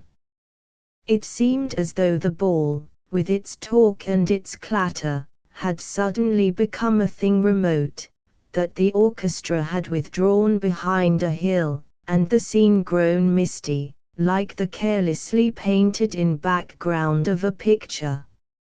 And from that misty void there could be seen glimmering only the delicate outlines of the bewitching maiden. Somehow her exquisite shape reminded him of an ivory toy, in such fair, white, transparent relief did it stand out against the dull blur of the surrounding throng. Herein we see a phenomenon not infrequently observed, the phenomenon of the Chichikovs of this world becoming temporarily poets.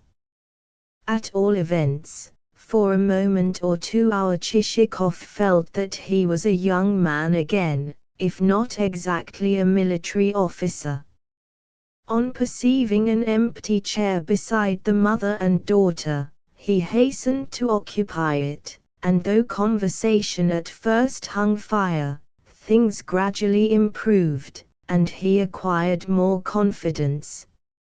At this point I must reluctantly deviate to say that men of weight and high office are always a trifle ponderous when conversing with ladies. Young lieutenants, or, at all events, officers not above the rank of captain, are far more successful at the game. How they contrive to be so God only knows. Let them but make the most inane of remarks, and at once the maiden by their side will be rocking with laughter, whereas, should a state councillor enter into conversation with a damsel, and remark that the Russian Empire is one of vast extent, or utter a compliment which he has elaborated not without a certain measure of intelligence, however strongly the said compliment may smack of a book, of a surety the thing will fall flat. Even a witticism from him will be laughed at far more by him himself than it will by the lady who may happen to be listening to his remarks. These comments I have interposed for the purpose of explaining to the reader why, as our hero conversed, the maiden began to yawn. Blind to this, however, he continued to relate to her sundry adventures which had befallen him in different parts of the world. Meanwhile, as need hardly be said, the rest of the ladies had taken umbrage at his behavior. One of them purposely stalked past him to intimate to him the fact, as well as to jostle the governor's daughter, and let the flying end of a scarf flick her face, while from a lady seated behind the pair came both a whiff of violets and a very venomous and sarcastic remark. Nevertheless, either he did not hear the remark or he pretended not to hear it. This was unwise of him, since it never does to disregard ladies' opinions. Later, but too late, he was destined to learn this to his cost. In short, dissatisfaction began to display itself on every feminine face. No matter how high Chichikov might stand in society, and no matter how much he might be a millionaire and include in his expression of countenance an indefinable element of grandness and martial ardor, there are certain things which no lady will pardon, whosoever be the person concerned. We know that at governors' balls it is customary for the onlookers to compose verses at the expense of the dancers, and in this case the verses were directed to Chichikov's address. Briefly, the prevailing dissatisfaction grew until a tacit edict of proscription had been issued against both him and the poor young maiden. But an even more unpleasant surprise was in store for our hero, for whilst the young lady was still yawning as Chichikov recounted to her certain of his past adventures and also touched lightly upon the subject of Greek philosophy, there appeared from an adjoining room the figure of Nozdrev. Whether he had come from the buffet, or whether he had issued from a little green retreat where a game more strenuous than whist had been in progress, or whether he had left the latter resort unaided, or whether he had been expelled therefrom, is unknown, but at all events when he entered the ballroom, he was in an elevated condition, and leading by the arm the public prosecutor, whom he seemed to have been dragging about for a long while past, seeing that the poor man was glancing from side to side as though seeking a means of putting an end to this personally conducted tour. Certainly he must have found the situation almost unbearable, in view of the fact that, after deriving inspiration from 2 glasses of tea not wholly undiluted with rum, Nozdrev was engaged in lying unmercifully. On sighting him in the distance, Chichikov at once decided to sacrifice himself. That is to say, he decided to vacate his present enviable position and make off with all possible speed, since he could see that an encounter with the newcomer would do him no good. Unfortunately at that moment the governor buttonholed him with a request that he would come and act as arbiter between him, the governor, and 2 ladies, the subject of dispute being the question as to whether or not woman's love is lasting. Simultaneously Nozdrev descried our hero and bore down upon him. "Ah, my fine landowner of Kherson," he cried with a smile which set his fresh, spring rose-pink cheeks a-quiver.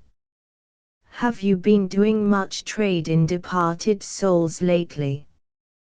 With that he turned to the governor.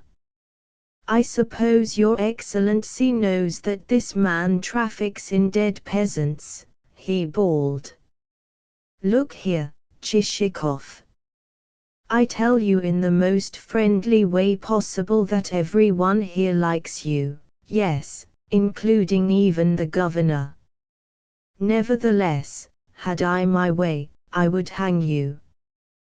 Yes, by God I would." Chishikov's discomfiture was complete.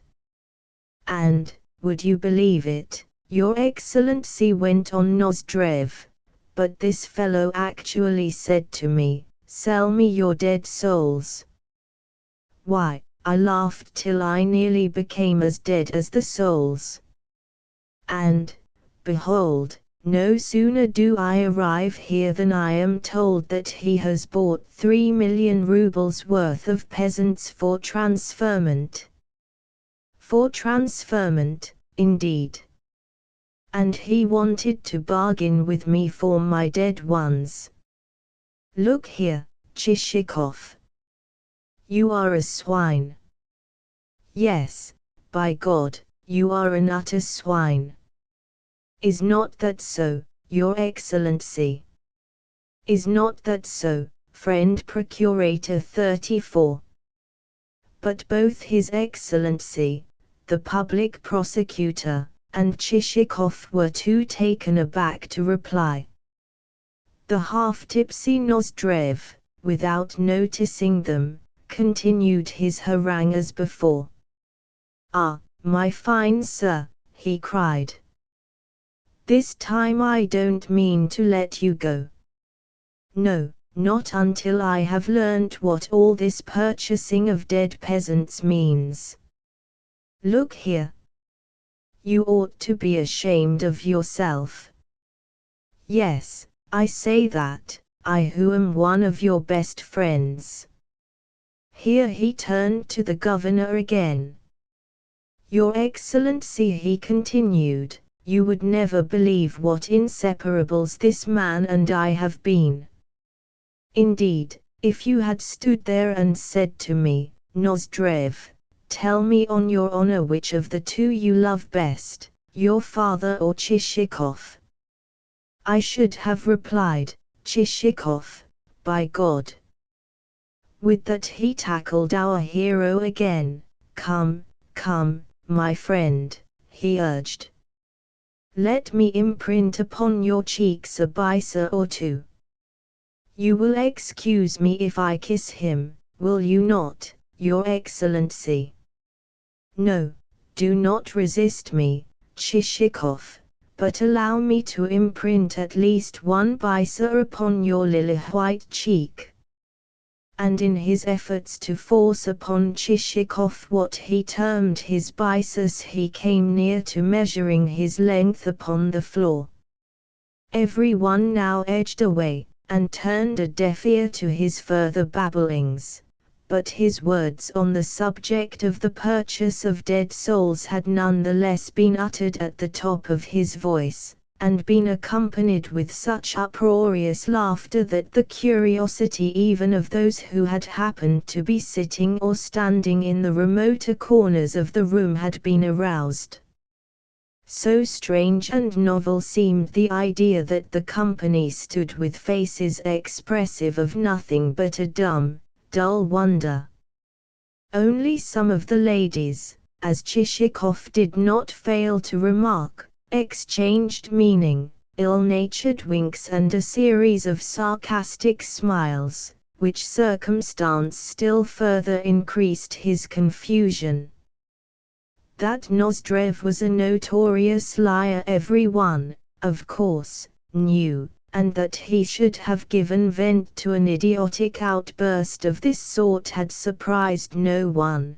But a dead soul, well, what was one to make of Nozdrev's reference to such a commodity? Naturally this unseemly contretemps had greatly upset our hero, for, however foolish be a madman's words, they may yet prove sufficient to sow doubt in the minds of saner individuals. He felt much as does a man who, shod with well-polished boots, has just stepped into a dirty, stinking puddle. He tried to put away from him the occurrence, and to expand, and to enjoy himself once more. Nay, he even took a hand at whist. But all was of no avail, matters kept going as awry as a badly bent hoop. Twice he blundered in his play, and the president of the council was at a loss to understand how his friend, Paul Ivanovich, lately so good and so circumspect a player, could perpetrate such a mauvaise passe as to throw away a particular king of spades which the president has been trusting as, to quote his own expression, he would have trusted God. At supper, too, matters felt uncomfortable, even though the society at Chichikov's table was exceedingly agreeable and Nozdrev had been removed, owing to the fact that the ladies had found his conduct too scandalous to be borne, now that the delinquent had taken to seating himself on the floor and plucking at the skirts of passing lady dancers. As I say, therefore, Chichikov found the situation not a little awkward, and eventually put an end to it by leaving the supper room before the meal was over, and long before the hour when usually he returned to the inn. In his little room, with its door of communication blocked with a wardrobe, his frame of mind remained as uncomfortable as the chair in which he was seated. His heart ached with a dull, unpleasant sensation, with a sort of oppressive emptiness. "The devil take those who first invented balls," was his reflection. "Who derives any real pleasure from them? In this province there exist want and scarcity everywhere, yet folk go in for balls. How absurd, too, were those overdressed women. One of them must have had 1,000 rubles on her back, and all acquired at the expense of the overtaxed peasant, or, worse still, at that of the conscience of her neighbor. Yes, we all know why bribes are accepted, and why men become crooked in soul. It is all done to provide wives, yes, may the pit swallow them up, with foul lals. And for what purpose? That some woman may not have to reproach her husband with the fact that, say, the postmaster's wife is wearing a better dress than she is, a dress which has cost 1,000 rubles. Balls and gaiety is the constant cry. Yet what folly balls are! They do not consort with the Russian spirit and genius, and the devil only knows why we have them. A grown, middle-aged man, a man dressed in black, and looking as stiff as a poker, suddenly takes the floor and begins shuffling his feet about, while another man, even though conversing with a companion on important business, will, the while, keep capering to right and left like a billygoat. Mimicry, sheer mimicry. The fact that the Frenchman is at 40 precisely what he was at 15 leads us to imagine that we too, forsooth, ought to be the same. No, a ball leaves one feeling that one has done a wrong thing, so much so that one does not care even to think of it. It also leaves one's head perfectly empty, even as does the exertion of talking to a man of the world. A man of that kind chatters away, and touches lightly upon every conceivable subject, and talks in smooth, fluent phrases which he has culled from books without grazing their substance, whereas go and have a chat with a tradesman who knows at least one thing thoroughly, and through the medium of experience, and see whether his conversation will not be worth more than the prattle of 1,000 chatterboxes. For what good does one get out of balls? Suppose that a competent writer were to describe such a scene exactly as it stands. Why, even in a book it would seem senseless, even as it certainly is in life. Therefore, such functions right or wrong? One would answer that the devil alone knows, and then spit and close the book. Such were the unfavorable comments which Chichikov passed upon balls in general. With it all, however, there went a second source of dissatisfaction. That is to say, his principal grudge was not so much against balls as against the fact that at this particular one he had been exposed, he had been made to disclose the circumstance that he had been playing a strange, an ambiguous part. Of course, when he reviewed the contretemps in the light of pure reason, he could not but see that it mattered nothing, and that a few rude words were of no account now that the chief point had been attained. Yet man is an odd creature, and Chichikov actually felt pained by the cold shouldering administered to him by persons for whom he had not an atom of respect, and whose vanity and love of display he had only that moment been censuring. Still more, on viewing the matter clearly, he felt vexed to think that he himself had been so largely the cause of the catastrophe.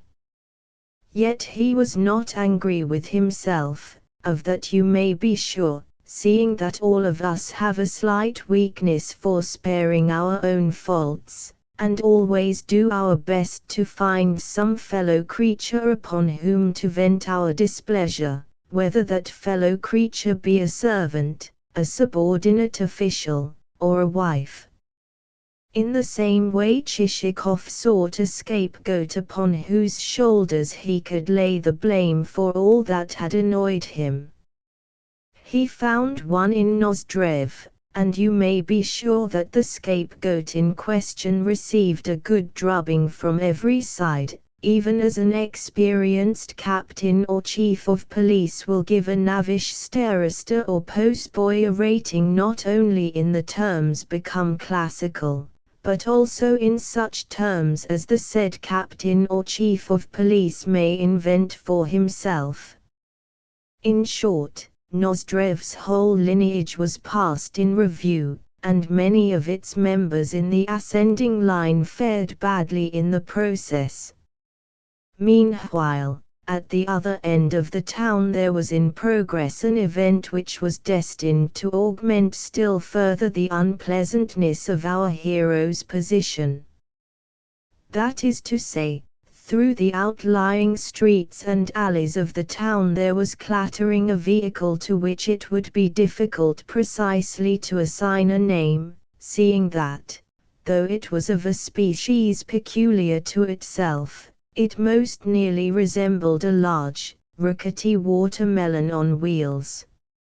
Eventually this monstrosity drew up at the gates of a house where the archpriest of one of the churches resided, and from its doors there leapt a damsel clad in a jerkin and wearing a scarf over her head. For a while she thumped the gates so vigorously as to set all the dogs barking. Then the gates stiffly opened, and admitted this unwieldy phenomenon of the road. Lastly, the Baronia herself alighted, and stood revealed as Madame Korobochka, widow of a collegiate secretary.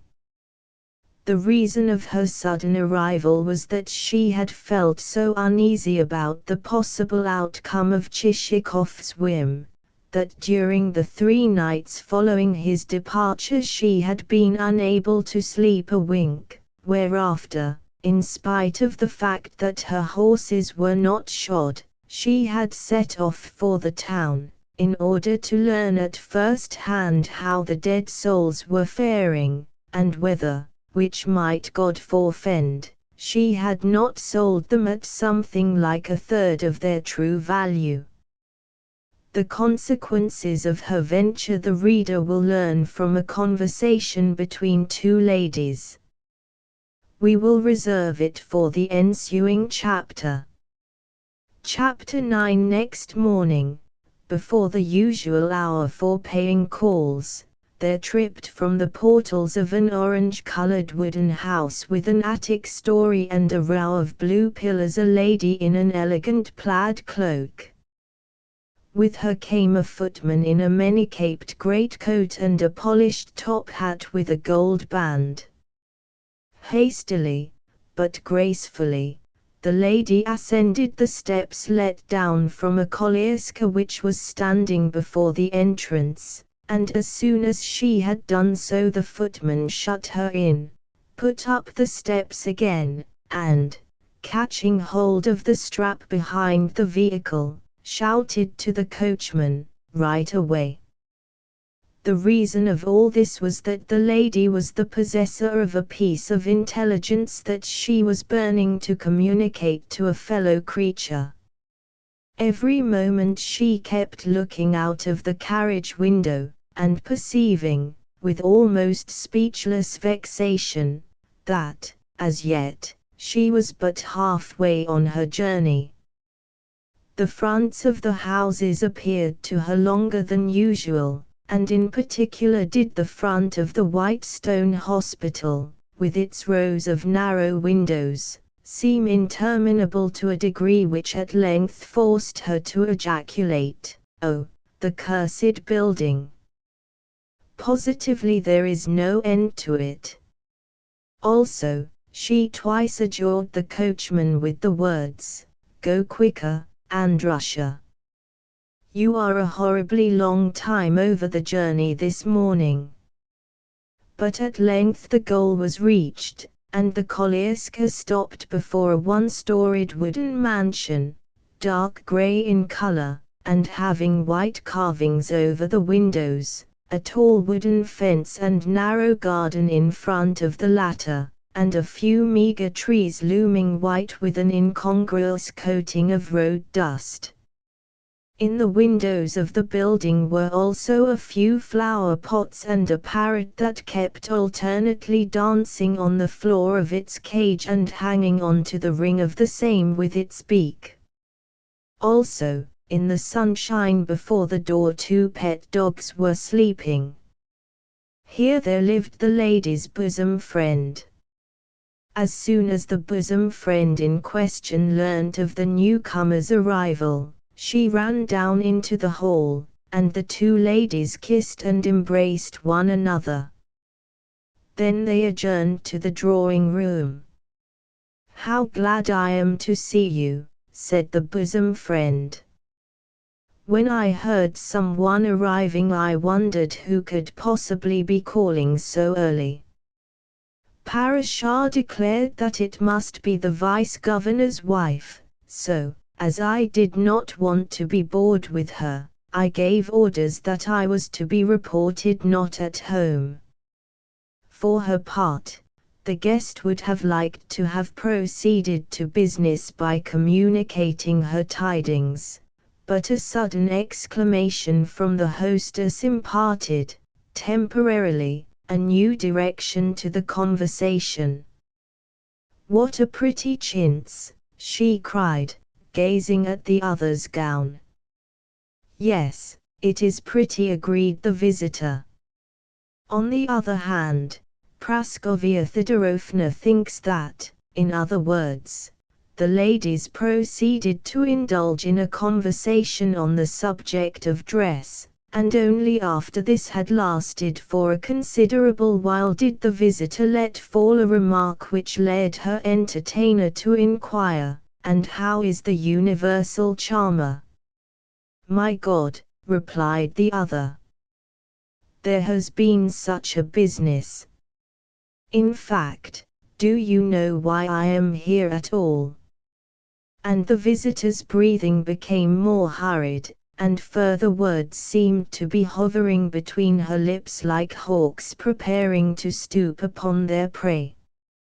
Only a person of the unhumanity of a true friend would have had the heart to interrupt her, but the hostess was just such a friend, and at once interposed with, "I wonder how anyone can see anything in the man to praise or to admire. For my own part, I think, and I would say the same thing straight to his face, that he is a perfect rascal." "Yes, but do listen to what I have got to tell you." "Oh, I know that some people think him handsome," continued the hostess, unmoved, "but I say that he is nothing of the kind, that, in particular, his nose is perfectly odious." "Yes, but let me finish what I was saying." The guest's tone was almost piteous in its appeal. "What is it, then?" "You cannot imagine my state of mind. You see, this morning I received a visit from Father Cyril's wife, the archpriest's wife. You know her, don't you?" "Well, whom do you suppose that fine gentleman visitor of ours has turned out to be?" "The man who has built the archpriest a poultry run." "Oh dear no. Had that been all, it would have been nothing." "No. Listen to what Father Cyril's wife had to tell me. She said that, last night, a lady landowner named Madame Korobochka arrived at the archpriest's house, arrived all pale and trembling, and told her, oh, such things. They sound like a piece out of a book. That is to say, at dead of night, just when everyone had retired to rest, there came the most dreadful knocking imaginable, and someone screamed out, 'Open the gates, or we will break them down.' Just think. After this, how anyone can say that the man is charming I cannot imagine." "Well, what of Madame Korobochka? Is she a young woman or good-looking?" "Oh dear no. Quite an old woman." "Splendid indeed. So he is actually engaged to a person like that. One may heartily commend the taste of our ladies for having fallen in love with him. Nevertheless, it is not as you suppose. Think, now. Armed with weapons from head to foot, he called upon this old woman, and said, 'Sell me any souls of yours which have lately died.' Of course, Madame Korobochka answered, reasonably enough, 'I cannot sell you those souls, seeing that they have departed this world.' But he replied, 'No, no. They are not dead. 'Tis I who tell you that, I who ought to know the truth of the matter. I swear that they are still alive.' In short, he made such a scene that the whole village came running to the house, and children screamed, and men shouted, and no one could tell what it was all about. The affair seemed to me so horrible, so utterly horrible, that I trembled beyond belief as I listened to the story. 'My dearest madam,' said my maid, Mashka, 'pray look at yourself in the mirror, and see how white you are." "But I have no time for that," I replied, "as I must be off to tell my friend, Anna Grigorievna, the news." Nor did I lose a moment in ordering the kolieska. Yet when my coachman, Andrusha, asked me for directions, I could not get a word out. I just stood staring at him like a fool, until I thought he must think me mad.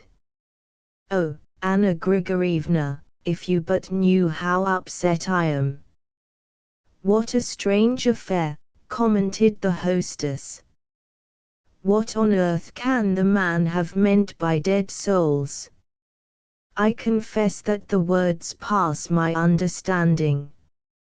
Curiously enough, this is the second time I have heard speak of those souls. True, my husband avers that Nozdrev was lying, yet in his lies there seems to have been a grain of truth. Well, just think of my state when I heard all this.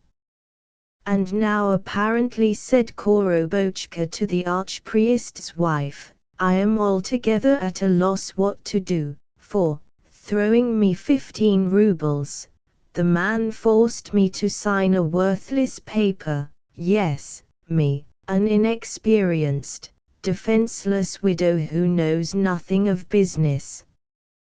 That such things should happen. Try and imagine my feelings. In my opinion, there is in this more than the dead souls which meet the eye." "I think so too," agreed the other. As a matter of fact, her friend's remark had struck her with complete surprise, as well as filled her with curiosity to know what the word "more" might possibly signify. In fact, she felt driven to inquire, "What do you suppose to be hidden beneath it all?" "No, tell me what you suppose." "What I suppose? I am at a loss to conjecture." "Yes, but tell me what is in your mind." Upon this the visitor had to confess herself nonplussed, for, though capable of growing hysterical, she was incapable of propounding any rational theory. Consequently she felt the more that she needed tender comfort and advice. "Then this is what I think about the dead souls," said the hostess. Instantly the guest pricked up her ears, or, rather, they pricked themselves up, and straightened herself and became, somehow, more modish, and, despite her not inconsiderable weight, posed herself to look like a piece of thistledown floating on the breeze. "The dead souls," began the hostess. "Are what, are what?" inquired the guest in great excitement. "Ah, tell me, for heaven's sake." "They are an invention to conceal something else. The man's real object is to abduct the governor's daughter." So startling and unexpected was this conclusion that the guest sat reduced to a state of pale, petrified, genuine amazement. "My God," she cried, clapping her hands, "I should never have guessed it." "Well, to tell you the truth, I guessed it as soon as ever you opened your mouth. So much, then, for educating girls like the governor's daughter at school. Just see what comes of it." "Yes, indeed. And they tell me that she says things which I hesitate even to repeat. Truly it wrings one's heart to see to what lengths immorality has come. Some of the men have quite lost their heads about her, but for my part I think her not worth noticing. Of course. And her manners are unbearable. But what puzzles me most is how a traveled man like Chichikov could come to let himself in for such an affair. Surely he must have accomplices. Yes, and I should say that one of those accomplices is Nozdrev. Surely not. Certainly I should say so. Why, I have known him even try to sell his own father. At all events he staked him at cards. Indeed. You interest me.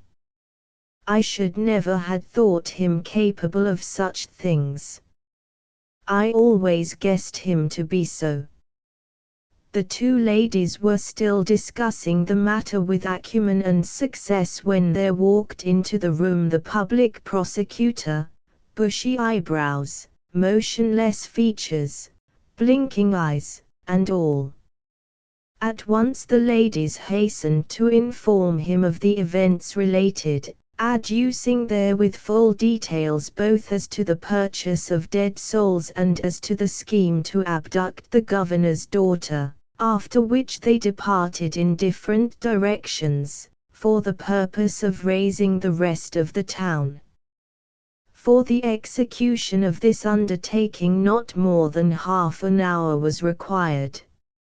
So thoroughly did they succeed in throwing dust in the public's eyes that for a while every one, more especially the army of public officials, was placed in the position of a schoolboy who, while still asleep, has had a bag of pepper thrown in his face by a party of more early rising comrades. The questions now to be debated resolved themselves into two, namely, the question of the dead souls and the question of the governor's daughter. To this end two parties were formed, the men's party and the feminine section. The men's party, the more absolutely senseless of the two, devoted its attention to the dead souls. The women's party occupied itself exclusively with the alleged abduction of the governor's daughter.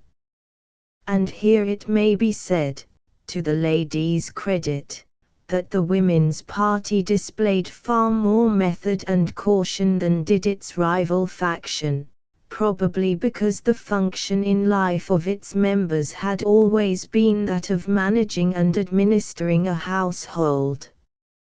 With the ladies, therefore, matters soon assumed vivid and definite shape, they became clearly and irrefutably materialized, they stood stripped of all doubt and other impedimenta. Said some of the ladies in question, Chichikov had long been in love with the maiden, and the pair had kept tryst by the light of the moon, while the governor would have given his consent, seeing that Chichikov was as rich as a Jew, but for the obstacle that Chichikov had deserted a wife already. How the worthy dames came to know that he was married remains a mystery, and the said deserted wife, pining with love for her faithless husband, had sent the governor a letter of the most touching kind, so that Chichikov, on perceiving that the father and mother would never give their consent, had decided to abduct the girl. In other circles the matter was stated in a different way. That is to say, this section averred that Chichikov did not possess a wife, but that, as a man of subtlety and experience, he had bethought him of obtaining the daughter's hand through the expedient of first tackling the mother and carrying on with her an ardent liaison, and that, thereafter, he had made an application for the desired hand, but that the mother, fearing to commit a sin against religion, and feeling in her heart certain gnawings of conscience, had returned a blank refusal to Chichikov's request, whereupon Chichikov had decided to carry out the abduction alleged. To the foregoing, of course, there became appended various additional proofs and items of evidence, in proportion as the sensation spread to more remote corners of the town.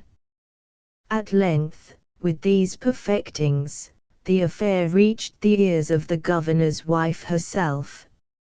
Naturally, as the mother of a family, and as the first lady in the town, and as a matron who had never before been suspected of things of the kind, she was highly offended when she heard the stories, and very justly so, with the result that her poor young daughter, though innocent, had to endure about as unpleasant a tête-à-tête as ever befell a maiden of 16, while, for his part, the Swiss footman received orders never at any time to admit Chichikov to the house.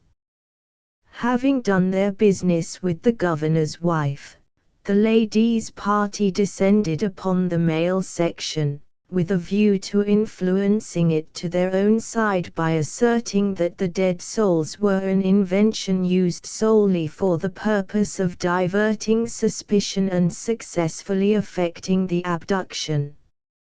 And, indeed, more than one man was converted, and joined the feminine camp, in spite of the fact that thereby such seceders incurred strong names from their late comrades, names such as old women petticoats and others of a nature peculiarly offensive to the male sex.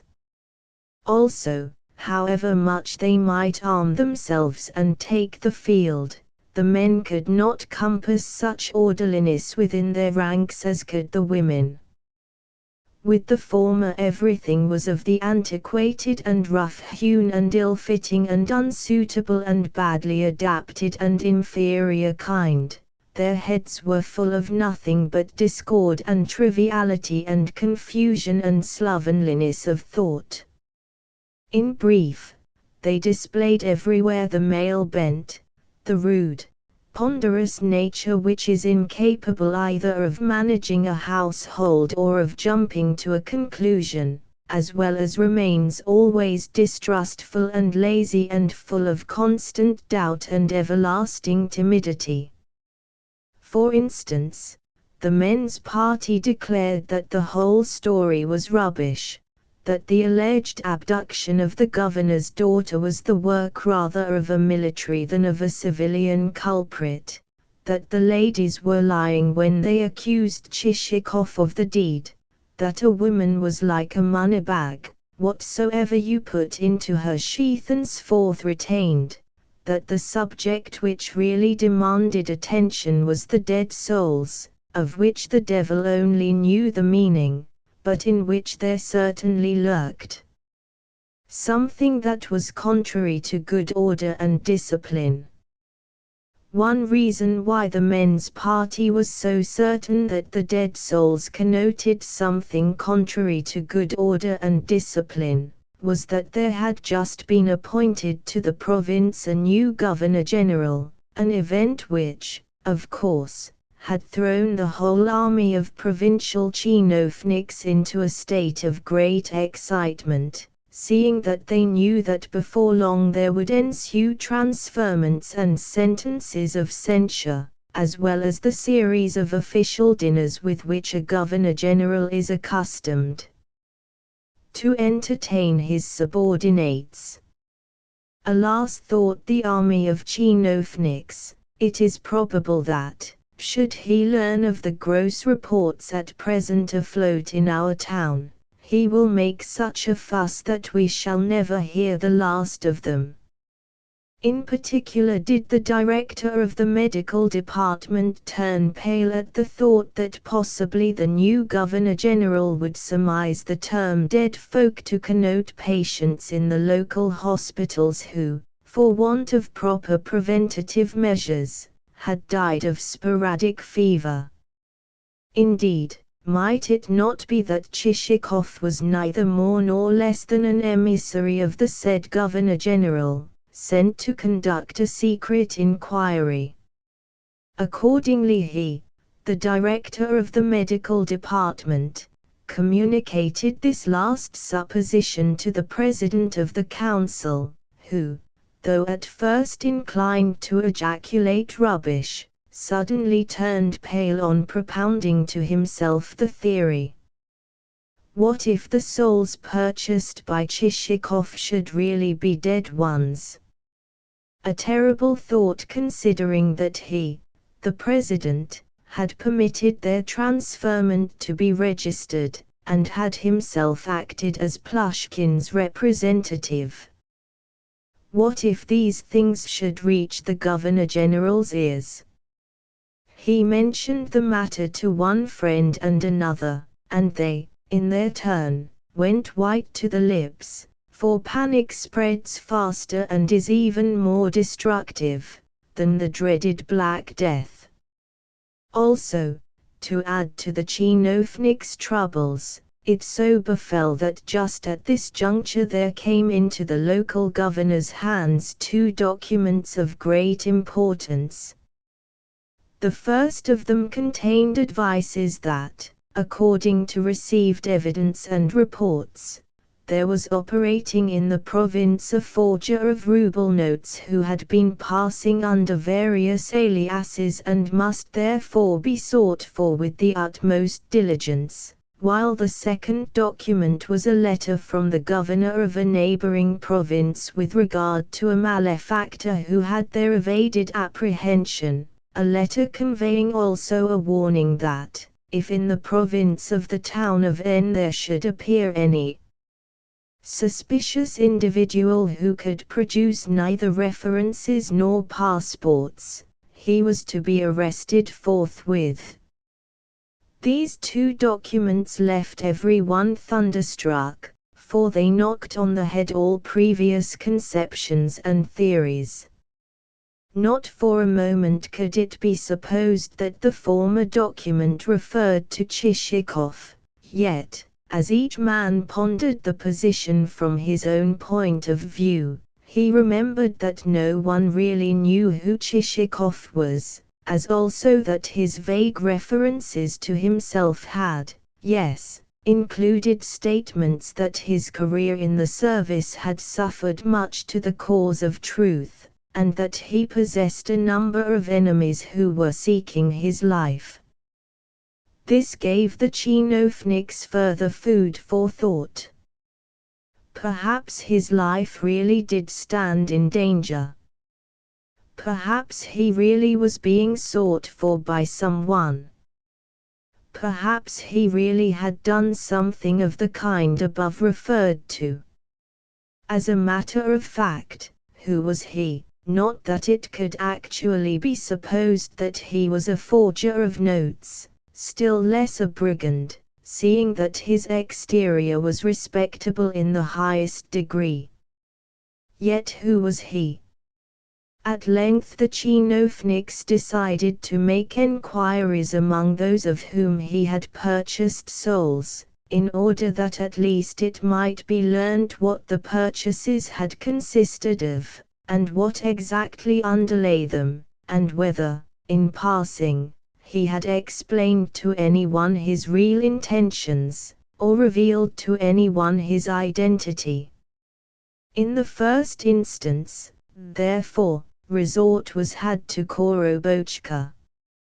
Yet little was gleaned from that source, merely a statement that he had bought of her some souls for 15 rubles apiece, and also a quantity of feathers, while promising also to buy some other commodities in the future, seeing that, in particular, he had entered into a contract with the Treasury for lard, a fact constituting fairly presumptive proof that the man was a rogue, seeing that just such another fellow had bought a quantity of feathers, yet had cheated folk all round, and, in particular, had done the archpriest out of over 100 rubles. Thus the net result of Madame's cross-examination was to convince the chinovniks that she was a garrulous, silly old woman. With regard to Manilov, he replied that he would answer for Chichikov as he would for himself, and that he would gladly sacrifice his property in toto if thereby he could attain even a tithe of the qualities which Paul Ivanovich possessed. Finally, he delivered on Chichikov, with acutely knitted brows, a eulogy couched in the most charming of terms, and coupled with sundry sentiments on the subject of friendship and affection in general. True, these remarks sufficed to indicate the tender impulses of the speaker's heart, but also they did nothing to enlighten his examiners concerning the business that was actually at hand. As for Sobakevich, that landowner replied that he considered Chichikov an excellent fellow, as well as that the souls whom he had sold to his visitor had been in the truest sense of the word alive, but that he could not answer for anything which might occur in the future, seeing that any difficulties which might arise in the course of the actual transferment of souls would not be his fault, in view of the fact that God was Lord of all, and that fevers and other mortal complaints were so numerous in the world, and that instances of whole villages perishing through the same could be found on record. Finally, our friends the chinovniks found themselves compelled to resort to an expedient which, though not particularly savory, is not infrequently employed, namely, the expedient of getting lackeys quietly to approach the servants of the person concerning whom information is desired, and to ascertain from them, the servants, certain details with regard to their master's life and antecedents. Yet even from this source very little was obtained, since Petrushka provided his interrogators merely with a taste of the smell of his living room, and Silifan confined his replies to a statement that the Barin had been in the employment of the state, and also had served in the customs. In short, the sum total of the results gathered by the chinovniks was that they still stood in ignorance of Chichikov's identity, but that he must be someone, wherefore it was decided to hold a final debate on the subject on what ought to be done, and who Chichikov could possibly be, and whether or not he was a man who ought to be apprehended and detained as not respectable, or whether he was a man who might himself be able to apprehend and detain them as persons lacking in respectability. The debate in question, it was proposed, should be held at the residence of the Chief of Police, who is known to our readers as the father and the general benefactor of the town. Chapter X. On assembling at the residence indicated, the chinovniks had occasion to remark that, owing to all these cares and excitements, every one of their number had grown thinner. Yes, the appointment of a new Governor-General, coupled with the rumors described and the reception of the two serious documents above mentioned, had left manifest traces upon the features of every one present. More than one frock-coat had come to look too large for its wearer, and more than one frame had fallen away, including the frames of the President of the Council, the Director of the Medical Department, and the Public Prosecutor. Even a certain Seaman Ivanovich, who, for some reason or another, was never alluded to by his family name, but who wore on his index finger a ring with which he was accustomed to dazzle his lady friends, had diminished in bulk. Yet, as always happens at such junctures, there were also present a score of brazen individuals who had succeeded in not losing their presence of mind, even though they constituted a mere sprinkling. Of them the postmaster formed one, since he was a man of equable temperament who could always say, "We know you, Governor Generals. We have seen 3 or 4 of you come and go, whereas we have been sitting on the same stools these 30 years." Nevertheless, a prominent feature of the gathering was the total absence of what is vulgarly known as common sense. In general, we Russians do not make a good show at representative assemblies, for the reason that, unless there be in authority a leading spirit to control the rest, the affair always develops into confusion.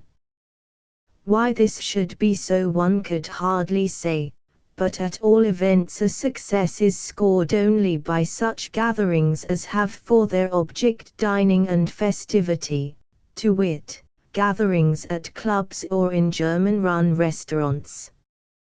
However, on the present occasion, the meeting was not one of this kind. It was a meeting convoked of necessity, and likely in view of the threatened calamity to affect every chinovnik in the place. Also, in addition to the great divergency of views expressed thereat, there was visible in all the speakers an invincible tendency to indecision which led them at one moment to make assertions, and at the next to contradict the same. But on at least one point all seemed to agree, namely, that Chichikov's appearance and conversation were too respectable for him to be a forger or a disguised brigand. That is to say, all seemed to agree on the point, until a sudden shout arose from the direction of the postmaster, who for some time past had been sitting plunged in thought. "I can tell you," he cried, "who Chichikov is." "Who, then?" replied the crowd in great excitement. "He is none other than Captain Kopeikin." "And who may Captain Kopeikin be?" Taking a pinch of snuff, which he did with the lid of his snuff-box half open, lest some extraneous person should contrive to insert a not over-clean finger into the stuff, the postmaster related the following story. 35. After fighting in the campaign of 1812, there was sent home, wounded, a certain Captain Kopeikin, a headstrong, lively blade who, whether on duty or under arrest, made things lively for everybody.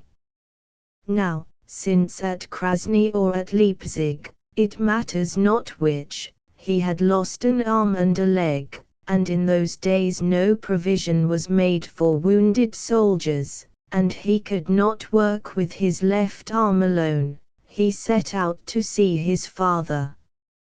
Unfortunately his father could only just support himself, and was forced to tell his son so, wherefore the captain decided to go and apply for help in St. Petersburg, seeing that he had risked his life for his country, and had lost much blood in its service. You can imagine him arriving in the capital on a baggage wagon, in the capital which is like no other city in the world. Before him there lay spread out the whole field of life, like a sort of Arabian Nights, a picture made up of the Nevsky Prospect, Gorokhovaya Street, countless tapering spires, and a number of bridges apparently supported on nothing, in fact, a regular second Nineveh. Well, he made shift to hire a lodging, but found everything so wonderfully furnished with blinds and Persian carpets and so forth that he saw it would mean throwing away a lot of money. True, as one walks the streets of St. Petersburg one seems to smell money by the 1,000 rubles, but our friend Kopeikin's bank was limited to a few score coppers and a little silver, not enough to buy a village with. At length, at the price of a ruble a day, he obtained a lodging in the sort of tavern where the daily ration is a bowl of cabbage soup and a crust of bread, and as he felt that he could not manage to live very long on fare of that kind, he asked folk what he had better do. "What you had better do," they said. "Well, the government is not here, it is in Paris, and the troops have not yet returned from the war, but there is a temporary commission sitting, and you had better go and see what it can do for you." "All right," he said. "I will go and tell the commission that I have shed my blood, and sacrificed my life, for my country." And he got up early one morning, and shaved himself with his left hand, since the expense of a barber was not worth while, and set out, wooden leg and all, to see the president of the commission. But first he asked where the president lived, and was told that his house was in Neighborija Street. And you may be sure that it was no peasant's hut, with its glazed windows and great mirrors and statues and lackeys and brass door handles. Rather, it was the sort of place which you would enter only after you had bought a cheap cake of soap and indulged in a 2 hours' wash. Also, at the entrance there was posted a grand Swiss footman with a baton and an embroidered collar, a fellow looking like a fat, overfed pug dog. However, friend Kopeikin managed to get himself and his wooden leg into the reception room, and there squeezed himself away into a corner, for fear lest he should knock down the gilded china with his elbow.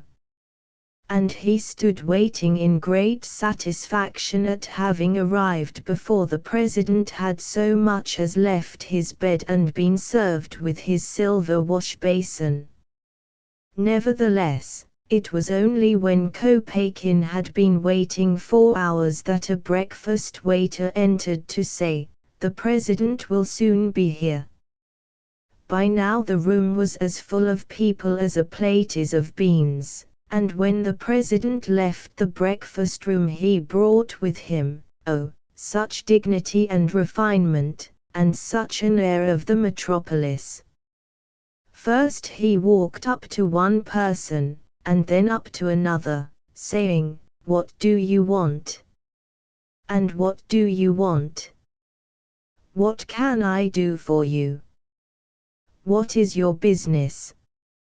And at length he stopped before Kopeikin, and Kopeikin said to him, "I have shed my blood, and lost both an arm and a leg, for my country, and am unable to work.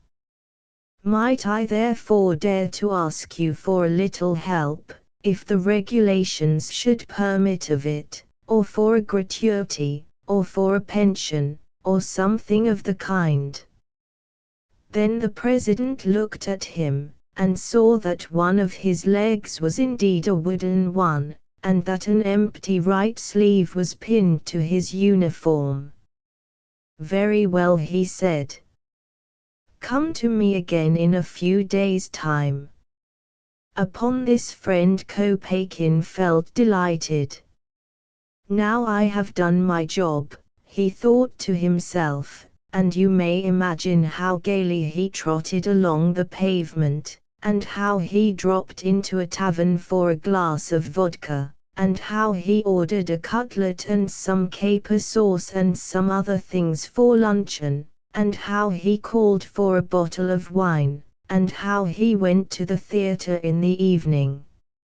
In short, he did himself thoroughly well. Next, he saw in the street a young English lady, as graceful as a swan, and set off after her on his wooden leg. But no, he thought to himself, "To the devil with that sort of thing just now. I will wait until I have drawn my pension. For the present I have spent enough." and I may tell you that by now he had got through fully half his money. 2 or 3 days later he went to see the president of the commission again. "I should be glad to know," he said, "whether by now you can do anything for me in return for my having shed my blood and suffered sickness and wounds on military service." "First of all," said the president, "I must tell you that nothing can be decided in your case without the authority of the supreme government. Without that sanction we cannot move in the matter. Surely you see how things stand until the army shall have returned from the war. All that I can advise you to do is wait for the minister to return, and, in the meanwhile, to have patience. Rest assured that then you will not be overlooked. And if for the moment you have nothing to live upon, this is the best that I can do for you." With that he handed Kopeikin a trifle until his case should have been decided. However, that was not what Kopeikin wanted. He had supposed that he would be given a gratuity of 1,000 rubles straight away, whereas, instead of "drink and be merry," it was "wait, for the time is not yet." Thus, though his head had been full of soup plates and cutlets and English girls, he now descended the steps with his ears and his tail down, looking, in fact, like a poodle over which the cook has poured a bucket full of water. You see, St. Petersburg life had changed him not a little since first he had got a taste of it, and, now that the devil only knew how he was going to live, it came all the harder to him that he should have no more sweets to look forward to. Remember that a man in the prime of years has an appetite like a wolf, and as he passed a restaurant he could see a round-faced, holland-shirted, snow-white aproned fellow of a French chef preparing a dish delicious enough to make it turn to and eat itself, while, again, as he passed a fruit shop he could see delicacies looking out of a window for fools to come and buy them at 100 rubles apiece. Imagine, therefore, his position. On the one hand, so to speak, were salmon and watermelons, while on the other hand was the bitter fare which passed at a tavern for luncheon. Well, he thought to himself, let them do what they like with me at the commission, but I intend to go and raise the whole place, and to tell every blessed functionary there that I have a mind to do as I choose. And in truth this bold impertinence of a man did have the hardihood to return to the commission. "What do you want?" said the president. "Why are you here for the 3rd time? You have had your orders given you." "I dare say I have," he retorted, "but I am not going to be put off with them. I want some cutlets to eat, and a bottle of French wine, and a chance to go and amuse myself at the theatre." "Pardon me," said the president. "What you really need, if I may venture to mention it, is a little patience. You have been given something for food until the military committee shall have met, and then, doubtless, you will receive your proper reward, seeing that it would not be seemly that a man who has served his country should be left destitute. On the other hand, if, in the meanwhile, you desire to indulge in cutlets and theatre-going, please understand that we cannot help you, but you must make your own resources, and try as best you can to help yourself." You can imagine that this went in at one of Kopeikin's ears, and out at the other, that it was like shooting peas at a stone wall. Accordingly he raised a turmoil which sent the staff flying. One by one, he gave the mob of secretaries and clerks a real good hammering. You, and you, and you, he said, do not even know your duties. You are lawbreakers. Yes, he trod every man of them underfoot. At length the general himself arrived from another office, and sounded the alarm. What was to be done with a fellow like Kopeikin? The president saw that strong measures were imperative. Very well, he said. Since you decline to rest satisfied with what has been given you, and quietly to await the decision of your case in St. Petersburg, I must find you a lodging. Here, constable, remove the man to gaol. Then a constable who had been called to the door, a constable 3 ells in height, and armed with a carbine, a man well fitted to guard a bank, placed our friend in a police wagon. Well, reflected Kopeikin, at least I shan't have to pay my fare for this ride. That's one comfort. Again, after he had ridden a little way, he said to himself, they told me at the commission to go and make my own means of enjoying myself. Very good. I'll do so. However, what became of Kopeikin, and whither he went, is known to no one. He sank, to use the poet's expression, into the waters of Lethe, and his doings now lie buried in oblivion. But allow me, gentlemen, to piece together the further threads of the story. Not 2 months later there appeared in the forests of Rizan a band of robbers, and of that band the chieftain was none other than, allow me put in the head of the police department. You have said that Kopeikin had lost an arm and a leg, whereas Chichikov, to say anything more was unnecessary. The postmaster clapped his hand to his forehead, and publicly called himself a fool, though, later, he tried to excuse his mistake by saying that in England the science of mechanics had reached such a pitch that wooden legs were manufactured which would enable the wearer, on touching a spring, to vanish instantaneously from sight. Various other theories were then propounded, among them a theory that Chichikov was Napoleon, escaped from St. Helena and traveling about the world in disguise.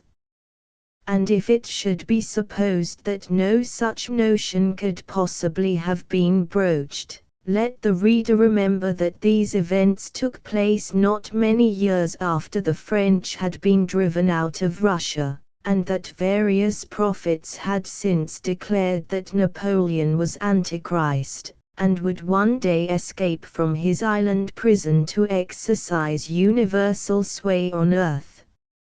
Nay, some good folk had even declared the letters of Napoleon's name to constitute the apocalyptic cipher.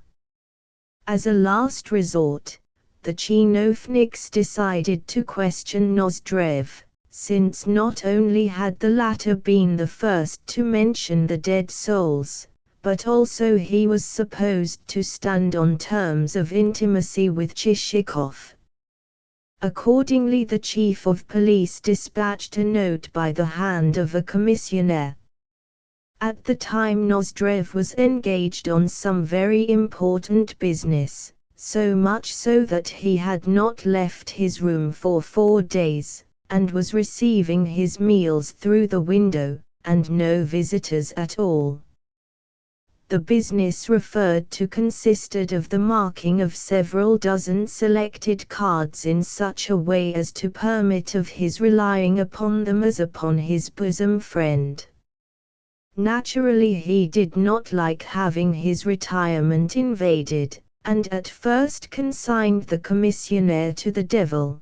But as soon as he learned from the note that, since a novice at cards was to be the guest of the chief of police that evening, a call at the latter's house might prove not wholly unprofitable, he relented, unlocked the door of his room, threw on the first garments that came to hand, and set forth. To every question put to him by the chinovniks he answered firmly and with assurance. Chichikov, he averred, had indeed purchased dead souls, and to the tune of several thousand rubles. In fact, he, Nozdrev, had himself sold him some, and still saw no reason why he should not have done so. Next, to the question of whether or not he considered Chichikov to be a spy, he replied in the affirmative, and added that, as long ago as his and Chichikov's joint school days, the said Chichikov had been known as the informer and repeatedly been thrashed by his companions on that account. Again, to the question of whether or not Chichikov was a forger of currency notes, the deponent, as before, responded in the affirmative, and appended thereto an anecdote illustrative of Chichikov's extraordinary dexterity of hand, namely, an anecdote to that effect that, once upon a time, on learning that 2 million rubles worth of counterfeit notes were lying in Chichikov's house, the authorities had placed seals upon the building, and had surrounded it on every side with an armed guard. Whereupon Chichikov had, during the night, changed each of these seals for a new one, and also so arranged matters that, when the house was searched, the forged notes were found to be genuine ones.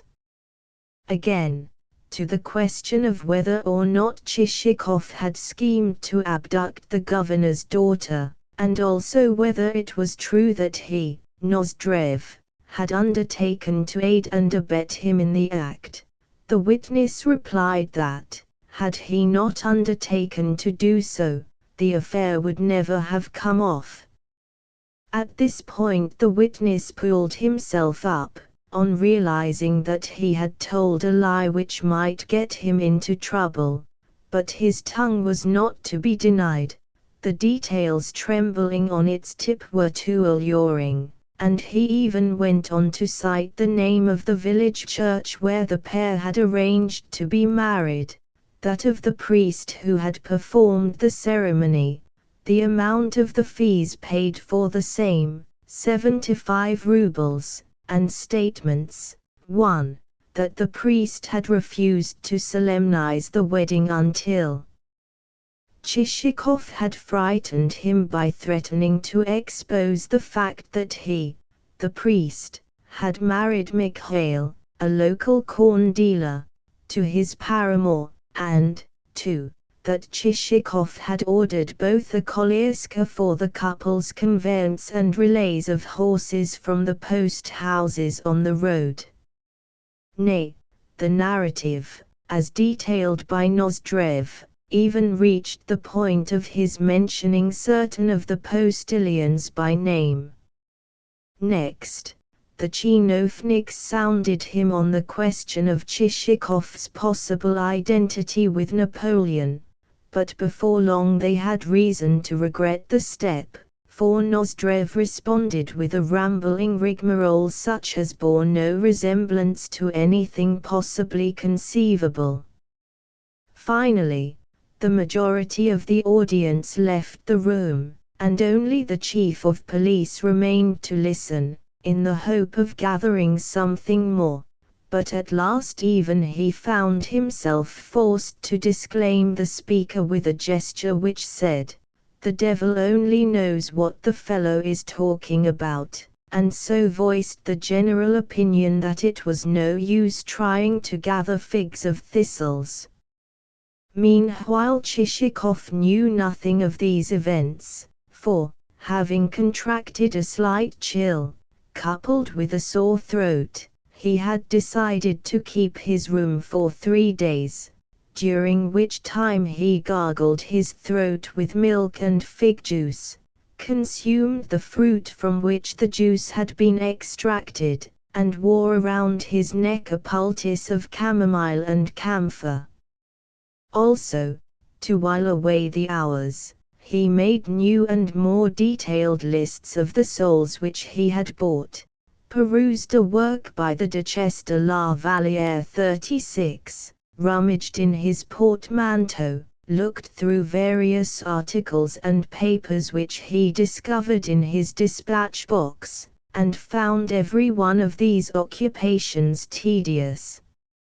Nor could he understand why none of his official friends had come to see him and inquire after his health, seeing that, not long since, there had been standing in front of the inn the drozhkis both of the postmaster, the public prosecutor, and the president of the council. He wondered, and then, with a shrug of his shoulders, fell to pacing the room. At length he felt better, and his spirits rose at the prospect of once more going out into the fresh air, wherefore, having shaved a plentiful growth of hair from his face, he dressed with such alacrity as almost to cause a split in his trousers, sprinkled himself with eau de cologne, and wrapping himself in warm clothes, and turning up the collar of his coat, sallied forth into the street. His first destination was intended to be the governor's mansion, and, as he walked along, certain thoughts concerning the governor's daughter would keep whirling through his head, so that almost he forgot where he was, and took to smiling and cracking jokes to himself. Arrived at the governor's entrance, he was about to divest himself of his scarf when a Swiss footman greeted him with the words, "I am forbidden to admit you." "What?" he exclaimed. "You do not know me? Look at me again, and see if you do not recognize me." "Of course I recognize you," the footman replied. "I have seen you before, but have been ordered to admit anyone else rather than Monsieur Chichikov." "Indeed? And why so?" "Those are my orders, and they must be obeyed," said the footman, confronting Chichikov with none of that politeness with which, on former occasions, he had hastened to divest our hero of his wrappings. Evidently he was of opinion that, since the gentry declined to receive the visitor, the latter must certainly be a rogue. "I cannot understand it," said Chichikov to himself.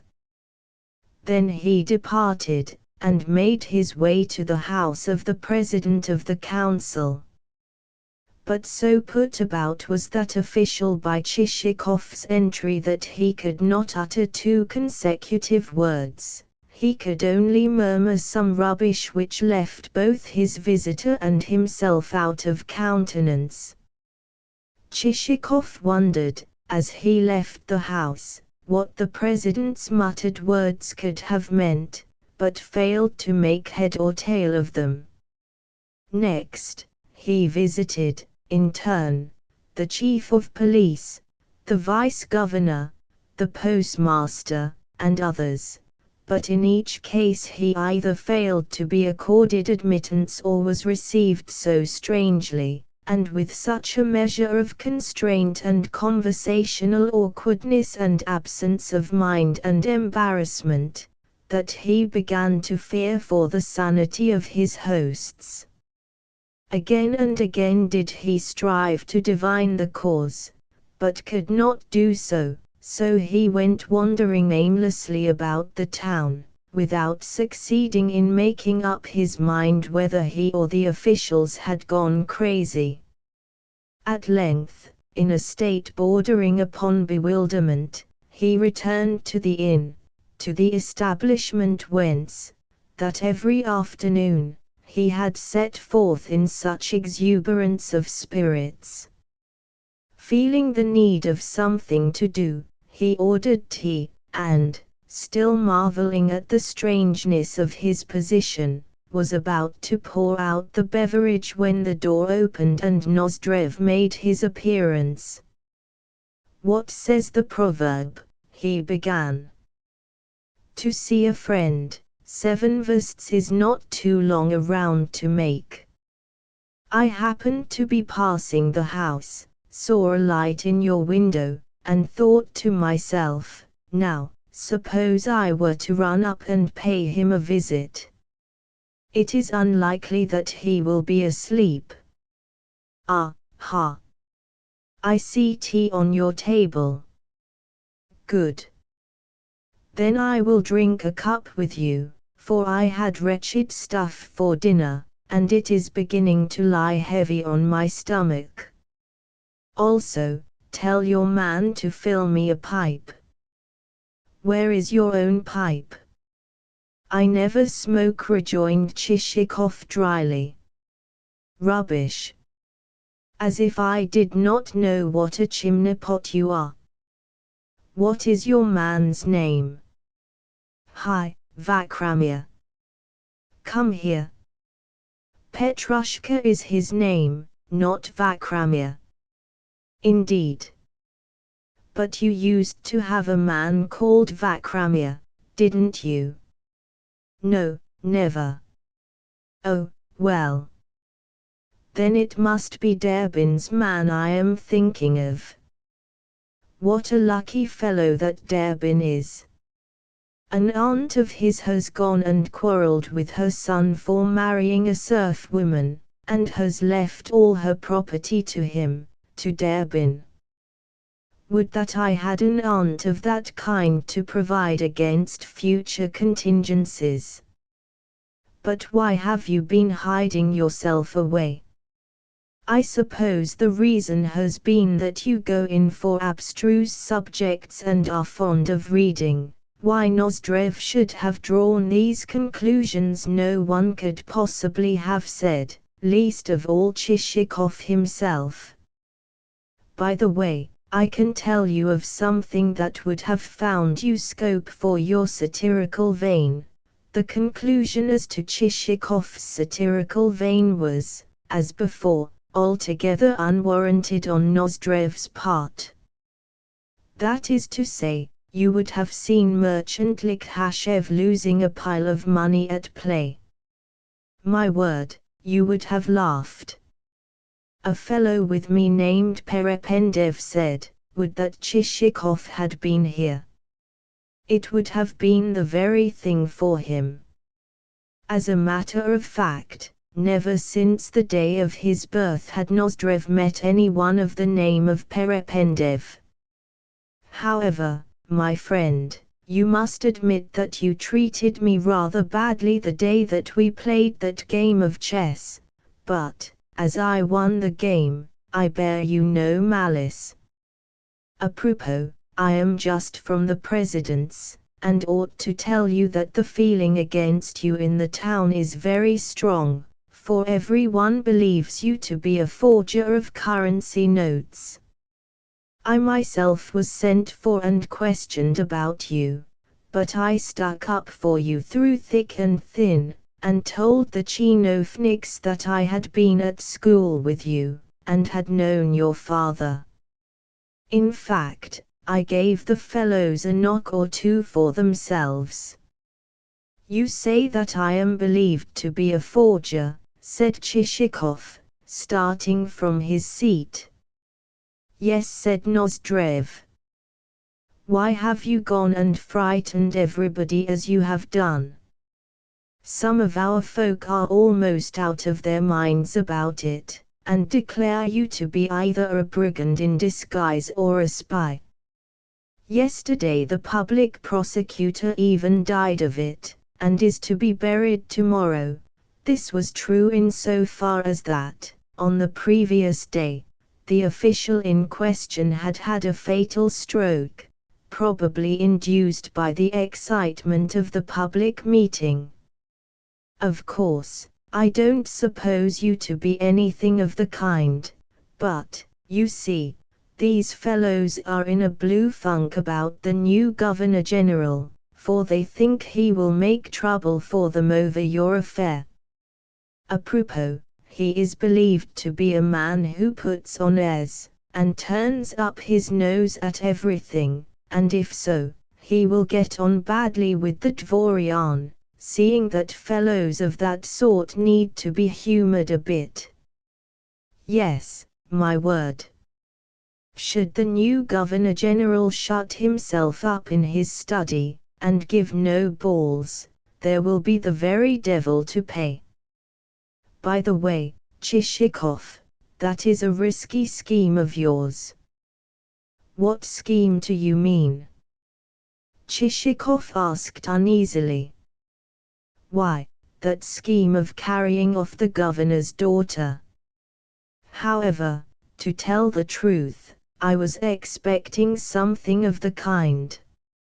No sooner did I see you and her together at the ball than I said to myself, ah, ha. Chichikov is not here for nothing. For my own part, I think you have made a poor choice, for I can see nothing in her at all.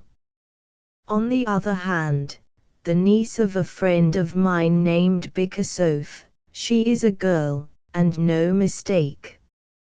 A regular what you might call miracle in muslin. What on earth are you talking about? Asked Chichikov with his eyes distended. How could I carry off the governor's daughter? What on earth do you mean? Come, come. What a secretive fellow you are. My only object in having come to see you is to lend you a helping hand in the matter. Look here. On condition that you will lend me 3,000 rubles, I will stand you the cost of the wedding, the kolieska, and the relays of horses. I must have the money even if I die for it. Throughout Nozdrev's maunderings Chichikov had been rubbing his eyes to ascertain whether or not he was dreaming. What with the charge of being a forger, the accusation of having schemed an abduction, the death of the public prosecutor, whatever might have been its cause, and the advent of a new Governor General, he felt utterly dismayed. Things having come to their present pass, he reflected, I had better not linger here, I had better be off at once. Getting rid of Nozdrev as soon as he could, he sent for Selifan, and ordered him to be up at daybreak, in order to clean the britchka and to have everything ready for a start at 6 o'clock. Yet, though Selifan replied, very well, Paul Ivanovich, he hesitated a while by the door. Next, Chichikov bid Petrushka get out the dusty portmanteau from under the bed, and then set to work to cram into it, pell-mell, socks, shirts, collars, both clean and dirty, boot trees, a calendar, and a variety of other articles. Everything went into the receptacle just as it came to hand, since his one object was to obviate any possible delay in the morning's departure. Meanwhile the reluctant Selifan slowly, very slowly, left the room, as slowly descended the staircase, on each separate step of which he left a muddy footprint, and, finally, halted to scratch his head. What that scratching may have meant no one could say, for, with the Russian populace, such a scratching may mean any one of 100 things. Chapter 11. Nevertheless, events did not turn out as Chichikov had intended they should. In the first place, he overslept himself. That was check number 1. In the second place, on his rising and inquiring whether the britchka had been harnessed and everything got ready, he was informed that neither of those two things had been done. That was check number 2. Beside himself with rage, he prepared to give Silifan the wigging of his life, and, meanwhile, waited impatiently to hear what the delinquent had got to say in his defense.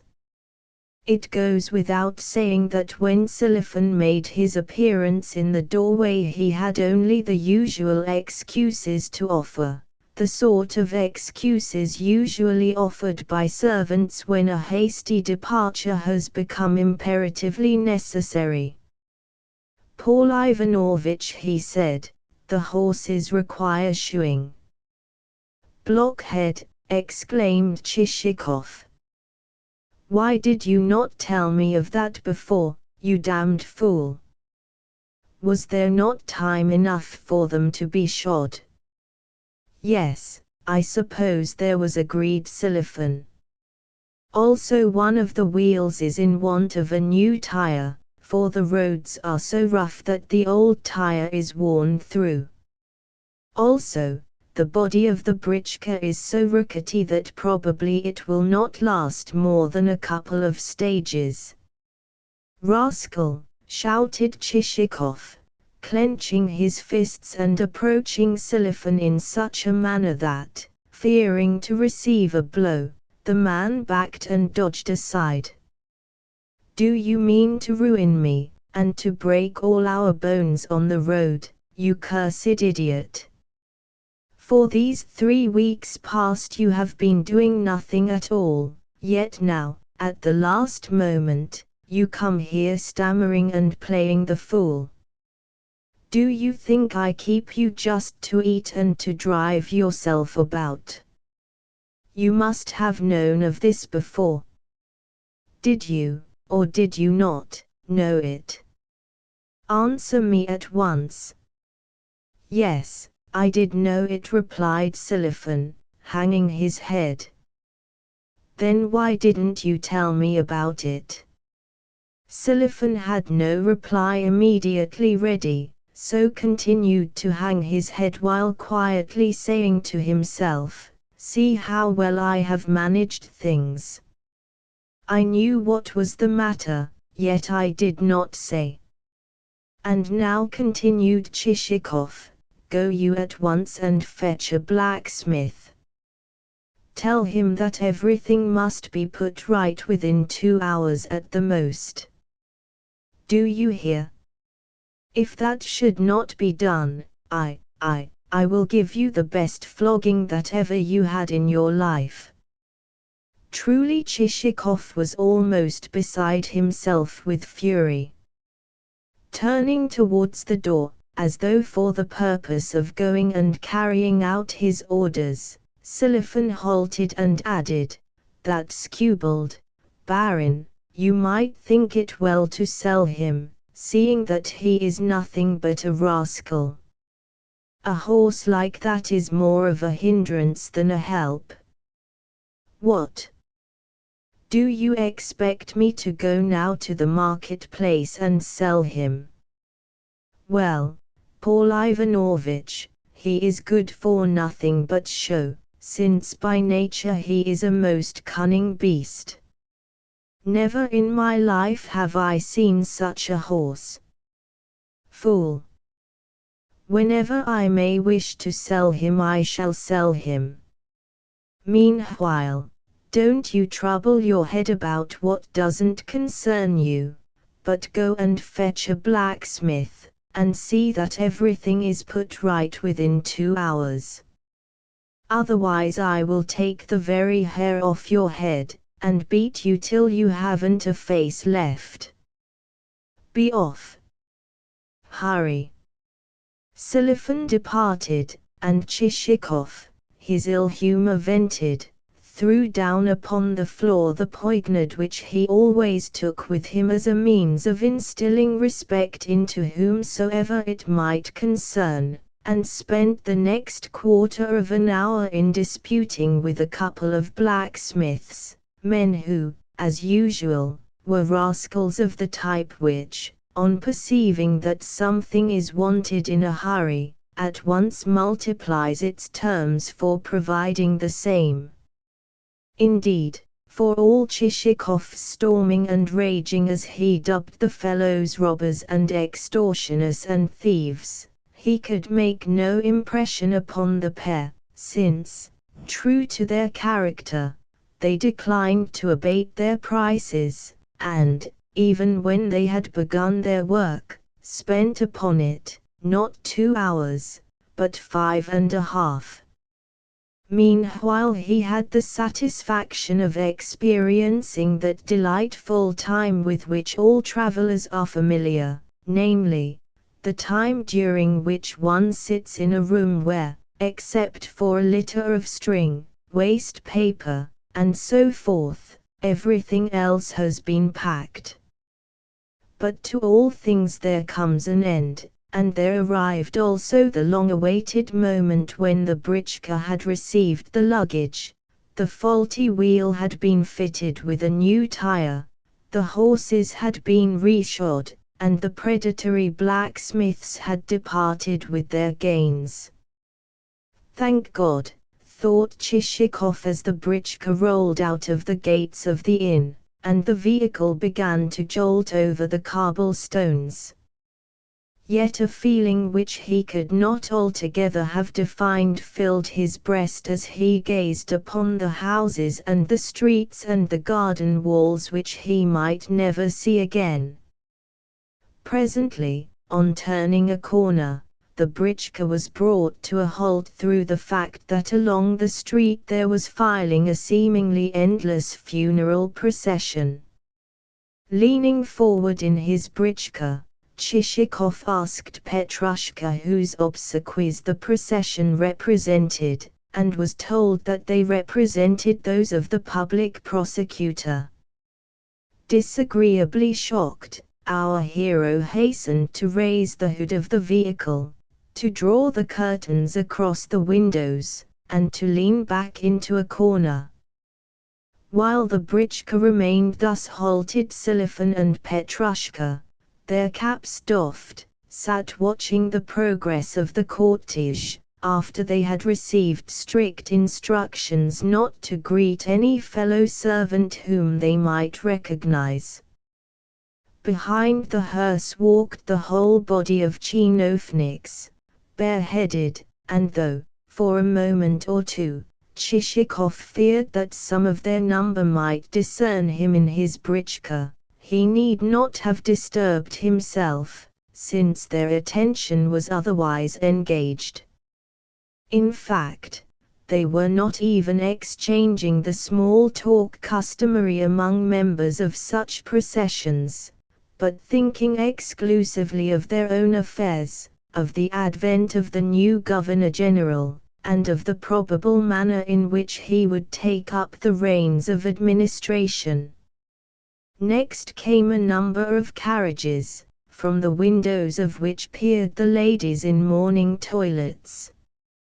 Yet the movements of their hands and lips made it evident that they were indulging in animated conversation, probably about the Governor-General, the balls which he might be expected to give, and their own eternal fripperies and gewgaws. Lastly came a few empty drozhkis. As soon as the latter had passed, our hero was able to continue on his way. Throwing back the hood of the britchka, he said to himself, "Ah, good friend, you have lived your life, and now it is over. In the newspapers they will say of you that you died regretted not only by your subordinates, but also by humanity at large, as well as that, a respected citizen, a kind father, and a husband beyond reproach, you went to your grave amid the tears of your widow and orphans." Yet, should those journals be put to it to name any particular circumstance which justified this eulogy of you, they would be forced to fall back upon the fact that you grew a pair of exceptionally thick eyebrows.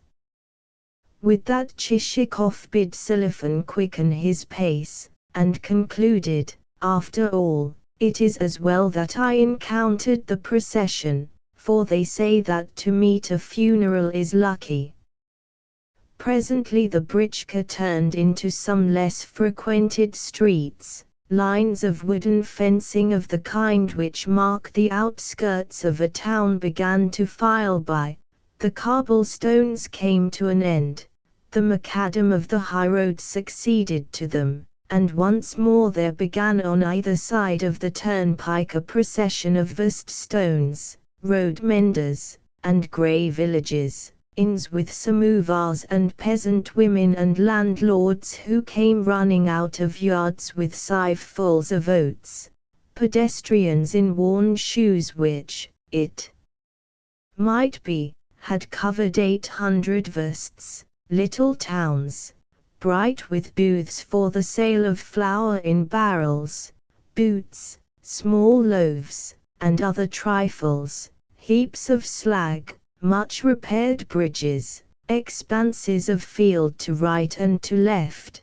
stout landowners, a mounted soldier bearing a green, iron-clamped box inscribed, the th battery of artillery, long strips of freshly tilled earth which gleamed green, yellow, and black on the face of the countryside.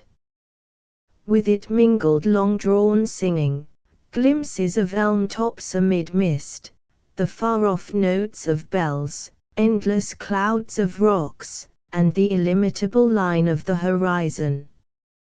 Ah, Russia, Russia, from my beautiful home in a strange land I can still see you.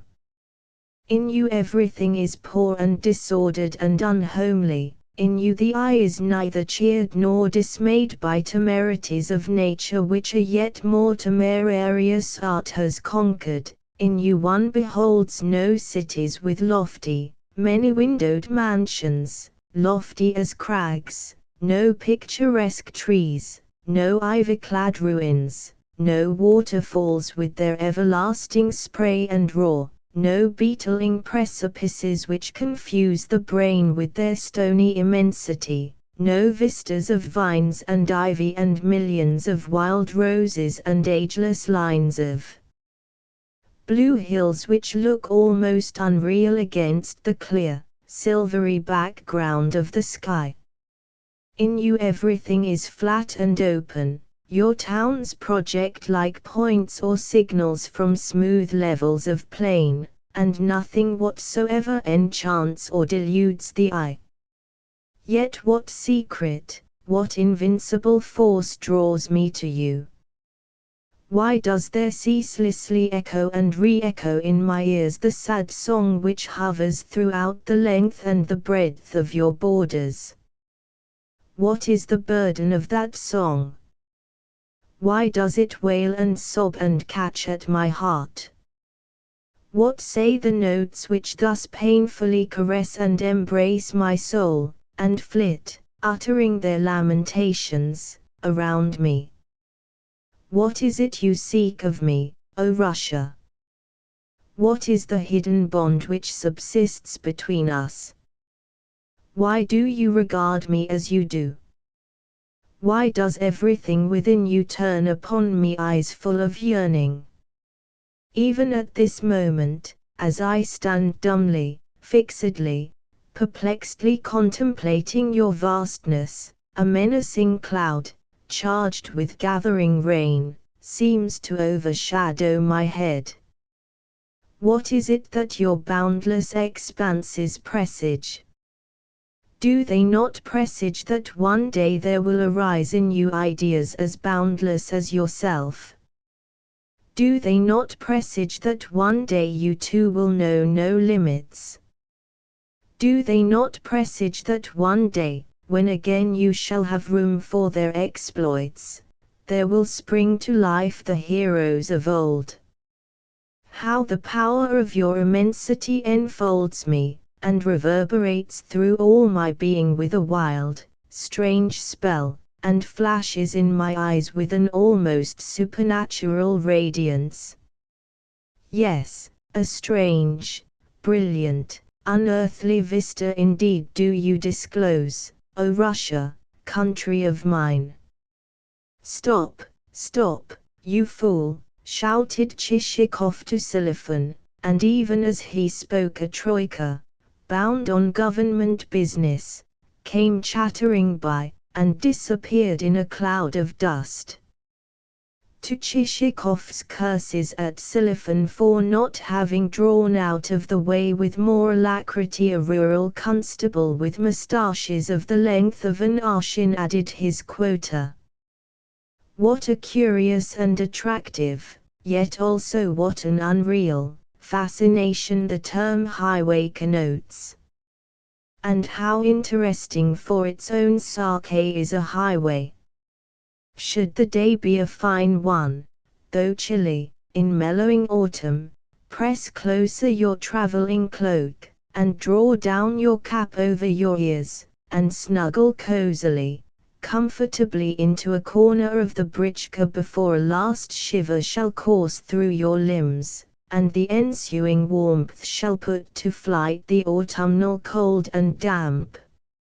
As the horses gallop on their way, how delightfully will drowsiness come stealing upon you, and make your eyelids droop. For a while, through your somnolence, you will continue to hear the hard breathing of the team and the rumbling of the wheels, but at length, sinking back into your corner, you will relapse into the stage of snoring. And when you awake, behold! You will find that 5 stages have slipped away, and that the moon is shining, and that you have reached a strange town of churches and old wooden cupolas and blackened spires and white, half-timbered houses. And as the moonlight glints hither and thither, almost you will believe that the walls and the streets and the pavements of the place are spread with sheets shot with coal-black shadows which make the wooden roofs look all the brighter under the slanting beams of the pale luminary. Nowhere is a soul to be seen, for every one is plunged in slumber. Yet no. In a solitary window a light is flickering where some good burgher is mending his boots, or a baker drawing a batch of dough. O night and powers of heaven, how perfect is the blackness of your infinite vault, how lofty, how remote its inaccessible depths where it lies spread in an intangible, yet audible, silence. Freshly does the lulling breath of night blow in your face, until once more you relapse into snoring oblivion, and your poor neighbor turns angrily in his corner as he begins to be conscious of your weight. Then again you awake, but this time to find yourself confronted with only fields and steppes. Everywhere in the ascendant is the desolation of space. But suddenly the ciphers on a vast stone leap to the eye. Morning is rising, and on the chill, gradually paling line of the horizon you can see gleaming a faint gold streak.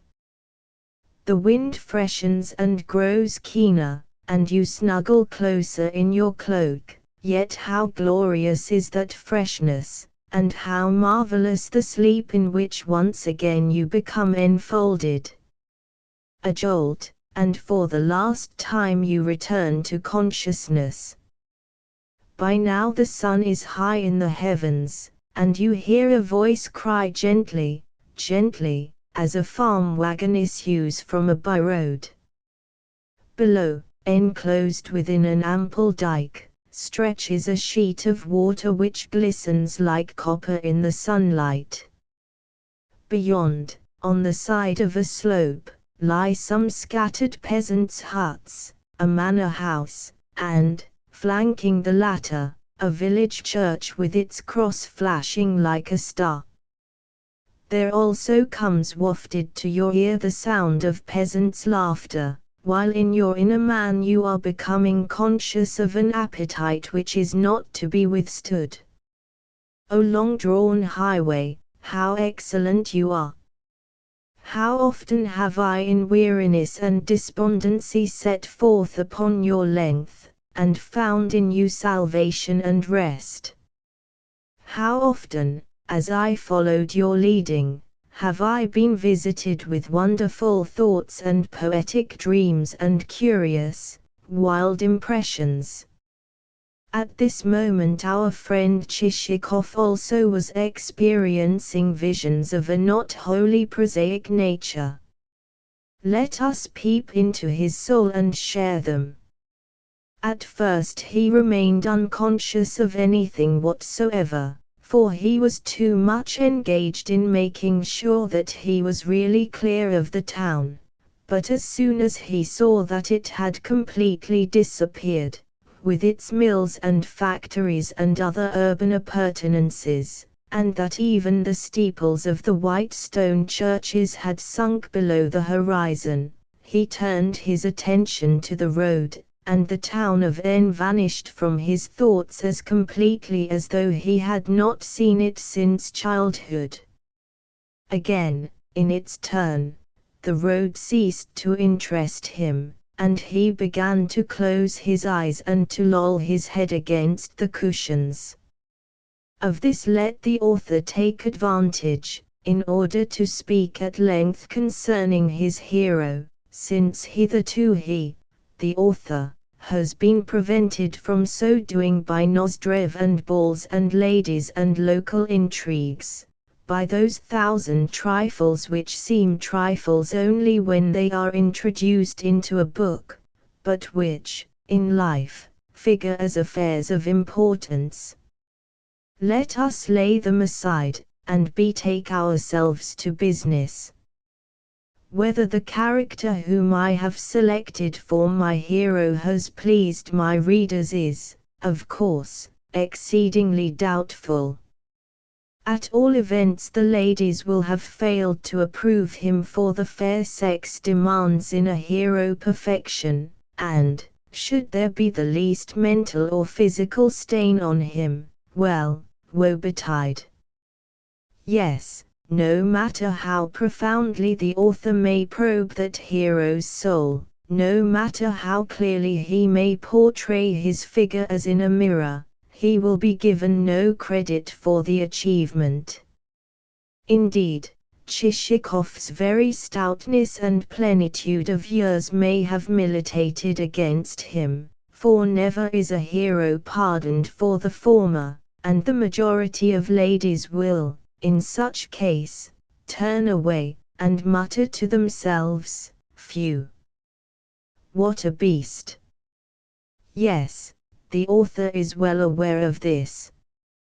Yet, though he could not, to save his life, take a person of virtue for his principal character, it may be that this story contains themes never before selected, and that in it there projects the whole boundless wealth of Russian psychology, that it portrays, as well as Chichikov, the peasant who is gifted with the virtues which God has sent him, and the marvelous maiden of Russia who has not her like in all the world for her beautiful feminine spirituality, the roots of which lie buried in noble aspirations and boundless self-denial.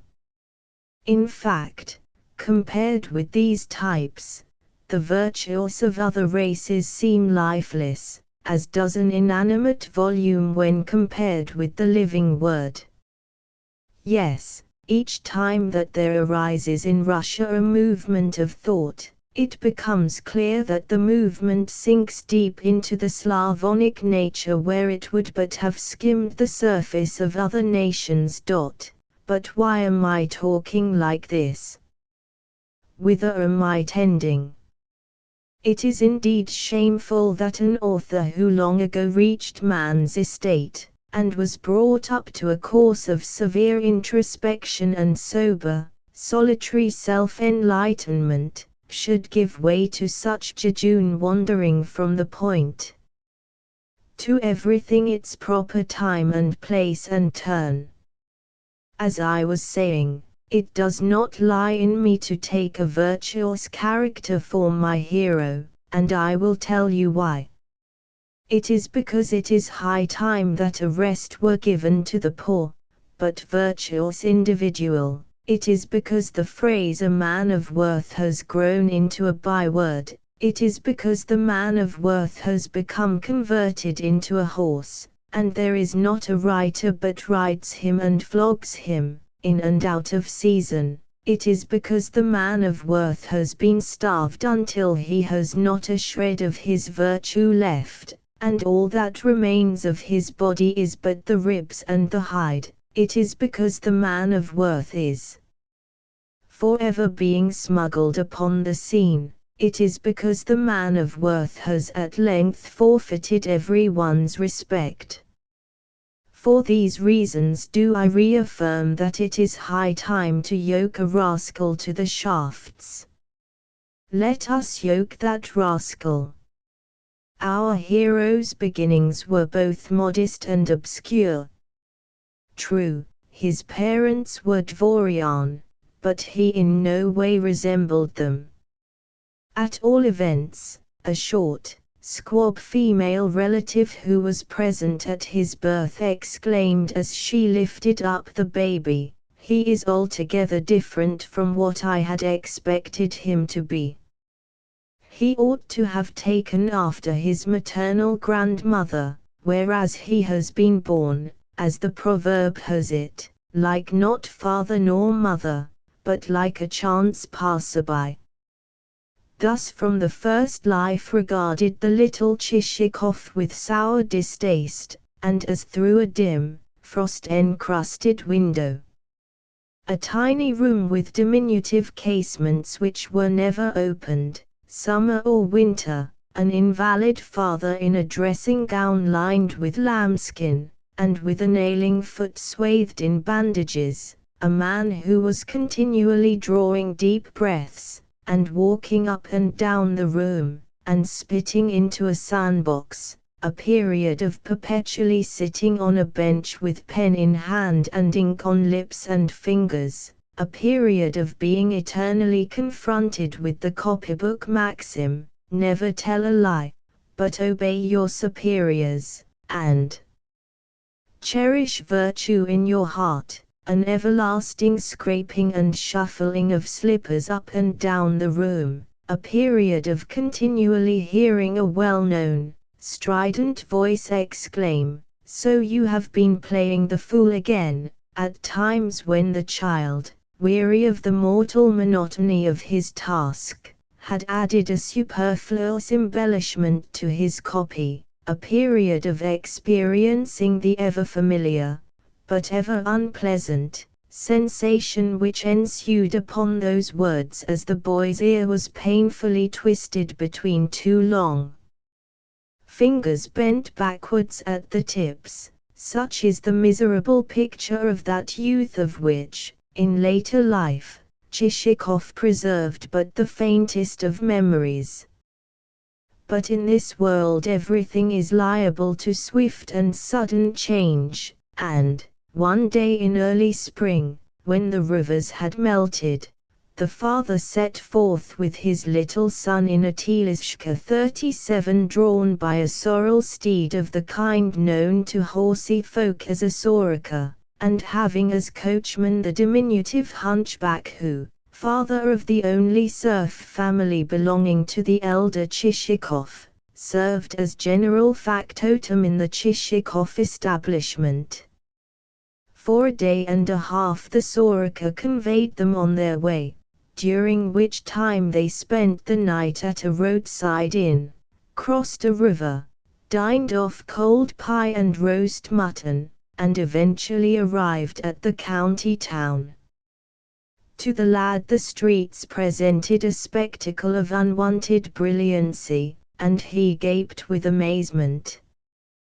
Turning into a side alley wherein the mire necessitated both the most strenuous exertions on the soroka's part and the most vigorous castigation on the part of the driver and the barin, The conveyance eventually reached the gates of a courtyard which, combined with a small fruit garden containing various bushes, a couple of apple trees in blossom, and a mean, dirty little shed, constituted the premises attached to an antiquated-looking villa.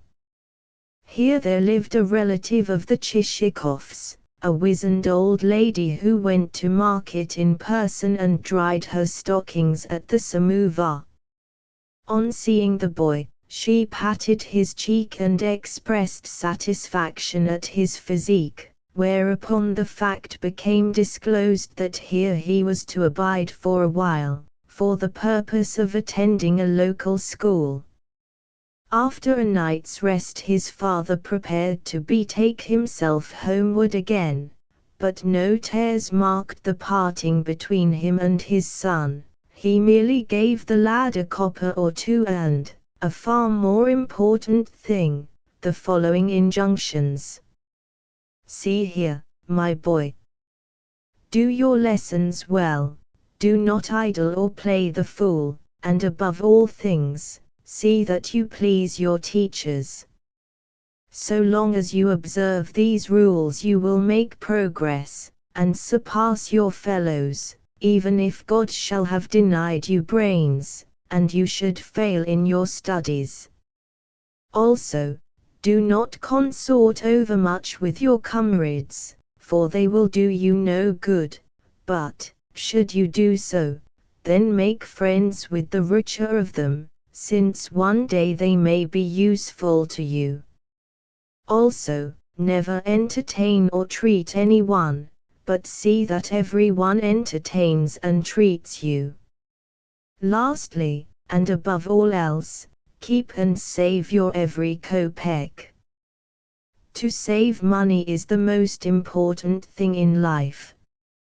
Always a friend or a comrade may fail you, and be the first to desert you in a time of adversity, but never will a kopeck fail you, whatever may be your plight. Nothing in the world cannot be done, cannot be attained, with the aid of money. These injunctions given, the father embraced his son, and set forth on his return, and though the son never again beheld his parent, the latter's words and precepts sank deep into the little Chichikov's soul. The next day young Pavlushka made his first attendance at school. But no special aptitude in any branch of learning did he display. Rather, his distinguishing characteristics were diligence and neatness. On the other hand, he developed great intelligence as regards the practical aspect of life.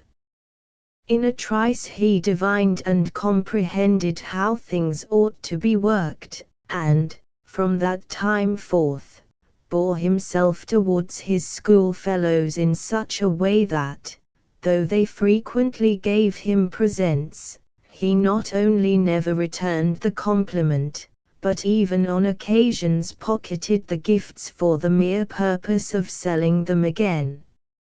Also, boy though he was, he acquired the art of self-denial.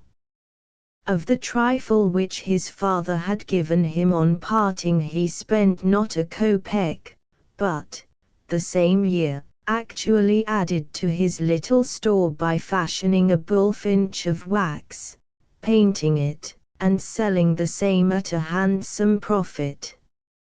Next, as time went on, he engaged in other speculations, in particular, in the scheme of buying up eatables, taking his seat in class beside boys who had plenty of pocket money, and, as soon as such opulent individuals showed signs of failing attention, and, therefore, of growing appetite, tendering them, from beneath the desk, a roll of pudding or a piece of gingerbread, and charging according to degree of appetite and size of portion. He also spent a couple of months in training a mouse, which he kept confined in a little wooden cage in his bedroom.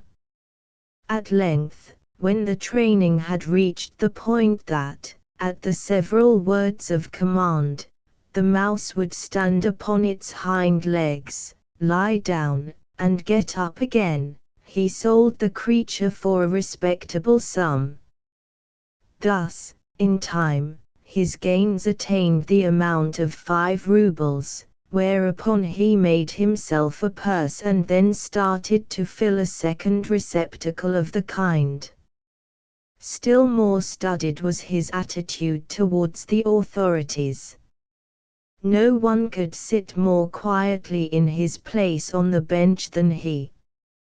In the same connection it may be remarked that his teacher was a man who, above all things, loved peace and good behavior, and simply could not abide clever, witty boys, since he suspected them of laughing at him. Consequently, any lad who had once attracted the master's attention with a manifestation of intelligence needed but to shuffle in his place, or unintentionally to twitch an eyebrow, for the said master at once to burst into a rage, to turn the supposed offender out of the room, and to visit him with unmerciful punishment. "Ah, my fine fellow," he would say, "I'll cure you of your impudence and want of respect.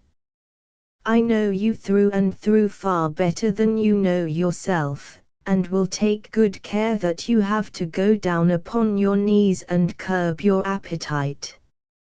Whereupon the wretched lad would, for no cause of which he was aware, be forced to wear out his breeches on the floor and go hungry for days. Talents and gifts, the schoolmaster would declare, are so much rubbish. I respect only good behavior, and shall award full marks to those who conduct themselves properly, even if they fail to learn a single letter of their alphabet, whereas to those in whom I may perceive a tendency to jocularity I shall award nothing, even though they should outdo Solon himself.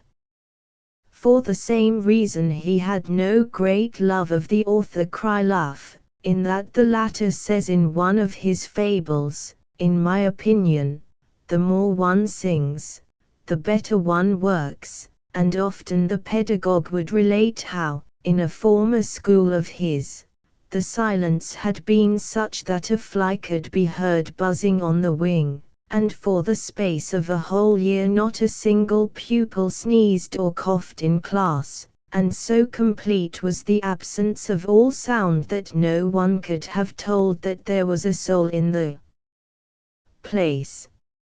Of this mentor young Chichikov speedily appraised the mentality, wherefore he fashioned his behavior to correspond with it.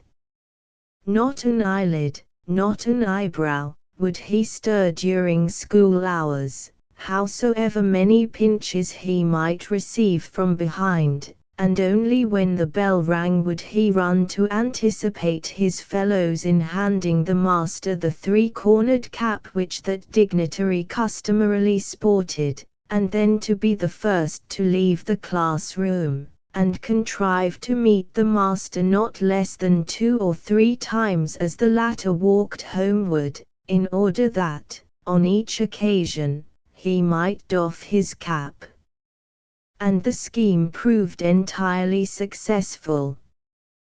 Throughout the period of his attendance at school he was held in high favor, and, on leaving the establishment, received full marks for every subject, as well as a diploma and a book inscribed, in gilt letters, for exemplary diligence and the perfection of good conduct. By this time he had grown into a fairly good-looking youth of the age when the chin first calls for a razor, and at about the same period his father died, leaving behind him, as his estate, 4 waistcoats completely worn out, 2 ancient frock-coats, and a small sum of money.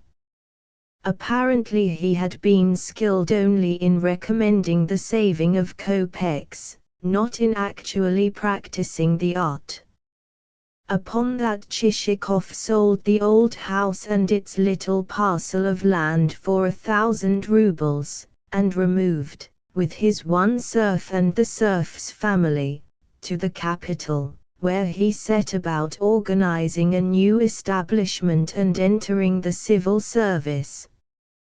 Simultaneously with his doing so, his old schoolmaster lost, through stupidity or otherwise, the establishment over which he had hitherto presided, and in which he had set so much store by silence and good behavior.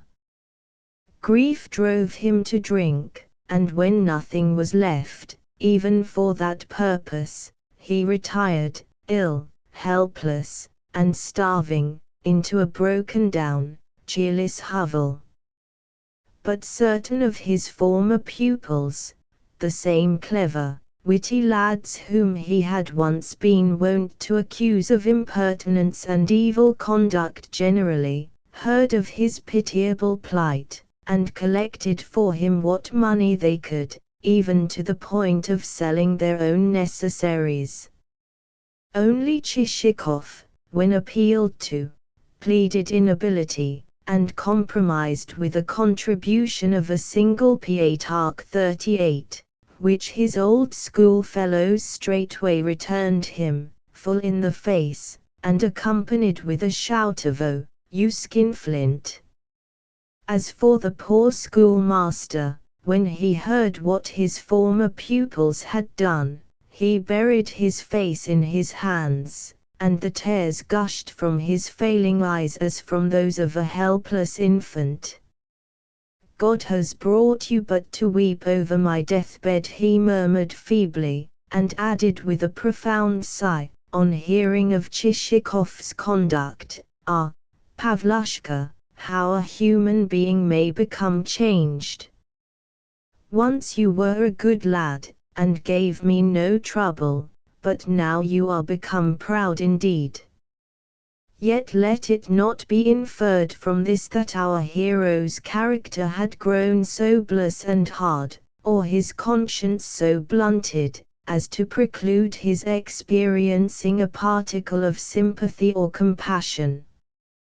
As a matter of fact, he was capable both of the one and the other, and would have been glad to assist his old teacher had no great sum been required, or had he not been called upon to touch the fund which he had decided should remain intact.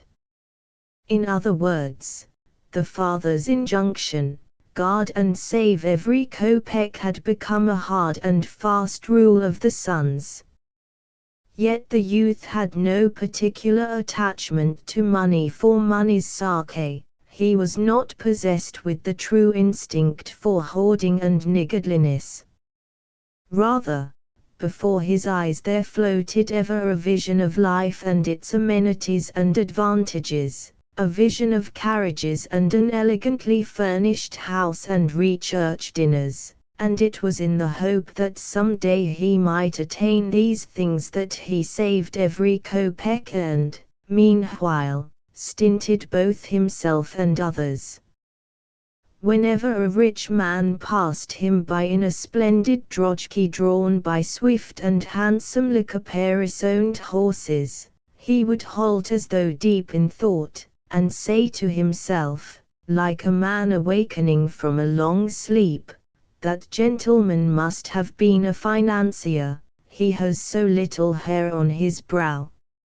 In short, everything connected with wealth and plenty produced upon him an ineffaceable impression. Even when he left school he took no holiday, so strong in him was the desire to get to work and enter the civil service. Yet, for all the encomiums contained in his diploma, he had much ado to procure a nomination to a government department, and only after a long time was a minor post found for him, at a salary of 30 or 40 rubles a year. Nevertheless, Wretched though this appointment was, he determined, by strict attention to business, to overcome all obstacles, and to win success. And, indeed, the self-denial, the patience, and the economy which he displayed were remarkable. From early morn until late at night he would, with indefatigable zeal of body and mind, remain immersed in his sordid task of copying official documents, never going home, snatching what sleep he could on tables in the building, and dining with the watchman on duty. Yet all the while he contrived to remain clean and neat, to preserve a cheerful expression of countenance, and even to cultivate a certain elegance of movement. In passing, it may be remarked that his fellow tchinovniks were a peculiarly plain, unsightly lot, some of them having faces like badly baked bread, swollen cheeks, receding chins, and cracked and blistered upper lips. Indeed, not a man of them was handsome. Also, their tone of voice always contained a note of sullenness, as though they had a mind to knock someone on the head, and by their frequent sacrifices to Bacchus they showed that even yet there remains in the Slavonic nature a certain element of paganism. Nay, the director's room itself they would invade while still licking their lips, and since their breath was not over aromatic, the atmosphere of the room grew not over pleasant. Naturally, among such an official staff a man like Chichikov could not fail to attract attention and remark, since in everything, in cheerfulness of demeanor, in suavity of voice, and in complete neglect of the use of strong potions, he was the absolute antithesis of his companions. Yet his path was not an easy one to tread, for over him he had the misfortune to have placed in authority a chief clerk who was a graven image of elderly insensibility and inertia. Always the same, always unapproachable, this functionary could never in his life have smiled or asked civilly after an acquaintance's health.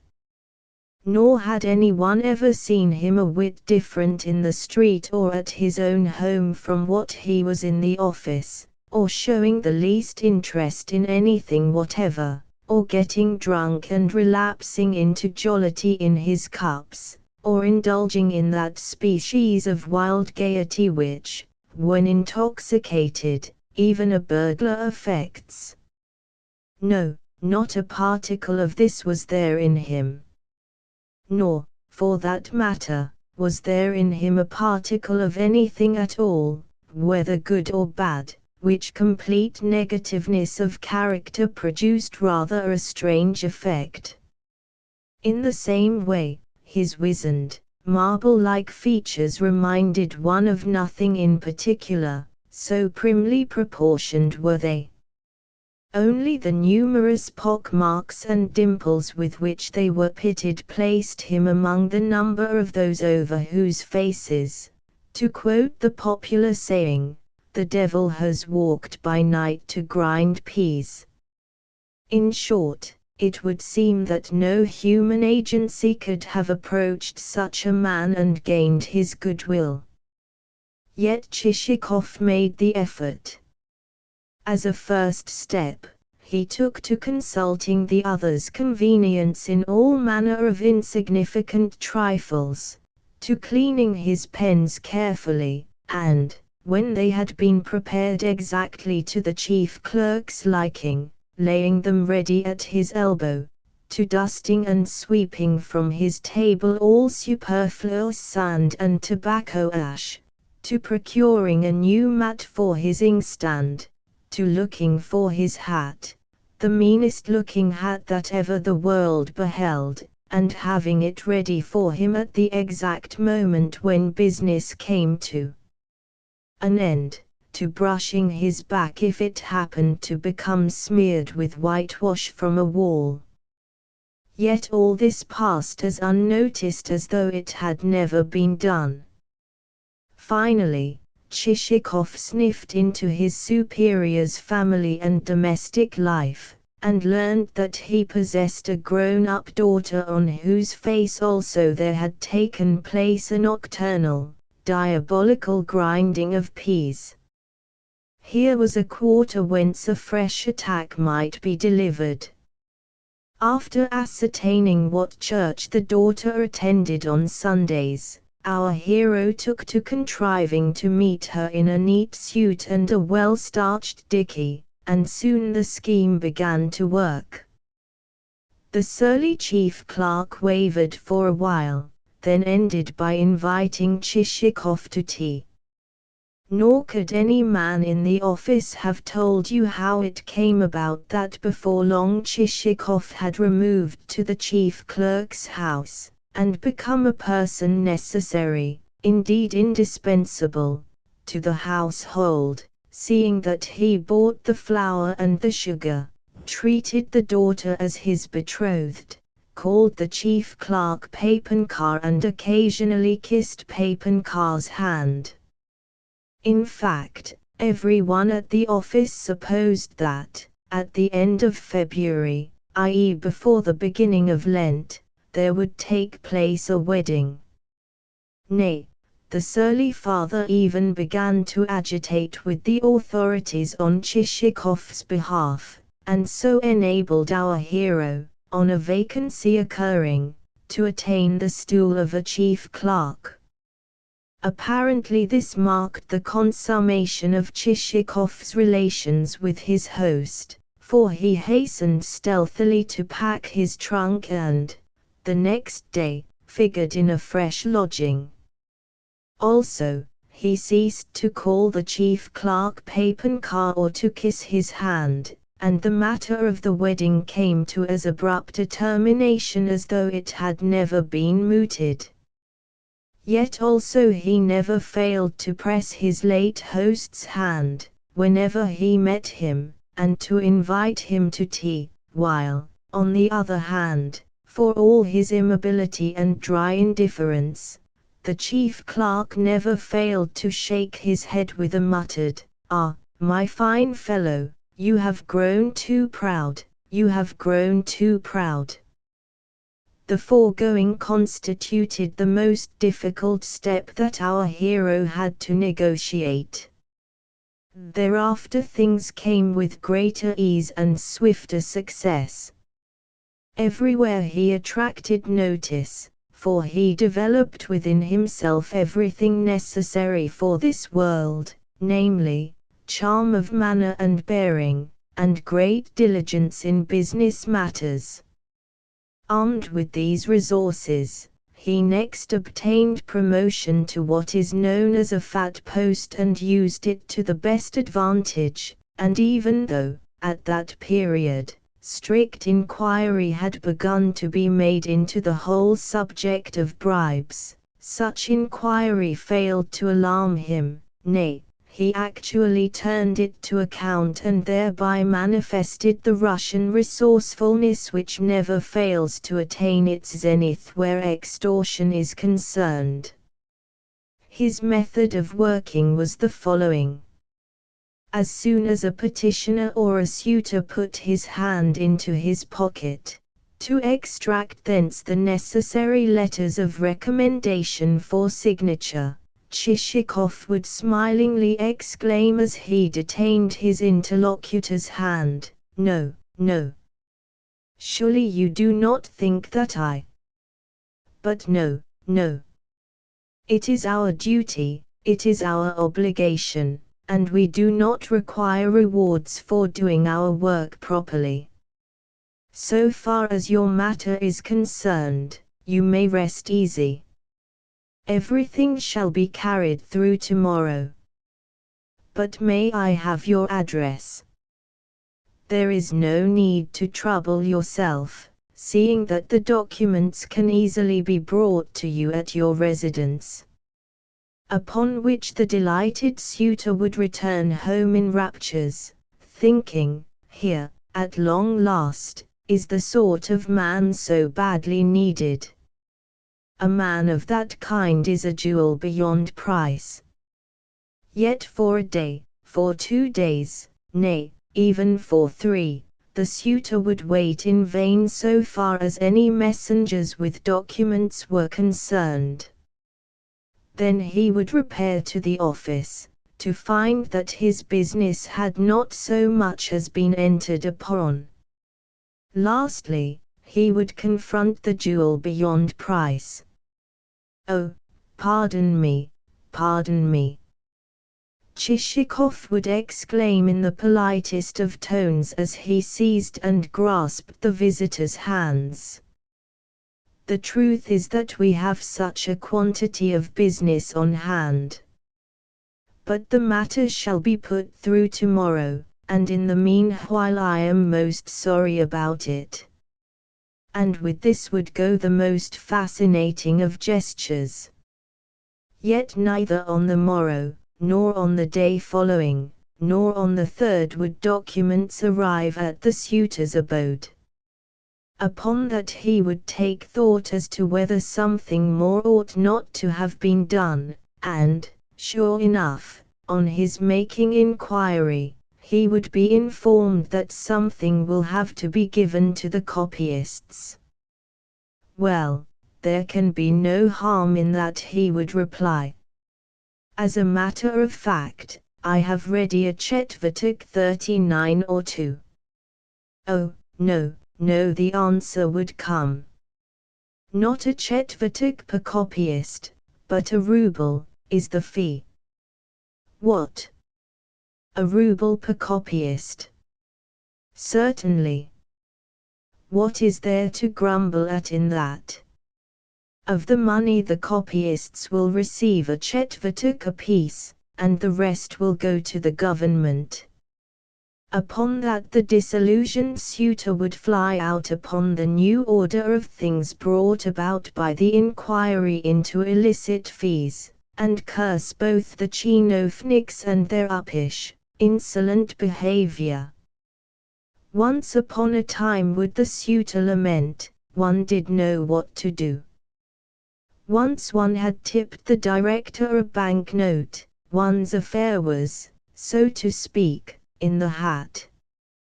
But now one has to pay a rouble per copyist after waiting a week, because otherwise it was impossible to guess how the wind might set.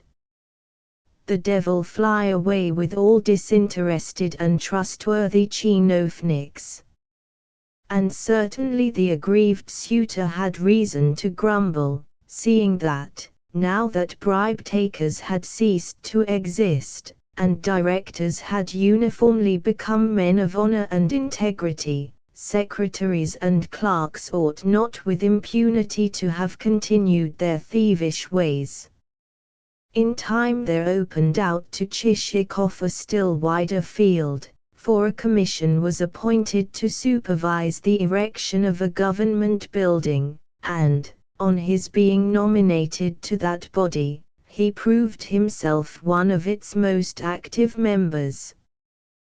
The commission got to work without delay, but for a space of 6 years had some trouble with the building in question.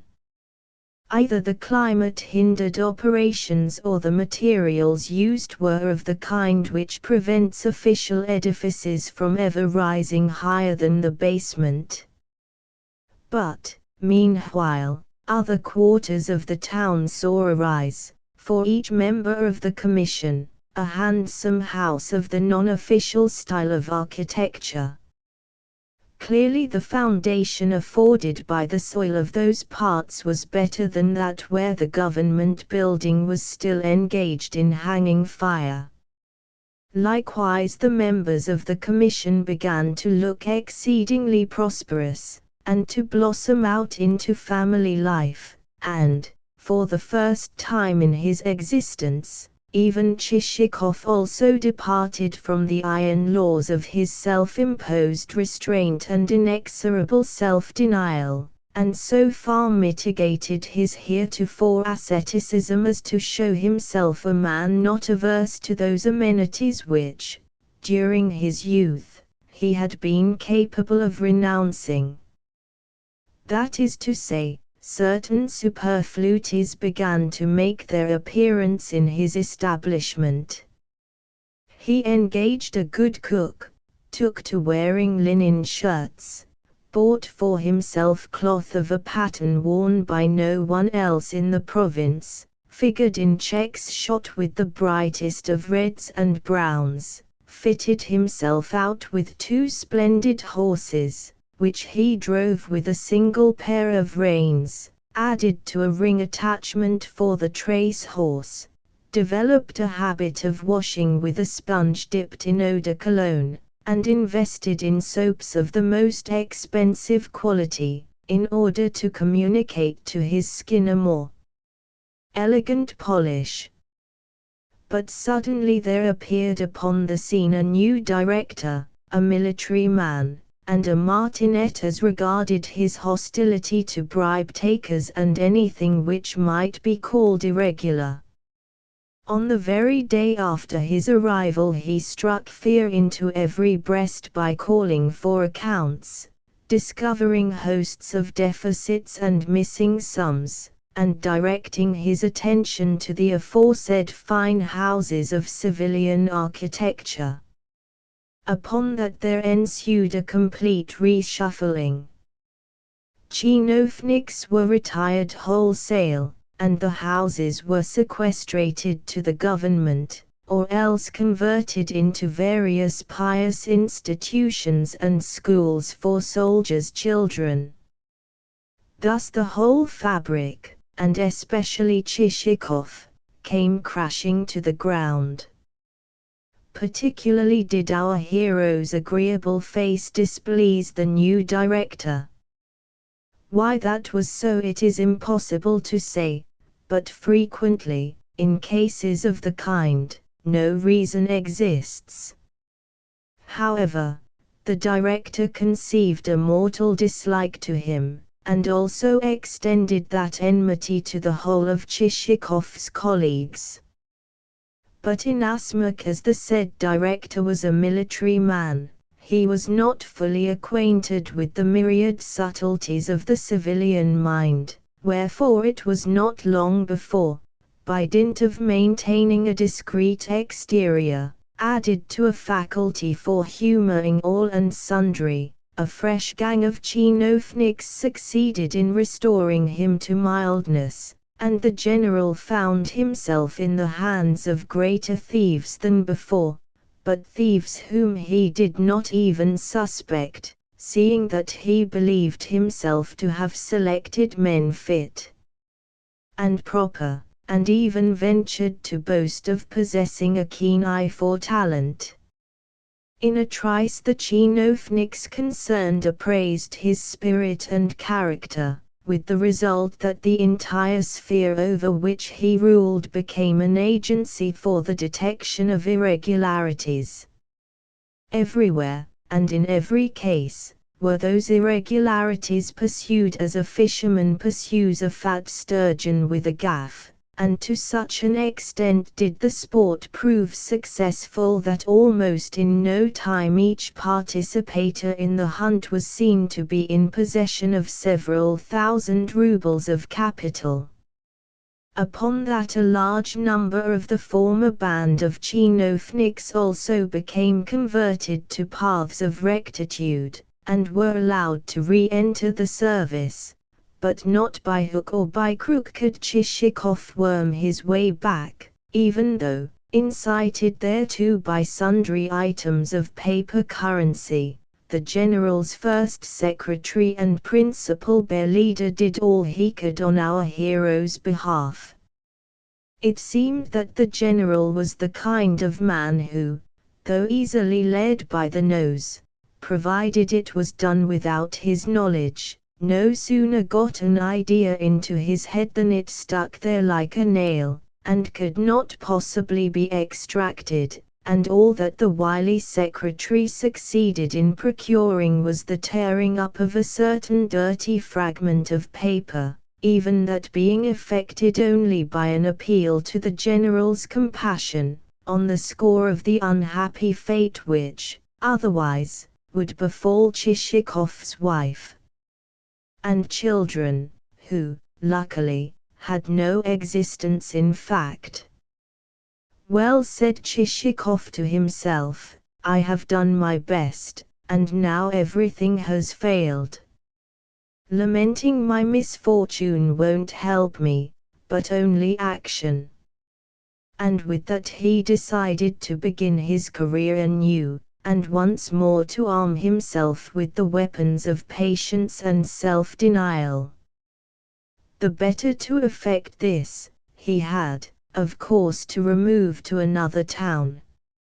Yet somehow, for a while, things miscarried.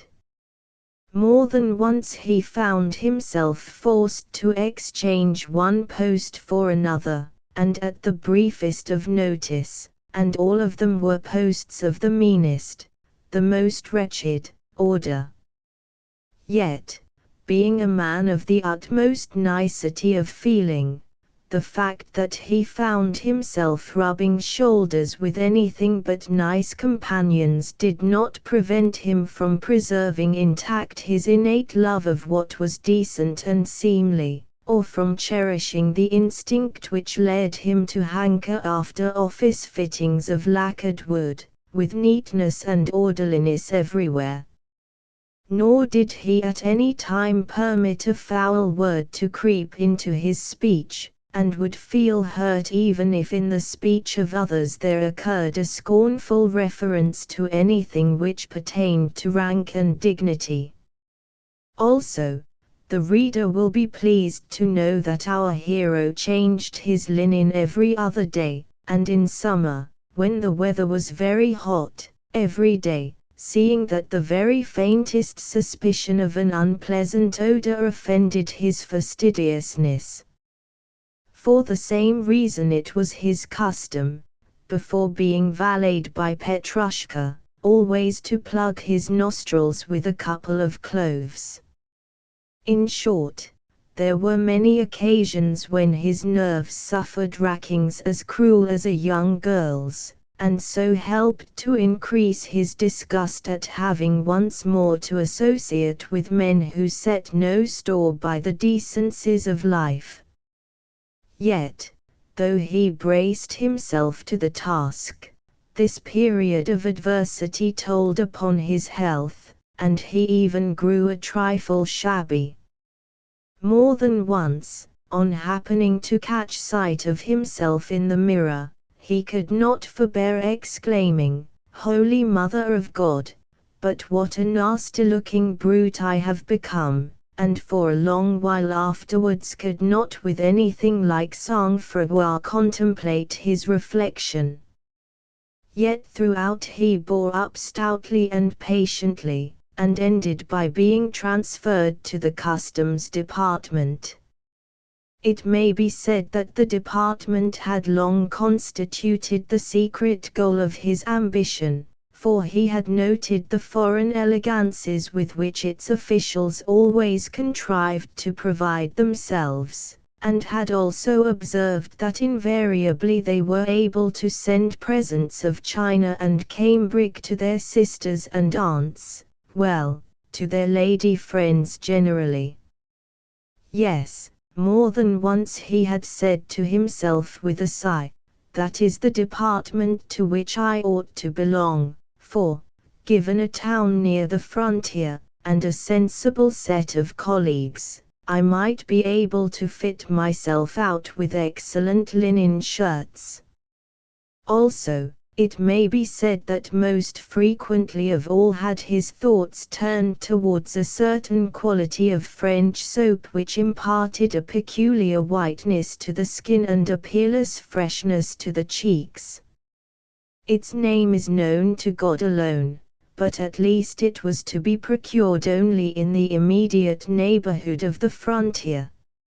So, as I say, Chichikov had long felt a leaning towards the customs, but for a time had been restrained from applying for the same by the various current advantages of the building commission, since rightly he had adjudged the latter to constitute a bird in the hand, and the former to constitute only a bird in the bush. But now he decided that, come what might, into the customs he must make his way. And that way he made, and then applied himself to his new duties with a zeal born of the fact that he realized that fortune had specially marked him out for a customs officer. Indeed, such activity, perspicuity, and ubiquity as his had never been seen or thought of. Within 4 weeks at the most he had so thoroughly got his hand in that he was conversant with customs procedure in every detail. Not only could he weigh and measure, but also he could divine from an invoice how many arshins of cloth or other material a given piece contained, and then, taking a roll of the latter in his hand, could specify at once the number of pounds at which it would tip the scale. As for searchings, well, even his colleagues had to admit that he possessed the nose of a veritable bloodhound, and that it was impossible not to marvel at the patience wherewith he would try every button of the suspected person, yet preserve, throughout, a deadly politeness and an icy sang-froid which surpass belief. And while the searched were raging, and foaming at the mouth, and feeling that they would give worlds to alter his smiling exterior with a good, resounding slap, he would move not a muscle of his face, nor abate by a jot the urbanity of his demeanor, as he murmured, "Do you mind so far incommoding yourself as to stand up, or pray step into the next room, madam, where the wife of one of our staff will attend you, or pray allow me to slip this penknife of mine into the lining of your coat." After which he would extract thence shawls and towels with as much nonchalance as he would have done from his own travelling trunk. Even his superiors acknowledged him to be a devil at the job, rather than a human being, so perfect was his instinct for looking into cart wheels, carriage poles, horses' ears, and places whither an author ought not to penetrate even in thought, places whither only a customs official is permitted to go.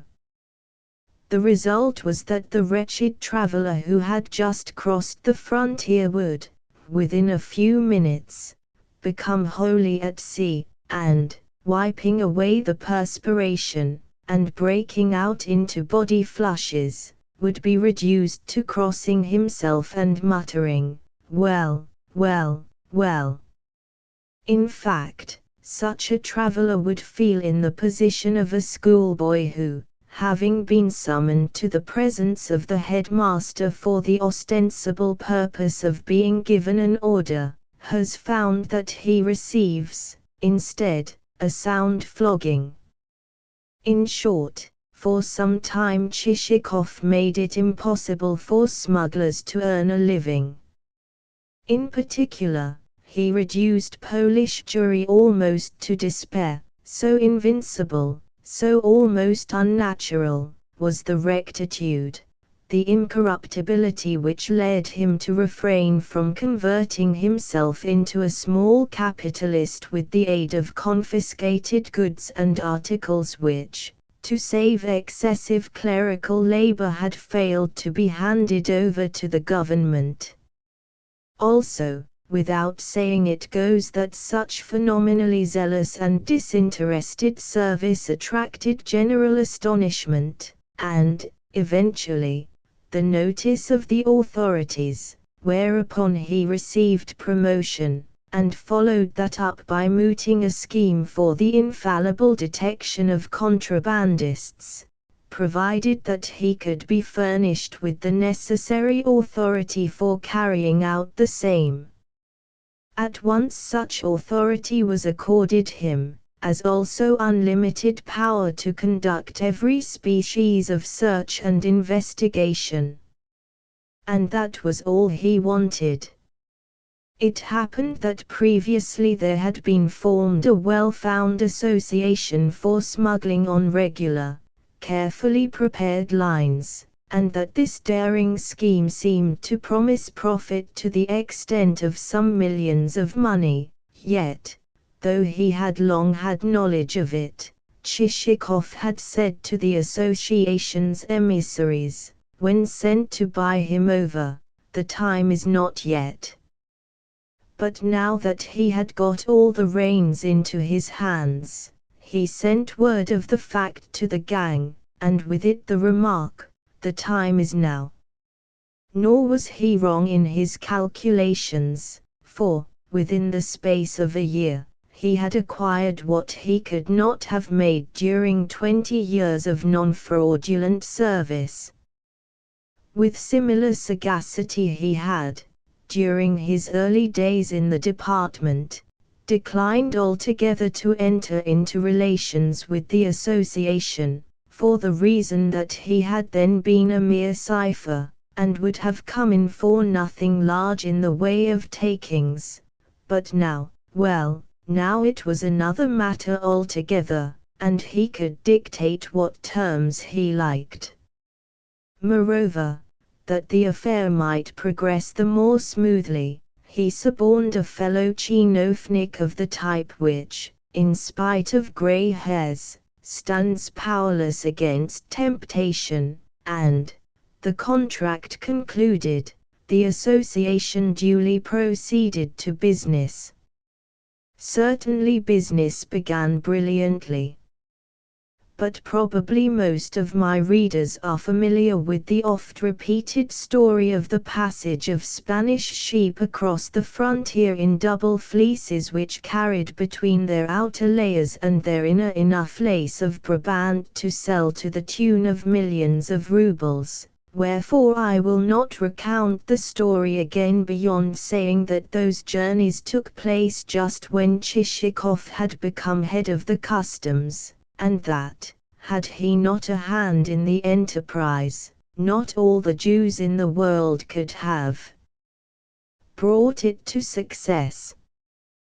By the time that 3 or 4 of these ovine invasions had taken place, Chichikov and his accomplice had come to be the possessors of 400,000 rubles apiece, while some even aver that the former's gains totaled 500,000, owing to the greater industry which he had displayed in the matter. Nor can anyone but God say to what a figure the fortunes of the pair might not eventually have attained, had not an awkward contretemps cut right across their arrangements. That is to say, for some reason or another the devil so far deprived these chinovnik conspirators of sense as to make them come to words with one another, and then to engage in a quarrel. Beginning with a heated argument, this quarrel reached the point of Chichikov, who was, possibly,